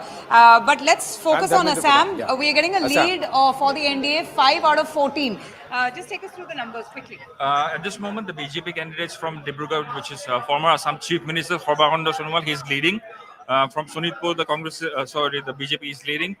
From Lokhimpur, the BJP is leading. How many total for the NDA? Total 7 for the NDA. We are still waiting for one result from a constituency called Borpeta, which would make it 8. But at this moment, the big thing is that the Congress is leading in 4 constituencies, which is supposed to be a very good. All right, quickly. Let me just quickly go to Gaurav Odisha also. Gogoi is actually leading in Jorhat, Odisha. Update coming through. Yes, Avantika. Yes, Avantika. Sambit Patra is leading in postal ballot and also in Bhubaneswar, Aparajita Sarangi. Aparajita Sarangi is also leading. So both BJP is leading in 2 seats for the time being. And we are getting. What about Dharmendra Pradhan? What about Dharmendra Pradhan is also leading in postal ballot, and counting is still going on. Okay, so it's looking good for the BJP. Anand, we just have information for 3 seats. From Are you getting details anywhere where the EVM countings have also begun? When can we expect round 1 data that is to be consolidated across? Not yet, but it's just about to begin. I've just gone to all the states and just waiting, just a few minutes just now. Waiting. So round 1 is just going to start. Just want to run you through the Bengal numbers. Bengal numbers are coming in thick and fast. In Purulia, the BJP candidate Jyotirmay Singh Mato is leading. Neighbouring constituency of Bankura, the TMC candidate Arup Chakrabarti has spoken to Chandrababu Naidu. He has dialed the TDP chief, perhaps to congratulate him on that landslide victory in the assembly elections and also a phenomenal turn for the NDA in Andhra Pradesh. Although Odisha, it looks like it is going to be stuck because the BJP is with 71 seats. It's short of majority there, Veer Sanghvi. The BJD is at 56, the Congress has 17. So there could be a bit of a flux there. Yes. I think that's a reasonable assumption. Overall, I think the way to look at this election, and we were asked to look at it as BJP versus the rest, it's not really. It's a battle of 2 alliances, the India alliance versus the NDA alliance, and the NDA alliance is 1. If you look at it that way, you get a completely different perspective. Our problem, and the BJP's problem essentially, is that the Prime Minister said 400, talked about 1,000-year reign. He upped the ante. He made it seem that anything less than 400 would be a defeat. Whereas, in fact, if you're a third-term Prime Minister and you've got these results, if you're going to make history and be sworn in for a 3rd term, you've already achieved quite a lot. Why Mr. Modi upped the ante, I do not know. Well, Prime Minister has spoken with Chandrababu Naidu. Payal is joining us with the details before we get into the analysis. Yes, Payal, what's the conversation about? Or we'll go across to Payal in just a bit. Yes, if you look at phase 1 and phase 2, you'll see that both those phases haven't really kicked in for the BJP. If you just look at that in the data set, right? Let's see. That'll give you the picture. And I think that's really where you have to press the panic button, so to speak. Let me bring in Mr. Poonawalla on that, if he's still there with us. Mr. Poonawalla, just wanted to ask you, the conversation here is veering around to the fact that the Prime Minister really went hell for leather. After the 2nd phase. Is that because the BJP had sensed that there was a certain degree of perhaps dissipation in support on the ground? Look, Rahul, once again, the BJP and the NDA alliance, already NDA plus was 400, and therefore we set a high benchmark for ourselves. We always knew, as we've been already validated, that we were going to come back to power for a 3rd time. The only question was that could we reach or better the target that...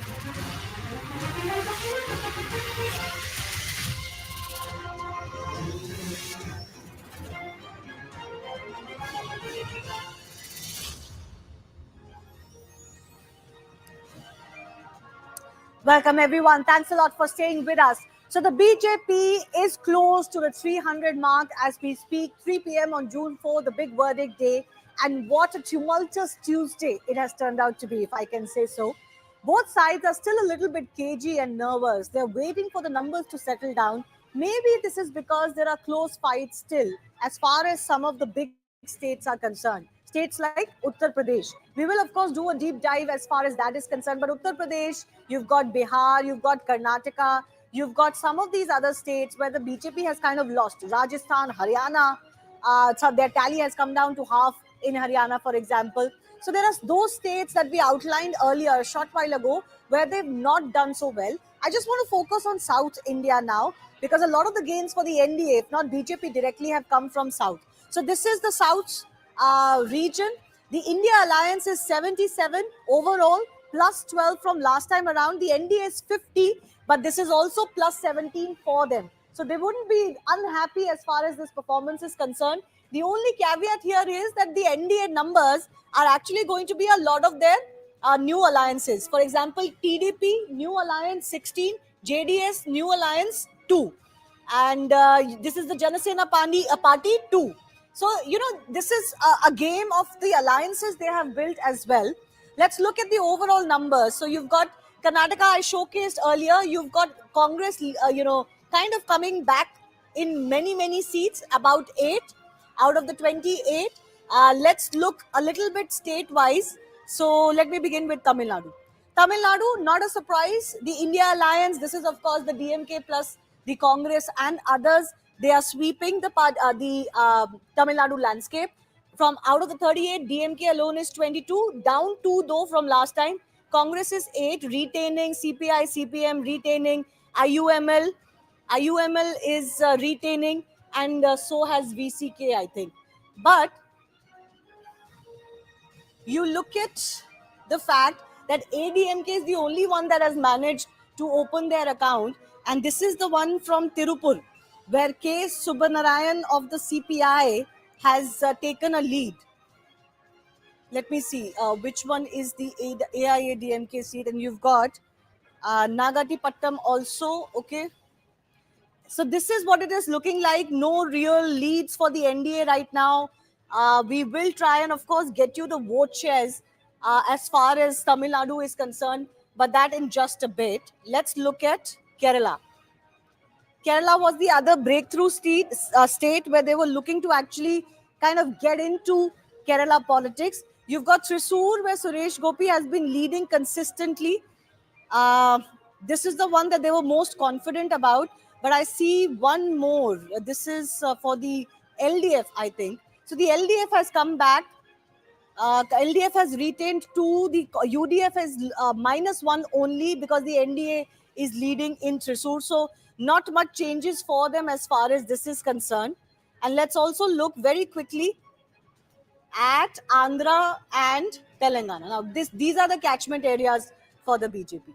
So this is where the NDA is now in lead. Andhra Pradesh, 22 for the alliance, 19 plus. YSRCP has become, almost crashed completely, -19. And this, of course, majorly will be the TDP as far as the state is concerned. 16, 4, 2. 4 for the BJP is actually not bad. They've not opened their account last time around. So they've done well as far as this state is concerned. And very quickly, I want to quickly go across to Telangana, because this is the other big area where they were wanting to gain from last time. They were hoping to double from last time. So from 4, they were wanting to go to 8. They're +3 right now. Congress is at 9. Congress wanted 9, because if you convert their performance from last time around in the state of Telangana, in the state elections, the assembly extrapolation for the Lok Sabha was 9 Lok Sabha seats. All right. So these are the numbers that are coming in as far as this is concerned. CN Ashwath Narayan, BJP leader and former Deputy Chief Minister, Karnataka, is joining us. Neeti Jain of the BJP, Lavanya Balal of the Congress Party also with us. Let's talk about Karnataka. Karnataka, there is a dip for the BJP. Some saw it coming, but maybe not as much as this. Ashwath Narayan, are you disappointed from the results from Karnataka? Because this was a prestige issue for the BJP to be able to deliver to that 400 par target. And a lot hinged on Karnataka too. Karnataka, let me make it very clear. The performance in the state of Karnataka, the NDA performance, the BJP performance is extremely good. Probably the Congress, what they were targeting, what they were expecting, they have not got up to their expectation. In Karnataka, the people of Karnataka have rejected Congress in the state of Karnataka, and their performance is very poor, and we have got extremely good numbers. We are having more than 20 numbers in the state of Karnataka, and the performance is really good. If you compare now the the party in power in the state of Karnataka is Congress, and being in power, having so much of guarantees, they did all whatever they could do, but with all their might and their hard efforts, they were not able to make it. Probably people again have blessed NDA and BJP with great numbers, and we are extremely happy with the performance in the state of Karnataka. Okay, you're happy with the performance, but Mr. Ashwath Narayan, is the benchmark the 2019 Lok Sabha elections or the previous assembly elections for the Bharatiya Janata Party? If you look at when the 2019, it was just alliance of Congress and JDS. This time they had a comfortable majority. They had almost 136. You look at the numbers, what Congress was claiming in the state of Karnataka. If you look at that numbers, probably we have done much more better than expected levels. We are extremely happy. We could have done much more better. But It's not that we are extremely happy with the performance, but we are happy. But we could have done better. Our target was 28. That's not reflecting in but the if you numbers compare so far. the last election and this election just recently they got a huge majority, which we have not seen in the past 36 years. The numbers what Congress party got in the state of Karnataka, it's a very big majority, very big numbers. Probably which they are also Congress very proud of it. If you look at now, the numbers has gone slided like anything. It's a big slap on the Congress government in the state of Karnataka. They were depending on the guarantees. They were not talking about the national agenda. They were not talking about the national leadership. They were not talking about the governance. They were just talking about the caste-based politics, negative politics. It is only guarantee. It was something not in a positive way what Congress campaigned in the state of Karnataka. It was only negative campaigning. People have rejected Congress and it has been shown their place. We'll talk about Karnataka more. I do thank CN Ashwath Narayan for joining us. They're still confident that these numbers are actually looking good for the BJP. In the larger context, yes, the numbers look good because this is the state where they've actually managed to still hold on a little bit pristine than some of the other states where they've been reduced. TKS Ilangovan, DMK spokesperson, is also joining us. I want to go across to him for the big Tamil Nadu picture. The Tamil Nadu picture is virtually what the exit polls had shown. There was a possibility the BJP could break through with maybe one seat win, but it was always pegged as difficult. Mr. Elangovan, your first thoughts on the verdict that is coming in from Tamil Nadu? No, we don't expect BJP to gain even a single seat because BJP is not a party which the people of Tamil Nadu will prefer. And ideologically, we are different. So the people of the Tamil Nadu will not vote for BJP, but they are in alliance with some old parties in the state like PMK. Maybe with that support, they might have gained a little vote, but I don't think they will have a single seat in the state. Well, seat-wise, they're not looking very well. But, sir, if I may, ask you about the vote share itself that you were talking about. The vote share for the DMK was 53% last time around, right? At least I'm going by the Election Commission website right now. The DMK vote share seems to have come down, sir. Okay. Yeah. That is because BJP had allied with some of the parties in the state. And the leadership, the weak leadership of ADMK, which had made people to vote for BJP. Otherwise, BJP has no role to play here. And DMK's vote share might have gone down, but we have won all the seats this time. That is a gain for us because even last time we had lost one seat, but this time we had won all the seats. And the people have rejected BJP totally. So you don't want to read too much into the vote share, the decline in the vote share for the DMK. Let's take in a word from the BJP as well, Neeti.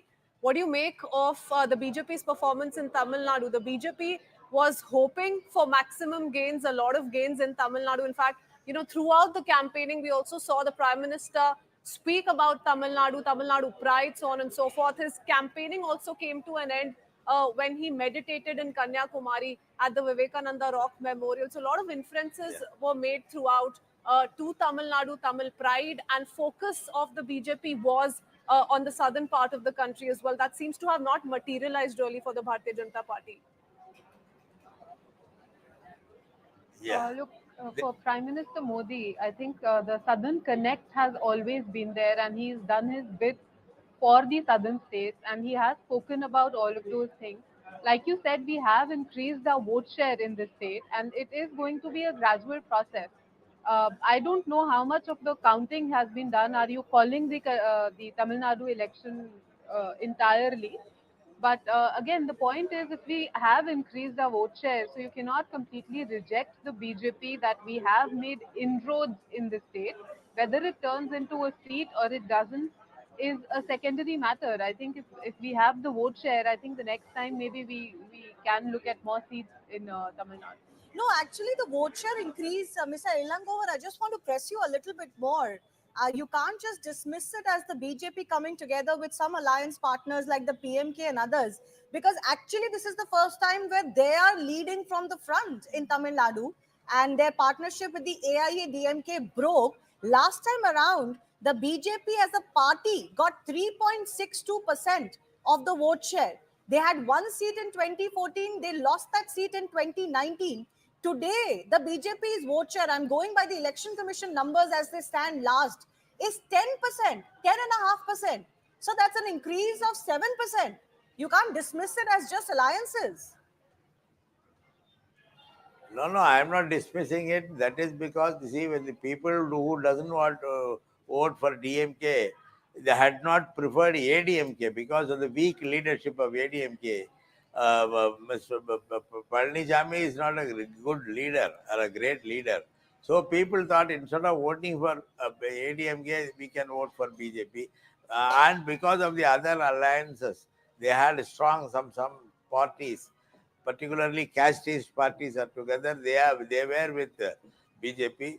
Maybe that might have helped them in getting more votes. That's all. No, so again, I just want to say, just because, of course, this number could change, the situation could change a little bit. But actually, if you look at the AIA DMK vote share from last time around and this time around, as it stands on the Election Commission website, it's actually even Stevens. So it's not like the AIA DMK has lost its vote share. Clearly, the BJP has one vote share. Where has that come from? Right now, it looks like it has come from the DMK's kitty. I request our guests to stay with us. Let's also get you a quick check of the big takeaways of the results so far. Prime Minister Narendra Modi, possibly for the very first time, has to rely on allies for the third term because the BJP has failed to touch 272 on its own. Anti-incumbency, hurting the ruling BJP because their numbers, their tally is also down. Big Uttar Pradesh fall for the BJP, and this is going to be something that they look for, something face saving here, but it hasn't come so far. Even some of their big names have lost from Uttar Pradesh. BJP losing a chunk of the Dalit vote share, and this is where a majority of their loss could have come from, particularly as far as the Hindi heartland is concerned, because the opposition did run the narrative of caste survey, of OBC reservations, and more. Big boost for the India Alliance, no prizes for guessing. A number of in excess of 200 is extremely good performance from them. Congress has doubled its seat share, well, roughly doubled. They were 52 last time. They're just short of the 100 mark as we speak, but they could gain a few seats.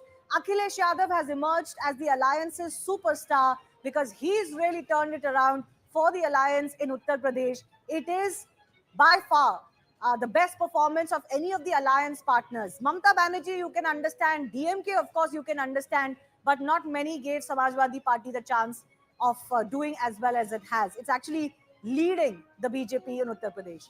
Mamta Banerjee, though, still continues to be Bengal's leading lady. Disappointment for the BJP here. They were thinking of improving from 18 last time. Their numbers have come down. Jor Tor ki Rajniti not working in Maharashtra, at least that's what the numbers suggest. Whether it was just the sympathy factor or other things as well that went into the Mahavikas Agadi's favor, we'll have to wait and see. Jobs, rural distress surely have impacted the verdict. We will try to break down the rural versus urban vote pattern for you in just a bit. And Odisha win, where the BJP has turned out to be the single largest party and is winning the assembly elections. This is the one that is, of course, turning out to be the big gain for the BJP. Lavanya Balal, Congress spokesperson, also with us. Lavanya, of course, you come from Karnataka.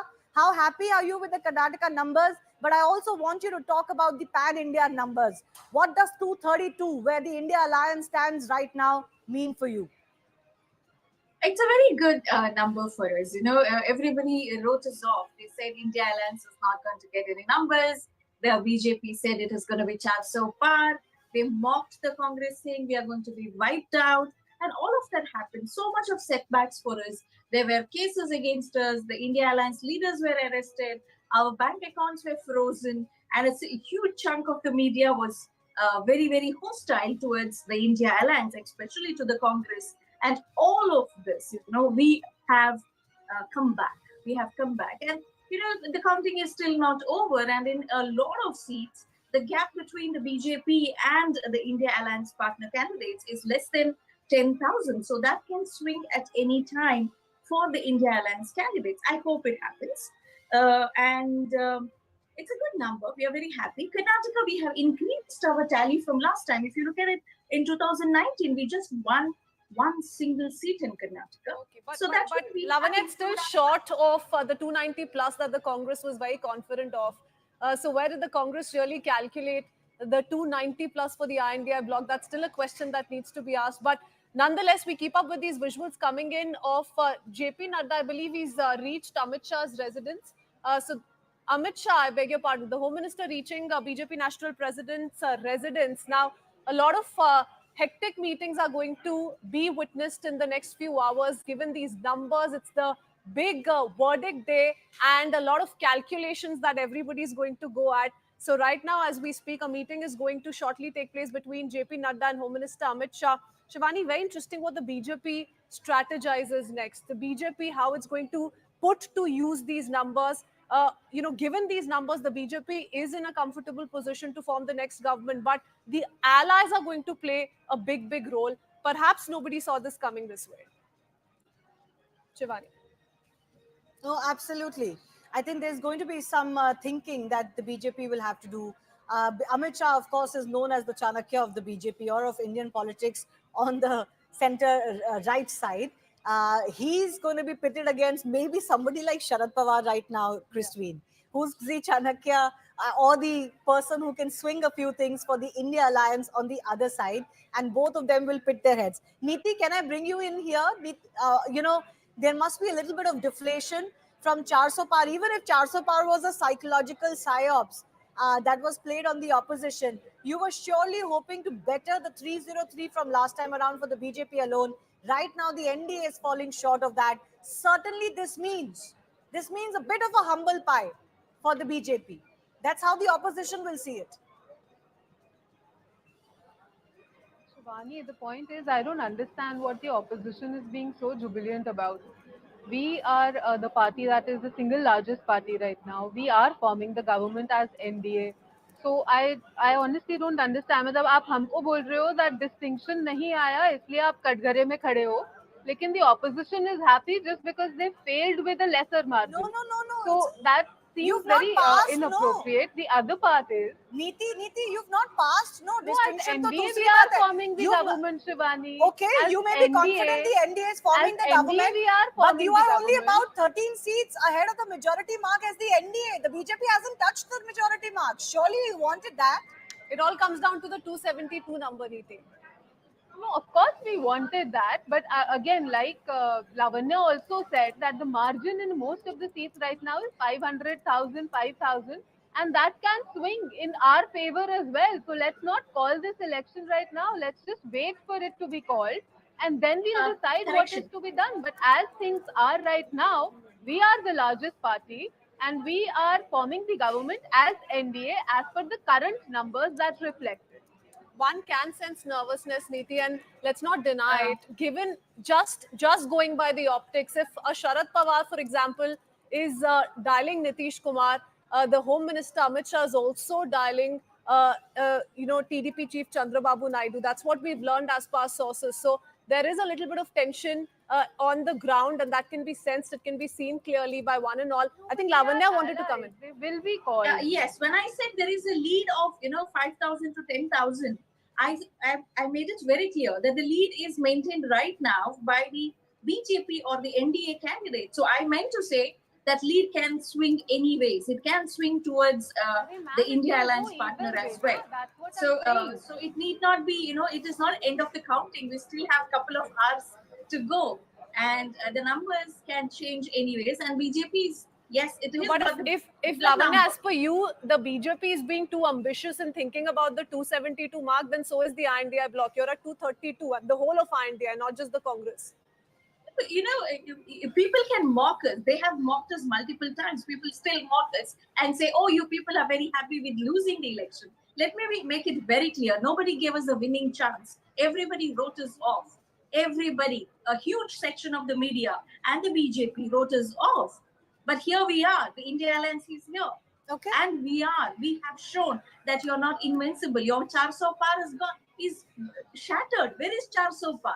Okay. And you but claimed Lavanya, that, you know, Lavanya, Bengal is going to be ours. Bengal is going to be ours. Where is Bengal? No, but Where that is is the done BJP's from all claim of sides. Bengal? Where is Maharashtra? Let's be fair. That's done from all sides. being Every happy side for plays on the front everybody who foot has not been and suggests that they are going to win or sweep an alliance. Let's not forget that you came up with a number of 295 just 2 days ago. But Mr. Ilangovan, I want to ask you, is there a need for the opposition to be tempered about these numbers? As I see them, the India Alliance, which is an alliance that did not exist in 2019, is up by 100 seats. But this includes parties like the TMC and others, which were not part of the alliance last time around, right?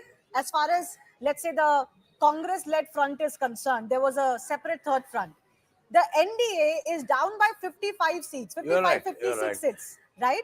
So if this is the third time mandate for an NDA and for a Narendra Modi-led government, which is only 50 down from last time, is that reason for you to rejoice? Or is that reason for you to also say, listen, this was the third term that we were fighting against him, and yet the BJP has managed to sneak in a victory? No, it is a caution. This is a warning by the people to Modi, the BJP government, that they should not do anything on their own. Of course, last time with the 39% of vote share, they had got 305 seats on their own. This time only they could not even muster the majority without the alliance partners, NDA partners. That shows that the people had given a warning to BJP, and BJP should understand that warning and act accordingly. Once the dust settles, Mr. Elangovan, now that the INDI is feeling relatively better about its 2019 performance, once the dust settles, you know, let's not forget that there are internal rivalries that the INDI has also been battling. For example, you have, you know, all the parties united at the national front, but there are regional differences that have been seen all throughout campaigning. We've seen, in fact, on several seats, there are candidates from different INDI parties who've been fielded, right? So those kind of differences are also going to be a challenge in the near future, however strong that the INDI might try to project itself today. I don't know, one thing, when you rely on the state parties like the TDP, then you cannot enter into the state rights and do what you did, like introducing GST and other things. They have to consult with this majority and with the support of Telugu Desam and other parties, state regional parties. The BJP has to go according to the wishes of the state leaders, because there is no national party in alliance with the BJP. So he cannot independently think and do things like what they had done earlier. Now they must be careful.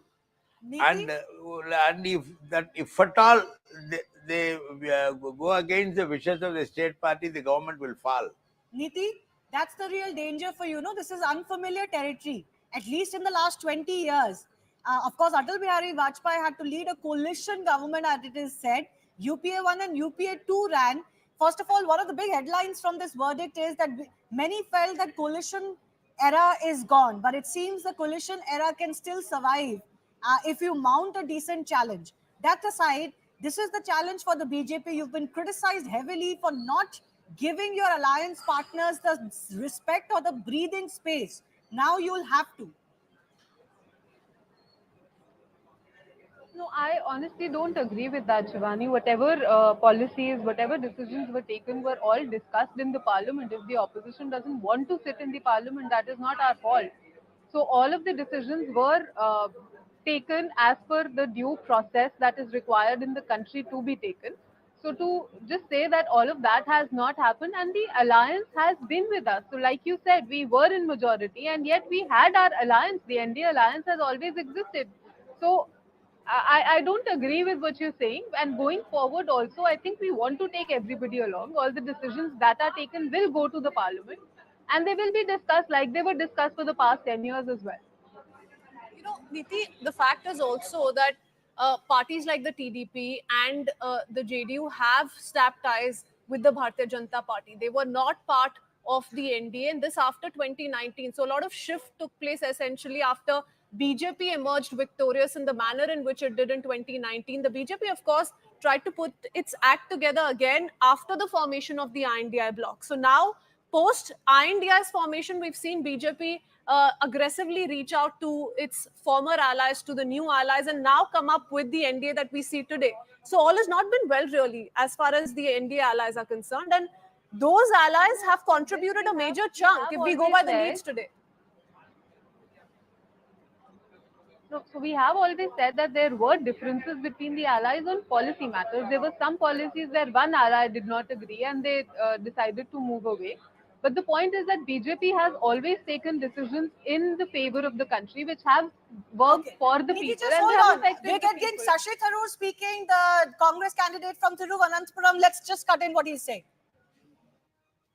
No, I would say that the BJP focused very, very hard on Thiruvananthapuram as also on Thrissur.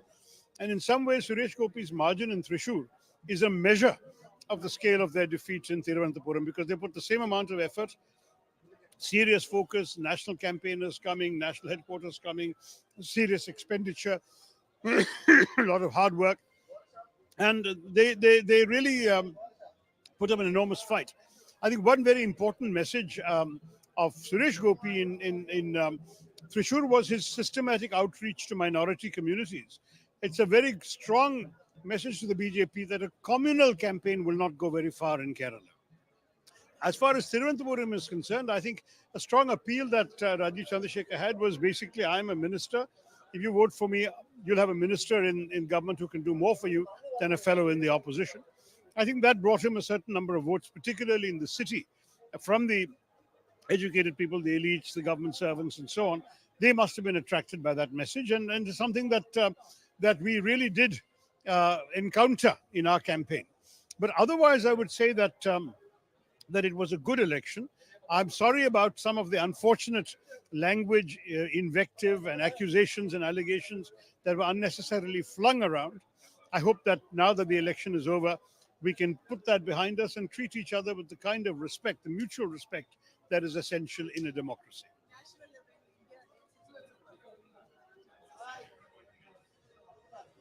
Look, I think we have to wait and see the final results. I've been focused on Thiruvananthapuram and I haven't had the time to look at the rest. But you may remember when I came back here from Delhi after my campaigning all over the country, I said that I don't believe the exit polls because it's not what I've seen on the ground. And what I've seen on the ground, very frankly, I think is much closer to the results we are seeing today. And that's why I do feel that people like me who stuck our neck out and said this are feeling quite vindicated. Thank you very much. Well, Trivandrum is that one big result, Christine, we're all waiting for. I did cover this seat pretty extensively. So can I just give you the numbers as far as the Election Commission website is concerned? Shashi Tharoor was trailing for a fair bit by anywhere between 11 to 16K votes. Now he's in the lead by about 15,800 votes.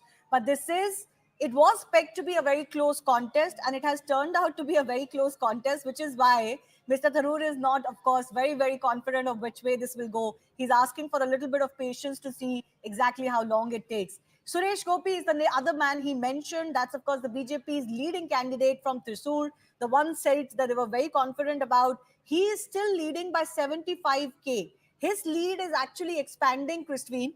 Unlike, in Trivandrum, it is going up and down and changing hands. But I think I remember from a couple of hours when I was in a live results hub as well, he had about 60K at that time. Now he's about 75K now. So clearly, it looks like this is that one seat the BJP will manage to wrest. Otherwise, as far as Karnataka is concerned, you've got a sweep virtually of the UDF again, along with the IUML, 14 plus 2. and you've got the LDF restricted to 2. And I think you've got the BJP leading in 1. So out of the 20 seats, this is what it is looking like. 14 plus 2, 16 for the UDF, CPIM, KEC, 1 plus 1, BJP 1, RSP 1. But, this is going to be an interesting state to watch out for. Absolutely. And, the contest that you were just talking about, Shashi Tharoor versus Rajiv Chandrasekhar, many have been speaking about this contest in the run-up to the big day. And as far as Mr. Tharoor is concerned, he was also one of the few, apart from Mallikarjun Kharge, to really predict the 295 for the INDI bloc. He, in fact, did really take strong objection to the observations made by the exit pollsters and said that, they've not been able to get in a sense of the pulse of the people on ground. So he's been one of those Congress leaders who were talking about the 295, Lavanya. But again, speaking of the 295, if it's too optimistic for the Bharatiya Janata Party, then it's even more optimistic for the Congress party. If the Congress is speaking for the entire INDI bloc, they're way short of the 295 mark that they'd projected. Absolutely. I mean, we have not reached the magic number that we wanted, the 295 number. But, at this point of time, I have to reiterate, the Election Commission was quite not, we have raised objections about the Election Commission's way of functioning when it came to campaigning, when it came to this divisive campaign by some of the leaders from the BJP, as we all know. So there were a lot of things that were a huge, challenge for the India Alliance, but we did manage a good job. And I think at this point of time, I would like to say the rural India has spoken. The agrarian community has spoken today, and that is what I think we all should be proud of. And BJP might continue to say, oh, we have listened to all our alliance partners for the 10 years. Absolutely not. Everybody knows the instances of BJP switching off the mics of opposition MPs in the parliament. And, the arrogance of the BJP in saying, hey, we have always listened to our partners, we will continue to do so, reeks of arrogance. But that's how BJP has always been functioning. Okay, I want to give in some updates. The Congress party delegation is set to meet the Election Commission shortly. I wonder what it is on. I did see a tweet from Jairam Ramesh earlier where he said that counting is slow in certain pockets of Bihar and Uttar Pradesh. Rahul Gandhi and Mallikarjun Kharge are set to address the press conference, speak to the media at about 5:30 p.m. in the national capital. I also want to just ask our team to focus on the magic wall screen there if you can, because I opened the rural seats there. And the rural seats is what a couple of the Congress spokespersons have mentioned. Is it really so that the rural seats is the major swing? What do the numbers say? Out of the 338 rural seats, out of the 543 last time around, NDA won about 220 or 228. They're down to 188, so minus 40. The INDA alliance is at 140. They've doubled from the last time with plus 73. The others have lost, and I think this is going to include the likes of BJD, BSP.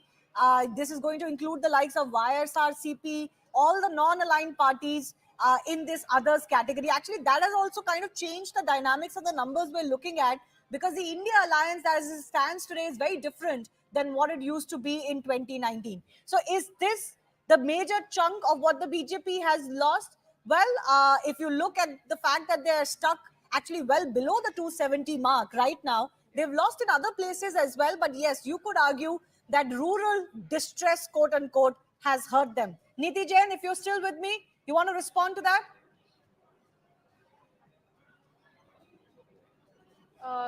Shivani, like I said, I'm not going to go on a seat-wise analysis right now because I don't think any of these seats have been called. The margins are very low. And whatever you're asking, I think you'll have to give us some time to at least consolidate whatever has happened, come up with the reasons of it and everything. But right now, like I said, on the seat-wise analysis, I'm not going to call the election. UP and Bihar, the counting is still going on. Most of the places, I think the counting is still going on. And let that happen. And if whatever the reason is, I think at least I trust my party that if every time there is a loss and losses happen, we sit and we contemplate where did we go wrong, and we let you know what happens once it is done. But right now, the election has not been called, and we're still hopeful that the numbers will get better from where they are right now. Okay. We'll get you some big numbers from Uttar Pradesh that are coming in, or the big upsets that are coming in. I do want to go across to former Maharashtra Chief Minister Prithviraj Chavan, who's joining us. So thank you for your time and for speaking to CNN News 18. First up, your take on the national picture. I'll come to Maharashtra in just a bit, but the India Alliance is doing way better than anybody thought they could do. What do you think has led to these results? Well, I think third time around, there was a huge anti-incumbency against Mr. Modi personally. Our campaign focused on 5 failures of Modi government, and of course the Congress manifesto, one of the finest manifestos that is seen by the people in a long time. The 5 issues that we focused on were all people's issues: the unemployment, the inflation, the farmers' crisis, the corruption, overall corruption, the way governments were brought down in Maharashtra, and the corruption that was evident from the electoral bond verdict, and of course, finally, save the constitution call. These 5 issues, the failures of the Modi government, the fear that Modi government, if it gets the majority that it is asking for, then there is a threat to the constitution, there is a threat to the reservation policy. That is on one side. The other side, on the background of Rahul Gandhi's very successful Bharat Jodo Yatra, 2 yatras, and outstanding manifesto, on the back of the Karnataka promise, which we fulfilled, on the back of Telangana promise, which we fulfilled, we gave promises to India through our manifesto, which are all implementable. Okay. And on these twofold, the failures to the Modi government on one side, and what we offered to the people if we came to power was our main election strategy. Right. You're saying the manifesto has done the trick. Actually, this is a phenomenon that we should study a little bit more. If the Congress manifesto, as much as it was criticized, did the trick. But okay, let's talk about Maharashtra. Is this the sympathy factor that has worked for you in Maharashtra, as many are saying? Or is there more, Mr. Chavan? No. Sympathy factor, of course, helped us. Primarily, the way government was brought down, the corrupt practices that were followed, the fact that whatever happened in Maharashtra in breaking Shiv Sena and breaking NCP had direct blessings of Modi and Shah. And huge amount of money that was money, then threats of ED, CBI action, Samadama Dandabhed. The way this elected government was brought down, the elected parties were broken. That was not liked by the people. There was, of course, sympathy for Mr. Pawar and Mr. Thackeray. But more than the Eknath Shinde breakup, where at least Eknath Shinde had fought with BJP earlier, the fact that Mr. Ajit Pawar's party was broken, he was taken in the party after Prime Minister personally accused him of a 70,000 crore corruption charge.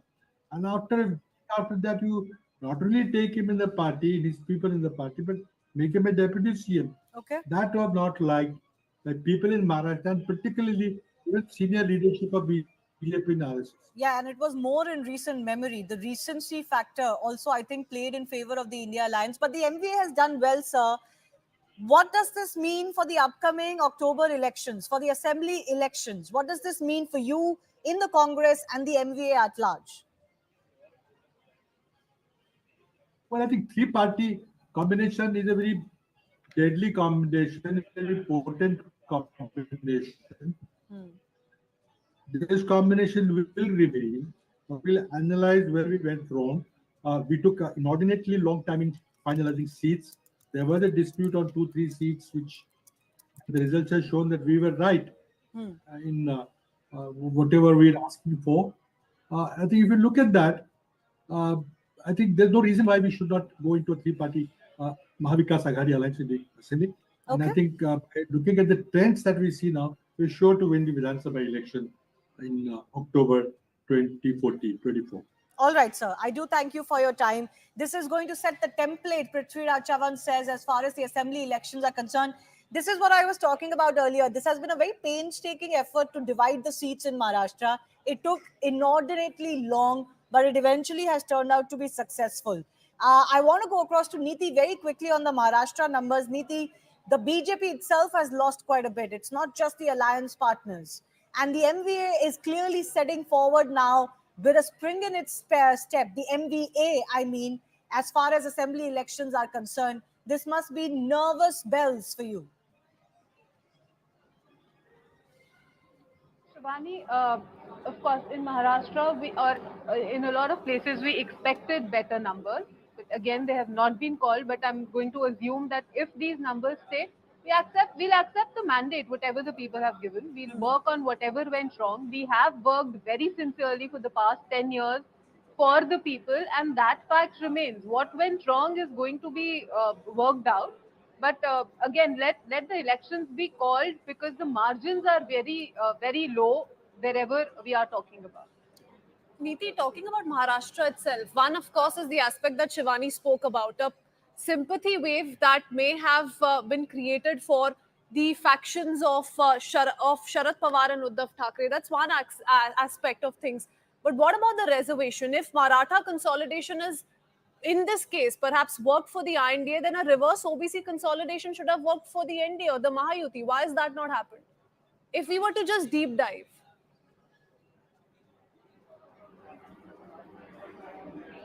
So I think let's come to all of these issues once the election is called. I don't want to comment on this right now. Okay. Do you want to comment on, let's say, a Rajasthan, for example, because it was a clean sweep in 2019, again, a little bit of loss for the NDA? See, you have to understand, we were going to this election for the third time, and we, like I said, we are very confident about the work that we have done for the past 10 years. We were confident about the numbers that we were expecting. What has gone wrong is going to be worked out. We'll have to work it out. Again, whatever the mandate is, we'll have to accept it, and we'll accept it very humbly. But it does not take away from the work that the Modi government has done for the past 10 years, and we intend to do for the next 5 years as well. Okay, so the takeaway from the Hindi heartland, Shivani, also becomes very interesting. Much focus has been, in the run-up to the elections, all through campaigning, that the Hindi heartland is safe with the Bharatiya Janata Party. And the focus was on whether or not the BJP is able to make inroads in the southern part of the country. And that's happened to an extent if we just focus on the vote share, for example, in Tamil Nadu and elsewhere. Kerala, for example. Now, the opposition may want to downplay it, but the BJP hopes to gain in the assembly elections, subsequent assembly elections there. But what about the Hindi heartland picture? Do you think that's really changed for the Bharatiya Janata Party on unexpected lines? Which assembly election you're saying the BJP hopes to gain? For example, Tamil Nadu. The BJP was focused on Tamil Nadu in the Lok Sabha election to sort of look at it as a precursor for the assembly election. Yeah, I mean, for the BJP, it's a hungry party, it's an ambitious party. It never really says, okay, this is how it goes in Raebareli and Amethi. This is how it goes in Hyderabad. This is how it goes in Trivandrum. So there's no point putting our fight there. They will actually go to the bastions of the opponents and say, we are going to try and turn it around. So you have to give the party that much. Also, as far as the South is concerned, it's not so much about, just looking at the next elections. Of course, the next elections are going to be the big playground, but this is also about the BJP wanting to always forever expand. They're not happy being a Hindi heartland party. They did so in the Northeast. They're doing so in Odisha. They've done so in West Bengal in the past, although they've suffered a little bit of a decline. And naturally, they would want to do it in South. And in South, they wanted the bragging rights that we would be bigger than the Congress individually. We'll look at those numbers again, but I just want to very quickly give you a sense of the Dalit seats. So as far as the data on our magic wall is concerned, because the Dalit factor has been talked about, the reservation factor has been talked about, the caste survey has been talked about. So that's not the magic wall I'm talking about. I've got this on my screen here. But the 160 Dalits, 20% or stronger seats. The INDIA has won 95, which is plus 55 from last time around. That's a massive swing. Significantly. And NDA has won 59 of those, which is minus 38 from last time around. Others have also lost 17, and I again feel this is going to include the likes of the BSP that had won last time. I request our guests to stay with us. Christian and I have to slip into a very short break. We'll be right back with lots more.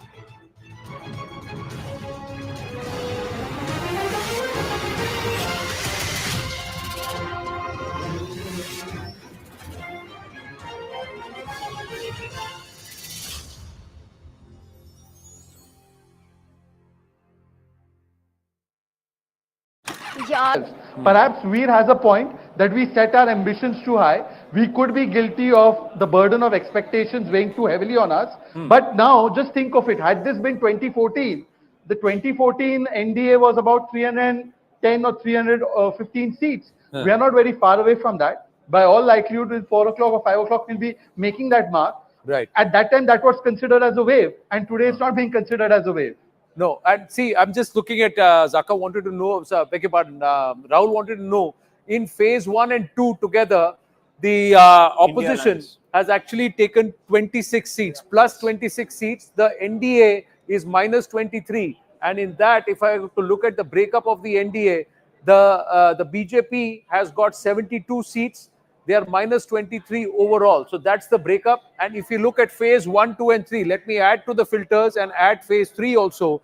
If you look at phase 1, 2, and 3, overall, the NDA is minus 34 seats. Yes. So the first 3 phases is where the BJP and the NDA has suffered a lot of losses. Bulk of the losses are from the BJP. And that's the area where the SP has really capitalized in Uttar Pradesh also. If you overlay those and three phases. if you look at the Uttar Pradesh region, and let's look at the region, let's go back and we'll look at the states. I've got Payal with me. Just a minute. Yes, Payal. Chandrababu Naidu has dialed, has been spoken to by the PM. What's the conversation about? Yes, Payal. So, you know, what we are given to understand is that Prime Minister Narendra Modi had called up Chandrababu Naidu, the TDP chief, to convey his congratulations to Naidu's led TDP, which is, of course, heading the NDA alliance over there for the stupendous kind of result they've been able to get. If you remember, the 2019 election was just the reverse when Jagan Mohan Reddy swept the entire election, but this time around it's the reverse which is taking place. Also, very importantly, although there were a lot of talks within the Congress circles that they will approach Chandrababu Naidu for an alliance, but Chandrababu Naidu, in no uncertain terms, has conveyed to the Prime Minister that irrespective of whatever is going the rounds, he still solidly continues to be with the NDA. Now, Chandrababu Naidu is somebody who's been with the Atal Bihari Vajpayee government also. He was with the government in 2014. He walked off the alliance in 2019 before the 2019 elections, but he's come back just a few months ago, so he's very much solidly behind the alliance and very much solidly behind the NDA. That's what Chandrababu Naidu has conveyed in his brief conversation with Prime Minister Modi. Right. So, just quickly understanding between the JDU and the TDP, any of these allies who are a little dicey, is the BJP worried about them decamping or leaving the NDA because they're being wooed openly by the opposition? Well, that cannot be confirmed as of now because, you know, like I know that Chandrababu Naidu has conveyed, you know, in fact, to the Prime Minister himself that he's going to be with the NDA. Nitish Kumar is known as the Palturam, is known as to have several flips and flops.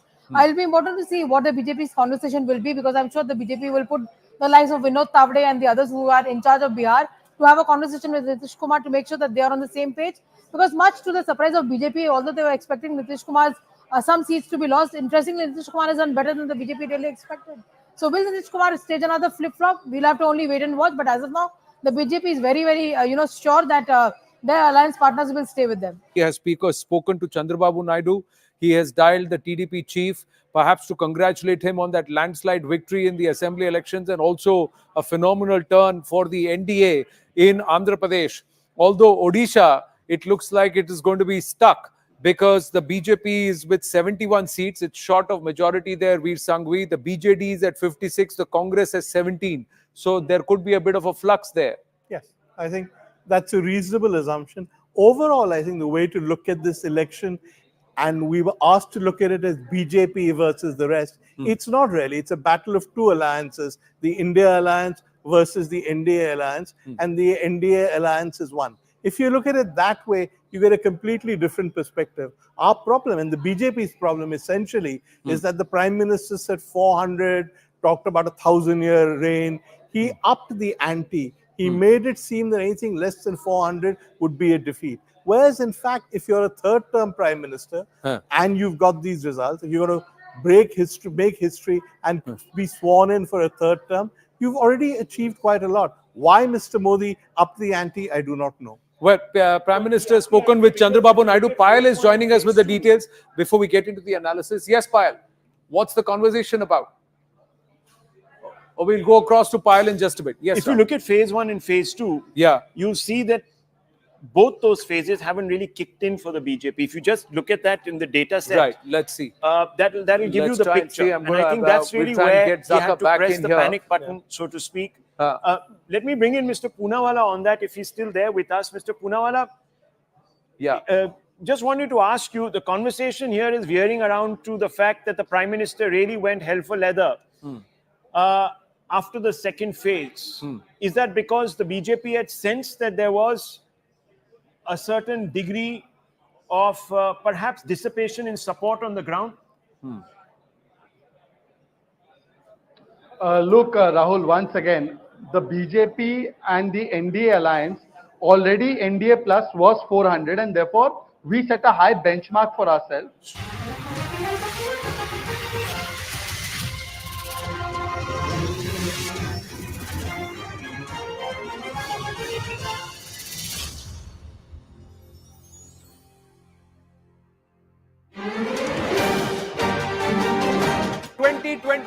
Many believe this is on the cusp of us writing our destiny as a nation, ladies and gentlemen. We are reading, ladies and gentlemen, and thank you very, very much. हमने 3 लाख पार कर दिया. 3,42,000 live views right now. 400 par looks an impossible. Sukhu for state and Modi for Delhi. This is a definite grievance vote now taking shape a little bit. India Alliance is gaining at the cost of the BJP, no doubt. Whether for the BJP and the NDA the numbers are going up or not, but for us they are going up.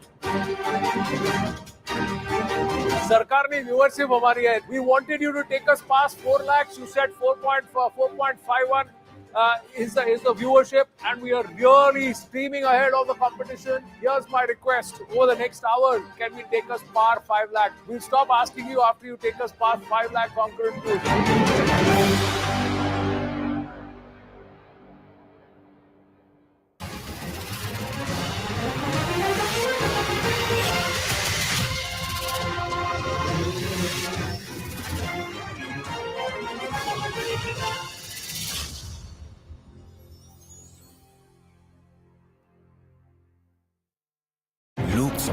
As we've been already validated that we were going to come back to power for a third time.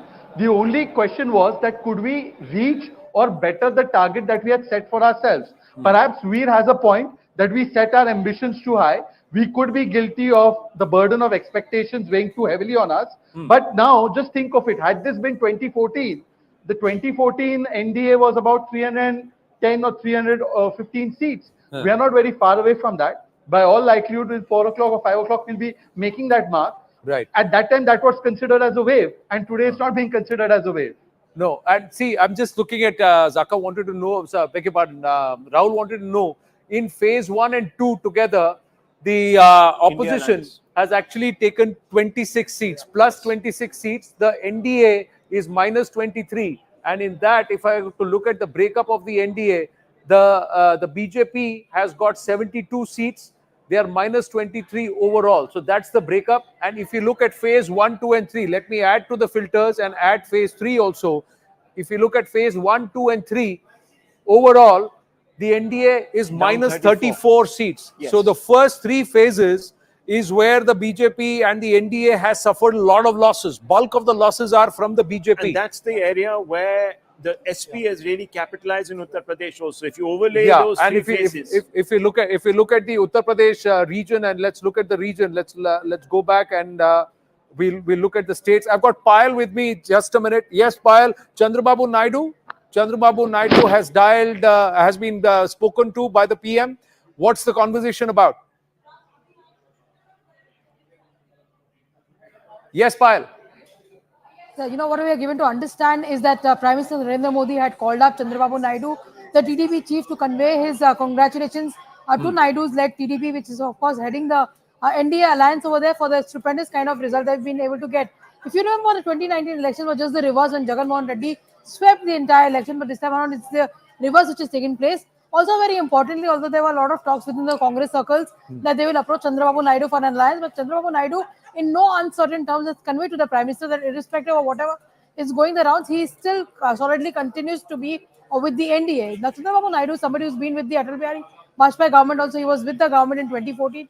He walked off the alliance in 2019 before the 2019 elections, but he's come back just a few months ago, so he's very much solidly behind the alliance and very much solidly behind the NDA.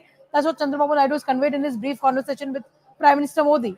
Right. So, just quickly understanding between the JDU and the TDP, any of these allies who are a little dicey, is the BJP worried about them decamping or leaving the NDA because they're being wooed openly by the opposition? Well, that cannot be confirmed as of now because like I know that Chandrababu Naidu has conveyed in fact to the Prime Minister himself that he's going to be with the NDA. Nitish Kumar is known as the Palturam, he's known as to have several flips and flops. It'll be important to see what the BJP's conversation will be because I'm sure the BJP will put the likes of Vinod Tavde and the others who are in charge of Bihar to have a conversation with Nitish Kumar to make sure that they are on the same page.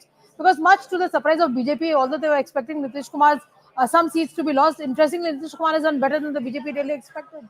So will Nitish Kumar stage another flip-flop? We'll have to only wait and watch. But as of now, the BJP is very, very, sure that their alliance partners will stay with them. He has spoken to Chandrababu Naidu. He has dialed the TDP chief, perhaps to congratulate him on that landslide victory in the assembly elections and also a phenomenal turn for the NDA in Andhra Pradesh.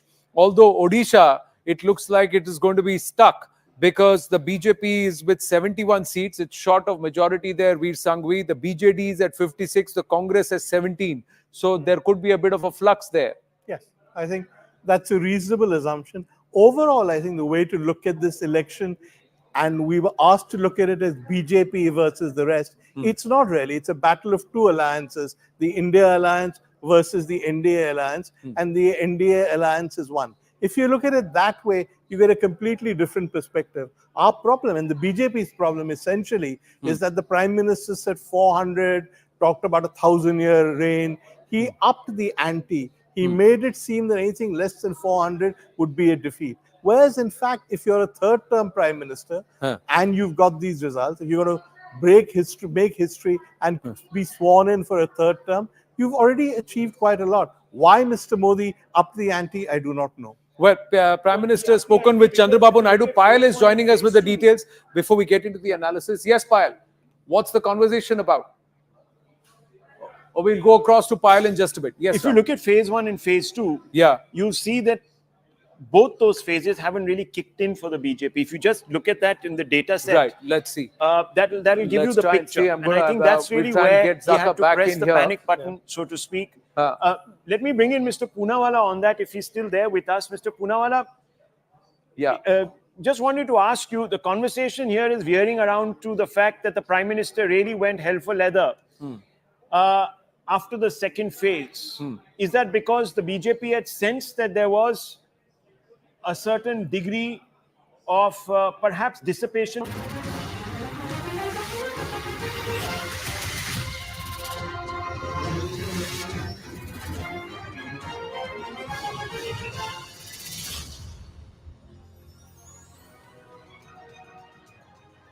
Good evening and welcome. You're watching our very special broadcast as CNN News 18 has been tracking the Indian election 2024, and wow, there have been so many surprises, twists and turns. I'm Avantika Singh. And I'm Akanksha Swaroop, and bringing you all the latest trends that are right now emerging. Remember, the counting is still on and the results are still trickling in as we speak. In fact, we have some breaking inputs coming in right now.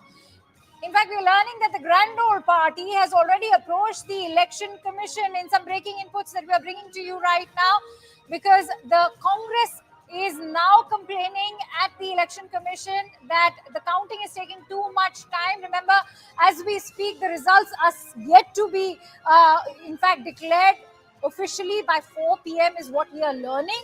But the Congress has, in fact, approached the Election Commission only to complain about slow counting of votes. Let's also find out, in fact, who has approached the Election Commission from the Grand Old Party. Pallavi joins us with the details. Pallavi, what are you learning? Is Rahul Gandhi at the Election Commission's office, and why has counting been so slow so far? So basically what we've been told, Abhishek Manu Singhvi as well as Salman Khurshid approaching the Election Commission, and the main ground that they are raising are twofold. One, that why is there so much of delay as far as official announcement of the electoral results on the Election Commission website is concerned. That's one.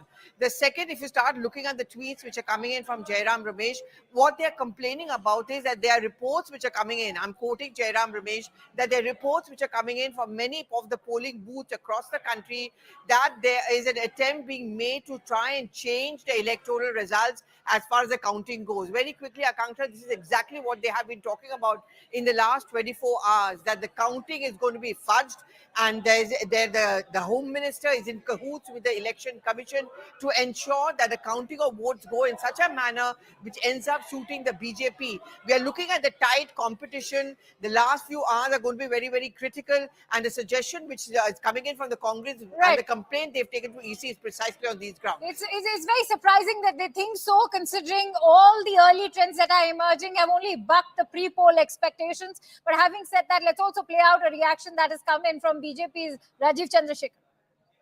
0.7% as I understand today's numbers, which is again a record percentage of votes. And yes, we did come short by about a percentage or percentage and a half of votes. But that is something that we will look into, and we will look to increasing our support. What do you think that restricted you from getting few more seats in Kerala? No, it's too early to analyze that and too early to answer that question. But certainly, it was not for want of trying, or not want of a vision for Thiruvananthapuram. We campaigned extremely positively. As you know, there are dynamics of certain minority communities and certain narratives that were put out there by the parties that maybe we were not able to break through and we were not able to expose. Will you able to continue here in Trivandrum? No, my commitment to Thiruvananthapuram is 100% total. It has nothing to do with me being a successful Lok Sabha MP or not. I have said when I came here on the 5th of March, it is my mission to transform Thiruvananthapuram, and I stand by my mission. And all my colleagues in the BJP and my fellow Karyakartas stand by our mission to take Thiruvananthapuram forward. So BJP open an account in Kerala. We are very, very happy. We are very excited, and we think it marks a very, very important milestone in the growth and expansion of the BJP in Kerala and in the south of India.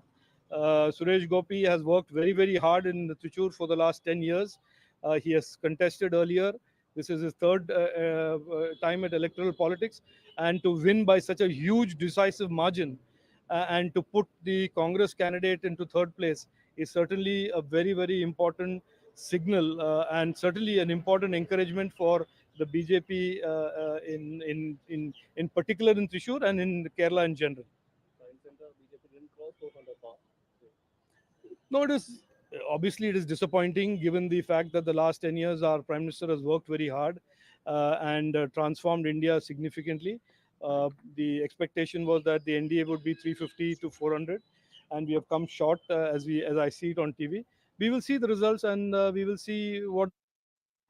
Okay, it was a battle of big guns, isn't it? It was Tharoor versus Chandrasekhar, and it was such a neck-and-neck fight, isn't it, Akanksha, at the very last minute. But finally, as the vote counting progressed, you had the veteran Congress leader, Shashi Tharoor, heading in Thiruvananthapuram. Breaking news coming in, according to sources in the Congress party, the India Alliance meeting has now been called in Delhi tomorrow.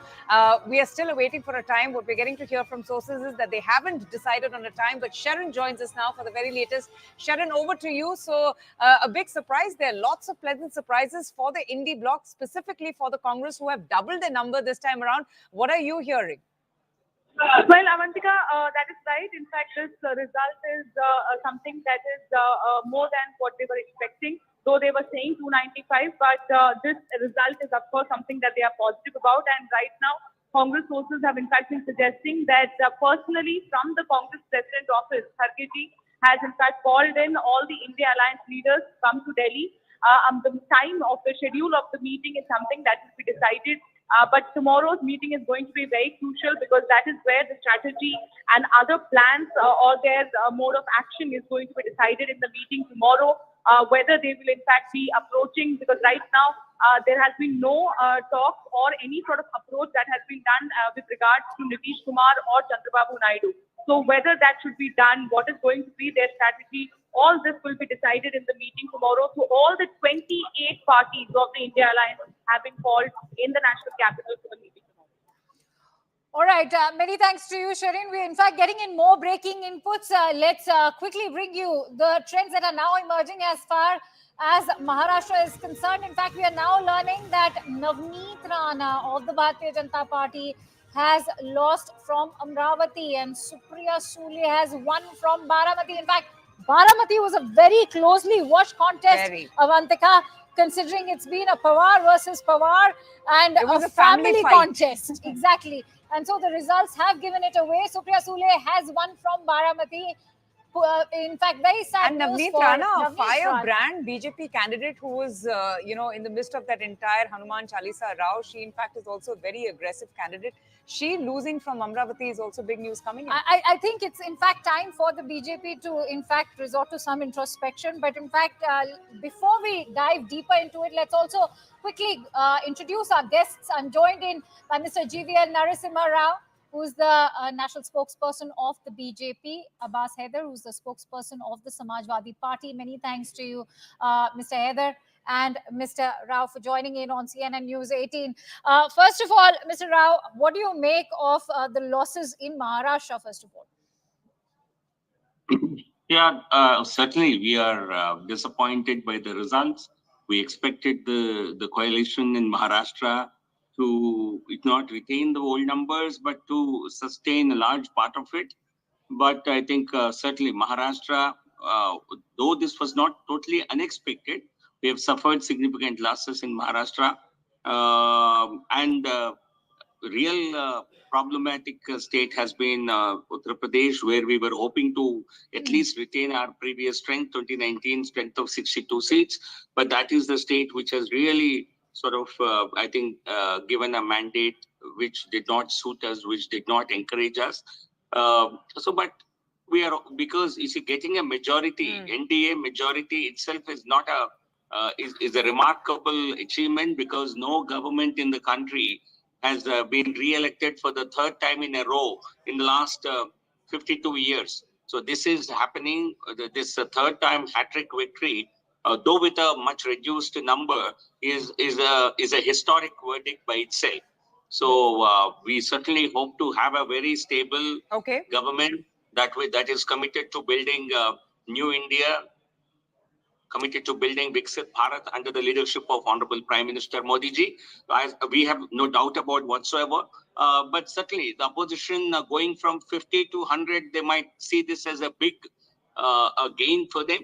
So good luck to them. But we have achieving a third time victory in a row is itself a historic verdict, and that will slowly sink in, because today. But in reality, if you see this against, let's say, historical trends in this country, as I mentioned, this is a historically, is a historic win coming after 52 years. All right. You know, Abbas Haider ji, Uttar Pradesh, which had accounted for a lion's share for the BJP's tally, has gone the Indie bloc way. What an amazing performance by the Alliance, Indie bloc and Samajwadi Party. UP ke ladke is trending now on social media. UP ke Shehzade, who are now obviously having the last laugh. What do you have to say about the performance of Sapa? You had the Samajwadi Party chief, Akhilesh Yadav, who till the very last minute did not have a decision, and then finally he decided to throw his hat in the ring, and very strategic selection of candidates. Do you think all that effort has paid off for the Samajwadi Party in Purvanchal, in the state of Uttar Pradesh? Thank you so much. Yes, certainly it has worked for the Samajwadi Party in India Alliance, and somehow people of Uttar Pradesh have given a message that, you know, empty rhetorics won't work anymore. They have voted for the fundamental issues, and even if they have, Bharatiya Janata Party has lost Ayodhya seat. I'm getting the news now. So you can understand what is happening in Uttar Pradesh. They were claiming that Prime Minister Modi is winning with a margin of 10 lakh vote. He'll win with a margin of 10 lakh. And what happened? Initially, he was trailing behind the India candidate. And now it is like, a margin of just 1.25 I remember, if I'm not mistaken, Akhilesh Yadav during a rally in Chandoli had said that Purvanchal will be the decider, and Purvanchal is going to be that area, that particular area of the state of Uttar Pradesh that is going to deal a severe blow to the BJP. And surprisingly, that kind of prediction has come true. Yeah, even if you talk about the sixth phase, which happened in the Purvanchal, the eastern part of Uttar Pradesh, so we are winning almost 11 seats out of the 13. So this is what has been happening in Uttar Pradesh. And as far as the total number of are concerned, I think Bharatiya Janata Party has just not lost its credibility among the people of the country, but also among the ally partners of NDA. So I'm sure they don't trust Bharatiya Janata Party. They would look for some other alternative, because Bharatiya Janata Party has a long history of what they have done with the Shiv Sena and NCP. We all know, all the ally partners know. So certainly with the loss of credential, with the loss of trust, with the loss of credibility, I don't think Bharatiya Janata Party is going to make a government in the center, and certainly their number is going to come down within a couple of hours. All right. In fact, Abbas, stay with us. I'm also joined in by Mr. Amitabh Dubey, who's the spokesperson for the Congress party. Mr. Dubey, how do you weigh in on what Abbas Haider has just had to say? Not to forget the fact, the other aspect of my question is about Congress party itself bucking the pre-poll expectations, and yet you're approaching the Election Commission sniffing something fishy. I can't really hear your question, I'm afraid. Mr. Dubey, I want to know, why has the Congress approached the Election Commission, considering your party is already bucking the pre-poll expectations? You're far ahead than what was expected in the exit polls as well. But why are you constantly trying to, in fact, build upon a narrative that there's something fishy as far as the vote counting is concerned? I'm not privy to what we are going to the Election Commission with right now. But I'm informing you, Congress is approaching the Election Commission. What is going on? See, I'll tell you what I have gauged from what I'm watching. There's been a lot of irregularities in the counting. There are a lot of complaints coming about the counting process. This time in the election, we have set up an entire structure, because there were many questions that had come up in previous elections about the vote counting process, particularly in elections that are very close, where the counting is very close. There were fears that the local administration might be involved in affecting the result one way or the other. So we've set up an entire structure to analyze that and observe it as it's going on, and we're getting feedback from that structure. So it's quite possible that that feedback is leading our leadership to approach the Election Commission wherever there may be complaints. I don't have details about the specific complaints at this point of time. All right, GVL Narasimha Rao, if I could bring you in on how the BJP is now being attacked for the alliance formula that seems to have failed, especially when you look at states like Bihar and Maharashtra. It's being said that ye tod-phod ke alliance aapko sahayata nahi kar paaye. What is your assessment? No, I think Bihar, we have done very well. So I don't think, but as far as Maharashtra is concerned, the allies have, together we have not done as well as we have expected, but we have not sort of junked our ally. All right, considering you're talking about Bihar, I would also like you to weigh in on, are you very confident that Nitish Kumar will now be with you in this new alliance that forms? Yeah, certainly. I think anyone who's been a part of a pre-poll alliance will certainly stay together. There is no question of anybody, because they know the other side, the so-called alliance, is not at all a cohesive alliance. The BJP with the nearly 240, 250 kind of strength holds as a strong pillar of this NDA alliance, whereas Congress may not be able to even cross the 100 mark. So certainly nobody considers that as a viable coalition or a viable alternative. So the NDA is not only going to form government under Prime Minister Modi ji, it will also be a very stable government for the next 5 years. The only thing is, we will certainly have a larger alliance partners participation. Even in 2014 and 19, though we had single party majorities in both the Lok Sabha houses, we had formed coalition governments. So this time it will be the same, maybe slightly more participation of the allies in the government, All right. but the nature of the government will remain unchanged. Amitabh Dubey, if you could weigh in on what Narasimha Rao had to say. In fact, in terms of kingmakers and the prospects of a BJP alliance now going forward.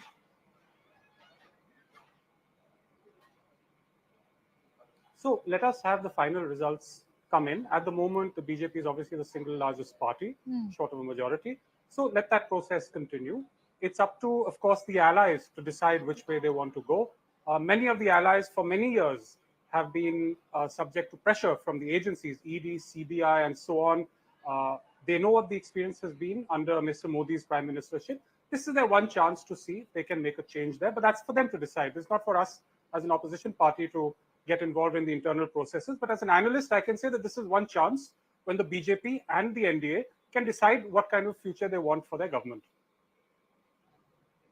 Right. We'll come back to you, all of our guests, in just a bit. But let's just shift our focus to Kerala, because that, has been a very interesting contest. We've seen the BJP opening an account there from Thrissur. But our reporter got a chance, Neetu got a chance to speak with Rajiv Chandrasekhar. He, in fact, has been a very prominent face, a BJP candidate, a last-minute entry into the race, a direct context with Mr. Shashi Tharoor. So let's just listen in what he had to say about these elections and him trailing behind Mr. Tharoor.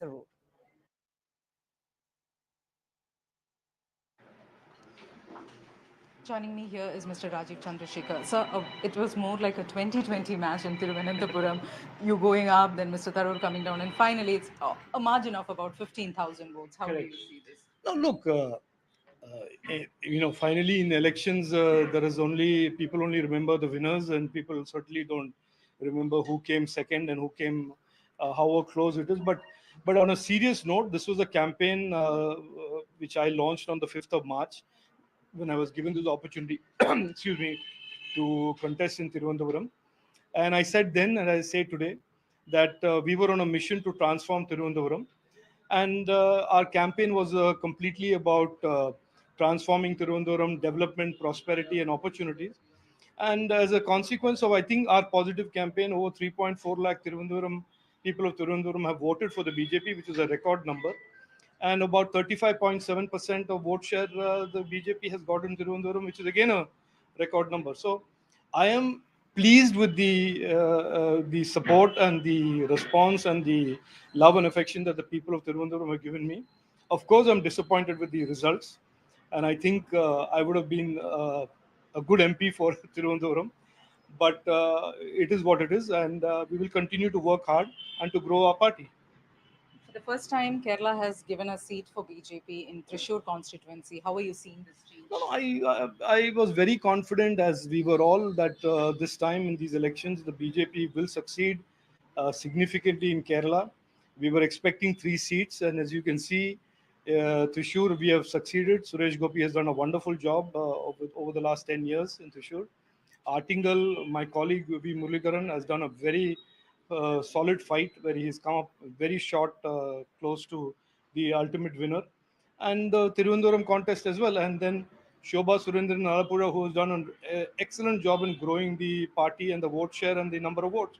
So it is no surprise that the BJP is growing in Kerala, will continue to grow, and it will completely expose and continue to expose this myth that somehow the South, and in particular Kerala, is a place where the people of Kerala don't want to support the BJP. And these elections have emphatically proved that more and more people are supporting the BJP than they are supporting the left. And that is certainly, in my opinion, the story of today and the story of tomorrow. BJP has not gotten the magic number 272. With the support of the allies, yes, they have crossed that. The NDA has crossed that. But you all were looking for a much higher number. And the India alliance has also performed well than expected. How do you see this? No, look, it is something that our leadership will examine, introspect. It is only this is today, the day of the results, and the results are just coming out. Where the final numbers end up for the NDA, we still don't know. But clearly, it is clear that the numbers are a disappointment given the exit polls that predicted between 350 and 400. And the leadership of my party and the NDA will decide what are the reasons for it and what next steps to be taken. But these are messages from the people of India, the voters of India, to our party and the NDA, and we will listen to them loud and clear. At this stage, are you confident that the NDA is coming back? Oh, 100%. I have no doubt that the NDA will form the government, and that there will be a third term for Prime Minister Narendra Modi ji, albeit with a slightly different majority. Thank you. Thank you so much for speaking to us. Okay, let's go back to our guests now. And we have been getting very interesting perspectives, but a huge disappointment. I mean, Akanksha, that's very obvious. Especially when you look at the Hindi heartland, Avantika. Yeah, that is true. You have traveled extensively while covering Uttar Pradesh. And I think you'll be the best person to, in fact, talk about the kind of trends they are emerging and why are they emerging. Right. Perhaps let's also take in some inputs. Go to Abbas Haider to get some perspective on this. Abbas, that's what's been coming out. Uttar Pradesh has been a big shock, a huge setback for the BJP. This is the heartland state, as my colleague Akanksha was stating. So what helped? What do you think has helped the Samajwadi Party Congress upset the BJP's Uttar Pradesh apple cart? Do you think it's the strategic distribution of those tickets on non-Yadav OBCs and Dalits? Because when I went to cover most of the areas in Western Uttar Pradesh and Central Uttar Pradesh, something that was resonating amongst all the people in these areas, at least in Western and Central Uttar Pradesh, though of course they've received a beating in Eastern Uttar Pradesh, is that asantosh hai, akrosh nahi hai. I mean, people were clearly disgruntled with the MPs, but there wasn't really a lot of anger for the Modi government. But obviously, we're seeing a big shock coming in from the Purvanchal area for the BJP and a big, huge win for the Indie bloc and the Samajwadi Party. People of Uttar Pradesh have shown that there is no Modi magic. Modi's popularity was overhyped. And as far as people's mandate is saying, it is saying that Akhilesh Yadav's popularity is more than Narendra Modi in Uttar Pradesh. Yeah. Well, people have voted on the fundamental issues. They have voted for 33% reservation in government job for women. They have voted for employment. They have voted against inflation. They have voted against the divisive agenda of Bharatiya Janata Party. They have voted for their rights. They have voted for the rights of OBC, Dalits, and minorities. We have fought for this election was focused on the issues of PDA. Because Bharatiya Janata Party government in Uttar Pradesh, we talk about 69,000 jobs where OBC quota and Dalit quota reservation was not taken care of by the government, and several other cases. Basically these communities have voted against the Bharatiya Janata Party. They have voted for the Samajwadi Party in India Alliance across the state. And yes, people across caste lines, across religious lines, they have voted for us. If we see, we are also ahead in the number of seats in Uttar Pradesh, while the percentage of votes, we are also ahead as compared to the NDA and UP. Yes. So basically, in both the scenario, the people have, they have stood with us, and I believe that, after like couple of hours, the situation will be better for us, because I can see, I have data in front of me. There are like 7-8 seats where we are tailing by 700 votes, 600 yes, votes. Yes, we're just referring to those numbers as well. But undoubtedly, Akanksha, it is a remarkable turnaround for the opposition-led Samajwadi Party and the Congress in Uttar Pradesh. Can I? Just take a look at the numbers. I'm going to bring you in on what point has just been made by Abbas Haider and Avantika over there. GVL, a lot of time, and in fact, the last tenure of the Modi government was also spun around the narrative of the Sanatan Hindutva unity revolving around the Ram Mandir issue. But it seems that the caste politics in Uttar Pradesh has trounced the Ram Mandir issue. It doesn't seem to have worked. Yes, you'll say in your defense that that Ram Mandir was meant to be a promise that you were supposed to deliver, that your government was supposed to deliver. But what happens to the caste dynamics? It doesn't seem that caste dynamics has been subsumed, because it seems that as far as BSP's loss is concerned, that has now become Samajwadi Party's game. Yeah, you see, Ram Mandir wasn't an electoral issue for us. And I can tell you, in so so many dozens of rallies addressed by our top leadership, we have not raised this issue. We have not asked for votes in the name of construction of the temple. But for the Samajwadi Party, which has not won. Where I beg to differ, GVL, is that, all right, there's a press conference being addressed by Congress's Abhishek Manu Singhvi. Let's also listen in. 2:30 बजे के बाद जो updation होता है round bye round, यानी counting जब गणना हो रही होती है तो हर राउंड पे एक आंकड़ा प्रकाशित होता है। उसमें बहुत ढील आ गई है या बहुत धीरे धीरे हो रहा है, यानी हर आधे घंटे में वो आंकड़ा अपडेट नहीं हो रहा है इलेक्शन कमीशन की वेबसाइट पे। ये हमारी कंप्लेंट थी। 2 कंप्लेंट्स थी। एक तो के संसदीय क्षेत्र के अनुसार ऐसा कोई अपडेशन नहीं है ही नहीं, और दूसरा जो असेंबली सेगमेंट्स के अनुसार राउंड बाय राउंड आता है आंकड़ा, वो भी बड़े विलंब के साथ अपडेट हो रहा है। ये 2 मुद्दे थे। तो हमने कहा इससे एक प्रश्न चिन्ह उठता है, चुनाव के जो पूरी एक स्पष्टता होती है और निष्पक्षता होती है उस पर अननेसेसरीली बिना कारण के एक प्रश्न चिन्ह उठता है। तो इसको जल्दी होना चाहिए। हमने कोई ऐसे आरोप नहीं लगाया, हमने कहा कि हमको चाहिए एक सीधा आदेश चुनाव आयोग के केंद्रीय स्थल से कि ये जल्द से जल्द अपडेट हो। चुनाव आयोग ने हमको बड़े आदर के साथ सुना और कहा कि जहाँ तक संसदीय क्षेत्र का मामला है तो ये अपडेशन पहले भी नहीं होता था, अब भी संभव नहीं है, क्योंकि ये आंकड़े आते हैं असेंबली सेगमेंट वाइज।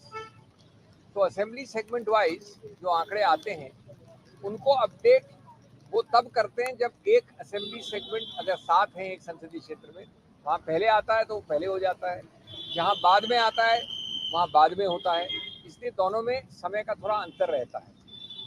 इस बात को उन्होंने बड़े विस्तार से समझाया कि किसी रूप से वो विलंब नहीं होने देंगे।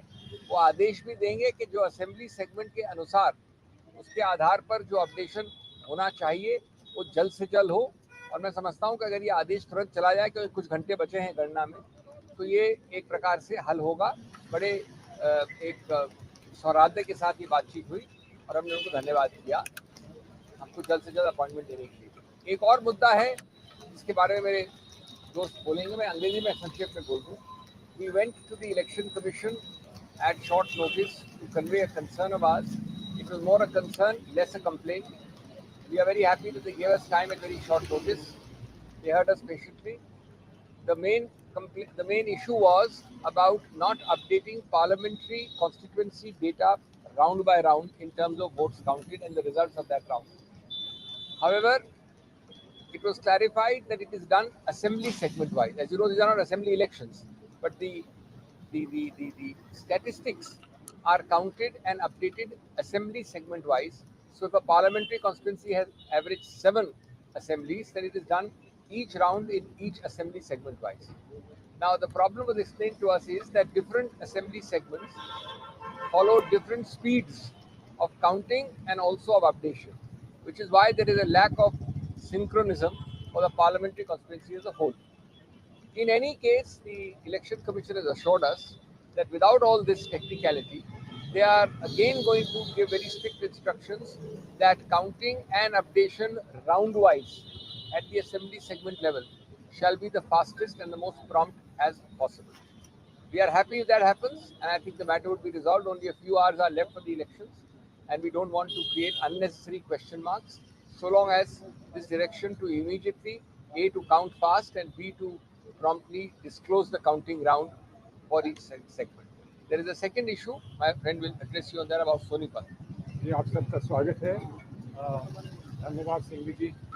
एक छोटा लेकिन महत्वपूर्ण एक विषय था, एक छोटा परंतु महत्वपूर्ण एक विषय था, और वो All right, so Abhishek Manu Singhvi of the Congress Party putting things on the record officially over there. As you heard, Avantika, he's gone on to, in fact, agree of sorts with the Election Commission, talking about why there's a delay in sharing data. Right.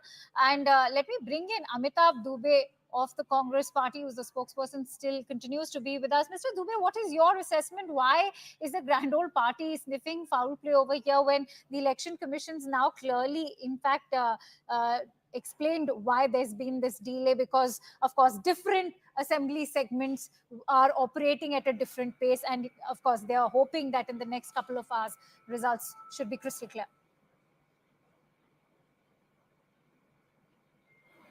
So I couldn't hear you very clearly, but you're asking why we are bringing these complaints to the Election Commission. Right. Is that the question? Yes.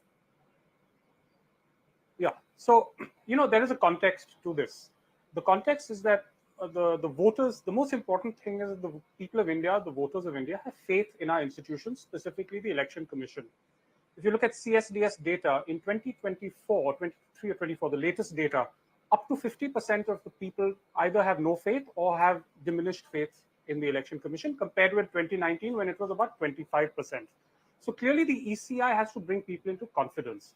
And when it does things like delays turnout data by 10, 11 days, it refuses to even meet a delegation of opposition parties on the EVM issue for 10 months, it raises questions. And what we want to say is that for the ECI to maintain the faith of the citizens of India, not just the parties of India, it has to be transparent, and it has been lacking in many of these areas, which is why we set up a structure to observe the counting process and to look at how the counting is going. Right. And wherever we see aberrations or abnormalities, we bring it to the ECI's attention. Now, in this case, the ECI seems to have given a satisfactory attention, has been responsive.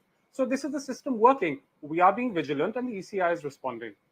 All right, fair enough. Amitabh, Abhishek Manu Singhvi also making it very clear that it's a concern and not a complaint. Now, I wanted to shift your focus to the Congress MP Rahul Gandhi. He's on a dominant streak in the 2 Lok Sabha seats of Wayanad in Kerala and Rai Bareli in Uttar Pradesh. But the big story that everyone is tracking here is Amethi, the Gandhi family loyalist, in fact, on the verge of defeating Smriti Irani. How is your party reacting to this news? I know that the election hasn't been called in yet, but big news coming in. You have a family loyalist, KL Sharma, who was the last-minute announcement and now on the verge of defeating Smriti Irani, who turned out to be that giant killer in 2019.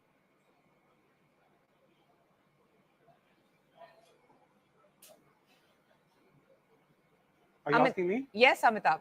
The question is for you. Yeah, okay.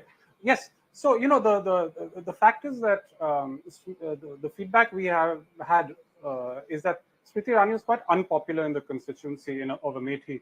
She was seen as someone who wasn't very attentive to local requirements. She didn't spend enough time there. The local party, her party workers were not very happy. So it was a calculated gamble that we took a party worker, Mr. Sharma, who's been there for 4 decades, who's very well known locally, who's been active locally, and put him up against her. And it obviously seems to have panned out. I think what she was hoping for perhaps was a high-profile context with Rahul Gandhi or with Priyanka Gandhi that would give her the media attention that she often craves. And we strategically denied it to her. So Rahul Gandhi contested Rai Bareli and KL Sharma and Amethi. And clearly this strategy seems to have worked.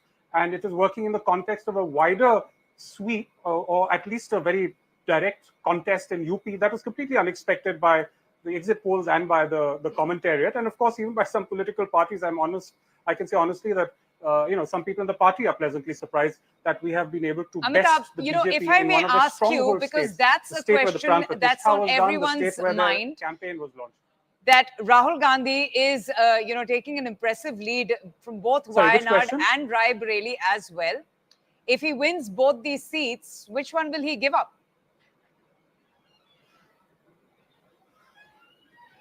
Yeah, I mean, that's a question that he has to decide. I'm not privy to his thinking. There's a lot of people in the party who would like Priyanka Gandhi to also be an MP. Yes. So, but that's really a question for them to take as individuals and people in their family. But we are very curious, and I'm sorry if I grill you further on this, Amitabh, but what will giving up Rai Bareli for Rahul Gandhi mean? Will this be a catch-22 of sorts, or will Priyanka Gandhi in fact step in to salvage the situation as far as your connect with the people of Rai Bareli and Amethi is concerned?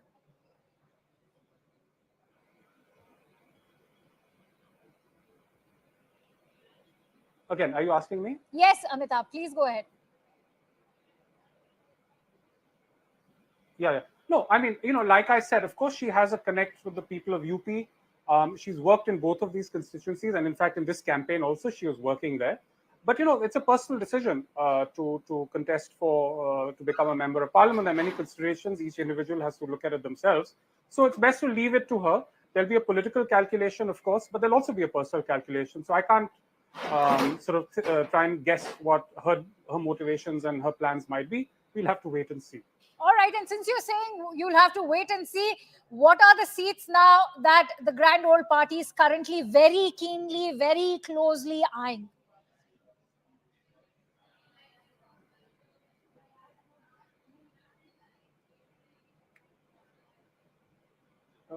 What are the whats? All right, I'm afraid we're running short of time. Many thanks to you, Mr. Amitabh Dubey, for joining in with your precious insights. And with that, let's quickly bring our viewers all the political reactions that have come in. Remember, the results are still pouring in thick and fast, but the reactions are also coming in. Let's play them out for you.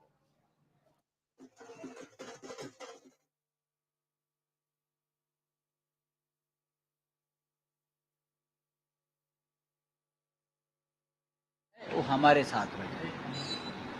Ayodhya में BJP हार गई, Faizabad BJP हार गई, जहां इतना बड़ा event किया था मोदी जी ने, ध्यान 14 दिन का व्रत किया, कल ध्यान किया, देश की जनता ने नरेंद्र मोदी जी को नकारा है, मोदी को फेयरवेल दिया है, मोदी जी को बस हो गया। MP from Thiruvananthapuram. So first, congratulations, a nail-biting finish at the moment. A cliffhanger, absolutely. Well, I think the World T20 is supposed to be happening in the West Indies and the US, but the super over was here in Thiruvananthapuram. It was quite a tight finish, and I must admit that I would like to congratulate my two rivals, Rajiv Chandrasekhar and Panyan Ravindran, for having led such a stiff fight. Neither gave an inch, and it became a very, very close contest in the end. Voters of Thiruvananthapuram have reposed their trust in me once again, and I look forward to fulfilling their trust and serving them with dedication in the years to come. It was a very high octane campaign here with the union MOS, and there has been a lot of allegations, complaints going back and forth. A change that way as far as the campaigns of your past three are concerned. That's right. So what do you think worked for you, and how do you see the campaign? On your first observation, I think it's a pity that some of this actually happened, and I hope that everybody can agree to put these things behind them. There are apparently cases filed against me, but in any case, whatever needs to be faced, we'll face it. But I think at this point in democracy, we need to learn to respect each other. I have tried always to show respect to my opponents, and at the same time to take them on the issues, and that's fair game in democracies. That's really how it should be. There was unnecessary bitterness and invective that I would not like to see repeated. Bihar में आप सबसे बड़ी party बन के निकले हैं, वहां पर 14 सीट आपको मिलती हुई दिखाई दे रही है। अभी तक जो आंकड़े आए हैं सामने, नीतीश किसके साथ हैं, एक सवाल फिर से उठ रहा है, क्योंकि ये कयास लगाए जा रहे हैं, क्योंकि जो थोड़ा बहुत आंकड़ा इंडिया गठबंधन को मिलता हुआ दिखाई दे रहा है, तो अब ये हो सकता है कि नीतीश जी को वापस लाने की कवायद शुरू कर दी जाए।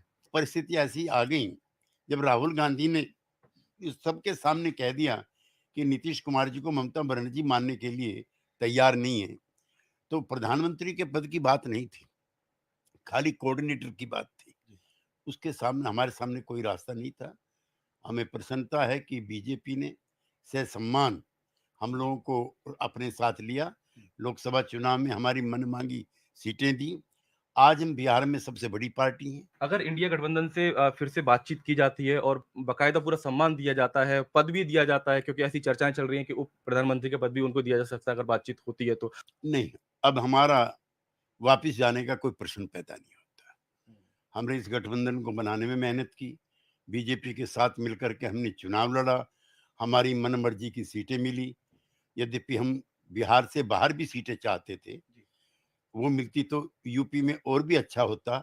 अगर उत्तर प्रदेश में नीतीश कुमार जी को सीटें देकर के कैंपेन कराते तो शायद उत्तर प्रदेश के नतीजे भी एनडीए के मन माफिक होते। खैर कोई बात नहीं, फिलहाल हमारा यहाँ से कहीं और गठबंधन में जाने का प्रश्न ही पैदा नहीं होता। मैं सिरे से इसको नकारता हूँ। जहाँ तक मुल्क भर के नतीजों की अगर हम बात करें तो दिल खुश हुआ। हम शायद इससे ज्यादा उम्मीद कर रहे थे, लेकिन एग्जिट पोल्स गलत साबित हुए। वो जम्मू कश्मीर के बारे में भी गलत साबित हुए और बाकी मुल्क के बारे में गलत साबित हुए। जिस तरह अखिलेश ने यूपी में किया, ममता दीदी ने वेस्ट बंगाल में, स्टालिन साहब ने तमिलनाडु में, राहुल गांधी और खड़गे साहब और प्रियंका जी ने जिस तरह कांग्रेस की टैली जो है लगभग अब 100 पे वो टच कर रहे हैं, एग्जैक्ट फिगर्स मेरे पास अभी है नहीं। कोई भी एग्जिट पोल के बाद ये सोच भी नहीं सकता था कि ये इतनी अच्छी परफॉर्मेंस ऑपोजिशन की रहेगी। All right, CNN News 18 continues to bring you all the top news makers. But before, in fact, I go to my guest, Mr. V.D. Sharma, who's the BJP state president of Madhya Pradesh. Important to inform you that it's been quite a clean sweep for the Bharatiya Janata Party on expected lines, Avantika. Yes. But how do you assess this clean sweep, considering Chhindwara was still considered as a Kamal Nath bastion? No, but the game has changed. At least the BJP has something to smile about as far as Madhya Pradesh is concerned, given the kind of shocks that they've been receiving one after the other from the heartland states. And also some good news for the BJP as far as Kerala is concerned, with them opening their account there. And most importantly, their vote share in Tamil Nadu increasing as well. But Madhya Pradesh, yes, it's an important one, and some relief there for the BJP, isn't it? So, in fact, let's find out what's the sentiment within the BJP about this victory. Mr. V.D. Sharma joins us live. पहले तो बहुत मुबारकबाद V.D. Sharma ji, आपको ये भी कहना चाहेंगे कि कहा यही जा रहा है कि अब मध्य प्रदेश बीजेपी के लिए गुजरात के समान हो गया है। किसको क्रेडिट देना चाहेंगे इस परफॉर्मेंस के लिए? देखिए, मध्य प्रदेश के अंदर क्रेडिट अगर देना है तो मध्य प्रदेश के मन में हमेशा मोदी थे और मोदी जी के मन में मध्य प्रदेश रहा। आज हमने विधानसभा के चुनाव में हमने कैंपेन लिया था और लोकसभा के चुनाव में भी मध्य प्रदेश की जनता ने प्रधानमंत्री मोदी जी को तीसरी बार भारत का प्रधानमंत्री बनाने के संकल्प पर आज जो इतना बड़ा जनादेश और आशीर्वाद दिया है। भाजपा के कार्यकर्ताओं की मेहनत, प्रत्येक बूथ पर हमने चुनाव बूथ पर लड़ा है और प्रत्येक बूथ पर मजबूती के साथ भारतीय जनता पार्टी के कार्यकर्ताओं ने काम किया और विकास और गरीब कल्याण जो प्रधानमंत्री मोदी और मध्य प्रदेश की सरकार हमारे डॉक्टर मोहन यादव जी के नेतृत्व में और इससे पहले की हमारी पूर्ववर्ती सरकारों ने जो गरीब कल्याण का काम किया और विकास के आयाम खड़े किए, इसको जनता ने आज मध्य प्रदेश के अंदर ये आशीर्वाद दिया है और मोदी जी को पुनः प्रधानमंत्री जनता मध्य प्रदेश की, जो हमने कहा कि मोदी जी मध्य प्रदेश के मन में है और मध्य प्रदेश मोदी जी के मन में है, इस आधार पर जनता ने आज आशीर्वाद दिया है। जी, पर मध्य प्रदेश से थोड़ा हटके चलिए यूपी की बात करते हैं। यूपी में आपका परफॉर्मेंस काफी डिसअपॉइंटिंग रहा है। जहां पे जिस स्टेट में योगी मोदी फॉर्मूला की बात होती थी, वहां आज समाजवादी पार्टी का पीडीए फॉर्मूला आपको पछाड़ गया।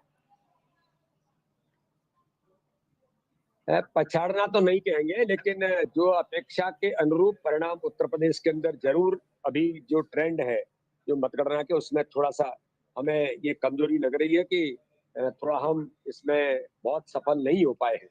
लेकिन मुझे लगता है कि फाइनल परिणाम आते आते उत्तर प्रदेश के अंदर भी एक अच्छा नंबर भारतीय जनता पार्टी का अभी और बढ़ेगा। मगर शर्मा जी, एक बात बताइए, पूरे उत्तर प्रदेश में मोदी का नाम और योगी का काम, ऐसे नारे हमने सुने थे जब हम गए थे इलेक्शन कवर करने में।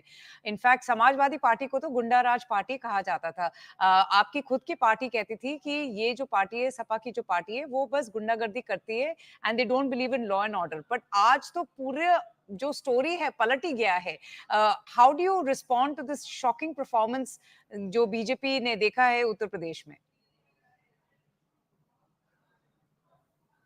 नहीं, अच्छा कर रहे हैं। ये कोई समीकरण और इसके आधार पर हो सकता है कि हमें समाजवादी पार्टी को जो लाभ मिला हो किन्हीं समीकरणों के तहत, लेकिन है तो गुंडा पार्टी, इसमें कोई दो राय नहीं है। इनका इतिहास कहता है कि इन्होंने देश के अंदर क्या किया है, प्रदेश के अंदर क्या किया है, इसलिए कोई इसके बारे में कोई धारणा बदल जाएगी ऐसा नहीं है। गलती से जे वहां पर जहां पर इनके सांसद बनेगा क्या होगा, ये तो उत्तर प्रदेश की जनता बेहतर जानती है। योगी जी ने आदरणीय मोदी जी के नेतृत्व में उत्तर प्रदेश के विकास को जिस प्रकार से चार चांद लगाए हैं और गुंडीज्म खत्म किया है।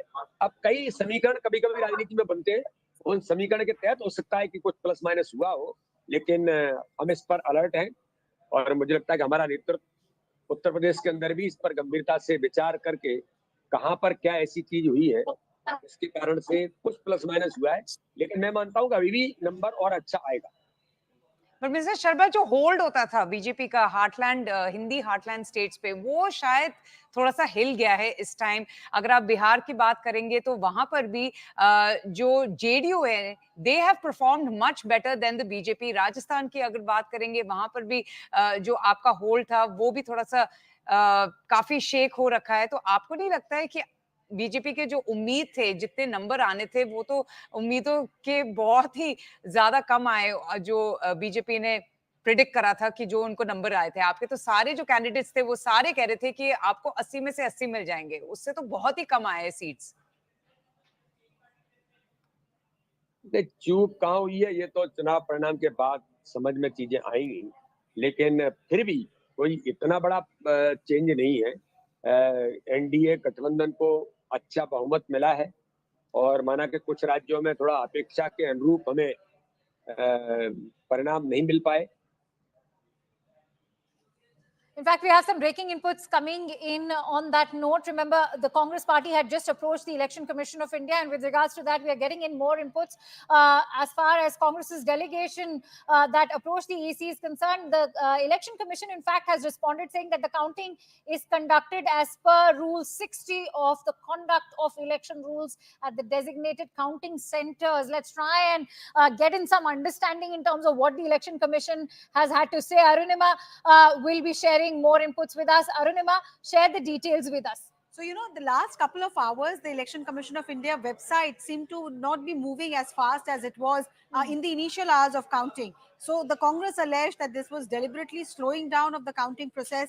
They've all expressed continuously over the last 2 months doubts over the way the ECI has been conducting the election. And keeping with that trend, they landed at the ECI's doorstep a short while ago and raised concerns about the way the counting was happening. So now ECI sources are clarifying that this is again trying to mislead and raise doubts unnecessarily. What they're saying is that the entire counting process is being conducted as per rules, in presence of the candidate, in presence of the micro observers who have been appointed. And so far, from no polling station or no counting station rather, there have been any complaints raised of any anomaly. So trying to ascertain that yes, it is taking time because perhaps the counting process of all the EVMs is just taking time, but that does not mean that there is any deliberate mischief or anything amiss in the delay that we are seeing. So they have admitted to the delays, haven't they? Because Abhishek Manu Singhvi is saying that we aren't registering a complaint, it's just a concern that we are raising. He in fact stated, Arunima, that parliamentary constituency data is not being uploaded on time. Has that been fixed? What are you tracking? See, the Election Commission is trying to explain what we are calling delay. They're trying to explain it in terms of procedure. I'm just going to read out to you what they're saying. In assembly elections, round pertains to the assembly constituencies and hence are declared and reflected on the ECI result portal. For parliamentary constituency, the counting happens in the assembly segments falling in the particular PC, which is the parliamentary constituency. Since different assembly segments have different numbers of round, they run at different speed, and that reflects on the overall parliamentary number as well. For example, I can explain to you, if you take Guna has 8 assembly constituencies. Okay. Each assembly will be doing its own counting and its returning officer will take his or her own time. And then when all the 8 have finished all rounds of countings, only then can you declare what the Guna parliamentary constituency result is. That is what the EC is trying to explain. But like I told you, the opposition and the Congress party have been suspicious of the entire process throughout the 2024 election, and their complaint is keeping in line with that trend. All right, I'm going to leave it at that. Arunima, thank you so much for joining us. We will continue to get our viewers all the updates as we track those numbers. Remember, the elections are still on. Those numbers the votes are still being counting. So stay with us. We're slipping into a very short break. News and updates continue on the other side.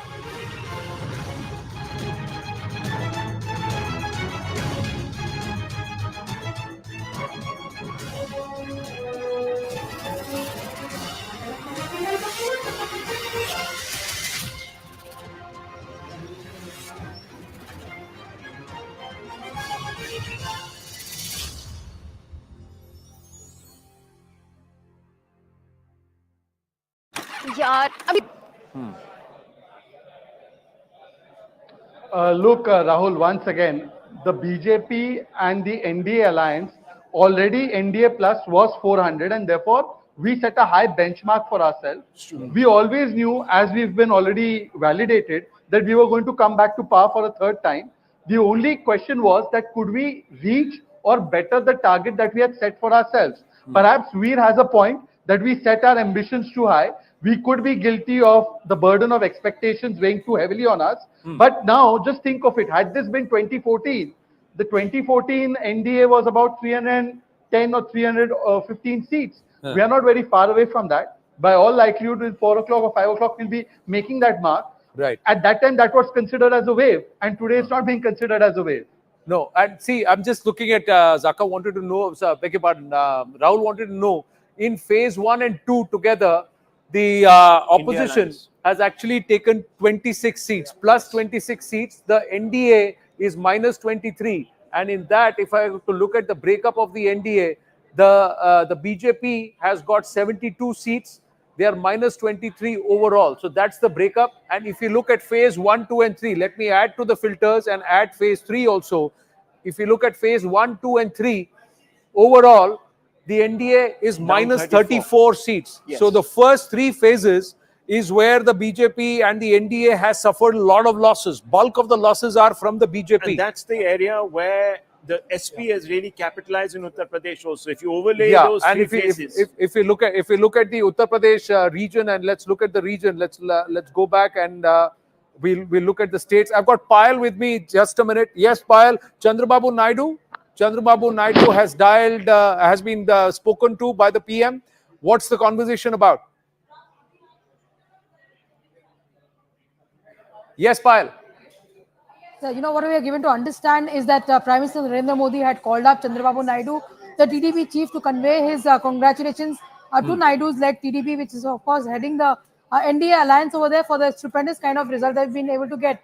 If you remember, the 2019 election was just the reverse when Jagan Mohan Reddy swept the entire election, but this time around it's the reverse which is taking place. Also, very importantly, although there were a lot of talks within the Congress circles that they will approach Chandrababu Naidu for an alliance, but Chandrababu Naidu, in no uncertain terms, has conveyed to the Prime Minister that irrespective of whatever is going the rounds, he still solidly continues to be with the NDA. Now, Chandrababu Naidu is somebody who's been with the Atal Bihari Vajpayee government also. He was with the government in 2014. He walked off the alliance in 2019 before the 2019 elections, but he's come back just a few months ago, so he's very much solidly behind the alliance and very much solidly behind the NDA. That's what Chandrababu Naidu has conveyed in his brief conversation with Prime Minister Modi. Right. So, just quickly understanding between the JDU and the TDP, any of these allies who are a little dicey, is the BJP worried about them decamping or leaving the NDA because they're being wooed openly by the opposition? Well, that cannot be confirmed as of now because, you know, like I know that Chandrababu Naidu has conveyed, you know, in fact, to the Prime Minister himself that he's going to be with the NDA. Nitish Kumar is known as the Palturam, is known as to have several flips and flops. It'll be important to see what the BJP's conversation will be because I'm sure the BJP will put the likes of Vinod Tavde and the others who are in charge of Bihar to have a conversation with Nitish Kumar to make sure that they are on the same page. Because much to the surprise of BJP, although they were expecting Nitish Kumar's some seats to be lost, interestingly, Nitish Kumar has done better than the BJP really expected. So will Nitish Kumar stage another flip-flop? We'll have to only wait and watch. But as of now, the BJP is very, very, sure that their alliance partners will stay with them. He has spoken to Chandrababu Naidu. He has dialed the TDP chief, perhaps to congratulate him on that landslide victory in the assembly elections and also a phenomenal turn for the NDA in Andhra Pradesh. Although Odisha, it looks like it is going to be stuck because the BJP is with 71 seats. It's short of majority there, Veer Sanghvi. The BJD is at 56. The Congress has 17. So there could be a bit of a flux there. Yes, I think that's a reasonable assumption. Overall, I think the way to look at this election, and we were asked to look at it as BJP versus the rest, it's not really. It's a battle of two alliances, the India alliance versus the NDA alliance, and the NDA alliance is one. If you look at it that way, you get a completely different perspective. Our problem, and the BJP's problem essentially, is that the Prime Minister said 400, talked about a 1,000-year reign. He upped the ante. He made it seem that anything less than 400 would be a defeat. Whereas, in fact, if you're a third-term Prime Minister and you've got these results, if you're going to break history, make history and be sworn in for a third term, you've already achieved quite a lot. Why Mr. Modi up the ante, I do not know. Well, Prime Minister has spoken with Chandrababu Naidu. Payal is joining us with the details before we get into the analysis. Yes, Payal, what's the conversation about?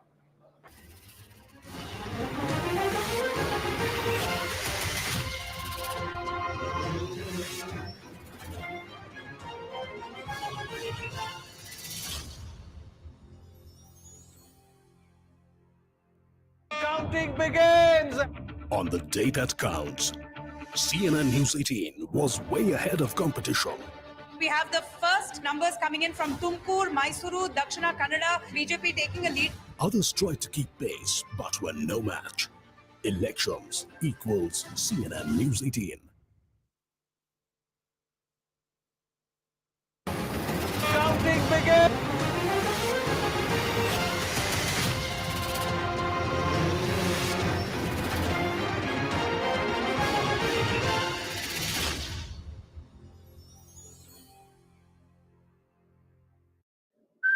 Or we'll go across to Payal in just a bit. Yes, if sir. you look at phase 1 and phase 2, you'll see that both those phases haven't really kicked in for the BJP. If you just look at that in the data set, right, let's see. That'll give you the picture. And I think that's really where you have to press the panic button, so to speak. Let me bring in Mr. Poonawalla on that, if he's still there with us. Mr. Poonawalla, just wanted to ask you, the conversation here is veering around to the fact that the Prime Minister really went hell for leather after the second phase. Is that because the BJP had sensed that there was a certain degree of perhaps dissipation in support on the ground? Look, Rahul, once again, the BJP and the NDA alliance, already NDA plus was 400, and therefore we set a high benchmark for ourselves. We always knew, as we've been already validated, that we were going to come back to power for a third time. The only question was that could we reach or better the target that we had set for ourselves? Perhaps Veer has a point that we set our ambitions too high. We could be guilty of the burden of expectations weighing too heavily on us. But now, just think of it. Had this been 2014, the 2014 NDA was about 310 or 315 seats. We are not very far away from that. By all likelihood, in 4 o'clock or 5 o'clock, we'll be making that mark. Right. At that time, that was considered as a wave. And today, it's not being considered as a wave. No, and see, I'm just looking at Zaka wanted to know, beg your pardon, Rahul wanted to know, in phase 1 and 2 together, the opposition has actually taken 26 seats, plus 26 seats. The NDA is minus 23. And in that, if I have to look at the breakup of the NDA, the BJP has got 72 seats. They are minus 23 overall. So that's the breakup. And if you look at phase 1, 2 and 3, let me add to the filters and add phase 3 also. If you look at phase 1, 2 and 3, overall, the NDA is minus 34 seats. Yes. So the first 3 phases is where the BJP and the NDA has suffered a lot of losses. Bulk of the losses are from the BJP. And that's the area where the SP has really capitalized in Uttar Pradesh also. If you overlay those and 3 phases. If you look at the Uttar Pradesh region, and let's look at the region, let's go back and we'll look at the states. I've got Payal with me. Just a minute. Yes, Payal. Chandrababu Naidu has dialed, has been spoken to by the PM. What's the conversation about? Yes, Payal. So, what we are given to understand is that Prime Minister Narendra Modi had called up Chandrababu Naidu, the TDP chief, to convey his congratulations to Naidu's led TDP, which is of course heading the NDA alliance over there, for the stupendous kind of result they've been able to get. If you remember, the 2019 election was just the reverse when Jagan Mohan Reddy swept the entire election, but this time around it's the reverse which is taking place. Also, very importantly, although there were a lot of talks within the Congress circles that they will approach Chandrababu Naidu for an alliance, but Chandrababu Naidu, in no uncertain terms, has conveyed to the Prime Minister that irrespective of whatever is going the rounds, he still solidly continues to be with the NDA. Now, Chandrababu Naidu is somebody who's been with the Atal Bihari Vajpayee government also. He was with the government in 2014. He walked off the alliance in 2019 before the 2019 elections, but he's come back just a few months ago, so he's very much solidly behind the alliance and very much solidly behind the NDA. That's what Chandrababu Naidu has conveyed in his brief conversation with Prime Minister Modi.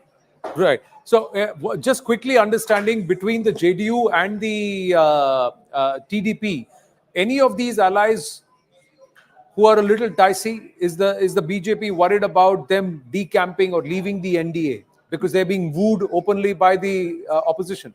Well, that cannot be confirmed as of now, because like I know that Chandrababu Naidu has conveyed, in fact, to the Prime Minister himself that he's going to be with the NDA. Nitish Kumar is known as the Palturam, is known as to have several flips and flops. It'll be important to see what the BJP's conversation will be, because I'm sure the BJP will put the likes of Vinod Tavde and the others who are in charge of Bihar to have a conversation with Nitish Kumar to make sure that they are on the same page. Because much to the surprise of BJP, although they were expecting Nitish Kumar's some seats to be lost, interestingly, Nitish Kumar has done better than the BJP really expected. So will Nitish Kumar stage another flip-flop? We'll have to only wait and watch. But as of now, the BJP is very, very, sure that their alliance partners will stay with them. He has spoken to Chandrababu Naidu. He has dialed the TDP chief, perhaps to congratulate him on that landslide victory in the assembly elections, and also a phenomenal turn for the NDA in Andhra Pradesh. Although Odisha, it looks like it is going to be stuck, because the BJP is with 71 seats. It's short of majority there, Veer Sanghvi. The BJD is at 56. The Congress has 17. So there could be a bit of a flux there.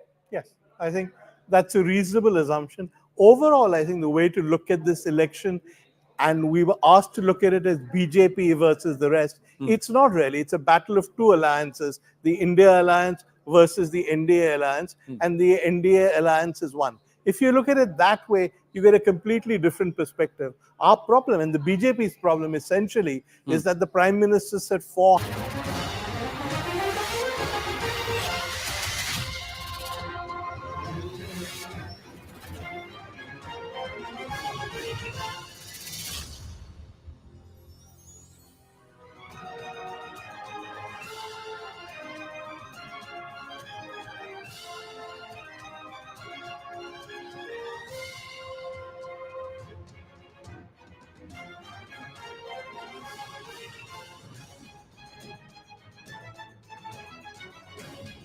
Welcome back to our continuing coverage with me, Avantika Singh, and my colleague Akanksha. Okay, we're just getting in news that the senior Congress leader Jairam Ramesh has said that on the 14th of February in 2014, Prime Minister Dr. Manmohan Singh had pledged special category status in the new state of Andhra Pradesh for 5 years. BJP leader Venkaiah Naidu has countered that by saying that the BJP, if elected to power, will extend it now for 10 years. It's interesting how the Congress and the BJP now trying all their best to woo Chandrababu Naidu. He has emerged as the kingmaker. 2 months later, the Prime Minister, in fact, in the holy city of Tirupati, had also repeated that very promise. So very interesting. You have Chandrababu Naidu, whose TDP is part of the alliance, the NDA alliance, and is also on course to wrest Andhra Pradesh from Jagan Mohan Reddy's YSRCP. Payal joins us for more on this. Payal, it's so interesting, how these equations change all of a sudden, with the Congress party now trying to lure Chandrababu Naidu, who has emerged as the big game maker, as the king maker in the state of Andhra Pradesh. Well, of course, tables have completely turned since the last election, and Chandrababu Naidu has got about 17 seats in his kitty as of now in the run-up to that results finally coming out. So he's, of course, going to be calling a lot of attention as far as this election and its results are concerned, because, one has to understand that 17 seats out of 25 seats is if that is what Chandrababu Naidu gets, and there's Pawan Kalyan, who's also vying for 2 seats. The BJP is expected to get about 3 seats, which clearly means that all the 25 are going to the NDA as well. It's a clean sweep. And Chandrababu Naidu has done exceedingly well for himself in the assembly polls also, where he got a huge drubbing in the last election. So obviously, in 2014, when Chandrababu Naidu came to the BJP and the NDA, he was with them. But in 2019, since there was no promise given by the BJP for special status, he decided to walk out of that alliance. But the similar promise which was made by Jagan Mohan Reddy also remained unfulfilled. So it will be important to see what rope Naidu wants to really walk on. It's going to be tightrope, given the fact that his one promise was to deliver the special status for the state. If that is something which the Congress party is luring, although Chandrababu Naidu has spoken to both Amit Shah and the Prime Minister himself and told them that he's very, very confident that he's going to be with the NDA. But in politics, you never know. But as of now, Chandrababu Naidu is not speaking to any opposition leaders who are trying to call him and trying to speak to him. I'm given to understand the likes of Sharad Pawar also tried to call him and speak to him, but he's not spoken to anyone. He's only spoken to Prime Minister Narendra Modi and Amit Shah as of now, and once again told them with complete confidence that he will be with the NDA come what may. All right. Many thanks to you, Payal, for joining in with those insights. In fact, we are also joined in by Mr. Ramesh Chennithala of the Congress Party. Mr. Chennithala, many thanks to you for joining in on CNN News 18. First of all, let me congratulate you for the kind of performance that the Congress Party has displayed, not to forget the overall tally of the India Alliance as well. How do you see this panning out today at the end of the day when counting finally gets over? No, we are very happy that the people of India rejected Mr. Narendra Modi's politics. I feel that I was in charge of Maharashtra. Right. The second largest parliament members are from Maharashtra. See, when the election where campaign was going on, it was very clear that the people of Maharashtra is totally against Narendra Modi and BJP. And then Mahavikas Agadi, we got 30 seats now. Some seats are also we are leading, but absolute majority we have got on 30 seats. And one independent who won from Sangli, Vishal Patil. Vishal Patil is a congressman. He already declared that he will be a part of Mahavikas Agadi and the Congress party. So our tally is going to become 30. See, in Kerala, we are winning all 17 seats out of 20. One seat is for LDF and one seat is for BJP. So across the country, you can see that there is a sea change in the among the voters. And That why they are do you in think, favor of Mr. a change. Chelitala, that is They the are in- reason? You know, we saw this big, massive Mahayuti alliance. You have Ajit Pawar leaving the earlier party, shifting to Eknath Shinde. But clearly, as I'm seeing the numbers in Maharashtra, BJP and its two allies have been clearly cornered by the voters who are leaning towards Sharad Pawar and of course the other parties. And Uddhav Thackeray, you think that the entire sympathy vote has worked for him, given the fact that many people in Maharashtra still believe that the party was unfairly taken away from him and given to Eknath Shinde? Exactly. That is the Narendra Modi's politics of Ayaram, Gayaram were rejected by the people of Maharashtra. They doesn't like it. The way in which the government was pulled down and Shiva Sena was splitted and Shiva Sena and NCP was splitted and they both the Sharad Pawar and Uddhav Thackeray were humiliated like anything. And we can, from the election campaign itself, I could have sensed it. And the majority, the farmers are in distress. Largest farmer suicide has taken place in Maharashtra. And entire Marathwada region, because of the Maratha reservation, Right. the government was cheating them. And the Thangar reservation, the Prime Minister promised and nothing happened. All these things culminated on this election. Apart from that, the Agnivir is one of the major issues, Agnivir. And all the farming community in Maharashtra were against them. And all of these issues contributed in our victory. Mr. So Chelitala, Mahavikas there's a Agadi lot of talk was a about formidable force. how the Marathwada region has today spoken against the ruling alliance in Maharashtra. Do you think that what has happened with Manoj Jarange Patil has sort of backfired for Maharashtra's government at the moment? And what will your party do for the cause of the Maratha vote? That, see, we are already mentioned about our line on reservation. That is why we were telling about the caste census, and we are in favor of removing the gap of 50% reservation. All these things are before the people. The point is, the present day government in Maharashtra is not elected by the people. It was made by ED and CBI. See, Ashok Chavan switched over to BJP. Nanded, we are winning. See, it shows that people are with Congress and Mahavikas Agadi. If leaders will change the colors, people and the voters will not change. That is very evident from Nanded. You know, speaking, Mr. analyze the Chelitala, entire speaking of Marathwada leaders changing their colors, Sanjay Nirupam, if you remember, he said that the alliance with the Shiv Sena UBT is turning out to be self-destructive for the Congress. If you recall, he was so upset, so livid, he called the entire alliance to be indisciplined, unorganized. And look at things, how it stands today. Yes, actually Sanjay is my good friend. He has taken a wrong decision. Now this alliance has got popular support. Uddhav Thackeray has got more 10 seats. Sharad Pawar got 7 seats, and Congress got 12 plus 1, 13 seats. So this is a formidable force in Maharashtra, and people wanted that Maha Vikas Aghadi to continue. That is why they have given such a massive mandate for Maha Vikas Aghadi. Mr. Chenithala, is today's mandate also a commentary on BJP's alliance-making politics? Many are, in fact, questioning. They're calling it Tor-Ford Ki alliance. Do you think that the sentiment of the people of Maharashtra is still with the original Pawars and the original Thakres? Yes, the sentiments of the people is very, very clear. They had never liked this kind of politics of change Uddhav Thackeray and made another government. So that kind of a politics were not accepted by the people of Maharashtra. You can see the entire Nagpur area, that Vidarbha area. Right. Vidarbha area, Fadnavis was the instrumental to do all these things. How the people reacted in the Vidarbha area? Only one seat, that is Nagpur, except Nagpur. All the seats are with now with Maha Vikas Aghadi. Our candidates are leading. Right. So if you see entire all the 6 regions, okay, people are positively voted for Maha Vikas Aghadi.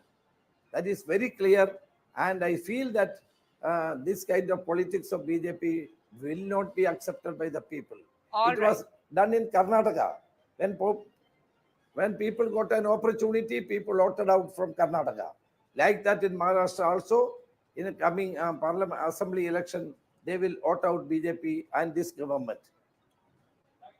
Mr. Ramesh Chenithala, for speaking with us. Joining us is Mr. Anurag Thakur, the Union Information and Broadcasting Minister in Modi 2.0, and now Victor from Hamirpur. Anurag ji, namaste. Anand Narasimhan बोल रहा हूँ. आपको बहुत-बहुत बधाई. Congratulations on a good victory. नमस्कार आनंद जी, कैसे हैं आप? आनंद में हैं? मैं तो आनंद में हूँ. आप कैसे हैं? हमीरपुर और हिमाचल को लेकर आपकी क्या सोच तो आनंद ही है. 4 की 4 हिमाचल में आपने जीत ली हैं. बिल्कुल 4 की 4 जीतकर 2014 में भी, 19 में भी, 24 में भी, तीनों चुनाव में मोदी जी को 4 की 4 लोकसभा की सीटें हिमाचल ने जिताई हैं.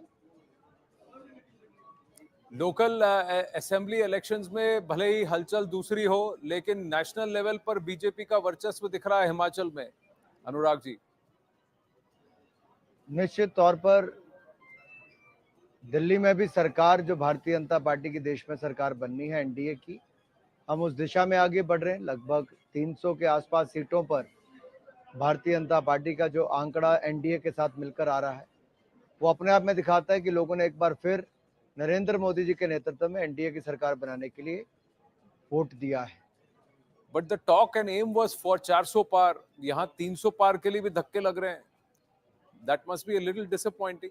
हाँ, होता है कई बार. आपकी उम्मीदों के अनुसार आपको सीटें नहीं मिलती हैं, लेकिन फिर भी देखिए, तीसरी बार लगातार अगर आपको सत्ता में आना है तो आपका कामकाज ये संभव करवा पाया है. जहां 1984 के बाद किसी को पूर्ण बहुमत नहीं मिलता था, एक नहीं 2 बार मोदी जी को पूर्ण बहुमत भी मिला, और तीसरी बार एनडीए को भी लगभग 300 सीटें हम जीत रहे हैं. 2 states where I think the setbacks have been huge. One is Uttar Pradesh and the other one is Maharashtra. Have you had the time to think about that? Because the Congress is almost touching 100 now, 99 for the Congress, big gains for the Congress, big gains for Samajwadi Party. Some rejection of jod-tod politics in Maharashtra evident. Anurag, आप क्या कहेंगे? मैं इतना ही कहूंगा कि अगर आज के समय देखें तो जनता का वर्डिक्ट एनडीए के पक्ष में है. ये निश्चित तौर पर इंडी अलायंस की सीटें पहले से ज्यादा बड़ी हैं, जो एक गठबंधन बना है, और जो उनकी जीत हुई, मैं उस पर उनको बधाई देता हूं. लेकिन सरकार किसकी बनेगी वो स्पष्ट दिख रहा है कि एनडीए की सरकार बनेगी. और नरेंद्र मोदी जी के नेतृत्व में जिस तरह से भारतीय जनता पार्टी ने 1 नहीं 2 नहीं 3 तीसरी बार अच्छा प्रदर्शन किया, और 2 राज्यों में भी जी, अगर आप देखेंगे हमारे अलायंस पार्टनर्स के साथ, उड़ीसा हो, टीडीपी के साथ आंध्र प्रदेश में हो, हमने वहां पे अच्छा प्रदर्शन किया और भारतीय जनता पार्टी ने जिस तरह से उड़ीसा में प्रदर्शन किया है, ये अपने आप में बहुत खुशी की बात है कि भारतीय जनता पार्टी न केवल लोकसभा बल्कि विधानसभाओं में भी शानदार प्रदर्शन किया। अरुणाचल प्रदेश की बात करें, अन्य राज्यों में शानदार प्रदर्शन भारतीय जनता पार्टी का। आंध्र प्रदेश को special status, deputy PM for Nitish Kumar, इस तरह से टीडीपी और जेडीयू को रिझाने की कोशिश कर रही है कांग्रेस, क्या कहेंगे? मुझे लगता है मीडिया की बयानबाजी ज्यादा है आनंद जी, ये मीडिया में ज्यादा है। किसी एक चैनल ने चला दिया, बाकी 4 ने और चला दिया होगा। नो, जयराम रमेश जी ने ट्वीट किया है कितना अबाउट तथ्य आंध्रा नहीं, स्पेशल आके आपकी स्टेटस। किससे बातचीत हो पाई है? जयराम रमेश जी ने ओपन ऑफर दिया है, we will bring back Andhra special status. It's an open offer to the TDP by saying that. Depend करता है कि किसकी क्रेडिबिलिटी है। कोई कुछ भी कहता रहे, लेकिन लोग विश्वास किस पे करते हैं? ये वही लोग हैं जिन्होंने 10 साल इंतजार कराने के बाद जो हमने पार्लियामेंट में हालत देखी थी, तेलंगाना राज्य बनते समय क्या हालत हुई थी। Bengal also big wins for the Trinamool, 29 for them. The NDA is only in 12. So will you see that as a setback? Because Bengal में आप काफी confident थे as a party कि आप अच्छा करेंगे। निश्चित तौर पर हमारी उम्मीदों के अनुसार कुछ राज्यों में जो हमारी अपेक्षाएं थी उस तरह से सीटें नहीं मिली हैं, इसमें कोई दो राय नहीं। आंकड़े बताते हैं कारण क्या रहे आनंद जी, मुझे लगता है अभी बहुत जल्दी होगा। वोट शेयर कितना है, क्योंकि मैं अपना चुनाव लड़ रहा हूं इसलिए मैं सब वोट शेयर देख नहीं पाया जी। कई जगह हो सकता है भाजपा का वोट शेयर बड़ा हो, लेकिन बाकी जगह उनका कंसोलिडेट हुआ हो। तो ये भी डिपेंड करता है कि ऑपोजिशन का वोट कंसोलिडेट हुआ है तो उसका इम्पैक्ट भी आपको कई बार नजर आता है। दूसरी तरफ भाजपा का अपना वोट शेयर भी बड़ा हो सकता है, तो उस पर देखे बिना मुझे कुछ भी टिप्पणी करना उचित नहीं होगा। कांग्रेस 100 तक पहुंची है, that's a big resurgence. Will you believe that Rahul Gandhi is now been able to assert himself? And this is credit to them. Amethi, Raebareli, मुझे लगता है अगर आप 47 सीट से 99 सीट पे जाने पे इतना खुशी मना रहे हैं तो कोई बुराई नहीं है, आपकी सीटें बड़ी हैं, लेकिन अभी भी 100 से नीचे हैं। 272 तो दूर की बात है। वरिष्ठ पत्रकार जावेद अंसारी हमारे साथ हैं, वो आपसे एक प्रश्न पूछना चाहते हैं Anurag ji, with your kind indulgence. Yes Anurag भाई, आपने बहुत से वादे पूरे किए, एक नहीं किया, धर्मशाला ले जाके क्रिकेट मैच खिलवाने का, वो कब करेंगे? जावेद भाई अभी हमें फ्री हो गए, आप जिस दिन आपके पास समय हो मीडिया के मित्रों के पास, धर्मशाला का खूबसूरत स्टेडियम आपका इंतजार कर रहा है। और मुझे पता आप कितने एविड क्रिकेट फैन हो। मैं जब पहली बार एमपी बना, अब तो मेरी 5वीं टर्म है, तब से हम क्रिकेट खेलते रहे और अब इस चुनाव के बाद एक बार फिर आपको ले चलते हैं दिल्ली की गर्मी से दूर, पहाड़ों की ठंड में, धौलाधार की छांव। बिल्कुल। 5-time MP Anurag ji, what's the road ahead? क्या प्रधानमंत्री नरेंद्र मोदी की अगुवाई में फिर से सरकार बनती हुई दिख रही है? आप आश्वस्त हैं इसको लेकर? मैं बहुत आश्वस्त हूं, ना केवल मैं बल्कि देश कि प्रधानमंत्री मोदी जी के नेतृत्व में ही सरकार बनेगी, क्योंकि दुनिया को उम्मीदें आज भारत से है और भारत के नेतृत्व से तो नरेंद्र मोदी जी से है। और भारत की जिस तरह से उन्होंने लीडरशिप दी है, कमान संभाली है, वो 10 वर्षों में बहुत आगे देश को लेके गए। लड़खड़ाती चरमराती अर्थव्यवस्था से दुनिया की 5वीं बड़ी अर्थव्यवस्था बना दिया, 25 करोड़ गरीबों को गरीबी रेखा से बाहर निकाल कर लाए। अब भविष्य के लिए भी जो दिखता है कि हमारी 8.2% विकास दर दिख रही है, वो अपने आप में दुनिया में सबसे आगे है। तो इसके लिए आपकी स्टेबिलिटी, कॉन्टिन्यूटी, स्थिरता, निरंतरता बहुत आवश्यक है, और वो तभी आती है जब मजबूत नेतृत्व हो, और मजबूत नेतृत्व नरेंद्र मोदी जी के नेतृत्व के साथ ही आपको मिलता है। My final question to you now, बहुमत की सरकार तो है लेकिन allies के साथ, it's not a single party majority that the BJP enjoyed in 14 and 19. Will that impact the Viksit Bharat module? Will that impact certain radical steps that were planned in the first 100 days and beyond? क्या उस पर कुछ चीजें back burner पे चली जाएंगी? नहीं आनंद जी, कौन ऐसा भारतीय होगा जो विकसित भारत बनता ना देखना चाहता हो, जो देश का विकास ना देखना चाहता हो, जो देश को आगे बढ़ते ना देखना चाहता हो। हमारे अलायंस पार्टनर साथ में आए एनडीए में तो देश के विकास के लिए ही आए, मोदी जी के नेतृत्व के साथ ही आए, और जिन्होंने देखा कि 10 साल में कितनी ईमानदारी के साथ, पारदर्शिता के साथ नरेंद्र मोदी जी ने सरकार चलाई और आज फिर चलाने के लिए तैयार हैं। इसलिए मैं कहना चाहता हूं, विकास के एजेंडे से कोई दूर भागना नहीं चाहता, और हमारा भी अगले 5 साल के लिए दिलो दिमाग पे की बात है, विकास विकास विकास, गरीब कल्याण और विकसित भारत, इसका संकल्प हम लेके चले हैं। ये हम करके ही दिखाएंगे जनता के आशीर्वाद से। Anurag Thakur ji, congratulations again. Many would not believe that you're already a 5-time MP at such a young age. Wish you all the very, very best. Thank you for speaking with us. बहुत धन्यवाद। Cricket का वादा आपसे लेकर लिया है, आएंगे जरूर खेलने। क्रिकेट का वादा पूरा करेंगे sir. Thank you. Going straight across to Mr. Basavaraj Bommai, who is joining us, the former Chief Minister of Karnataka. Mr. Bommai, namaskara. Congratulations. How would you see Thank you so much. your performance and also performance of the BJP and the NDA in Karnataka this time, sir? 19 out of 26 at this point. 28. Yeah, we are shortfall of another 3-4 seats, which we have lost marginally. Otherwise, we had a aim at 24. But however, we have got 19 now with JDS 2 chipping in. And I think it reflects the scene of all India, where we are falling short of majority mark lines. Anyhow, but the spirit is the same. The spirit has, which has been lit by Honorable Prime Minister Narendra Modi, is so very strong that I think whatever the numbers are, our total sankalp, Vikas ka sankalp, it will be there forever. What is your assessment? What perhaps went wrong? Why the setback in Karnataka, and also national picture if you were to see the target set and where the NDA is and the BJP is currently? In Karnataka, I think we should have planned pretty well during our seat selections. And pan India, the campaign which was totally casteist, done by the Congress party and its allies, has really disturbed the vote bank.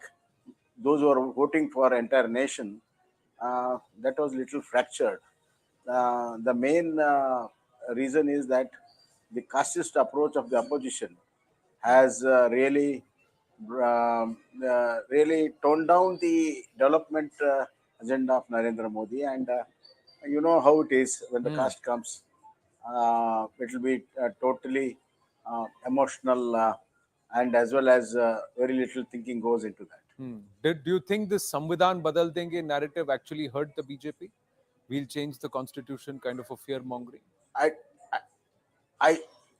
I don't think that Samvidhan Badal Denge, but it was a package, that they tried to misguide the SC, STs and OBCs in a different way. They said Samvidhan Badal Denge for SC, ST, as well as they said that caste census will be done and jiska kitna abadi hai uska utna hak. All these things have temporarily whip off the emotions, and they try to misguide, and they are successful in few states, especially UP. They have been successful. That's how they are able to muster some numbers there. Do you believe probably, there was that we should? Please complete. There is a saying that politics is a religion is a religion is a short term, the long term politics, and politics is a short term religion. And to beat religion, caste comes, and to beat caste, subcaste comes, and to beat everything, cash comes. This is how somebody had told me. I think that approach, the opposition took that line. The BJP has lost Ayodhya also, so the Ram Mandir was not a factor at all. This entire Hindutva aspect didn't work for the BJP. If somebody has studied the political demography of Gorakhpur MP constituency, it is heavily loaded by minorities and other castes. So the Ram Mandir is there in Ayodhya, but however the entire constituency, the social structure of that constituency is little different from the Ayodhya, where the Ram Lala is now there. In Karnataka, do you believe, along with So the somebody- seat ticket allocation, internal strife and perhaps some complacency within the BJP Karyakartas has hurt the party? No, Karyakartas have ultimately they have come together and done it. But however, another issue is in this thing is the guarantees which are given by Congress government has played the role, as well as the Congress government has used their money power and official power to the hilt in a desperation, and that has also affected our marginal losses. Yeah, from a Congress Mukt Bharat, is it now becoming a Congress Yukt Bharat, resurgence of the Congress now, Mr. Bommai? 99 seats for the Congress party. Final question, sir. No, shall I tell you one thing? That Yes, okay, they have taken 99 seats, but ultimately in the long political journey of this country, Congress had it enough, and in the days to come, I know that Congress will not be the same Congress, and the numbers also will play an important internal politics of Congress. Right. Mr. Basavaraj Bommai, thank you very much for speaking with us. Handing it back to Akanksha and Avantika with news about Prime Minister Narendra Modi and his win in Varanasi. All right, many thanks to you, Anand. In fact, let's also introduce our guests. I'm joined in by Mr. Abhishek Dutt, who's the spokesperson of the Congress Party, Javed Ansari, who's a senior renowned journalist. In fact, we have some breaking inputs coming in. Mr. Bhati also joining in of the Samajwadi Party. But let me also bring you those breaking inputs. Prime Minister Modi making a very important declaration over there. He's in fact gone on to declare the winners. No, he's won. He's won with and 1.5 he's in fact lakh won with a margin. margin That's a of huge over news. That's a big news 1.5 coming lakh. That is the big breaking news we are bringing to you of Prime Minister Modi's victory, an emphatic victory being declared over there from Varanasi. How much did he win the last time? But Javed still, he is winning Varanasi for the third and time. so are others. And Mr. Shivraj, $1.5 lakh votes. Singh Chauhan has won from Vidisha by 8 lakh Yeah, votes. but you know, He was Javed, at one they may time have trailing. lost out on the votes. 244, they are falling short of the majority. That's true. But the Prime Minister winning Varanasi by 1.5 lakh votes, how do you respond to that? It's a win. He It's needs to be congratulated. But he's won by a lot less than what they were expecting. His own people, Mr. Amit Shah, said that they will win by the highest margin recorded ever. Yeah, please go ahead, Mr. Ansari. So that he's fallen far short. In fact, early in the morning, they had the jitters because at one point he was trailing. At one point, he was trailing. Abhishek, that in fact, like to bring you in. This, on the back of the fact that they've lost Ayodhya, tells its own story. True. Abhishek, that in fact, if I could bring you in, this is the first time we are seeing such a shrunken margin as far as Prime Minister Modi's victory is concerned. Would you also like to add in your inputs as far as Ajay's own performance is concerned?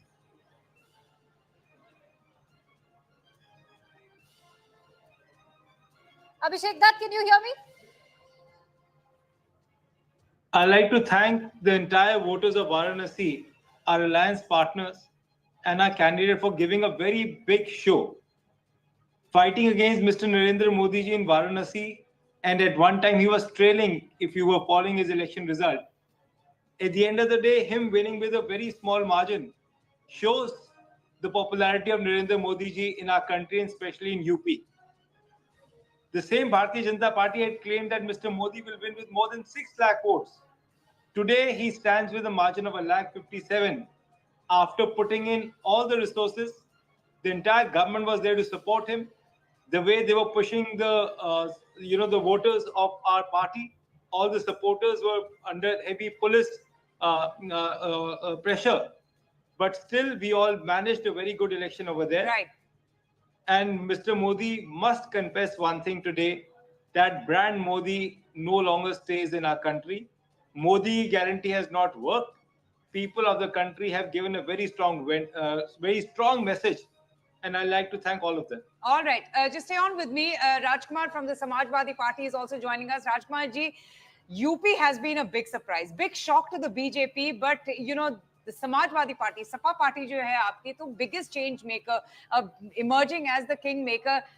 Is it because of the distribution of the tickets, that entire strategy which has worked in the benefit of the NDA and the Samajwadi Party alliance? नहीं, बिल्कुल जो अखिलेश यादव जी ने टिकटों का वितरण किया, जो वो लगातार बोल रहे थे पीडीए का नारा दे रहे थे, उस पीडीए को बिल्कुल प्रैक्टिकल रूप से उन्होंने उतारा। आपने देखा कि हमने 2 जनरल सीटों पर भी एससी कैंडिडेट लड़ाए, जिसमें फैजाबाद, जहां राम मंदिर बना हुआ है, वहां पर अवधेश प्रसाद हमारे जीत गए हैं, और मुझे पूरी उम्मीद है कि मेरठ भी हम जीत जाएंगे, जहां हमने एससी कैंडिडेट उतारा है जनरल सीट पर। 11 महिलाओं को टिकट दिया अखिलेश यादव जी ने, और ओबीसी के तो अलग-अलग स्ट्रैटेजी तो रहा है, नॉन यादव ओबीसीज को ज्यादा महत्व दिया है, दलित्स को ज्यादा इंपॉर्टेंस दिया है, so it's been very strategic. Javed, would you agree that it has been a strategic 100%. They've been very smart, very intelligent about it, and the BJP has goofed up its ticket distribution. If they had won UP, the credit would obviously have gone to the Prime Minister, to India's modern day Chanakya, Mr. Amit Shah, and of course the strong man of UP, Mr. Yogi Adityanath. Who would they give for this debacle? Who will they give the credit? Who will they give the responsibility? और पूरी Yadav family has done very well, Rajkumar ji. Not just Yadav family, not just Yadav family, the SP, the India Alliance, not Indi, it's INDIA Alliance. Indi, BJP says it, we don't have to repeat it. The India Alliance is the #1 grouping in Uttar Pradesh and not UP के result को आप समीक्षा करते समय आपको इस बात पर विशेष ध्यान देना चाहिए कि उत्तर प्रदेश के मतदाताओं ने भारतीय जनता पार्टी की जो सांप्रदायिकता की, जातिवाद की राजनीति है, उसे नकार दिया है, और ये जो मुद्दों के आधार पर चुनाव हुआ, जो अखिलेश यादव जी ने जनता के असली मुद्दे थे, रोजगार, महंगाई, भ्रष्टाचार, जो आपका अग्निवीर, किसान की जो एमएसपी की गारंटी, ये सारे मुद्दे उठाए, उन मुद्दों पर जनता ने वोट दिया।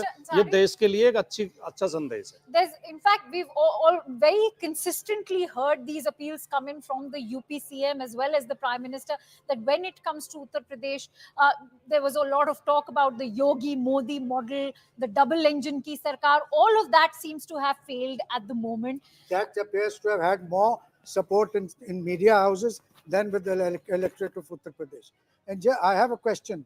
Modi is won by 158,000. That's breaking news. How much has Rahul Gandhi won in Wayanad and from Raebareli? Huge. What is the number? Huge.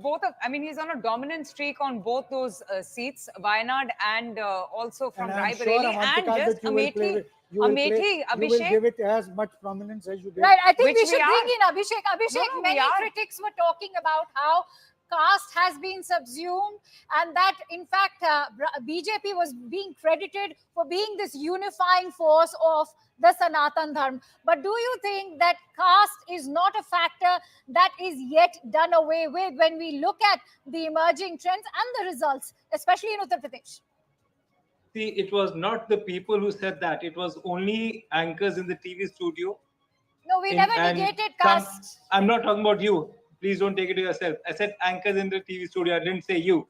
And some people who were giving exit polls, they were mentally convinced that whatever Mr. Modi is saying is actually correct. But if we look at the reality, the way I was there in Uttar Pradesh during the election campaign, the way Mr. Rahul Gandhi ji, along with Akhilesh ji and other alliance partners, went to the people, they were very specific with the agenda. महिलाओं को प्रति साल 1 लाख रुपए की सम्मान राशि, युवाओं को रोजगार, किसानों को एमएसपी कानून और साथ में उनका ऋण माफ. These were the biggest issues that the country is facing. Right. There is massive price rise, massive unemployment, and Bharatiya Janata Party, especially the Prime Minister, the way he's been speaking throughout the election campaign, he talks about Mahila, Mangal Sutra, Muslim. What was his agenda during the campaign? Did he ever went to the public and said, in the last 10 years, we've given so many jobs to the people of our country? Did he tell the people of our country that the price rise has come down? True. They used to laugh at the Congress, especially Smriti Irani. Let me just complete one second, please. Smriti Irani ji used to make fun of 440 rupees gas ka cylinder. And today, when the cylinder was 1,000 rupees, she never opened the mouth. People are very smart. They don't speak. They vote. and they voted exactly what people of the country wanted them to vote. All right, Abhishek, we'll have to see how, in fact, the final results shape up. Many thanks to you for joining in on CNN News 18. Remember, results are still emerging at the moment as we speak, but the larger picture is still very much clear. On that note, it's time to slip into a quick break. We'll be back with the latest. Stay with us at CNN News 18.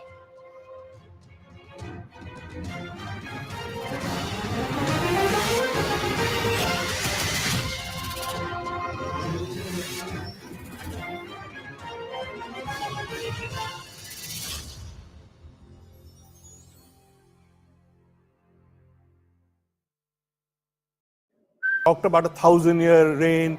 He upped the ante. He made it seem that anything less than 400 would be a defeat. Whereas, in fact, if you're a third-term prime minister and you've got these results, if you're going to break history, make history, and be sworn in for a third term, you've already achieved quite a lot. Why Mr. Modi upped the ante, I do not know. Well, Prime Minister has spoken with Chandrababu Naidu. Payal is joining us with the details before we get into the analysis. Yes, Payal, what's the conversation about?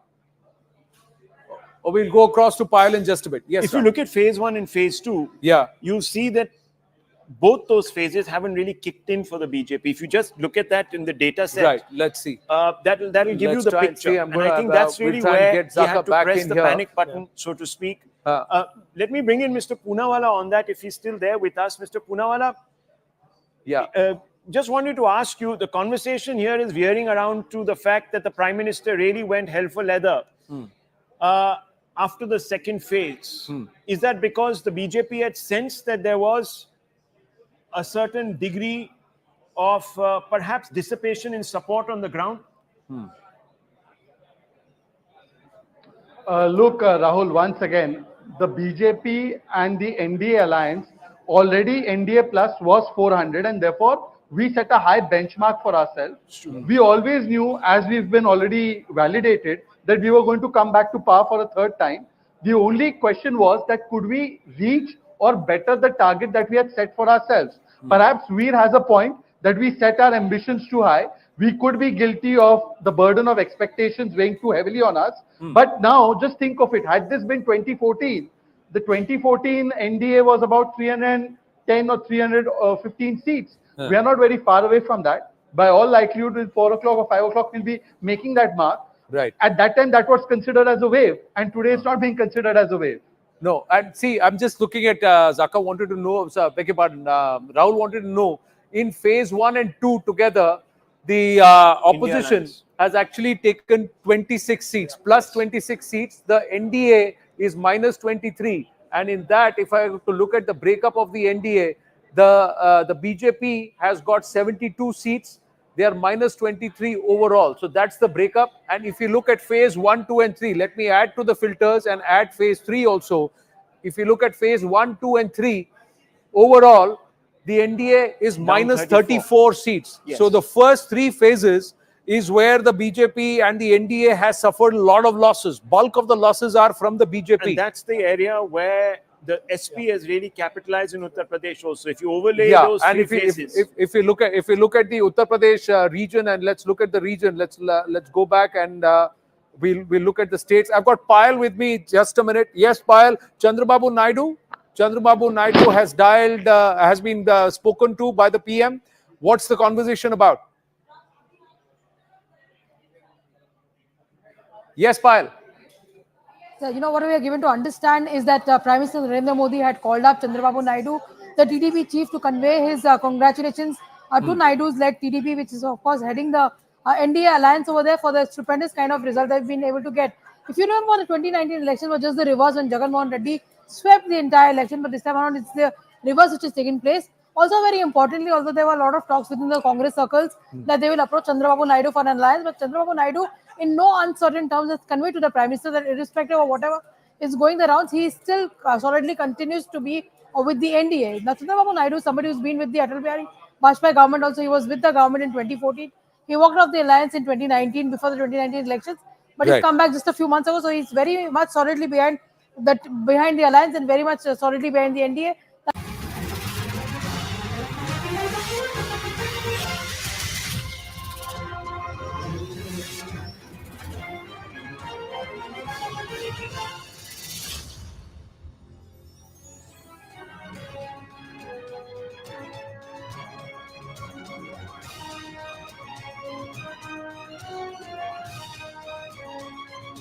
Back live in the battle for Bharat, ladies and gentlemen. I'm Anand Narasimhan. With me, Zaka Jacob on the magic wall, and Rahul Shivshankar, our consulting editor, also with us. But let's go straight to these pictures coming in from the Congress headquarters, where Rahul Gandhi has arrived, Priyanka Vadra has arrived, to jubilation, celebration, and all smiles. The Congress party on the verge of touching 100 seats. A big comeback from the 2019 performance of 52 seats. There's a big leg up, nearly 48, 47 seats up now, the Congress party. Although many within the BJP believe the Congress still pales in front of the performance of the BJP itself, which collectively right now is leading on 242 seats, leads and wins together, and about 9 more than the collective INDIA or the India Alliance performance. So that's the argument that's coming through. But for the Congress party, they have been able to shoulder a huge burden and a huge bulk of the performance of the INDIA. The single largest party within the opposition is led by Rahul Gandhi and Priyanka Vadra, and they have won Amethi and Raebareli hands down. Big win in Amethi and in Raebareli, and that's why there are big smiles on the faces of Rahul Gandhi and Priyanka Vadra. The Congress will believe that their story, their narrative, their campaign on ground has worked, and that's why it's returned them rewards in states like Karnataka, states like Maharashtra, states like Rajasthan, in Uttar Pradesh, and also overall their performances that has taken them to 99 seats. They've also done very well in Kerala. Zaka, these numbers, as we stay with these pictures, the Congress numbers is a story in itself. Oh, absolutely. Out of the 233 that the India Alliance has, clearly the Congress is by far the biggest chunk of that at 99 seats. The second biggest is the Samajwadi Party. But just focus on those pictures. Rahul Gandhi, Priyanka Gandhi, clearly they're all smiles. Supriya Srinath right behind them.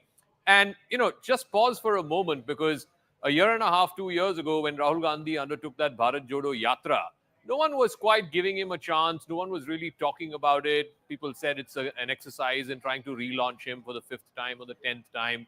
The first Bharat Jodo Yatra really brought together unexpected people, and they got the kind of support that I don't think even Congress insiders were expecting.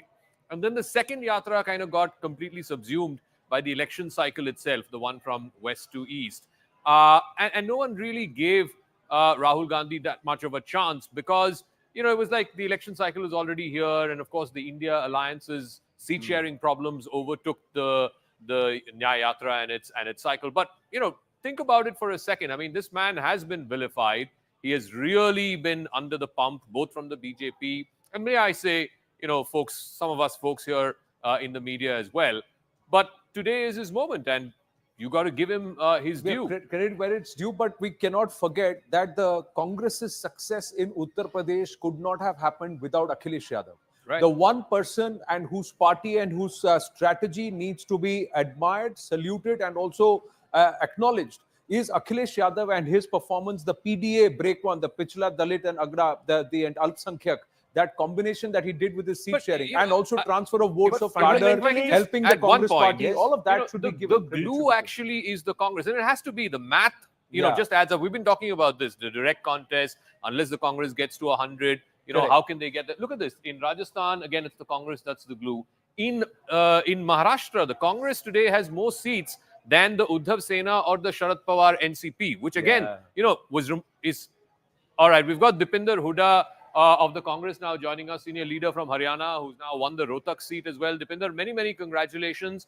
As I see it, I think in Haryana, the Congress is winning or leading in 6 constituencies. The Aam Aadmi Party, I believe, has 1, or it was leading in 1. So 6 out of 10 in a state where the last 2 times you were wiped out, 10-0, 10-0. What does this mean? What is the voter of Haryana telling the people today? Thank you. First of all, through you, I'd like to thank the people of Haryana and people of my constituency for showing faith and showering their blessings on the Congress party and supporting me in my constituency. Like you rightly said, at the moment, we are clear in 5 seats. Yeah. And there is a contest going on in 2 seats. We hope that things may turn around there. 3 seats are clear for the BJP. That's the situation in Haryana. I'm leading by 3,25,000 votes, and some certain counting is going on. overall What is vote it? share. What is it? Is it Jats being upset with the BJP? Is it unemployment? Is it the Agniveer issue? We know there are a lot of folks who go to the forge from Haryana. What is it that led to this kind of a result? See, all what you are saying, all sections have voted for us, not just one community.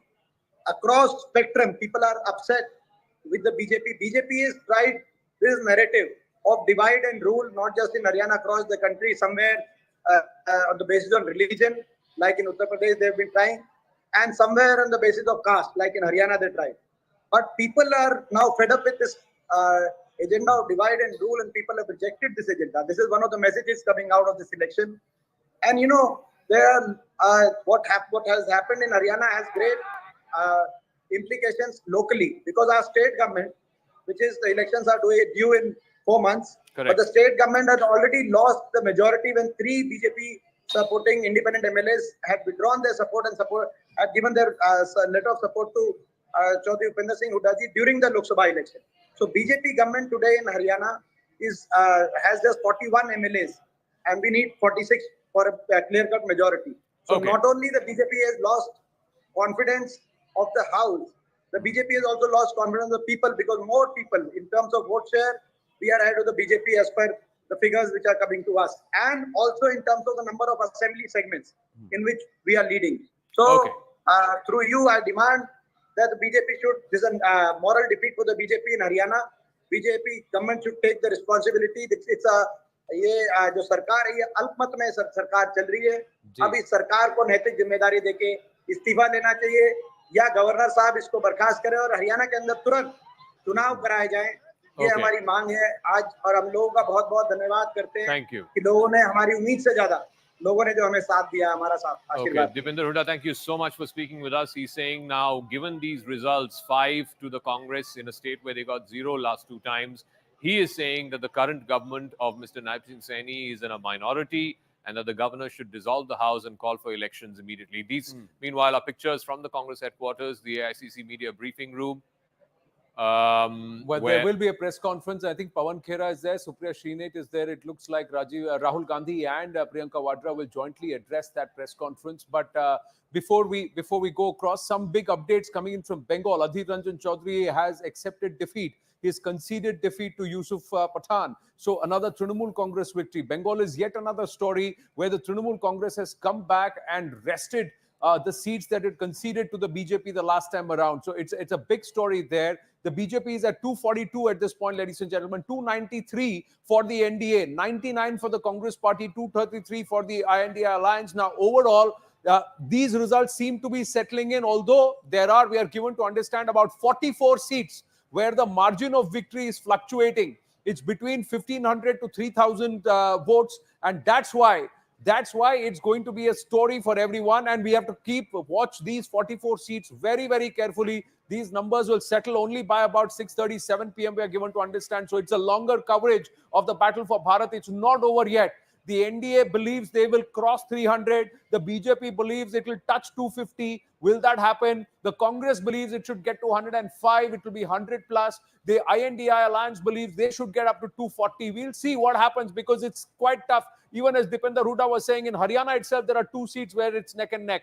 Now, sources within the BJP are turning around and saying, hey, don't deny us our victory. We are coming to power for the 3rd time. We have actually retained our vote share of 37.3% from 2019 with 245 seats. Our collect individual seats at 242 is still 9 greater than the entire opposition alliance put together. So why are you denying our victory is what the BJP is saying. Yes, we may have set a target of 400 par. We may have said that we will do better than 2019, but we have come back to power for a 3rd time, and that too with a strong coalition and a 3rd consecutive term, which is historic. Anand, Congress hasn't even crossed 100 is their point of view. Yeah, Anand, I've been writing a piece over the last 1 hour, and I've come to this sort of conclusion after looking at all the results, etc., that look, the BJP at the end of the day, led by Prime Minister Modi, is set for a historic 3rd term, albeit with a weakened mandate. No one is denying that. But in that mandate are some lessons for the BJP to learn. Yes. The Congress has spent 10 years out of power learning its own lessons. One of them was to perhaps concede ground to to other political parties, which it has done. For example, in Uttar Pradesh, perhaps the BJP now needs to learn how to carry other parties along, perhaps be more consensus orientated. There are lessons. But these Jairam pictures are Ramesh historic and in their own way. Mr. Kharge turned out to be a bit of a lucky totem, if you will, a lucky talisman. Sonia Gandhi is also coming. All right, Sonia Gandhi is also there. Rahul Gandhi is there. Jairam Ramesh, Mr. Nasser It'll be Hussain. very interesting. It'll be very interesting to hear whether the Congress party is going to let the NDA form the government. We don't know. They could make a push for it. They believe that this mandate is against Mr. Modi, and therefore the India he alliance. should not be the Yes, he should not be the Prime Minister. Minister, and they're being aggressive. See, Jairam Ramesh being unabashed as he openly invites Chandrababu Naidu by saying we will give Andhra Pradesh special status. The talk about, and there is unconfirmed rumors that Nitish Kumar has been approached with the Deputy PM assurance. Although both allies have very clearly said that no, we are strongly with the NDA, we are not going anywhere. The SKM in Sikkim has also openly endorsed their support for Prime Minister Narendra Modi, and they are firmly with the NDA. उसके बाद में हमारे Let's go पूर्व across अध्यक्ष राहुल जी आपसे बातचीत करेंगे और हमारे बीच में कांग्रेस संसदीय दल के अध्यक्ष सोनिया गांधी जी भी मौजूद हैं। मैं उनका भी स्वागत करता हूं। कांग्रेस अध्यक्ष मल्लिकार्जुन खड़गे जी।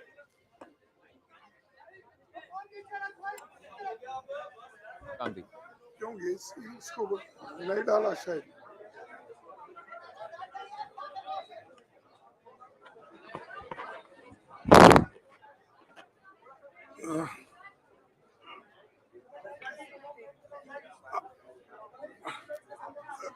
Respected Madam Sonia Gandhi ji, Rahul Gandhi ji, Priyanka Gandhi ji और इस मंच पे बैठे हुए हमारे पार्टी के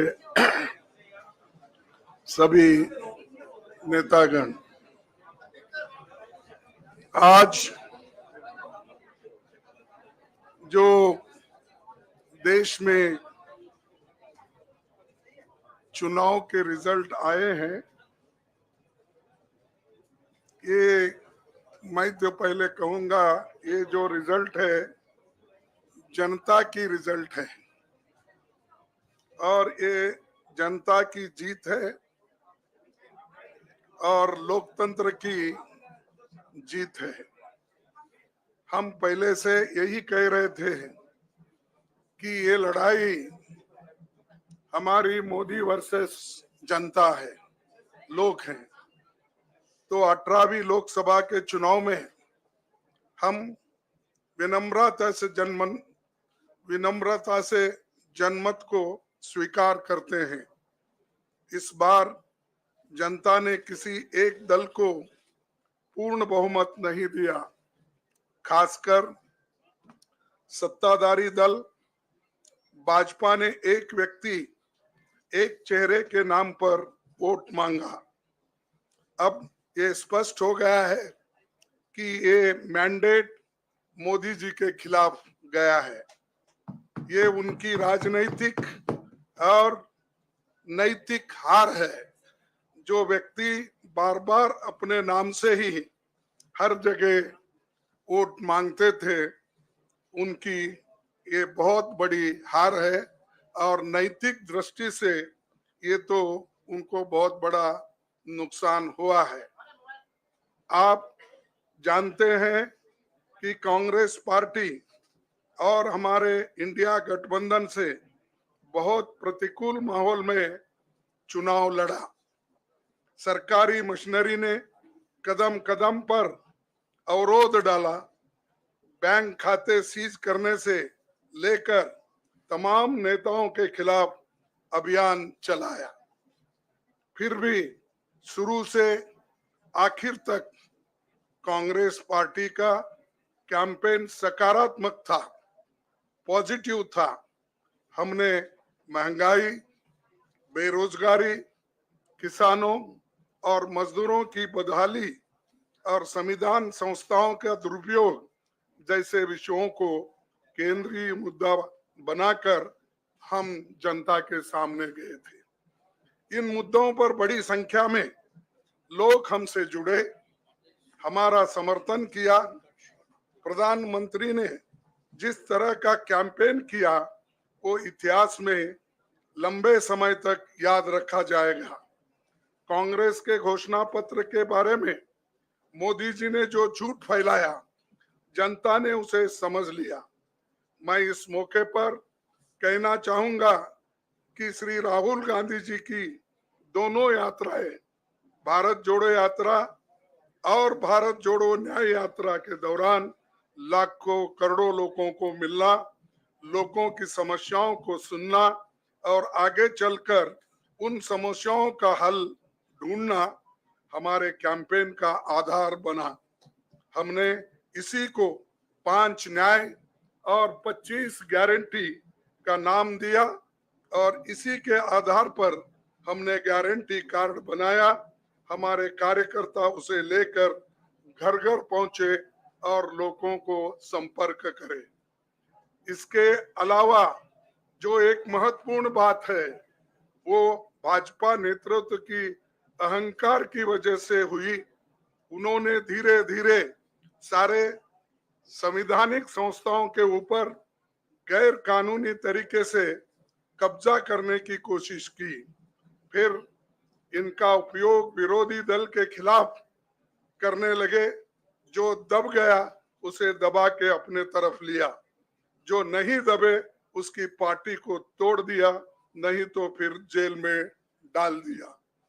लोगों को ये विश्वास हो गया था कि मोदी जी को एक मौका और मिला तो अगला हमला संविधान पर सीधा होगा और लोकतंत्र पर होगा। इसीलिए लोगों को इसके प्रमाण नए संसद सत्र के साथ ही दिखेंगे। खुशी इस बात की है कि भाजपा इस षड्यंत्र में अब सफल नहीं हो पाएगी। मैं इस अवसर पर सीपीपी चेयरपर्सन श्रीमती सोनिया गांधी जी, हमारे लोकप्रिय नेता राहुल गांधी जी, प्रियंका गांधी जी का विशेष मैं धन्यवाद करना चाहता हूं। और इन्होंने दिन रात बराबरी से पूरे देश में कैंपेन किया और हमें एक मजबूत स्थिति में पहुंचाने के लिए भारी मदद इन्होंने की। और मैं ये कहूंगा कि इनके वजह से हमको बहुत बड़ा प्रोत्साहन देश में मिला और आज ये स्थिति जो बनी है उनके वजह से बनी। और हमारे करोड़ों कार्यकर्ता जो है देश में, उन्होंने भी हमारा साथ दिया। इसीलिए मैं बहुत बहुत उनको धन्यवाद देता हूं। आखिर मैं इंडिया गठबंधन के अपने सभी साथियों और शुभचिंतकों का धन्यवाद करता हूं। सभी एक साथ मिलकर एक स्वर में रहे, सभी ने मिलकर प्रचार किया और एक दूसरे की मदद की। हमारे हजारों लाखों कार्यकर्ताओं ने अच्छे तालमेल के साथ काम किया। आप सभी का धन्यवाद। अभी हमारी लड़ाई अंजाम तक नहीं पहुंची है। हम सबको आने वाले दिनों में इसी तरह लोगों के अधिकारों के लिए, संविधान की रक्षा के लिए, लोकतंत्र के बचाव के लिए, देश की तरक्की के लिए, सीमाओं पर सुरक्षा के लिए लड़ते रहना चाहेंगे। हमें सुनिश्चित करना होगा कि संसद सुचारू रूप से चले, विपक्ष के मुद्दों को प्राथमिकता मिले, संसद में उन पर बहस हो। आने वाले दिन महत्वपूर्ण होंगे। हम आपसे बात करेंगे जब कभी भी मौका मिले। आप सभी को मेरा धन्यवाद और आपका साथ भी हमको रहा और हमने चुनाव में भी जहां हमको जितना हो सकता है वो साथ आपने दिया। इसलिए आप सभी को भी मैं धन्यवाद करता हूं और सभी को नमस्कार। शुक्रिया खड़गे जी। मैं राहुल जी से गुजारिश करूंगा वो आपको संबोधित करें।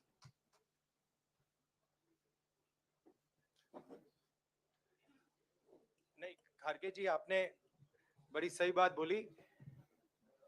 जहां तक आप हमारी मदद कर सकते थे उसी लेवल तक मदद की। देखिए, ये चुनाव इंडिया गठबंधन और कांग्रेस पार्टी सिर्फ एक राजनीतिक दल के खिलाफ नहीं लड़ी थी। ये चुनाव हम बीजेपी, एक राजनीतिक दल, हिंदुस्तान के इंस्टीट्यूशंस, हिंदुस्तान का जो पूरा गवर्नेंस का स्ट्रक्चर है, इंटेलिजेंस एजेंसीज, सीबीआई, ईडी, ये सब, आधी जुडिशरी, इन सब के खिलाफ हम लड़े थे, क्योंकि इन सब संस्थाओं को, इन सब इंस्टीट्यूशंस को नरेंद्र मोदी जी ने और अमित शाह जी ने कैप्चर करा, धमकाया, डराया। प्रेस की तो मैं बात करता रहता हूं, आपको मतलब काफी बार कहा है कि आपका भी रोल रहना चाहिए, और उस रोल को काफी लोगों ने किया, काफी लोगों ने खुल के किया, काफी लोगों ने छुप के किया, और आपके इमोशंस कहां थे हमें मालूम है। लड़ाई संविधान को बचाने की थी, कॉन्स्टिट्यूशन को बचाने की थी। और मैं आपको सच बताऊं तो मेरे माइंड में था पहले से, जब इन्होंने हमारा बैंक अकाउंट कैंसिल किया, जब चीफ मिनिस्टर्स को जेल में डाला, पार्टियां तोड़ी, मेरे माइंड में था कि हिंदुस्तान की जनता अपने संविधान के लिए एक साथ खड़ी होकर लड़ जाएगी, और यह सच साबित हुआ। मुझ में भरोसा था, और मैं हिंदुस्तान की जनता से, इंडिया गठबंधन के पार्टनर्स से, कांग्रेस पार्टी के हमारे सब नेताओं और बब्बर शेर कार्यकर्ताओं से दिल से धन्यवाद करना चाहता हूं। आपने संविधान को बचाने का पहला और सबसे बड़ा कदम ले लिया है। कांग्रेस पार्टी ने इस चुनाव में, कांग्रेस पार्टी के सब नेताओं ने 2-3 चीजें की। सबसे पहले हमने इंडिया गठबंधन के पार्टनर्स की रिस्पेक्ट की, उनकी जो विशेष थी उनको हमने साथ लिया, और आपने देखा होगा कि जहां भी गठबंधन लड़ा हम एक होके लड़े। दूसरी बात, कांग्रेस पार्टी ने क्लैरिटी से हिंदुस्तान को एक नया विजन दे दिया है, pro poor vision, pro production vision Hindustan को इंडिया गठबंधन ने साफ दे दिया है। ये जो हमारा परफॉर्मेंस हुआ है, इंडिया गठबंधन का परफॉर्मेंस हुआ है, इसके पीछे कॉन्स्टिट्यूशन, जो रिजर्वेशन पर बीजेपी ने आक्रमण किया, गरीबी, अदानी जी के आपने स्टॉक्स तो देखे होंगे, देखे हैं वो स्टॉक्स उनके, तो बड़ी इंटरेस्टिंग बात है। जनता अदानी जी को मोदी जी से डायरेक्टली कोरिलेट कर रही है। मोदी जी की हार होती है, स्टॉक मार्केट कहता है भैया मोदी जी गए तो अदानी जी गए, मतलब डायरेक्ट रिलेशनशिप है, करप्शन की रिलेशनशिप है। और देश ने नरेंद्र मोदी जी को साफ कह दिया है कि हम आपको नहीं चाहते हैं। And this is the main thing that this election has said. The country has unanimously and clearly stated, we do not want Mr. Narendra Modi and Mr. Amit Shah to be involved in the running of this country. We do not like the way they have run this country. We do not appreciate the way they have attacked the constitution. We do not appreciate the way they have run this country for the last 10 years. So that is a huge message to Mr. Narendra Modi.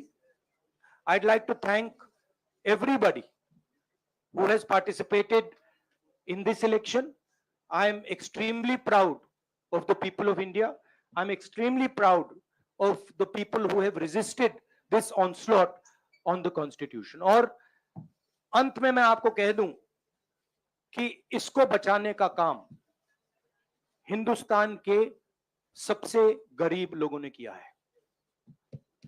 सबसे गरीब लोगों ने किया है, मजदूरों ने किया है, किसानों ने किया है, दलितों ने किया है, आदिवासियों ने किया है, पिछड़ों ने किया है। इन लोगों ने इस कॉन्स्टिट्यूशन को बचाया है।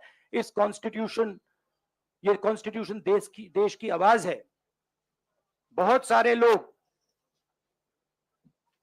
ने इसको नहीं बचाया, चुप रह गए थे, मगर हिंदुस्तान के सबसे गरीब लोग, सबसे कमजोर लोग खड़े हो गए और उन्होंने इस कॉन्स्टिट्यूशन को बचाया।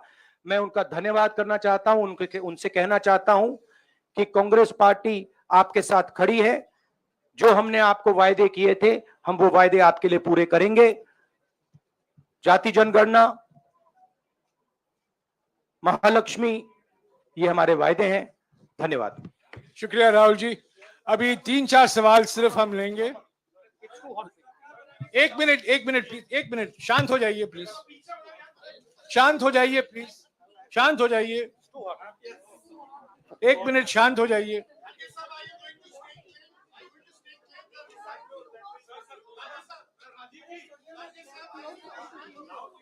एक मिनट शांत हो जाइए।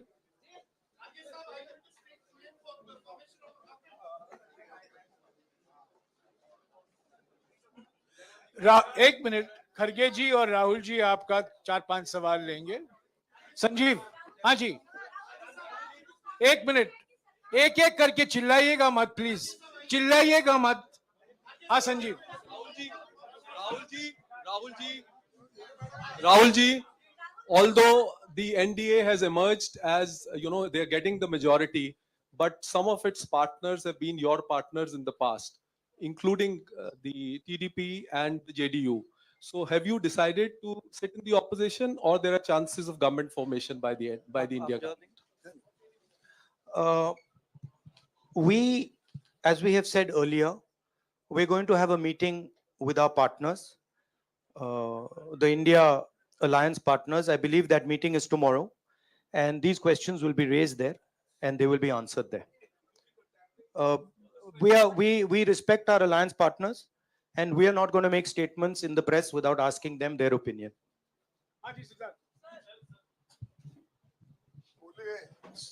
सर, आप ये कह रहे हैं कि ये हिंदुस्तान के गरीब की जीत है, संविधान बचाने की जीत है, तो अगर आप लोग विपक्ष में बैठते हैं और सरकार बनाने की पहल नहीं करते हैं, क्योंकि नंबर एनडीए और इंडिया अलायंस में कुछ ज्यादा नहीं है, और अगर पहल नहीं करते हैं तो कैसे उनको आप जो है आगे उनका हक दिलाने के लिए आगे आ पाएंगे?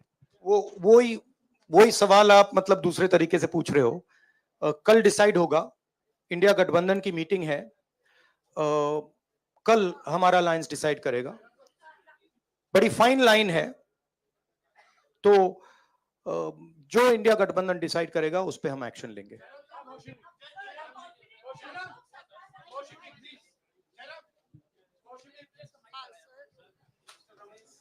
सर, खड़गे साहब ये आपसे पूछना चाहते थे कि यहाँ पे बीजेपी में जश्न हो रहा है और उनके हिसाब से एनडीए को मेजॉरिटी मार्क्स से ऊपर मिला है, तो एनडीए सरकार बना रही है। तो यहाँ पे क्या आपको लगता है कि आपने कहा नैतिक आधार पे प्रधानमंत्री नरेंद्र मोदी को नहीं बने रहना चाहिए, क्या आपको लगता है कि बीजेपी में भी खेमेबंदी होगी इसको लेके, और क्या खुद नरेंद्र मोदी को ये फैसला लेना चाहिए? देखिए, अभी राहुल गांधी जी ने आपके सामने स्पष्ट किया, जब तक हम अपने अलायंस पार्टनर से बात नहीं करेंगे और जो नए पार्टनर हमको जुड़ने वाले हैं उनसे भी किस तरीके से हम बात करके अपने को मेजॉरिटी बना सकते हैं वो देखेंगे। सारे स्ट्रेटेजीज अगर यही मैं बोलूंगा फिर मोदी जी होशियार हो जाएंगे, इसलिए जयराम जी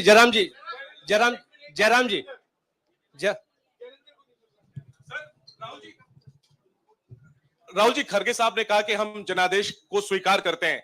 जनादेश इंडिया गठबंधन के लिए क्या है? विपक्ष में बैठने के लिए या सरकार बनाने की कोशिश करने के लिए? और आप दोनों सीटों से जीते हैं, बधाई। आप कौन सी सीट रखने वाले हैं?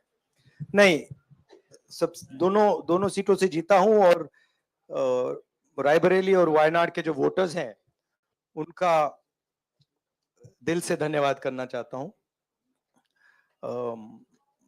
अब डिसाइड करना है कौन सी सीट पे मैं रहूंगा, थोड़ा पूछूंगा और फिर डिसाइड करूंगा। दोनों सीटों में तो नहीं रह सकता हूं, बट अभी डिसाइड नहीं किया है।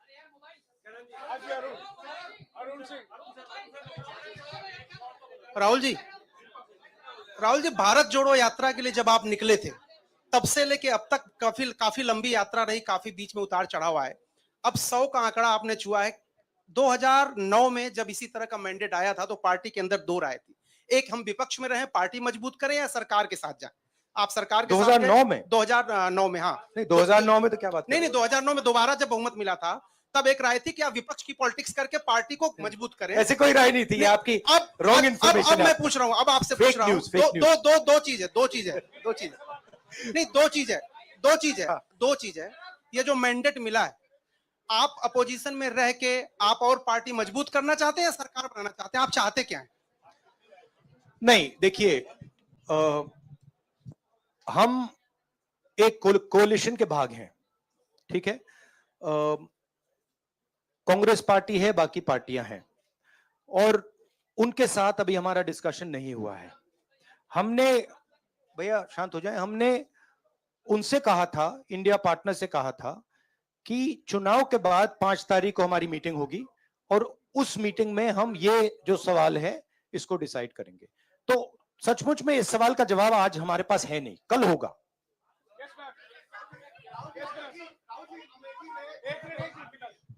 राहुल जी, अमेठी में आपके लिए कहा गया कि राहुल गांधी ने अपने पीए को चुनाव लड़ा दिया, अब उन्हीं किशोरीलाल शर्मा नहीं, देखिए, ये बीजेपी ने कहा था। नहीं, देखिए, बीजेपी लोगों को रिस्पेक्ट नहीं करती है और आज उन्हीं किशोरीलाल ने हरा दिया, तमीज से बात नहीं करती है। मगर किशोरीलाल शर्मा जी जो हैं, वो 40 साल से अमेठी में कांग्रेस पार्टी के लिए काम कर रहे हैं और उनका अमेठी की जनता के साथ रिश्ता है। शायद बीजेपी के लोगों को यह बात समझ नहीं आई थी कि किशोरीलाल शर्मा जी अमेठी से बहुत क्लोजली कनेक्टेड व्यक्ति हैं और इसलिए उनकी जीत निश्चित थी। और मैं उनको कंग्रेचुलेट करना चाहता हूं कि अच्छी तरह वो जीते हैं। और उनको बारे में ये कहना कि वो पीए हैं, स्टेनो हैं, ये बिल्कुल गलत है, ये ऑफेंसिव है, ये नहीं कहना चाहिए। राहुल जी, मैं मोहित हूँ न्यूज नेशन से। सर कहते हैं, आपने एक बात बोली जो मैं इसके जवाब देना चाहता हूं। देखिए, यूपी की जनता से मैं कहना चाहता हूं, आपसे ज्यादा पॉलिटिकल विजडम, मतलब आपने कमाल करके दिखा दिया। यूपी की जनता ने कमाल करके दिखा दिया। नहीं, बहुत सारे स्टेट्स ने कमाल करके दिखाया, मगर यूपी ने हिंदुस्तान की राजनीति समझकर, कॉन्स्टिट्यूशन पर खतरा समझकर उत्तर प्रदेश ने कॉन्स्टिट्यूशन की रक्षा की है। और मैं सब स्टेट्स का धन्यवाद करना चाहता हूं, मगर उत्तर प्रदेश को मैं स्पेशल कहना चाहता हूं, आपने कांग्रेस पार्टी का, इंडिया गठबंधन का समर्थन किया। बहुत बहुत धन्यवाद। राहुल जी, आखिरी सवाल, और इसमें यूपी में एक और बात मैं बोल देता हूं, एक और बात यूपी के बारे में बोल देता हूं। इसमें मेरी बहन प्रियंका गांधी का भी काम है, जो यहाँ पीछे छुपी हुई है। राहुल जी, शुक्रिया साथियों, शुक्रिया, हो गया। Sir, Rahul ji, That's the Congress press conference comes to an end. Rahul Gandhi sticking to the story of what saved what helped the Congress party and the IND alliance on ground. Very clearly the aspect of Samvidhan Bachao, and he kept the constitution there, and this is the message, especially thanking the voters of Uttar Pradesh who he had admonished back in 2019 when he had gone to Wayanad. At that time, he had said the people in the north don't understand, have the political maturity or understanding that people in the south have. But today, he has credited the Uttar Pradesh voters. He's also thanked Priyanka Vadra for the work that she has done. In the behind the scenes, she's aadmi chup ke khadi hai, piche khadi hai, but she's the one who's put on the hard yards in Uttar Pradesh and for the campaigning. Big mandate for Amethi and Raebareli for the Congress party. Overall, the Congress saying that Prime Minister Narendra Modi morally should not accept or should not continue as Prime Minister. The NDA, on the other hand, saying we've got more numbers. The BJP as a party itself has 8 more seats than the INDI alliance put together. So how is it a mandate against us? 2004, 2009, the Congress never had 241 seats. No party since 1991 has had these seats, and that too 3 times in succession that they have had more than 240 seats. So this is something which the BJP believes itself is historic for the NDA, and the NDA has the numbers comfortably. But Rahul Shivshankar and Here's the thing. Zakir, One second. 2 things. I think the person in UP that he should have really thanked is Akhilesh Yadav. Yeah. Because Akhilesh Yadav He is said sitting at India Alliance 36. ke He said Gathbandhan India Alliance, partners, but he didn't take any of the alliance members by name. 36 is what the SP has. 36. SP is the single largest party in Uttar Pradesh, more than the BJP. It's the 3rd largest party in the new parliament. In the 18th Lok Sabha, Yes. Samajwadi Party will be the 3rd largest after BJP and Congress. And Congress has 6. But I think the interesting thing, to my mind, Nalin, and a lot of people, and Rahul Shivshankar, please weigh in on this. A lot of people were asking about this. What happened in UP, which did not happen so much in Bihar, or did not happen so much in Madhya Pradesh, and maybe happened to a lesser extent in Rajasthan? Because this was unexpected, completely unexpected. What was different here? Well, look, it's quite clear that the Prime Minister, in his incipient second term, had to deal with 2 massive disruptions. And they've actually had an impact on the livelihoods of a large number of people. Yeah. Now, why weren't you receptive to it is a question that the BJP will have to ask itself. But I suspect that there has been a combination of 2 factors. One, that Mayawati's vote has actually collapsed. The benefit of that has gone not to the BJP, and that's another question that they need to ask themselves, but it has gone more to the Samajwadi Party. The BJP always prided Professor itself. Gurmurthy has joined us, but Mamata Banerjee is speaking. 29 for the Trinamool in Bengal. দ্বিতীয়ত হচ্ছে যে সন্দেশখালি নিয়ে এত অপপ্রচার কুৎসা আমার মা বোনদের অসম্মান করেছে, সেই সন্দেশখালিতেও আমরা জিতেছি। এবং মনে রাখবেন, আমরা উত্তরবঙ্গেও ওদের নাকি হোম মিনিস্টার সকল তার মেরুদণ্ড মানুষ ভেঙে দিয়েছে। সেই রকম তমলুক কন্টাইতেও কিন্তু মেরুদণ্ডটা ভেঙেছে। আমাদের আগে ভোটের রেজাল্ট থাকতো 2 লাখ, 2.5 লাখ, 3 লাখ। যেভাবে অবজারভারকে কাজে লাগিয়ে এসব করে বেড়াচ্ছে, এর বদলা আমরা নেব, রাজনৈতিক বদলা। এমনকি কোর্ট রায় দিয়েছে। Mamata Banerjee talking about what's happened in Tamluk and Kontai and saying that she will take political revenge for what's happened there. She's also said that this entire false narrative around Sandesh Khali has আমরা grateful to supreme court for their good justice. আপনারা election চলাকালীন দেখলেন 15 লক্ষ OBC certificate বাতিল করে দেওয়া হলো।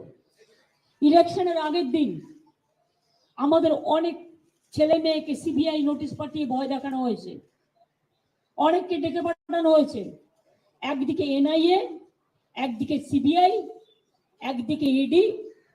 কি নয়, আমি খুশি মোদি যে সিঙ্গেল লার্জেস্ট মেজরিটি পায়নি, উনি ক্রেডিবিলিটি লস করেছেন। So Prime Minister Narendra Modi has not got single largest majority despite using all the central agencies as alleged by Mamata Banerjee, and saying he should resign, he should step away, and he should not continue. He morally does not have the right to be Prime Minister.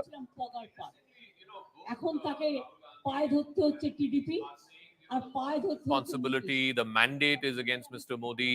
They haven't yet revealed what their cards are, whether they will be staking claim to form the next government. The numbers as they stand right now, 292 NDA, 241 BJP. So which means unless there is a major breakup in the NDA, they're not falling short of 272. Yes, all this hype around 400 and 370, all of that has come undone. Well, in a sense, the Prime Minister is hoist on his own petard. He set himself a target. He said that he was going to win 400 seats for the NDA and 370 for the BJP. He may have done this to, he may have actually done this to sort of buoy the cadre itself, but it has been interpreted as a sign of overconfidence.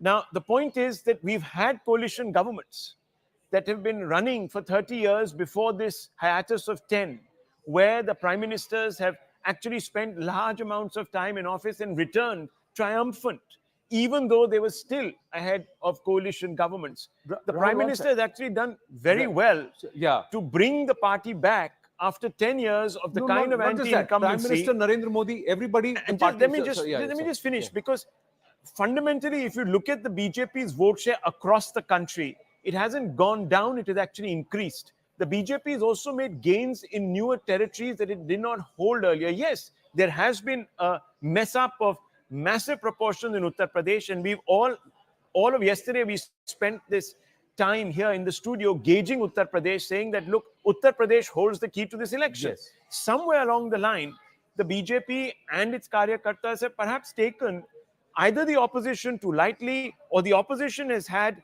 an impact on the voters' mind by going out there and saying that this 400 plus target is a combination of arrogance, and number two, it's a combination of an attempt to try and change the constitution. Now, you know, at the end of the day, communication matters.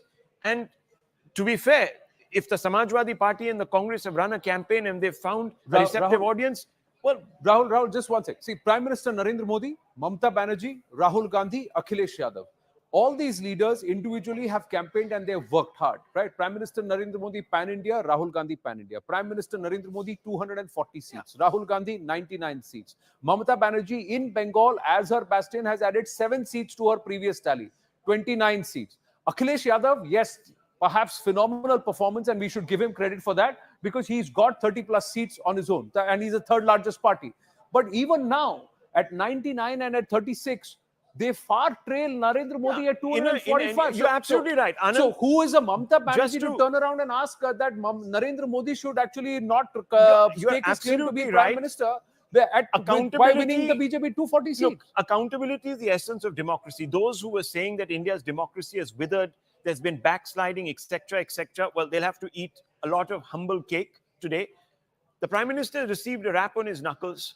He's been given a wake-up call. Yeah. How he heeds it is, of course, up to the Prime Minister and the BJP and its managers. The point is that the elector, the voter, has come out and said, look, we are thirsting for some succor. Yeah. Now, you have to give us that. If you're not capable of it, well, we've told you that we're giving you another chance, though with a caveat and a bit of a shackle. You've got to work harder in terms of trust factor, Earn it. winnability factor, strike rate, he far outnumbers and outperforms any of the other leaders on the horizon. The BJP right now has more seats than the entire collective opposition. One second. put This together. is That's a reality. lesson in humility. Absolutely. Let's be very, very clear about it. In Indian politics, the Indian voter, from time and time again, he's shown this to Mrs. Gandhi, he has shown this to Rajiv Gandhi, and I guess in his own way, in her own way, the voter today is showing Mr. Modi, do not take us for granted. The Indian voter is not somebody you take for granted. And you can put it in a historical context now. And it could be also within the party, where many Fair would have enough, said yeah. that don't take the party leadership and those who are core committed to for granted. Yeah. Absolutely clear, Zaka. That is the one overarching message of this election. Modi remains popular. He is still the single largest party. But the message is to the Prime Minister and to the BJP that don't take us for granted. Yeah. Simple. It also means that you can push people up to a point, but no further than that. I think in terms of the fact they still don't trust the other guy to come to power, but they've put the BJP on notice. Yeah. This Yeah, is putting the Rohan BJP. Mitra, Tom Wadakan with us, Pradeep Bhati with us. We'll just go across to Professor Gurumurthy. Professor Gurumurthy, your assessment. Oh, we've lost Professor Gurumurthy. He was there with us. We'll try and get him back. Professor Gurumurthy was joined, and we'll try and understand from him, because this could be, is this a, yeah, Professor Gurumurthy is back with us. Professor Gurumurthy, is this a possibility that it's a message saying don't take us for granted from the voter and also from the cadre, the core cadre? See, I would look at it slightly differently because it's not a pan-Indian phenomenon. If it is widespread, if the reduction is widespread and there has been no gain at all in different parts of the country, I think there would be a single reason. But I think this is basically confined to 4 states where the BJP traditionally had fared well and thought it would fare well, like West Bengal. So I wouldn't say there is any single reason which would explain this. But I do think that the BJP uh, underplayed the effect of this 1 lakh katakat. See, Mayawati was holding the poor people on an ideological plane. She would not allow them to sell themselves for freebies. When Mayawati ceased to be a contender, her votes melted away. And I think this freebie would definitely have had an impact on UP. It need not be that it shifts 10% votes. If it shifts 3% vote, that is sufficient. So I feel that there are variety of reasons for that. And of course, communal consolidation is also a factor. And I do think the caste factors also played a role. So I have a feeling that it is not explainable by any particular reason. Maybe that the BJP was also overconfident. It didn't put its act together. It thought that Narendra Modi was going to win them the elections. So it is for the BJP to analyze will try and a comprehensive analysis of why it failed in UP. But I believe governance is more important. After 1989 till 2014, I think we're losing his... Professor Gurumurthy, we have a patchy line with you through, sir. We'll try and connect with you again to try and understand this perspective. Because you said overconfidence, along with that is arrogance also a factor, and some very, very smart strategies employed in Uttar Pradesh, especially by Akhilesh Yadav. Does that actually make a difference? Zaka, Pradeep Bhati is here, so let's try and talk about what they did in Uttar Pradesh and what they did right. So one critical thing that Akhilesh Yadav did and the Congress also did is to give tickets to a large number of non-Yadav OBCs or large number of Dalits. In fact, I believe Akhilesh Yadav gave just 5 tickets to Yadavs. And one, I believe, to a Muslim candidate. There was no other MY candidate who got a ticket. It was all, the smaller caste OBCs who got the tickets. I think 50% of the tickets went to either Dalits or to other lower backward castes. Was he took a leaf from the BJP playbook of UP. He replicated the social coalition that the BJP had built. So 5 Yadavs, and those were from the family. 17 Dalits, and all the others, most of the others were non-Yadav OBCs, so Kushwahas, Mallas, that kind. So this is exactly what the BJP did. So what basically, see, he learned a lesson in 2022 when he got a real hike in the vote share, but fell short with a glass ceiling because all he had was a Muslim in the Yadav vote. He knew that to win, he has to broad base it. So what has happened this time? Why have we seen a political earthquake in UP? Is because the opposition has been very smart. They had the Muslim vote, they had the Yadav vote, they added a smattering of the social coalition of people who broke from the BJP and came, and the BSP which broke down, it ended up going here. So that's what took the opposition across for conversion. Agree, because BJP's vote share has fallen by 5 or 6%. I think we should come out of this mindset that Samajwadi Party is only getting Muslim and Yadav's vote. We have to actually come out of this, and this is all studio-based idea which has been floated all around. We said the exact opposite of that. But what is that? What is that? That is a long time back story. Let's bygone is bygone. What I am saying is, people of the Uttar Pradesh felt cheated, and they buy the Honorable Akhilesh Yadav's dream of UP, the dream of hatred which has been spread by Honorable Prime Minister, and the language he has used The people of Uttar Pradesh has shown him the way, because the reason of his losing the popularity is that last time he got vote somewhere around 5 lakh, and this time around 1.5 lakh. So 70% of the people who voted for him actually disowned him this time. So let one should be clear that popularity of Honorable Prime Minister Narendra Modi has come down drastically. So he's no more that popular leader that we were talking about. PDA, which the slogan which we have given, is majorly voted for Honorable Akhilesh Yadav and Samajwadi Party, and there is no doubt now the PDA, the leader of tallest leader of PDA and Bahujans is Akhilesh Yadav ji today in entire India and Uttar Pradesh.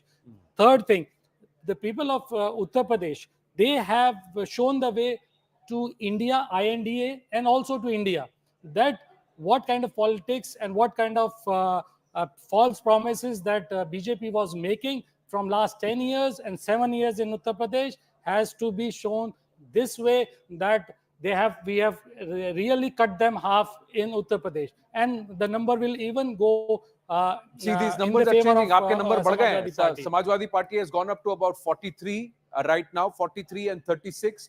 And the Trinamool has again gone up to 30. And the BJP slipped there. So the regional Chhatraps in that fight with the BJP, they are actually scoring and they are hurting the BJP. The BJP slipped below 240. They had gone up to 245 in terms of leads. They have slipped to 239. The NDA is at 290. They had gone up to 296 at one point in time. And inching towards 300. They've slipped back 6 seats. And large number, Congress still remains at 99. That means a large number of the regional Chhatraps and the regional players are actually hurting the BJP. This is a mixed response to the Bharatiya Janata Party, depending on geographies. Yeah. It's quite clear that certain local issues have overridden the larger issues that the BJP was trying to evoke. Yeah, we have Tom Vadakan and Rohan Mitra also. No, let's go and ask them. In fact, Mr. Vadakan, would you like to comment on why you have a situation where the BJP has gained some in the south, but has lost where it really mattered to it? The areas, the geographies that powered it to victory in 2 general elections. Rahul, these are matters that we will be analyzing, but from what I see, this issue about freebies, especially in an aspirational background, I think it's like asking for more. I mean, I'm reminded of Charles Dickens' book, where you keep asking for more and then you offer this. So the point is, where is the delivery happening? If the delivery had to be done, then it would have been economical. But when you are nowhere near the power, I mean, you have done well, essentially because of this freebies. You have made these offers across. People have believed you. Now, when you have to deliver, that's where the questions come up. Now, we have the numbers at the current position. And I think Modi ji is going to be sworn in as on the 3rd term, and we have a plan for 100 days and another 5 years. We have a joint plan with the NDA partners. We will face the rough weather. We know we can deliver. The only point is we are not offering freebies that way. I mean, No, but Tom, can I just ask a thing? I think Rahul mentioned this. You guys made the whole thing about 400 par and, Mission 370 and so on. So it's not like the media did it or the opposition did it. You guys raised the bar and now you've fallen well short of that bar. Yes, of course, you'll continue to be in government, but a much reduced majority. Are you not acknowledging what the voter of this country is trying to tell you? Humbly accepting the mandate. There's no question about that. We are in a humble, full respect for the mandate. But there are issues which has to be analyzed. And now as to the question of the target of 400, that was for our own consumption. That is to buoy up our own teams, to tell them, look, we need to attain that man. That's part of a But Tom, it was not said in a closed room. No, you went to the bully pulpits and said Mission 400, Mission 400. Every day, every rally, this is what was said. In fact, the first sort of backlash came after around the first phase when the BJP itself realized, and credit to them, that look, people are asking, what's in it for us? You want 400, that's your problem, right? What are we getting out of it? So I think the BJP realized that and they stopped. I think tried to from the temper PM it down a downwards, little. they stopped using Mission 400 and 400 par. I think that thing got stopped. Rohan Mitra is also there with us. Look, I'm very, very clear about this. I think though Mr. Kharge, Mr. Rahul Gandhi, the other opposition, Mamata, has also not revealed their cards as to what the India Alliance wants. I don't think they've come to a decision on whether they want to stake claim or whether they want, they would just rather, see the back of Mr. Modi and they're okay with anybody else from the BJP, taking on from here and leading the BJP into the third term. I think given these numbers, they probably would be more comfortable doing that and be a more vociferous opposition. It would be difficult in any case to pick one particular leader to lead this. The Congress would have a claim. Yes. You have the Samajwadi Party, that's the third biggest. Yeah. And then you have Mamata Banerjee, who's no shrinking violet. Yeah. So, there will be and the most important thing, you have to get somebody from the NDA. You have to get both Nitish Right now, Kumar they need to get both. and Chandrababu Naidu. Right now, they need to get both. Otherwise, the NDA still has the majority. Yeah. So, Rohan Mitra, again, what is the message of the Indian voter? That is the most critical thing. Because I think at the end of the day, and I tweeted about this as well, Janta Janardhan, in a democracy, people are God. And this is God's voice. Listen to what the people are saying. See, and in that voice, just adding that, the BJP as a party has got 239, the Congress as a party has got 99, and Samajwadi as a party has got 36. Trinamool as a party has got 30. Yes, Rohan Mitra. Good evening, guys. I was listening to you, and absolutely, the BJP is the single largest party. Their coalition has crossed the halfway mark. But the point is not that. Mr. Vadakam was saying something about the freebies. The freebies, this is not the freebies. When the country, there are no jobs for the poor people, when the divide between the rich and the poor is constantly, increasing, and you're seeing the people, like the poor people, who you're saying that you're giving them the free ration. But outside of that, what? What next? The only reason the Congress and the allies in the India parties, we spoke about giving freebies. It's not freebies, sir. It is about giving them a livelihood. It is about taking care of their basic needs, which the BJP forgot, because the BJP was thinking that, the stock markets are going up. Mr. Adani and Mr. Ambani and the bigger industrialists was making money. So we were reaching out to the poor people. Coming back to the verdict, Zaka, you've said, the numbers were 400 plus. Even after the exit polls, the whole India Alliance was written off. Everything was against us. When the people were changing parties, we were told that, the Congress and the India Alliance is against the Hindu religion as a whole. Today, what have we seen? In Allahabad, the India Alliance has won. This is where the Ram Mandir has been built. Ayodhya. So Ayodhya. You mean Ayodhya, Faizabad. Yeah. If the India Alliance people, come on, we are not anti-Hindu. We are not anti any religion. We are just standing by the people who are, who have been lynched. But if they are in the Muslim religion, standing by them does not make us anti-Hindu. There have been comments. I'm not going to deny it on your channel. There have been some comments which have, hurt the Hindu sentiment, but they are not coming from the top leadership. I'm going to point out people like Acharya Pramod Krishnan, people like, Gaurav Vallabh, who changed parties right at the, at the onset of the elections. This was their only narrative, that the Congress party and the allies are anti-Hinduism. But it is not true. When you're talking about issues, you're talking about employment, you're talking about jobs, these are the bigger issues which the India Alliance tried to bring forward to the people. And these you are may the say things that, we sir. fought this election upon. And we have increased, the Congress party from 52. We are almost there. We almost doubled our seats. Correct. And the BJP has lost 60 seats. Yeah, but so it's a victory. It's a big victory for us. It's a Nobody big gave us a chance. it's a big win for the Congress party, because you've jumped to something that you've not achieved in the last 15 years. That's true. But since 2009, you've not seen these kind of numbers. But this is still not enough for you to say that you're the single largest party, or it's an overwhelming mandate away from the BJP. This is not a vote. This is not a vote for them. Yeah, it's not a vote for the Congress or it's a vote outside of. It's somewhere in between, where somewhere the voter is saying we need to temper things down a bit because we don't want anybody to get carried away. Tom Wadakan, quickly, we got to take a break. Quickly, want to understand. Mamata Banerjee is saying there is a Bihar ka picture baki hai. RJD, Rabri Devi is saying Bihar mein picture baki hai. Is there a certain worry around what Nitish Babu would do? Because there is an open, wooing that's happening about special status in Andhra Pradesh to Chandrababu Naidu and the Telugu Desam party, and now to Nitish Kumar. Sources have said, unconfirmed sources saying he's been offered deputy PM. by the NDA alliance and the Congress? Well, in politics, all this happens. In fact, I've heard it from the television centers of various channels that these are the possibilities, that they could happen, that could happen. But there's a ground reality. The ground reality is NDA is as firm and cemented than you can imagine. So all this big talk about Deputy Prime Minister and what have you. And let me remind you that about the stock market, please don't link any election with the stock market. Stock market behaves on its own. They decide on what. How can you decide that because the stock market has gone down because you got 99 seats? Please, if you understand the stock market, you will never talk like that. Stock market operates on the market vibrancy, and there is don't a sentiment. link it. There was a sentiment. There was a sentiment of stability that was expected. Going up. There was a sentiment of there was a sentiment of stability. There was a sentiment of stability, and clearly, when the exit polls happened, the stock markets went up. The BJP said, "Look, everybody's buoyant."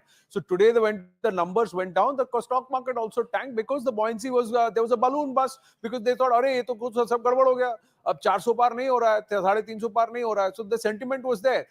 Let's not say it's not there. It is there. Just quickly, Professor Gurumurthy is joining us. Bhatti ji, coming to you, Pradeep ji. One sec.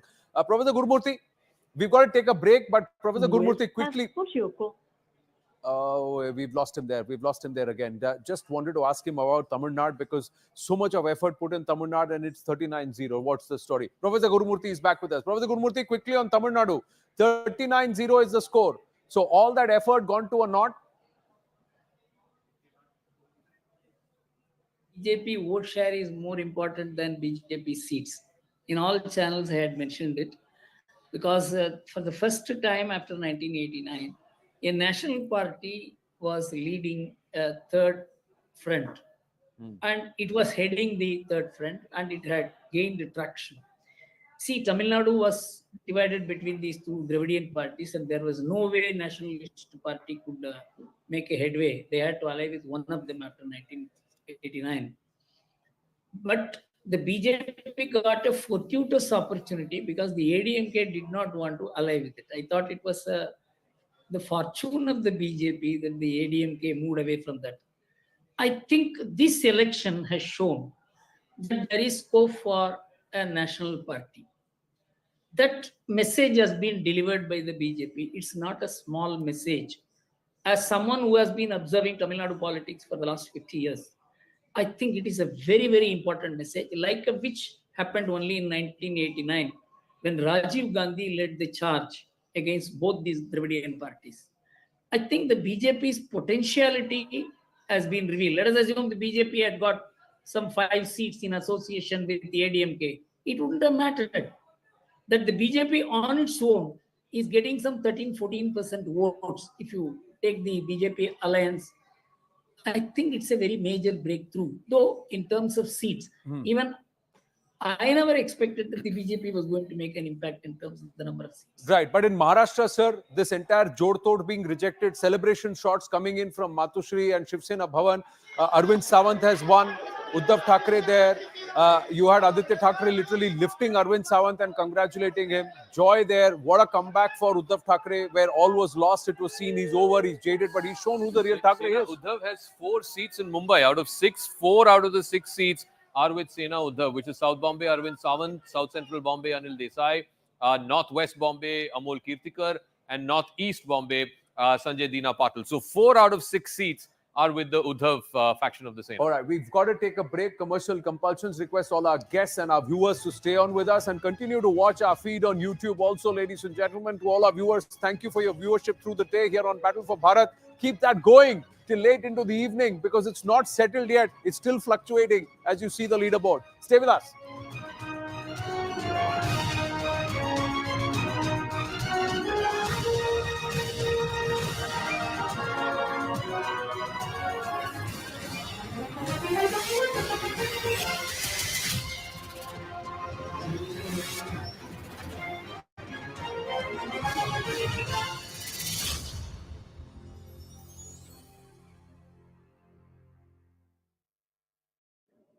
In his brief conversation with Prime Minister Modi. Right. So, just quickly understanding between the JDU and the TDP, any of these allies who are a little dicey, is the BJP worried about them decamping or leaving the NDA because they're being wooed openly by the opposition? Well, that cannot be confirmed as of now, because like I know that Chandrababu Naidu has conveyed, in fact, to the Prime Minister himself that he's going to be with the NDA. Nitish Kumar is known as the Palturam, is known as to have several flips and flops. It'll be important to see what the BJP's conversation will be, because I'm sure the BJP will put the likes of Vinod Tavade and the others who are in charge of Bihar to have a conversation with Nitish Kumar to make sure that they are on the same page.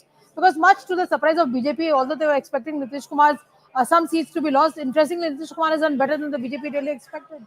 So will Nitish Kumar stage another flip-flop? We'll have to only wait and watch. But as of now, the BJP is very, very, sure that their alliance partners will stay with them. He has spoken to Chandrababu Naidu. He has dialed the TDP chief, perhaps to congratulate him on that landslide victory in the assembly elections, and also a phenomenal turn for the NDA in Andhra Pradesh.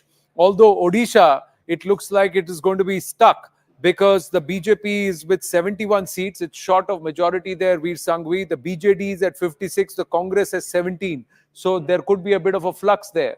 Yes, I think that's a reasonable assumption. Overall, I think the way to look at this election, and we were asked to look at it as BJP versus the rest, it's not really. It's a battle of two alliances, the India alliance versus the NDA alliance, and the NDA alliance is one. If you look at it that way, you get a completely different perspective. Our problem, and the BJP's problem essentially, is that the Prime Minister said 400, talked about 1,000-year reign. He upped the ante. He made it seem that anything less than 400 would be a defeat. Whereas, in fact, if you're a third-term Prime Minister and you've got these results, if you're going to make history and be sworn in for a third term, you've already achieved quite a lot. Why Mr. Modi upped the ante, I do not know. Well, Prime Minister has spoken with Chandrababu Naidu. Payal is joining us with the details before we get into the analysis. Yes, Payal, what's the conversation about? Or we'll go across to Payal in just a bit. Yes, if you look at phase 1 and phase 2, you'll see that both those phases haven't really kicked in for the BJP. If you just look at that in the data set, right, let's see. That'll give you the picture. And I think that's really where you have to press the panic button, so to speak. Let me bring in Mr. Poonawalla on that, if he's still there with us. Mr. Poonawalla, just wanted to ask you, the conversation here is veering around to the fact that the Prime Minister really went hell for leather after the second phase. Is that because the BJP had sensed that there was a certain degree of perhaps dissipation in support on the ground? Look, Rahul, once again, the BJP and the NDA alliance, already NDA plus was 400, and therefore we set a high benchmark for ourselves. We always knew, as we've been already validated, that we were going to come back to power for a third time. The only question was that could we reach or better the target that we had set for ourselves. Perhaps Veer has a point that we set our ambitions too high. We could be guilty of the burden of expectations weighing too heavily on us. But now, just think of it. Had this been 2014, the 2014 NDA was about 310 or 315 seats. We are not very far away from that. By all likelihood, in 4 o'clock or 5 o'clock, we'll be making that mark. Right. At that time, that was considered as a wave. And today, it's not being considered as a wave. No, and see, I'm just looking at Zaka wanted to know, beg your pardon, Rahul wanted to know, in phase 1 and 2 together, the opposition has actually taken 26 seats, plus 26 seats. The NDA is minus 23. And in that, if I were to look at the breakup of the NDA, the BJP has got 72 seats. They are minus 23 overall. So that's the breakup. And if you look at phase 1, 2, and 3, let me add to the filters and add phase 3 also. If you look at phase 1, 2, and 3, overall, the NDA is minus 34 seats. Yes. So the first 3 phases is where the BJP and the NDA has suffered a lot of losses. Bulk of the losses are from the BJP. And that's the area where the SP has really capitalized in Uttar Pradesh also. If you overlay those and 3 phases, if you look at the Uttar Pradesh region, and let's look at the region, let's go back.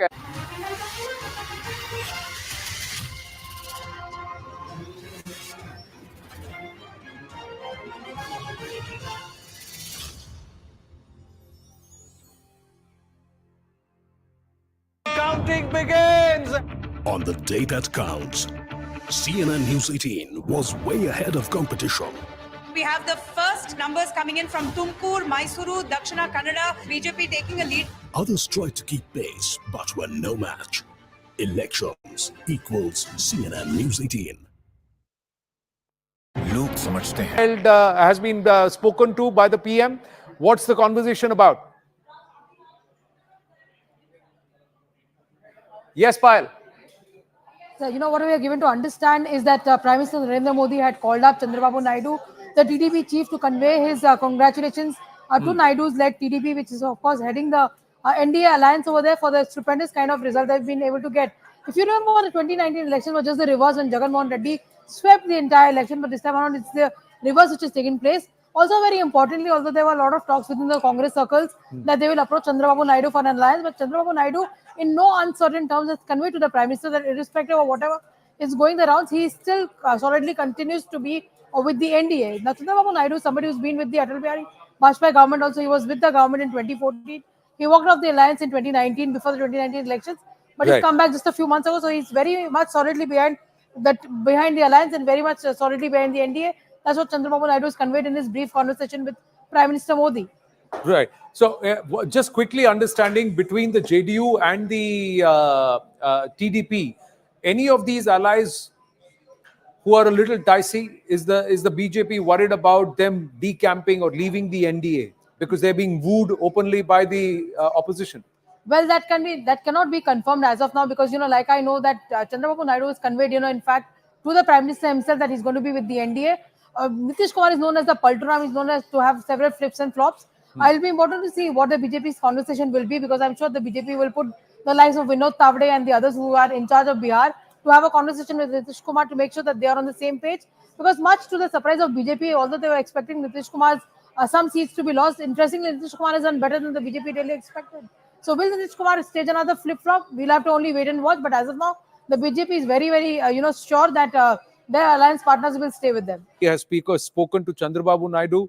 He has dialed the TDP chief, perhaps to congratulate him on that landslide victory in the assembly elections, and also a phenomenal turn for the NDA in Andhra Pradesh. Although Odisha, it looks like it is going to be stuck, because the BJP is with 71 seats. It's short of majority there, Veer Sanghvi. The BJD is at 56. The Congress has 17. So there could be a bit of a flux there. Yes, I think that's a reasonable assumption. Overall, I think the way to look at this election, and we were asked to look at it as BJP versus the rest, it's not really. It's a battle of two alliances, the India alliance versus the NDA alliance, and the NDA alliance is one. If you look at it that way, you get a completely different perspective. Our problem, and the BJP's problem essentially, is that the Prime Minister said 400, talked about a 1,000-year reign. He upped the ante. He made it seem that anything less than 400 would be a defeat. Whereas, in fact, if you're a third-term Prime Minister and you've got these results, if you're going to break history, make history, and be sworn in for a third term, you've already achieved quite a lot. Why Mr. Modi upped the ante, I do not know. Well, Prime Minister has spoken with Chandrababu Naidu. Payal is joining us with the details before we get into the analysis. Yes, Payal, what's the conversation about?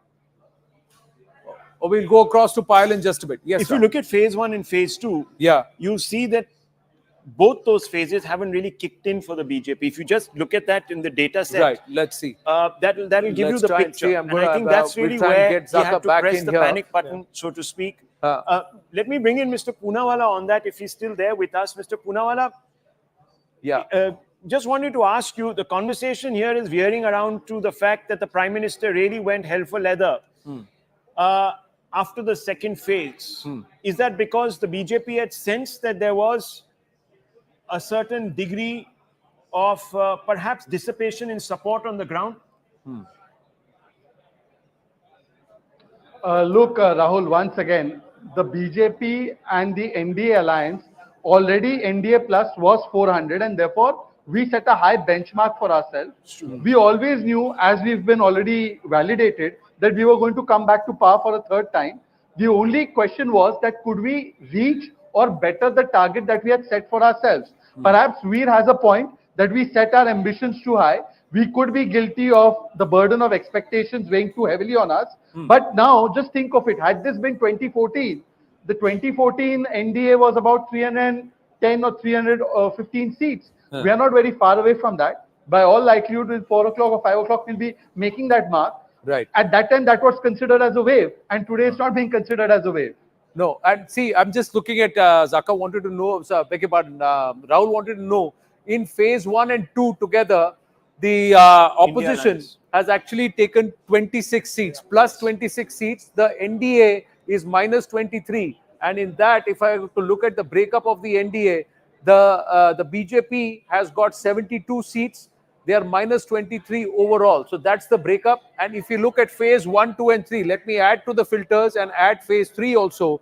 If you look at phase 1, 2 and 3, overall, the NDA is minus 34 seats. Yes. So the first 3 phases is where the BJP and the NDA has suffered a lot of losses. Bulk of the losses are from the BJP. And that's the area where the SP has really capitalized in Uttar Pradesh also. If you overlay those and 3 if phases. if you look at the Uttar Pradesh region, and let's look at the region, let's go back and we'll look at the states. I've got Payal with me. Just a minute. Yes, Payal. Chandrababu Naidu has dialed, has been spoken to by the PM. What's the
Namaste, Jai Hind, and thank you for staying with us here on the Battle for Bharat, ladies and gentlemen. The results are still consolidating. There are still about 20 to 25 seats which are hotly contested and about 10 seats which could go right down to the wire. So the final tally could still evolve. But let's try and understand the composition of the parliament now.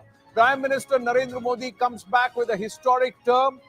Third term, and this feat has not been repeated by a single party which has got more than 240 plus seats since 1991 or 89-90 if my memory serves me right. The Congress party on the verge of getting to 100 seats, on the road to a comeback, and they will be very, very buoyant for the years ahead. They've made some solid gains riding on the back of their alliance partners in the INDIA. For Prime Minister Narendra Modi, he needs the NDA. He needs the NDA and some solid partners like the TDP and the JDU who are being openly wooed by the opposition right now.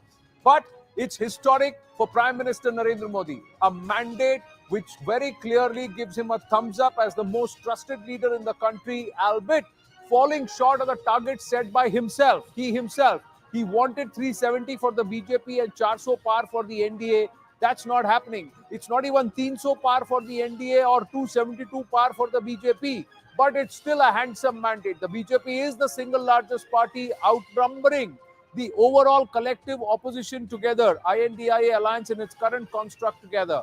So the BJP gets back into power. At the helm will be Prime Minister Narendra Modi. He is expected at the BJP headquarters in just about half an hour from now at 7:30. What is the contours of his speech? The contours of his speech will be very critical. Zaka Jacob with us. Zaka, phenomenal across If you look at the performance of all the parties, the regional Chhatrams, there is a story. Andhra and Odisha are seeing new governments. Telangana is seeing a bit of an upheaval. Where is the Aam Aadmi Party in all of this? Another story nobody is talking about. Yeah, they have nothing in Delhi. One of the two states is they're in power. Mr. Kejriwal is in jail. They have 3 seats in Punjab. But I want to focus just for 1 second on Andhra Pradesh, because really the two people who are the Cheshire cat right now are one Chandrababu Naidu and the other Nitish Kumar. But Chandrababu Naidu, what a phenomenal return to power this is. At just the Lok Sabha level, the NDA has 21 seats. A bulk of it is, of course, the TDPs. They've got 16. Last time they had 3. And the BJP had nothing last time. They have 3. And the Janasena, Pawan Kalyan's party, has 2. So essentially, the mandate here is A, for Chandrababu Naidu because of the state elections. And I think in the state elections, he's got 150 out of 175. It's like a 2/3 majority. It's like a crazy mandate. That has then rubbed off on the Lok Sabha as well, because it was simultaneous election. And of course, when you have this kind of mandate, when the people have made up their mind to get rid of the incumbent, like they did against Jagan Mohan Reddy right now, then it sweeps across the board. Then there's no distinction between Assembly and Lok Sabha. And the Lok Sabha result in that sense has been a beneficiary of the anti-incumbency in the Assembly election. So Chandrababu Naidu is looking at these 16 MPs. He is now basically the second biggest component of the NDA. So he, like I said, is the Cheshire cat. He's being booed by both sides. Although he's told my colleague Payal Mehta that he's firmly with the NDA camp. He's not going anywhere. He had a very bitter, deeply personal sort of parting of ways last time around. So Smita Prakash, please weigh in on this. These two folks, Nitish Kumar, who has been, on this side and that side and back again on this side. And now you have Chandrababu Naidu, who again was with the Vajpayee NDA, left quite bitterly after the Modi-Amit Shah era, and then now he's back with the NDA. Do you see these people being firmly with the NDA, or is there some cause for concern? Well, looking at the numbers, anything is possible.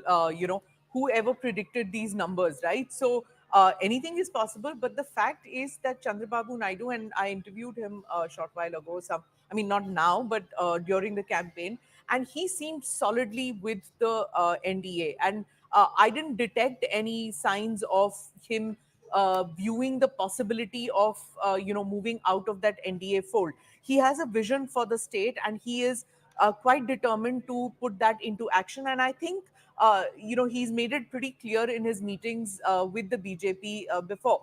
Mamata Banerjee did say that the NDA now is the BJP is on the crutches of Nitish Babu as well as Chandrababu. And she's not wrong in that, because the BJP on its own is unable to form the government. They need the NDA, and it's not a happy situation for the BJP. But the fact is that they are the single largest unit, and the president will call them to form government. If I'm not mistaken, that's how it works, that's right? correct, yeah. So they will be called to form the government. The Prime Minister will be at the BJP headquarters, and he's probably going to be addressing his workers. He's the one who gave the 400 par Nara. He's the one who gave the Nara of Modi ki guarantee. Now he will explain to the voter, he will explain to his flock as to what went wrong and what is the agenda for the next 5 years. Because I did want to ask this, because Mamata Banerjee is saying this, Rahul Gandhi and Kharge are saying this, that this is a mandate against Modi. Yes, true. They are going to say this, and everybody was saying that it's like a referendum, though we don't have a system of referendum in this country. But everybody was saying it's a referendum because it is the Prime Minister who kept on repeating this in all his rallies. He kept telling everybody, "इन्हें जिताइए, पर याद रखिए जब कमल पे निशान लगाएंगे तो मुझे वोट जाएगा." हर वोट मोदी के लिए जाता है. हर वोट मोदी के लिए जाएगा. So he made it about not himself. just that, this 400 par thing, was this an issue of overconfidence, or also somewhere they said, "ठीक है, 400 नहीं, 300." Probably mind games, Anand. I think it's mind games now. But it's the Prime Minister. It's not just that. The BJP put the Prime Minister front and center, even on their manifesto and in their entire election projections. It was Modi ki guarantee. It was Modi ki guarantee. And in fact, Mr. Modi himself tweeted to say, they start calling me Modi, and it was all Modi ka parivar, etc., etc. But I just want to come back to this point about why are we fretting over the fact that this is going to be a coalition government, as if it's going to lead to the kind of paralysis we saw in the UPA years.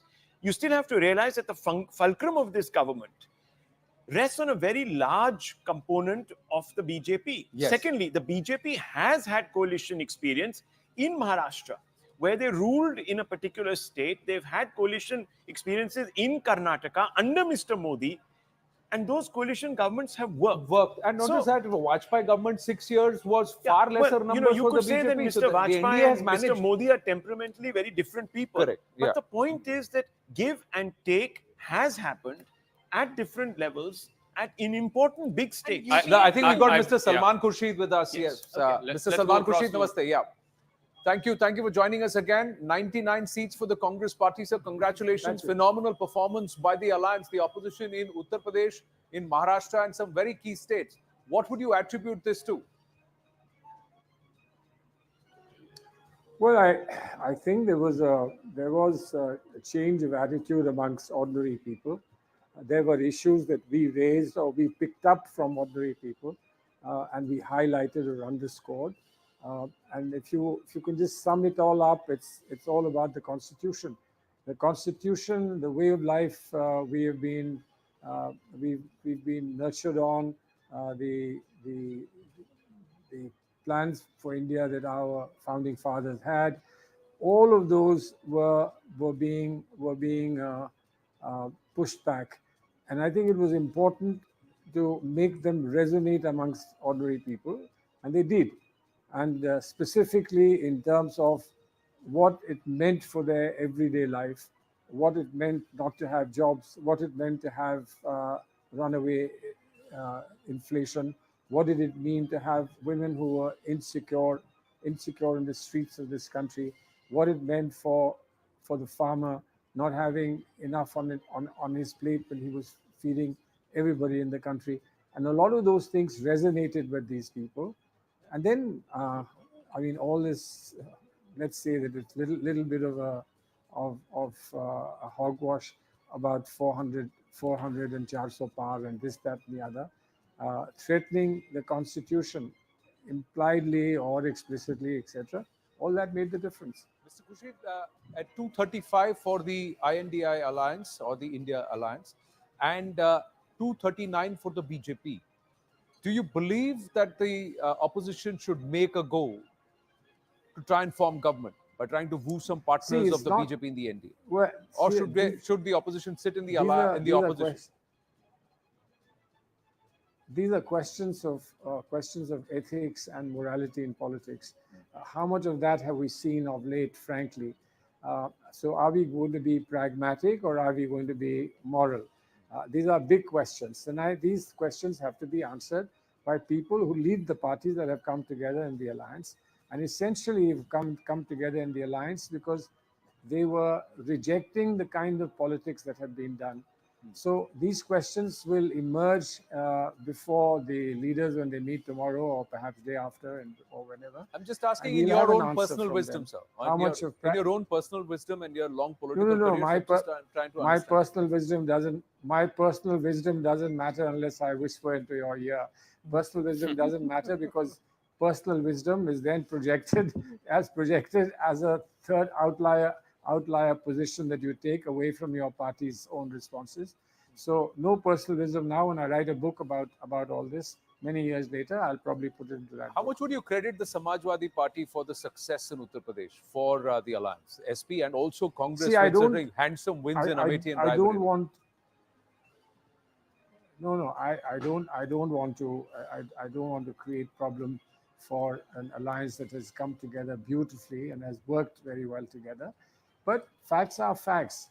A fact is that there was a huge element in UP that was willing to support and wanting to support the Congress party. And I hope that the Samajwadi Party realizes that that element may not have come in the same measure to the Samajwadi Party.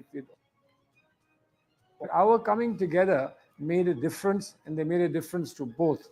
We were fighting fewer seats, they were fighting more seats. So perhaps it looks larger on the screen for them than it does for us.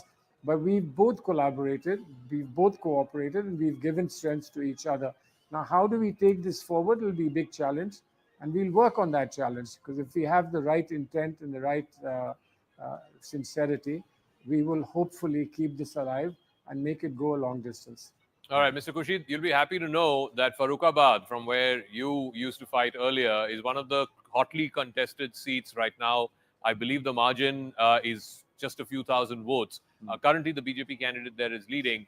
But do you see a path to revival for the Congress party in Uttar Pradesh? You're currently leading in 6 seats. So 6 MPs the Congress will have from Uttar Pradesh, which is probably the most since 2009. You've said a very tantalizing thing by saying that, look at what is happening to Farrukhabad. So I cannot resist saying that, well, if I was there, it might have looked very different. But be that as it may, it was a hotly contested seat, and I'm glad for that. I'm glad for that, but let the best man win. And obviously, because we are in the alliance, I would hope that the alliance wins. So let's call it when the final figures come out. But when you ask me about where do we go from here, I think that there is a genuine movement back towards the Congress, a genuine movement back, and perhaps we offer a great deal to add strength to the Samajwadi Party, as perhaps they do to us, and that's worked very well, and I hope that that will continue to work in the years and months to come. All right, so you're hoping that in the 2027 assembly elections as well, this alliance will continue? Of course, you've got me there. You've got me there. Absolutely. Absolutely. But there'll have to be a lot of work on it before we go into that alliance. All right.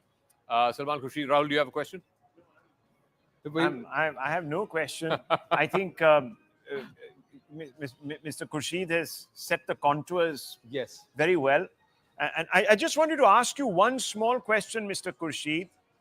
Who do you think deserves the utmost credit for the Congress's showing in this election? It's been a dramatic revival in fortunes. Who do you think is the lead driver of this? Well, look, isn't it obvious? Isn't it obvious? Who was the one who traveled the length and breadth of the country? I mean, there are many good leaders who've contributed, but everyone's contributed in their own region or state. But look at who's gone across the length and breadth of the country and given us these results. And that's the only Mr. reason Rahul I Gandhi. posed that question is because there were a group of leaders called the G23 that asked some questions of the Congress party and its leadership. Are those questions now, so do they pale into insignificance? Well, I don't want to use the same expression for those leaders, but some of those leaders have not waited for answers and they've moved away. Some have got their answers and have participated in accepting those answers. So that's a chapter in history which perhaps had an importance at that time, but we've all lived through it. It's gone and passed. And I think the answers today, if those questions remain alive, the answers today are in the performance of the Congress party. Mr. Salman Khurshid, thank you for your time and thank you for speaking with us, sir. Thank you so much. I think the breaking is an interesting one. Yes, the interesting one because Chandrababu Naidu has called off the briefing that was scheduled for the TDP. Amidst the buzz of allies switch, he's called off a briefing. So is there a twist in this whole story?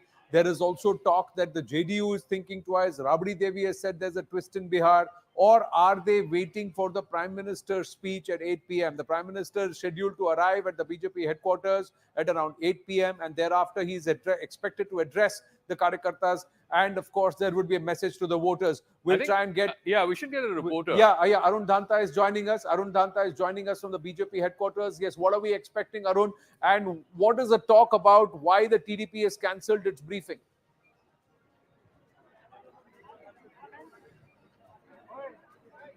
Well, Anand, I'm not able to hear you properly, but I think you asked about the preparations there and the timings of the Prime Minister. So, Prime Minister is expected to reach here at BJP Extension's office somewhere around 8 p.m. That's what we are told.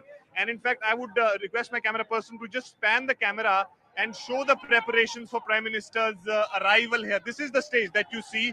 And from there, Prime Minister Modi will be addressing the BJP Karyakartas, workers here. And also there is a ramp in between the crowds through which Prime Minister Modi will walk from the gate, Extension's gate, to this stage venue. And you can see these people right behind me are in a celebratory mode. They are saying that NDA is forming the government. That is more important for them than what BJP is getting. भाजी आप कहाँ से आए हैं? मैं दिल्ली से हूँ जी। भाजपा की सीटें तो 250 अभी पार नहीं हो पा रही हैं, तो कैसे देखते हैं आप? कैसे चलेगी सरकार? कैसे होगा? सर मोदी जी का जादू है, ये पूरी सरकार बनाएंगे अपनी, ईमानदार सरकार है ये, और इन्होंने देश के लिए बहुत कुछ किया है। जो और एमपी हैं वो इनकी तरफ अपने आप अच्छा, देश के लिए बहुत कुछ किया है कह रहे हैं, दिल्ली लेकिन जो की सीटें हैं वो उतनी नहीं आ पाई, मेजॉरिटी। सभी गीदड़ मिलके शेर का शिकार फिर भी नहीं कर पाए, लेकिन दिल्ली शेर निकला, वो अकेला ही अपना काम कर गया। सारे के सारा हिंदुस्तान के लीडर इकट्ठे हो गए, लेकिन मोदी को हरा नहीं पाए। लेकिन दिल्ली में तो 7 सीटें जीती आप लोगों ने। बिल्कुल, हमने 7 सीटें जीती हैं और सरकार भी मोदी जी की बहुत बेहतरीन बनेगी और बहुत बेहतरीन चलेगी। इस तरह से स्वागत करेंगे। हम लोग देख रहे हैं कि पीछे एक रैंप बना है पूरा, यहाँ से चलकर आएंगे पीएम इससे आपके सामने। तो किस तरह से आप लोग स्वागत करेंगे, क्या कुछ तैयारी है? जी, आप देख रहे हैं कि मैं ही नहीं, पूरे के पूरे लोग, आप खुद पत्रकार भीगे हुए हैं पसीने से, लेकिन अपने नेता के लिए सारे अपनी जी जान से यहाँ उनके स्वागत के लिए इकट्ठे हैं। हम जोरदार स्वागत करेंगे। Thank you, Arun. Thank you, Arun. So the preparations going on. A lot of the Delhi BJP cadre there. Big win in Delhi. All 7 seats to the BJP, despite the Congress and AAP coming together in Delhi. Nothing there for them. The Aam Aadmi Party decimated in Delhi and also in Punjab, where the Congress has taken the mandate, the larger share of the seats there out of the 13 seats. So Punjab is also a story. But quickly on Chandrababu Naidu, Payal Mehta joining us. Payal, why is the TDP cancelled the briefing? Is it to, and it now gives a lot of talk to this entire wooing by the Congress party? Yes, there has been a lot of talk as far as that is concerned, but Chandrababu Naidu and his people have constantly been telling us that he has assured Prime Minister Narendra Modi and of course Amit Shah both that he's going to be very strongly with them, because it's a decisive mandate for Chandrababu Naidu-led NDA government there, both in the assembly as well as the state.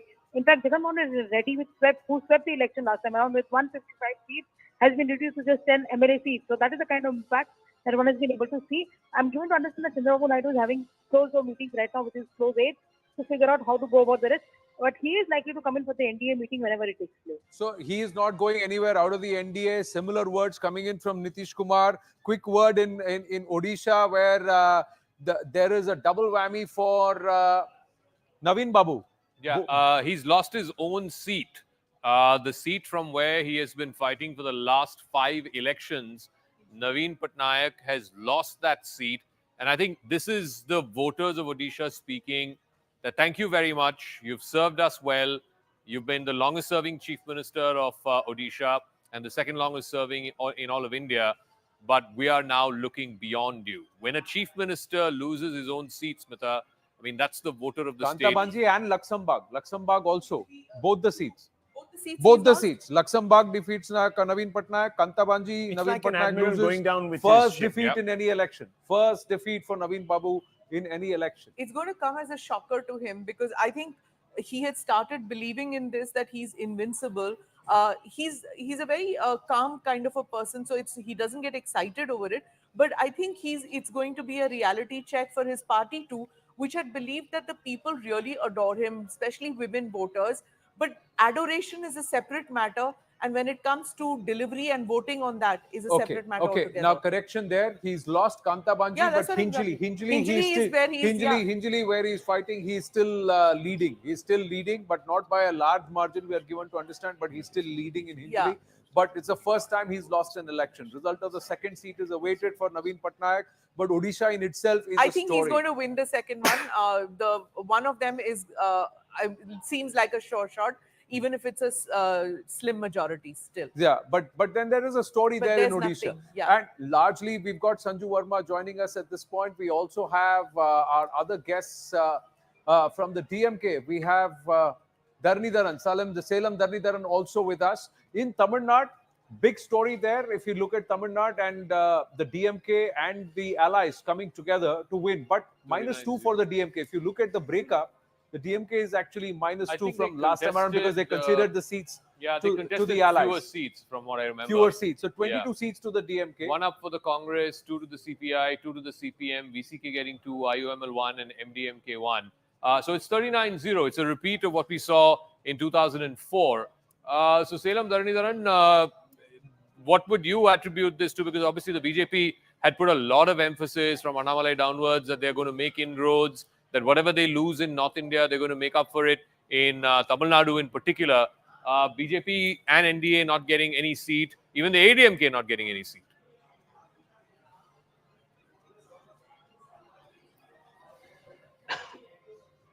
Dharani, I think you're on mute. You'll have to unmute yourself, You're please. on mute, yeah.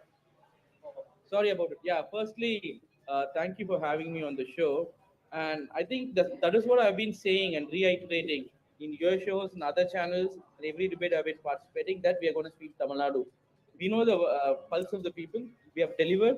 In fact, we promised more than what we said we will be doing for the people. I think this victory is for a leader's effort on having inclusive growth in the state of Tamil Nadu. And also, if you look, the biggest problem with BJP was they never had a ground presence in Tamil Nadu. It was only a social media built-up presence or a media makeup. To win elections, you need grassroots presence. This is what I've also been reiterating. BJP did not have sufficient booth workers in any of the constituencies. How can you win election? Leave alone win election. Cross deposit without booth workers. But Mr. Dharanidharan, here is the thing. Just the data that's come in. 9 seats in Tamil Nadu. The BJP is runner-up. Chennai Central, Chennai South, Kovai or Coimbatore, Kanyakumari, Madurai, Nilgiris, Tirunelveli, Tiruvallur and Vellore. 9 seats where the BJP is in runner-up position. That means that there is some traction for the BJP and ground. Does this also mean there could be a shift in the narrative of the political parties? One is the DMK versus the BJP now becomes the principal opposition. No, I think which I think we have to wait and watch. But the fact of the matter is they could be runner-up, but you have to look at the difference. Except for Dharmaburi, nowhere BJP gave a fight to the DMK. The difference from the beginning were more than 20 percentage points. Look, Central Chennai, the difference is more than 2.2 lakhs. Even you go to Uti, where the Union's Home Minister for State is contesting against Arasa, the difference is more than 2.5 lakh votes. So the difference is huge. The problem maybe BJP has come second is because ADMK did abysmally bad. They just didn't do bad, they did abysmally bad. So because of that, BJP came second. It's like you get second rank in school exams, but you're only 60% because everyone else did bad. Everyone failed the exam. So that's why BJP came second in those 9 constituencies, not because they did well or they gained traction. That's exactly also, what I'm trying to say. Is there a redefinition of who will be the opposition in Tamil Nadu going forward? Sumant Raman has a point. Yes, Sumant Raman. Then we bring in the BJP and also Manojit Mandal of Trinamool is also here. First of all, you need to look at the numbers. The BJP, you said 9 people have come second, out of which one is OPS, one is TTV Dinakaran, one is AC Shanmugam, who have got nothing to do, who are sort of NDA allies as it were. In 2014, the BJP, the NDA actually came second in 10 seats as well. At that time, it was a different NDA with Mr. Vijaykanth, PMK and so on. And we know what happened.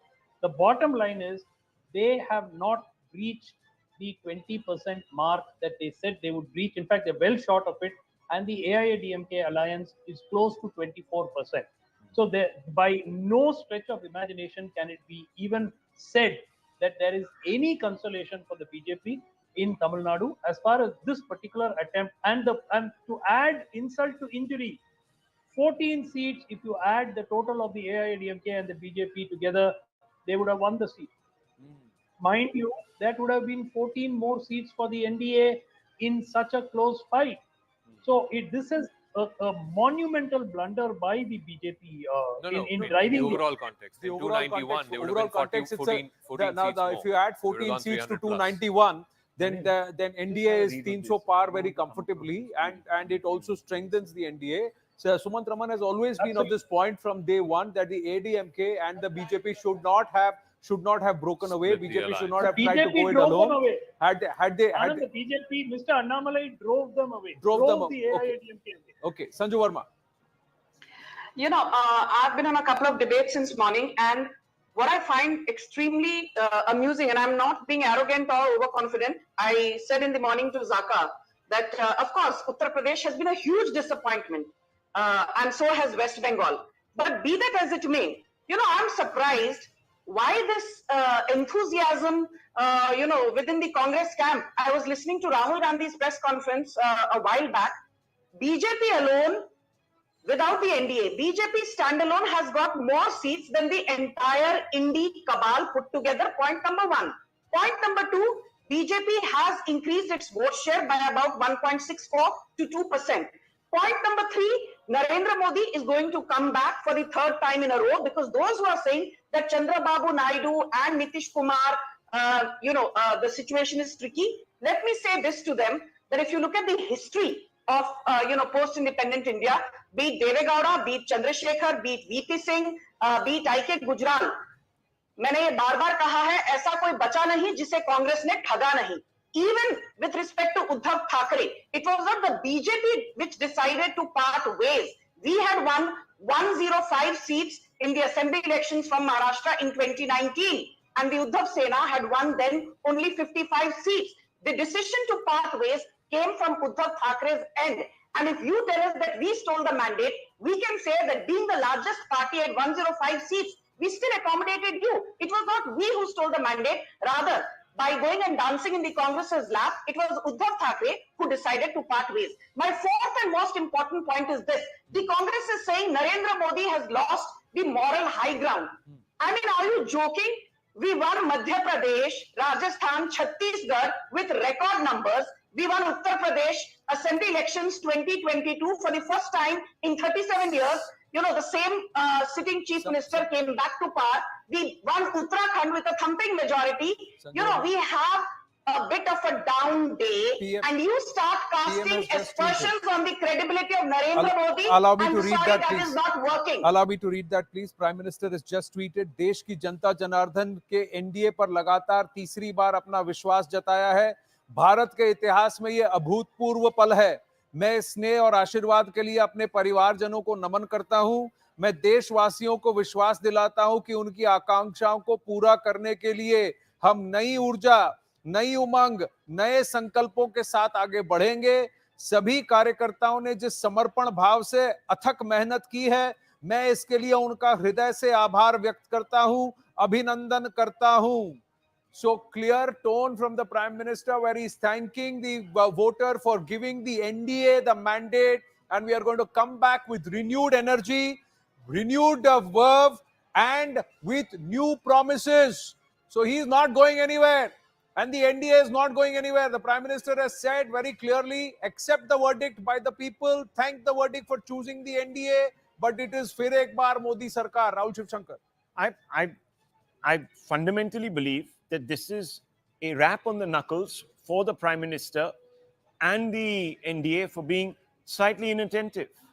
And I think this is fundamentally what has led to, in the area where there was maximum distress amongst a large number of voters, that inattentiveness has caught up with them. Otherwise, this is not some glowing mandate for the opposition or the opposition's vision. Fundamentally, you can't take away, of course, from the fact that the Congress has doubled its numbers, but it doesn't mean that it has become suddenly the party of governance in the public eye. I think the Prime Minister is well within his rights to stake claim. Other Prime Ministers have done so with less as far as their parties are concerned, and gone on to deliver years of good governance. You could qualify by suggesting that, look, yes, there will be compromises that the Prime Minister will have to make.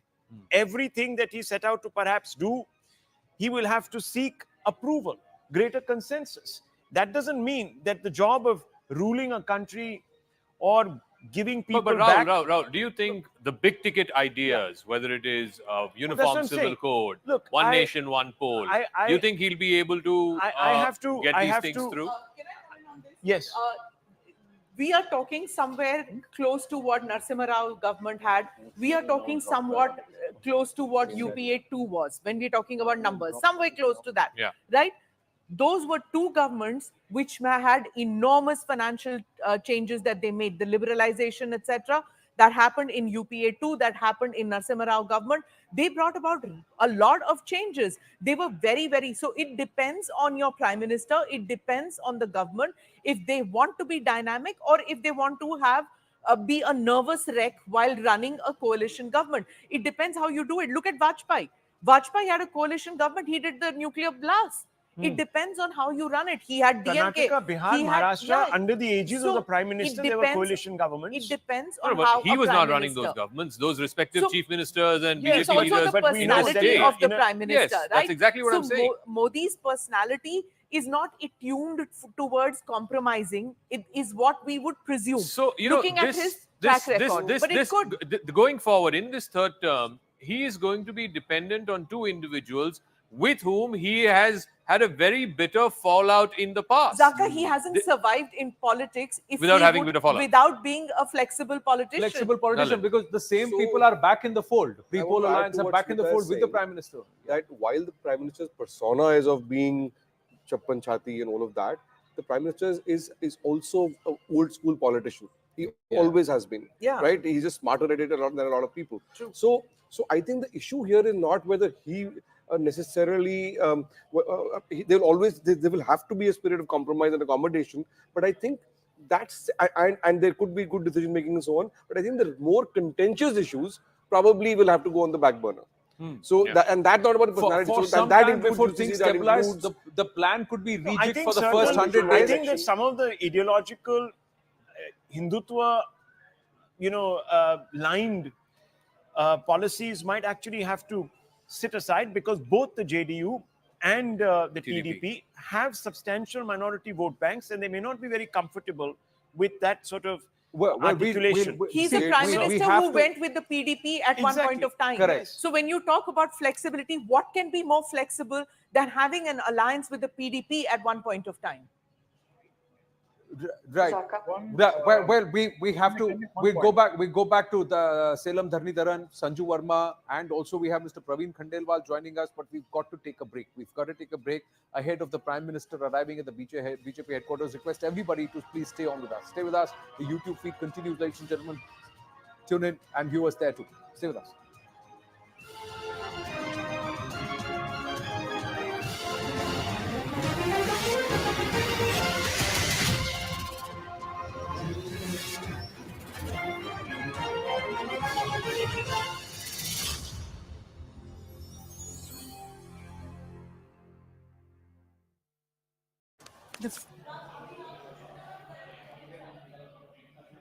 Yes, Payal. So, what we are given to understand is that Prime Minister Narendra Modi had called up Chandrababu Naidu, the TDP chief, to convey his congratulations to Naidu's led TDP, which is of course heading the NDA alliance over there, for the stupendous kind of result they've been able to get. If you remember, the 2019 election was just the reverse when Jagan Mohan Reddy swept the entire election, but this time around it's the reverse which is taking place. Also, very importantly, although there were a lot of talks within the Congress circles that they will approach Chandrababu Naidu for an alliance, but Chandrababu Naidu, in no uncertain terms, has conveyed to the Prime Minister that irrespective of whatever is going the rounds, he still solidly continues to be with the NDA. Now, Chandrababu Naidu, somebody who's been with the Atal Bihari Vajpayee government also, he was with the government in 2014. He walked off the alliance in 2019 before the 2019 elections, but he's come back just a few months ago, so he's very much solidly behind the alliance and very much solidly behind the NDA. That's what Chandrababu Naidu has conveyed in his brief conversation with Prime Minister Modi. Right. So, just quickly understanding between the JDU and the TDP, any of these allies who are a little dicey, is the BJP worried about them decamping or leaving the NDA because they're being wooed openly by the opposition? Well, that cannot be confirmed as of now, because like I know that Chandrababu Naidu has conveyed, in fact, to the Prime Minister himself that he's going to be with the NDA. Nitish Kumar is known as the Palturam, is known as to have several flips and flops. It'll be important to see what the BJP's conversation will be, because I'm sure the BJP will put the likes of Vinod Tavde and the others who are in charge of Bihar to have a conversation with Nitish Kumar to make sure that they are on the same page. Because much to the surprise of BJP, although they were expecting Nitish Kumar's some seats to be lost, interestingly, Nitish Kumar has done better than the BJP really expected. So will Nitish Kumar stage another flip-flop? We'll have to only wait and watch. But as of now, the BJP is very, very, sure that their alliance partners will stay with them. He has spoken to Chandrababu Naidu.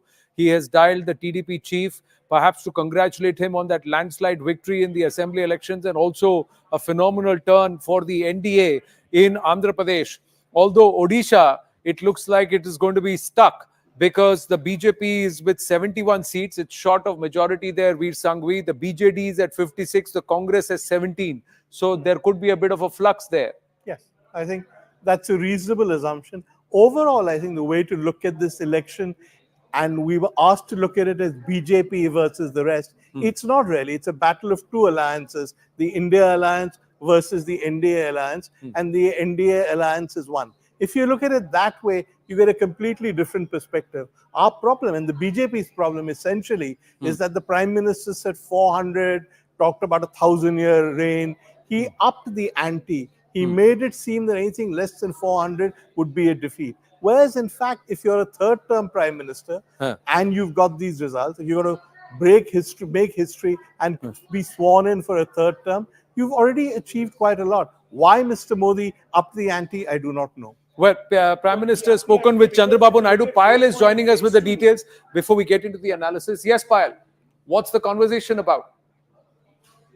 Or we'll go across to Payal in just a bit. Yes, if you look at phase 1 and phase 2, you'll see that both those phases haven't really kicked in for the BJP. If you just look at that in the data set, right, let's see. That'll give you the picture. And I think that's really where he had to press the panic button, so to speak. Let me bring in Mr. Poonawalla on that, if he's still there with us. Mr. Poonawalla, just wanted to ask you, the conversation here is veering around to the fact that the Prime Minister really went hell for leather after the second phase.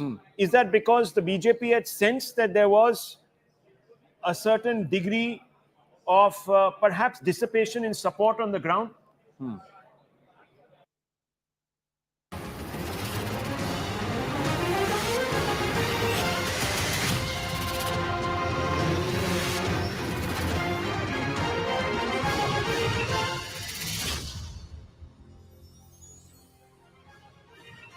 Back on the battle for Bharat with Prime Minister Narendra Modi's latest tweet, where he says, "Thank you, Odisha. It's a resounding victory for good governance and celebrating Odisha's unique culture.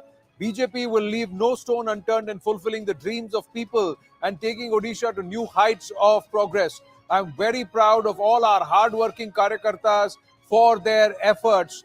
And we also have Amit Shah, who's just tweeted, quickly reading this, "NDA की ये विजय देश के लिए अपना जीवन खपा देने वाले नेता श्री नरेंद्र मोदी जी के जन जन के अटूट विश्वास का प्रतिबिंब है. It's a reflection of the trust of the people on Prime Minister Narendra Modi. ये मोदी जी के विकसित भारत के विजन पर जनता जनार्दन का विश्वास मत है.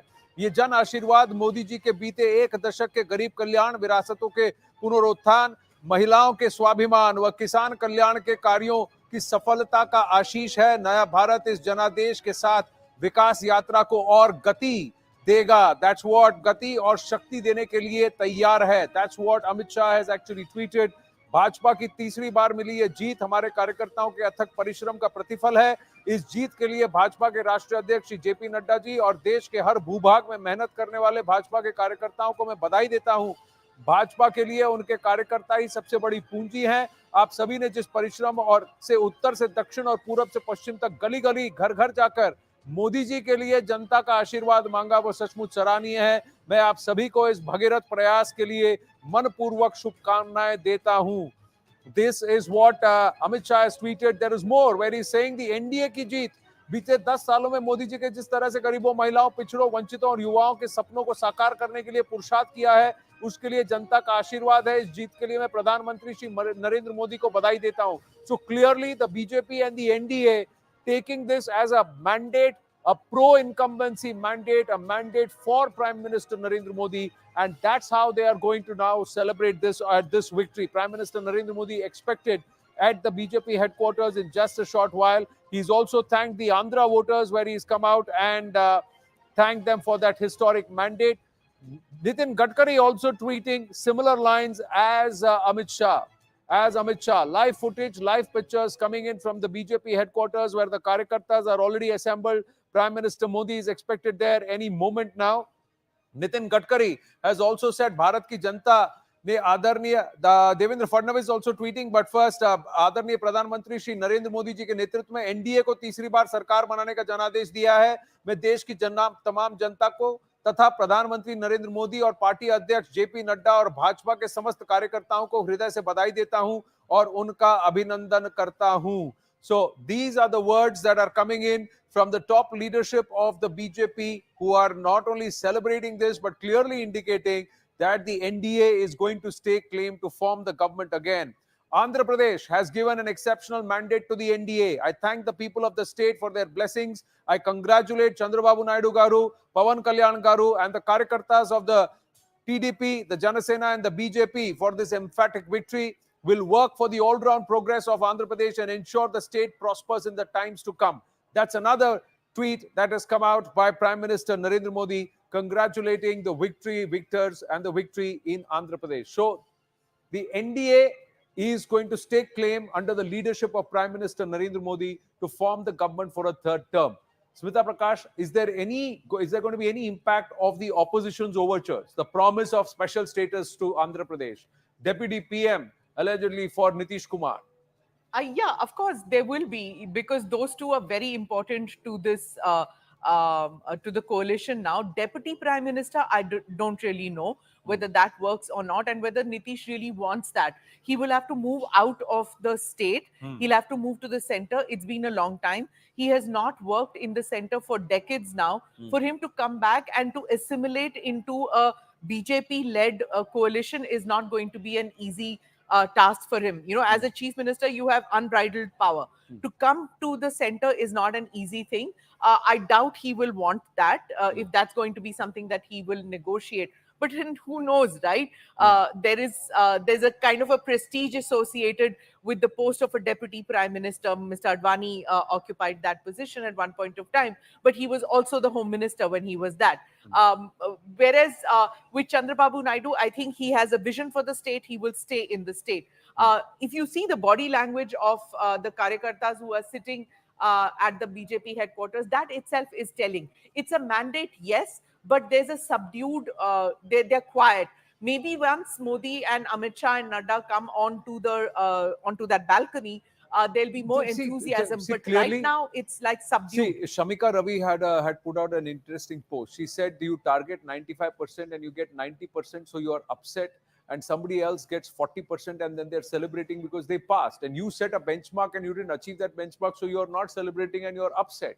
At 244, the Narasimha Rao formed the government back in 1991. Well, the guy who got 60% didn't say, no, I'll get 150. I'll get 60%. No, That's the point. Notice the discipline of right now, even under this stressful situation, they put out their tweets together. The Prime Minister puts it out a couple of minutes later.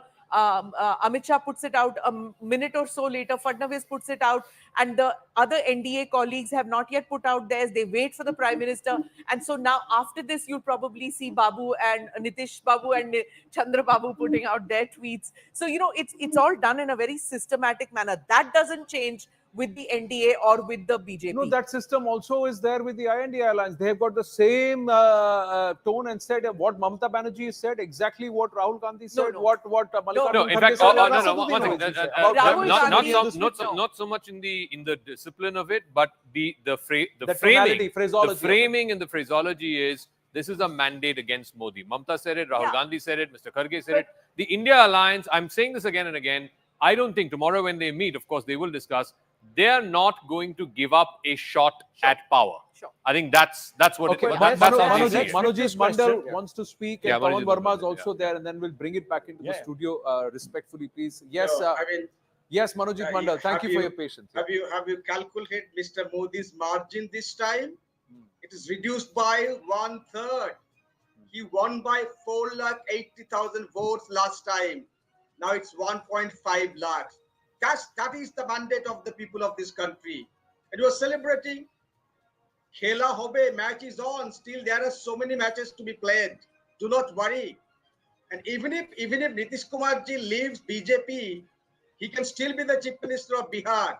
And Chandrababu Naidu, on his own power, he can be the chief minister of Andhra Pradesh. But the bigger picture is, this is a clear mandate against Mr. Modi and BJP. On moral ground, he must resign, and he's now tweeting in phases. First this one, and then second one. He's just trying to reignite his karyakartas. I mean, they're all depressed. Abki bar chashapar bhanda phut gaya, bhai sahab. People of this country have now realized that this is the government of love. If you're willing to yield, the BJP wants to respond. And now it's wait for the next 2-3 days. Right. The stories are still Sanju cooking up. Do not worry about that. Do not forget You know, that Chandrababu Naidu okay, was jailed Mr. Mandal, I heard you. Mr. Modi. Mr. Chandrababu Mandal, I Naidu heard must you. not forget that it was jailed because of Mr. Modi. Okay. It can be a compulsive coalition. Okay, and he must allow the realize BJP that. to respond, please. Yeah, thank you. Thank you. Thank Yes, you. Sanju Verma. You know, I'm surprised. The knives are out for Prime Minister Narendra Modi. This is the same TMC after Mamata Banerjee in 2021 lost from Nandigram to Suvendu Adhikari. What did they say? Oh, the That was EVMs the are faulty. manipulation. The case is Please still keep on. quiet. I did not The same heckle thing you. this time also. Can I please have my say because I did not heckle this man. Let's not speak over each other. I did not heckle you, No, Mr. Mandal. whatever. You made your Please point. keep quiet. You made your point. No. One minute. You made your point, Manojit Mandal. A 1.5 lakh margin victory compared to 4.5 lakhs is a moral loss. But a loss outright is a manipulation. That's your position. Let the BJP make their point. Yes. Sanju Verma. Yes. Yeah. Thank you. Can I Let's ask be her a very question? clear. 1 minute. You know, Mr. Raman, it's not your turn to speak. Let me have my say and then you can rebut me. Let me be very clear. The entire opposition cabal, with their knives out for Prime Minister Narendra Modi, one by one, let me categorically answer. Mamata Banerjee, did you take the moral high ground and say that I will not become the chief minister after losing Nandigram to Suvendu Adhikari? No. Under the aegis of Rahul Gandhi, Kharge is just the face. We all know the Gandhi family takes decisions in the Congress party, which is a private limited company. I repeat that. Rahul Gandhi should have resigned long back. Under the aegis of Priyanka and Rahul, they lost Uttar Pradesh 2022, they lost Uttarakhand 2022, they lost Goa 2022, they lost Madhya Pradesh 2023, they lost Rajasthan 2023, they lost Chhattisgarh 2023, but they still say Rahul Gandhi जैसा नेता तो कांग्रेस में है ही नहीं. And आप लोग आज बैठकर बीजेपी को ताना मार रहे हो, प्राइम मिनिस्टर मोदी को नसीहत दे रहे हो. Even if I assume that the Congress has got 100 seats, even if I assume Congress standalone, I'm just finishing my point. Allow her 10 more seconds. Yes. Manojit Mandal, let's not heckle each other. We don't need enough talk time. Yes.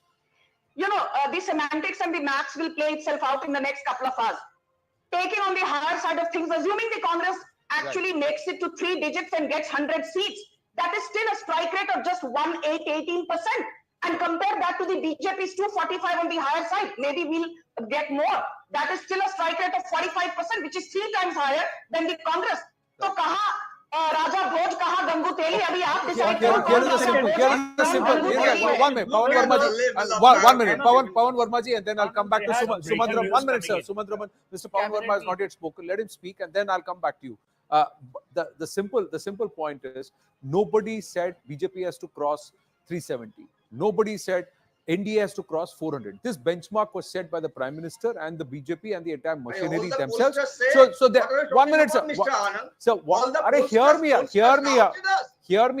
This benchmark. 1 minute. The exit pollsters also got it wrong, sir. Exit pollsters got it wrong. The benchmark was set by the BJP and this. Nobody else before that said that.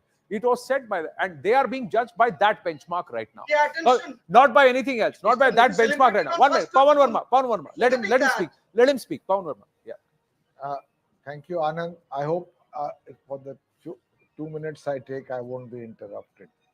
You see, when the Prime Minister himself set the benchmark ki ab ki baar 400 par, then the expectations were that a majority in any way is guaranteed, but this time in his third term for a Viksit Bharat and the Amrit Kal up to 2047, he will get a decisive mandate to implement it. The fact of the matter is, however brave a face the BJP puts on it, it did not go the script of the BJP. Secondly, in some ways, I must confess, this is a referendum on Mr. Modi himself. Rarely have I seen a party of the stature and size of the BJP being completely almost eliminated in terms of its visibility, because it was Modi ji who said in speeches, Modi ko 400 seat chahiye. The manifesto was called Modi ki guarantee. And therefore, I think the Prime Minister should take heed, as should his party, by the way, of the fact that their expectations were belied, and there is a point beyond which the voters' real concerns cannot be deflected by rhetoric such as on the Ram Mandir issue and such as on the constant trope of Hindu-Muslim polarization. It cannot happen. And therefore, I don't think that, yes, it's a strange election. Congress with 100 seats feels it has a victory, and BJP with 240 plus thinks it has not won as it should have. Yet, in my view, the BJP needs great introspection after these results and also needs to think about some of its strategies. The targeting of opposition leaders went too far, and it created a reaction. The bringing in of outsiders, 106 of them into the party, and giving them tickets, it alienated RS workers, I know for a fact, who have worked and toiled on the ground for 30, 40 years. Right. These are factors which the party must take into account and probably become a bit more collegial rather than this unilateral manner in which it was functioning. Right. Some points to ponder. We've got to take a commercial break. Please bear with us and we'll take forward the conversation before the Prime Minister arrives at the BJP headquarters at 8 p.m. The battle for Bharat continues. Thank you for your support, not just on television, but also on YouTube, ladies and gentlemen. Thank you for making us number one there. Thank you very much. Stay with us.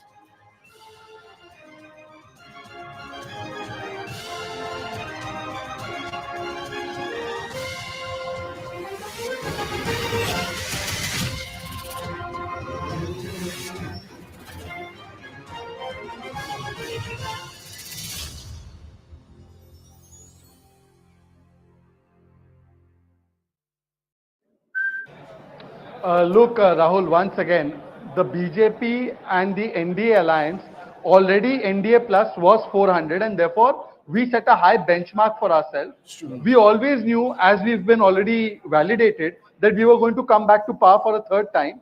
The only question was that could we reach or better the target that we had set for ourselves? Perhaps Veer has a point that we set our ambitions too high. We could be guilty of the burden of expectations weighing too heavily on us. But now, just think of it. Had this been 2014, the 2014 NDA was about 310 or 315 seats. We are not very far away from that. By all likelihood, in 4 o'clock or 5 o'clock, we'll be making that mark. Right. At that time, that was considered as a wave. And today, it's not being considered as a wave. No, and see, I'm just looking at Zaka wanted to know, beg your pardon, Rahul wanted to know, in phase 1 and 2 together, the opposition has actually taken 26 seats, plus 26 seats. The NDA is minus 23. And in that, if I have to look at the breakup of the NDA, the BJP has got 72 seats. They are minus 23 overall. So that's the breakup. And if you look at phase 1, 2 and 3, let me add to the filters and add phase 3 also. If you look at phase 1, 2 and 3, overall, the NDA is minus 34 seats. Yes. So the first 3 phases is where the BJP and the NDA has suffered a lot of losses. Bulk of the losses are from the BJP. And that's the area where the SP has really capitalized in Uttar Pradesh also. If you overlay those and three phases. if you look at the Uttar Pradesh region, and let's look at the region, let's go back and we'll look at the states. I've got Payal with me. Just a minute. Yes, Payal. Chandrababu Naidu has dialed, has been spoken to by the PM. What's the conversation about? Yes, Payal. So, what we are given to understand is that Prime Minister Narendra Modi had called up Chandrababu Naidu, the TDP chief, to convey his congratulations to Naidu's led TDP, which is of course heading the NDA alliance over there, for the stupendous kind of result they've been able to get. If you remember, the 2019 election was just the reverse when Jagan Mohan Reddy swept the entire election, but this time around it's the reverse which is taking place. Also, very importantly, although there were a lot of talks within the Congress circles that they will approach Chandrababu Naidu for an alliance, but Chandrababu Naidu, in no uncertain terms, has conveyed to the Prime Minister that irrespective of whatever is going the rounds, he still solidly continues to be. Counting begins! On the day that counts, CNN News 18 was way ahead of competition. We have the first numbers coming in from Tumkur, Mysuru, Dakshina Kannada, BJP taking a lead. Others tried to keep pace, but were no match. Elections equals CNN News 18. Now, Chandrababu Naidu is somebody who's been with the Atal Bihari Bajpayee government also. He was with the government in 2014. He walked off the alliance in 2019 before the 2019 elections, but he's Right. come back just a few months ago. So he's very much solidly behind the alliance and very much solidly behind the NDA. That's what Chandrababu Naidu has conveyed in his brief conversation with Prime Minister Modi. Right. So, just quickly understanding between the JDU and the TDP, any of these allies who are a little dicey, is the BJP worried about them decamping or leaving the NDA because they're being wooed openly by the opposition? Well, that cannot be confirmed as of now because like I know that Chandrababu Naidu has conveyed in fact to the Prime Minister himself that he's going to be with the NDA. Nitish Kumar is known as the Palturam, is known as to have several flips and flops. I'll be important to see what the BJP's conversation will be because I'm sure the BJP will put the likes of Vinod Tavde and the others who are in charge of Bihar to have a conversation with Nitish Kumar to make sure that they are on the same page. Because much to the surprise of BJP, although they were expecting Nitish Kumar's some seats to be lost, interestingly Nitish Kumar has done better than the BJP really expected. So will Nitish Kumar stage another flip-flop? We'll have to only wait and watch. But as of now, the BJP is very, very, sure that their alliance partners will stay with them. He has spoken to Chandrababu Naidu. He has dialed the TDP chief, perhaps to congratulate him on that landslide victory in the assembly elections and also a phenomenal turn for the NDA in Andhra Pradesh. Although Odisha, it looks like it is going to be stuck because the BJP is with 71 seats. It's short of majority there, Veer Sanghvi. The BJD is at 56. The Congress has 17. So there could be a bit of a flux there. Yes, I think that's a reasonable assumption. Overall, I think the way to look at this election, and we were asked to look at it as BJP versus the rest, it's not really. It's a battle of two alliances, the India alliance versus the NDA alliance, and the NDA alliance is one. If you look at it that way, you get a completely different.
Our problem and the BJP's problem essentially is that the Prime Minister said 400, talked about 1,000-year reign. He upped the ante. He made it seem that anything less than 400 would be a defeat. Whereas, in fact, if you're a third-term Prime Minister and you've got these results, if you're going to make history and be sworn in for a third term, you've already achieved quite a lot. Why Mr. Modi upped the ante, I do not know. Well, Prime Minister has spoken with Chandrababu Naidu. Payal is joining us with the details before we get into the analysis. Yes, Payal, what's the conversation about?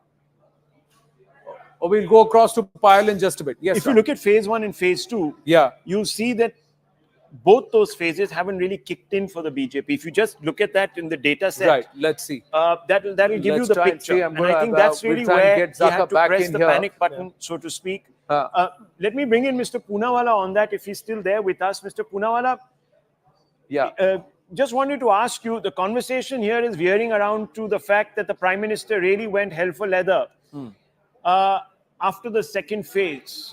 Is that because the BJP...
Back on the battle for Bharat, ladies and gentlemen, some talking points which may have been glossed over when we are really focused on the BJP and the Congress scenarios, ladies and gentlemen. Omar Abdullah has lost. Mehbooba Mufti